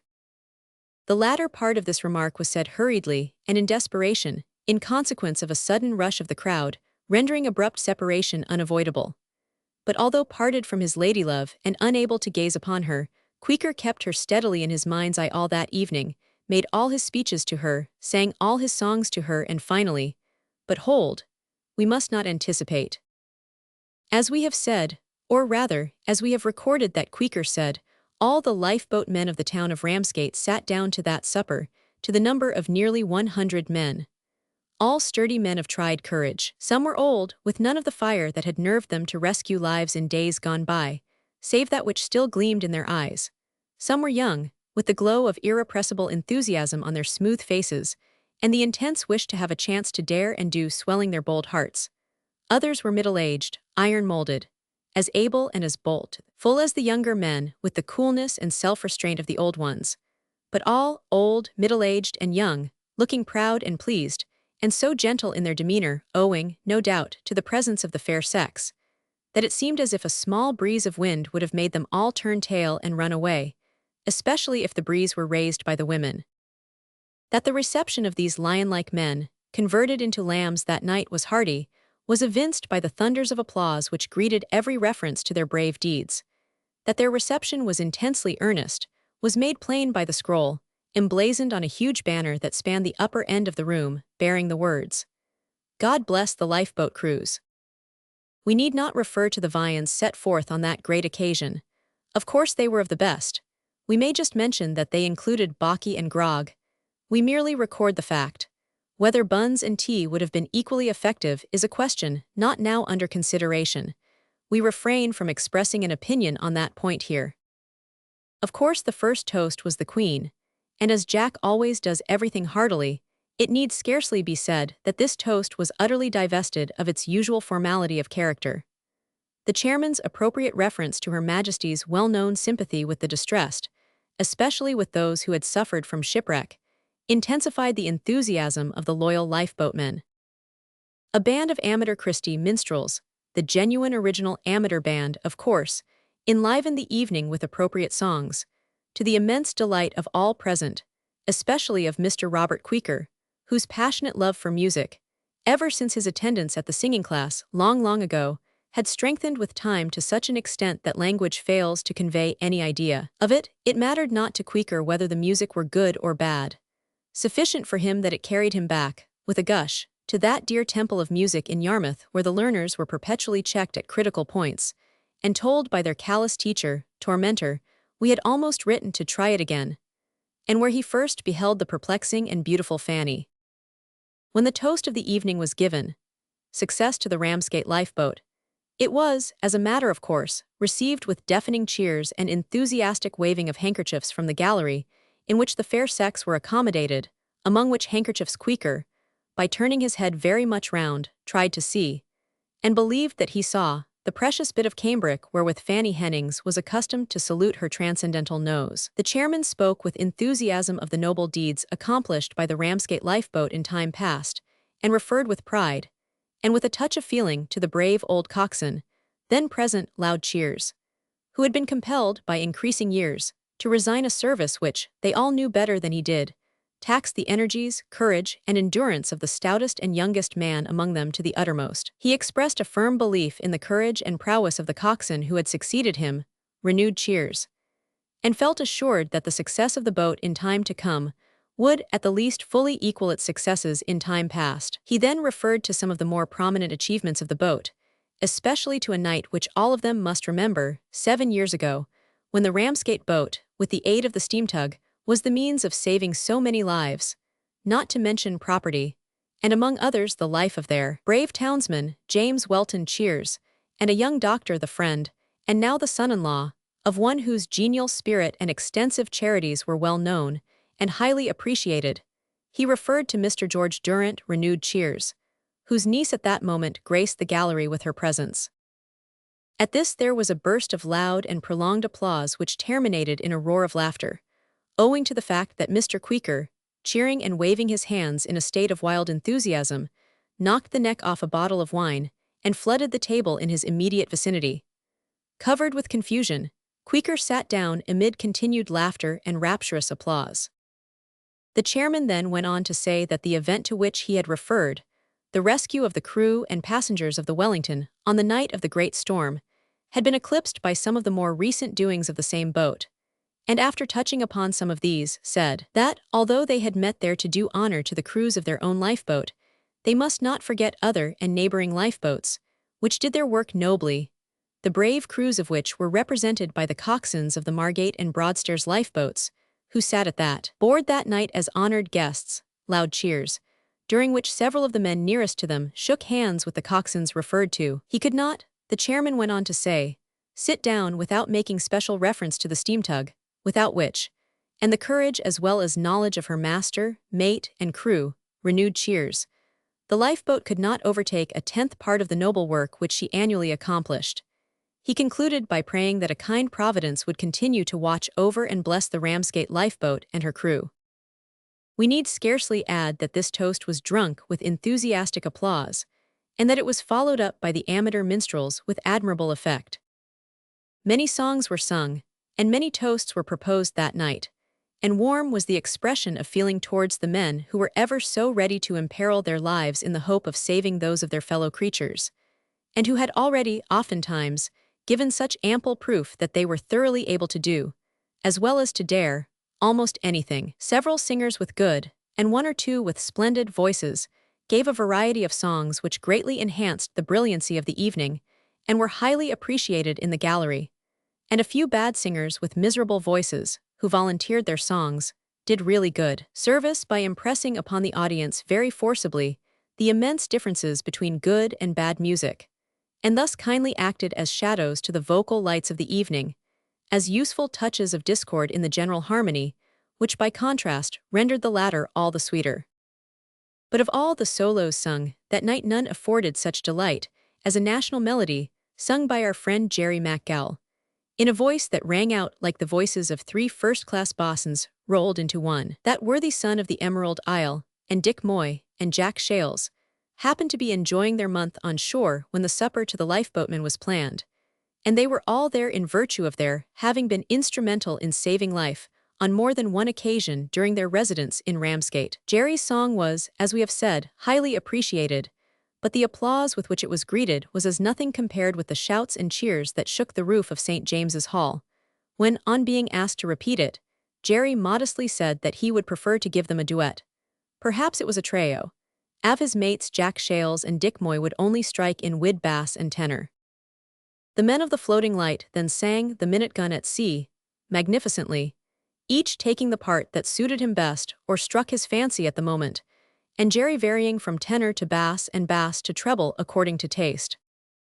Now, Mr. Chairman, said the bold Jerry MacGall, when the cheers had subsided, it's my turn to call for a song, so I ax Mr. Queeker to favor the company wid.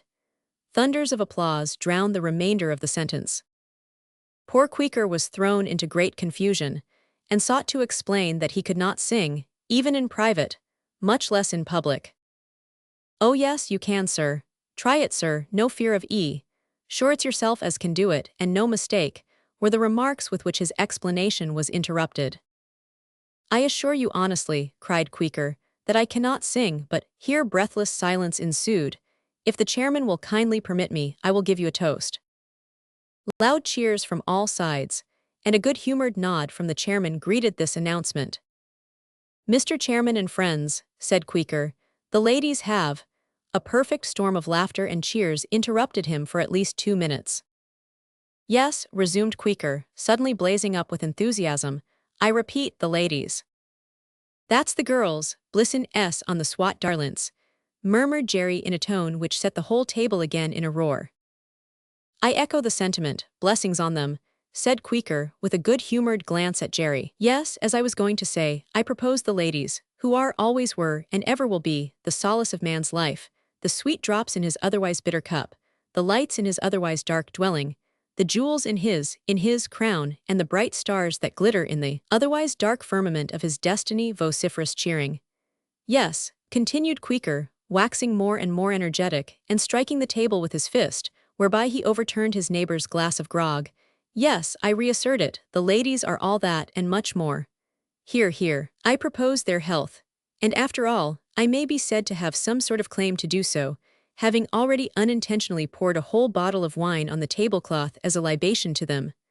Laughter and applause. What I ask, continued Queeker, raising his voice and hand at the same moment and setting his hair straight upon end, what I ask would man be without the ladies? What indeed, said a voice near the foot of the table which called forth another burst of laughter. Just try to think, my friends, what would be the hideous gloom of this terrestrial ball if there were no girls. O woman, softener of man's rugged nature, what, in the words of the poet, he carefully refrained from saying what poet. What were earth and all its joys? What were wealth with all its toys? What the life of men and boys? But for lovely woman. What if mothers were no more? If wives and sisters fled our shore, and left no sweethearts to the fore? No sign of darling woman. What dreary darkness would ensue? What moral wastes devoid of dew? If no strong hearts of men like you beat for charming woman, who would rise at duty's call? Who would fight to win or fall? Who would care to live at all? Were it not for woman? Prolonged and rapturous cheers greeted this effusion, in the midst of which the enthusiastic Jerry McGowl sprang to his feet, waved his glass above his head, spilling half of its contents on the pate of a bald skipper who sat next to him, and cheered lustily. Men of the Ramsgate lifeboat, shouted Queequor, I call on you to pledge the ladies with all the honors. It is unnecessary to say that the call was responded to with a degree of enthusiasm that threatened, as Dick Moy said to Jack Shales, to smash all the glasses and blow the roof off. In the midst of the noise and confusion, Queequor left the hall, ascended to the gallery, and sat himself down beside Fanny Hennings, with an air of intense decision. "Oh, Mr. Queequor," exclaimed Fanny. "Listen, Fanny," said the tall uncle at that moment. "They are giving one of the most important toasts of the evening, the Royal National Lifeboat Institution." Fanny tried to listen, and had caught a few words, when she felt her hand suddenly seized and held fast. Turning her head quickly, she beheld the face of Queequor turn to bright scarlet. What more she heard or saw after that it would be extremely difficult to tell. Perhaps the best way of conveying an idea of it is to lay before the reader the short epistle which Fanny penned that same night to her old friend Katy Hall. It ran thus. Ramsgate. Oh, Katy, darling Katy, he has done it at last, dear fellow, and so like himself too, so romantically, so poetically. They were toasting the Lifeboat Institution at the time. He seized my hand. Fanny, he said, in the deep manly tones in which he had just made the most brilliant speech of the evening, Fanny, my love, my life, my lifeboat, will you have me? Will you save me? There was a dreadful noise at the time, a very storm of cheering. The whole room seemed in a whirl. My head was in a whirl too, and oh, how my heart beat. I don't know what I said. I fear I burst into a fit of laughter and then cried, and dear uncle carried me out. But it's all over now. That darling Lifeboat Institution, I shall never forget it, for they were sounding its praises at the very moment when my Queequor and I got into the same boat for life. Your happy Fanny. To this, the next post brought the following reply. Yarmouth. My dearest Fanny, is it necessary for me to say that your last short letter has filled my heart with joy? It has cleared up a mystery too.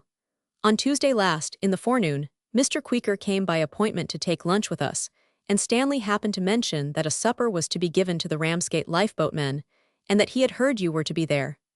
During lunch, Mr. Queequor was very absent and restless, and appeared to be unhappy. At last he started up, made some hurried apology about the train for the south, and having urgent business to transact, looked at his watch and rushed out of the house. We could not understand it at the time, but I knew that he had only a few minutes left to catch the train for the south, and I now know that he caught it. And why? Ah, Fanny, did I not always assure you that he would do it in desperation at last? My earnest prayer is, that your wedded life may be as happy as mine has hitherto been. When your honeymoon is over, you must promise to pay us a visit. You know that our villa is sufficiently far out of town to warrant your regarding us in the light of country friends, and Stanley bids me say that he will take no denial. Papa, who is at present romping round the room with my eldest boy on his shoulders, so that I scarce know what I write, bids me tell you, with his kind love and hearty congratulations, that he thinks you are not throwing yourself away, for that Queequor is a first-rate little fellow and a rising man. Observe, please, that I quote Papa's own words. I must stop abruptly, because a tiny cry from the nursery informs me that King Baby is awake and demands instant attention. With kindest love and congratulations, your ever affectionate Katy Hall. Chapter 24. Conclusion. Once again, and for the last time, we visit the floating light. It was a calm sunny evening, about the end of autumn, when the Trinity tender, having effected the relief of the old gull, left her in order to perform the same service for her sister light vessels. Goodbye, Welton, goodbye, lads, cried the superintendent, waving his hand as the tender's boat pushed off and left them, for another period of duty in their floating home. Goodbye, sir, replied the mate and men, touching their caps. Now, sir, said Dick Moy to the mate, shortly after, when they were all, except the watch, assembled below round the galley stove, are you goin' to let us, ave a bit o' that there letter, accordin' to promise? What letter? Inquired Jack Shales, who having only accomplished half of his period of service on board, 1 month, had not come off with his comrades, and knew little or nothing of what had occurred on shore. A letter from the lighthouse from Jim, said the mate, lighting his pipe, received it this forenoon just as we were gettin' ready to come off. All well and hearty, I hope? Asked Jerry MacGall, seating himself on a bench and rolling some tobacco between his palms, preparatory to filling his pipe. All well, replied the mate, pulling out the letter in question and regarding the address with much interest, and strange news in it. Well then, let's 'ear what it's all about, said Dick Moy. There's time to read it afore sunset, and it ain't fair to keep fellers in all the hagonies of hexpectation. That's true enough, said Jerry with a grin. Arrah, it's bustin' I am already wid curiosity. Heave ahead, sir, and be marcyful. Thus entreated, Mr. Welton glanced at his watch, sat down, and opening his letter, read as follows. Dear Father, here we are, thank God, comfortably settled in the new lighthouse, and Nora and I both agree that although it is more outlandish, it is much more cheerful in every way than our last abode, although it is very wildlike and far from the mainland. Billy Toller, my assistant, who has become such a strapping fellow that you'd scarce know him, is also much pleased with it. The children, too, give a decided opinion in favor of the place, and even the baby, little Morley, seems to know that he has made a change for the better. Baby's name brings me to the news that I've got to tell you. Morley Jones has come back. You'll be surprised to hear that, I daresay, but it's a fact. He got a ticket of leave, and never rested till he found out where Nora was. He came to us one evening some time ago, and fell down in a sort of fit close to the lighthouse door, while Nora was sitting in front of it, and the children were romping with Neptune beside her. Poor fellow, he was so changed, so old and so white-haired and worn that we did not know him at first, but after we had washed the blood off his face, for he had cut himself when he fell, I recognized the old features. But he has changed in other respects too, in a way that has filled my dear wife's heart with joy. Of course you are aware that he got no drink during the 7 years of his imprisonment. Now that he is free, he refuses to let a drop of anything stronger than water pass his lips. He thinks it is his only chance, and I believe he is right. He says that nothing but the thought of Nora, and the hope of one day being permitted to return to ask her forgiveness on his knees, enabled him to endure his long captivity with resignation. I do assure you, Father, that it almost brings tears to my eyes to see the way in which that man humbles himself before his daughter. Nora's joy is far too deep for words, but it is written plainly in her face. She spent all her spare time with him at first, reading the Bible to him, and trying to convince him that it was not the thought of her, but God's mercy and love that had put it into his heart to repent, and desire to reform. He does not seem quite inclined to take that view of it, but he will come to it, sooner or later, for we have the sure promise that the Lord will finish the good work he has begun. We have hired a room for him in a little village within half a mile of us. It is small but comfortable enough, and he seems to be quite content with it, as well he may be, with Nora and the children going constantly about him. I tell you what, Father, the longer I live with Nora, the more I feel that I have got the truest-hearted and most lovable wife in all the wide world. The people of the village would go any length to serve her, and as to their children, I believe they worship the ground she walks on, as Jerry MacGall used to say. Och, the idolatrous heathens, growled Jerry. And the way she manages our dear youngsters, continued the mate, reading on, without noticing Jerry's interruption, would do your heart good to see. It reminds me of Dick Moy's wife, who is about the best mother I ever met with, next to Nora, of course. Humph, said Dick with a grim smile, worry complimentary. I wonder what my old ooman will say to that. She'll say, no doubt, that she'll expect you to take example by Jim Welton when speaking of your wife, observed Jack Shales. I wonder, Dick, whatever could have induced Mrs. Moy to marry such a fellow as you? I suppose, retorted Dick, lighting his pipe, that it was to escape the chance o' Bain tempted, in a moment of weakness, to marry the likes o' you. "Hear, hear," cried Macgal. "That's not unlikely, Dick. And, sure, she might have gone farther and fared worse. You're a good lump of a man, anyhow, though you haven't much to boast of in the way of looks. However, it seems to me that looks don't go far wid sensible girls. Fakes, the uglier a man is, it's the better chance he has o' gittin' a purty wife. I have a brother, myself, who's a dale uglier than the figurehead of an old Dutch galliot, and he's married the purtiest little girl in Ireland, he has." "If you want to hear the end of Jim's letter, boys, you'd better shut up your potato traps," interposed Mr. Welton. "That's true, fire away," said Shales. The mate continued to read. "You'll be glad to hear that the old dog Neptune is well and hearty. He is a great favorite here, especially with the children. Billy Toller has taught him a number of tricks. Among other things, he can dive like a seal, and has no objection whatever to let little Morley choke him or half punch out his eyes. Tell mother not to be uneasy on that point, for though Neptune has the heart of a lion, he has the temper of a lamb. There is an excellent preacher, belonging to the Wesleyan body, who comes here occasionally on Sundays, and has worship in the village. He is not much of a preacher, but he's an earnest, God-fearing man, and has made the name of Jesus dear to some of the people here, who, not long ago, were quite careless about their souls." "Careless about their souls? Oh, father, how often I think of that now. How strange it seems that we should ever be thus careless. What should we say of the jeweler who would devote all his time and care to the case that held his largest diamond and neglect the gem itself? Nora has got up a Sunday school at the village, and Billy helps her with it. The grotto did wonders for him, so he says himself. I must close this letter sooner than I intended, for I hear Nora's voice, like sweet music in the distance, singing out that dinner is ready, and if I keep the youngsters waiting long, they'll sing out in a sharper strain of melody. So now, father, goodbye for the present.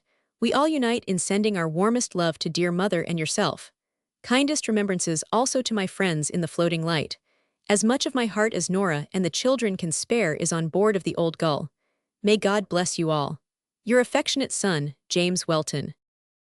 "The sun will be down in a few minutes, sir," said the watch, looking down the hatchway, while the men were engaged in commenting on Jim's letter. "I know that," replied the mate, glancing at his timepiece as he went on deck. The upper edge of the sun was just visible above the horizon, gleaming through the haze like a speck of ruddy fire.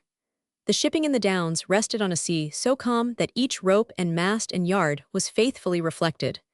Ramsgate, with the exception of its highest spires, was overshadowed by the wing of approaching night. The Goodwin Sands were partially uncovered, looking calm and harmless enough, with only a snowy ripple on their northern extremity, where they were gently kissed by the swell of the North Sea, and with nothing, save a riven stump or a half-buried stem post, to tell of the storms and wrecks with which their name is so sadly associated.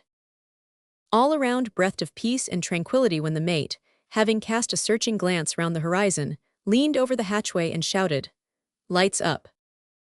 The customary "Aye, aye, sir," was followed by the prompt appearance of the crew. The winch was manned, the signal given, and just as the sun went down, the floating light went up, to scatter its guiding and warning beams far and wide across the darkening waste of water. May our little volume prove a truthful reflector to catch up a few of those beams, and diverting them from their legitimate direction, turn them in upon the shore to enlighten the mind, and tickle the fancy of those who dwell upon the land, and thus, perchance, add another thread to the bond of sympathy already existing between them and those whose lot it is to battle with the winds, and live upon the sea.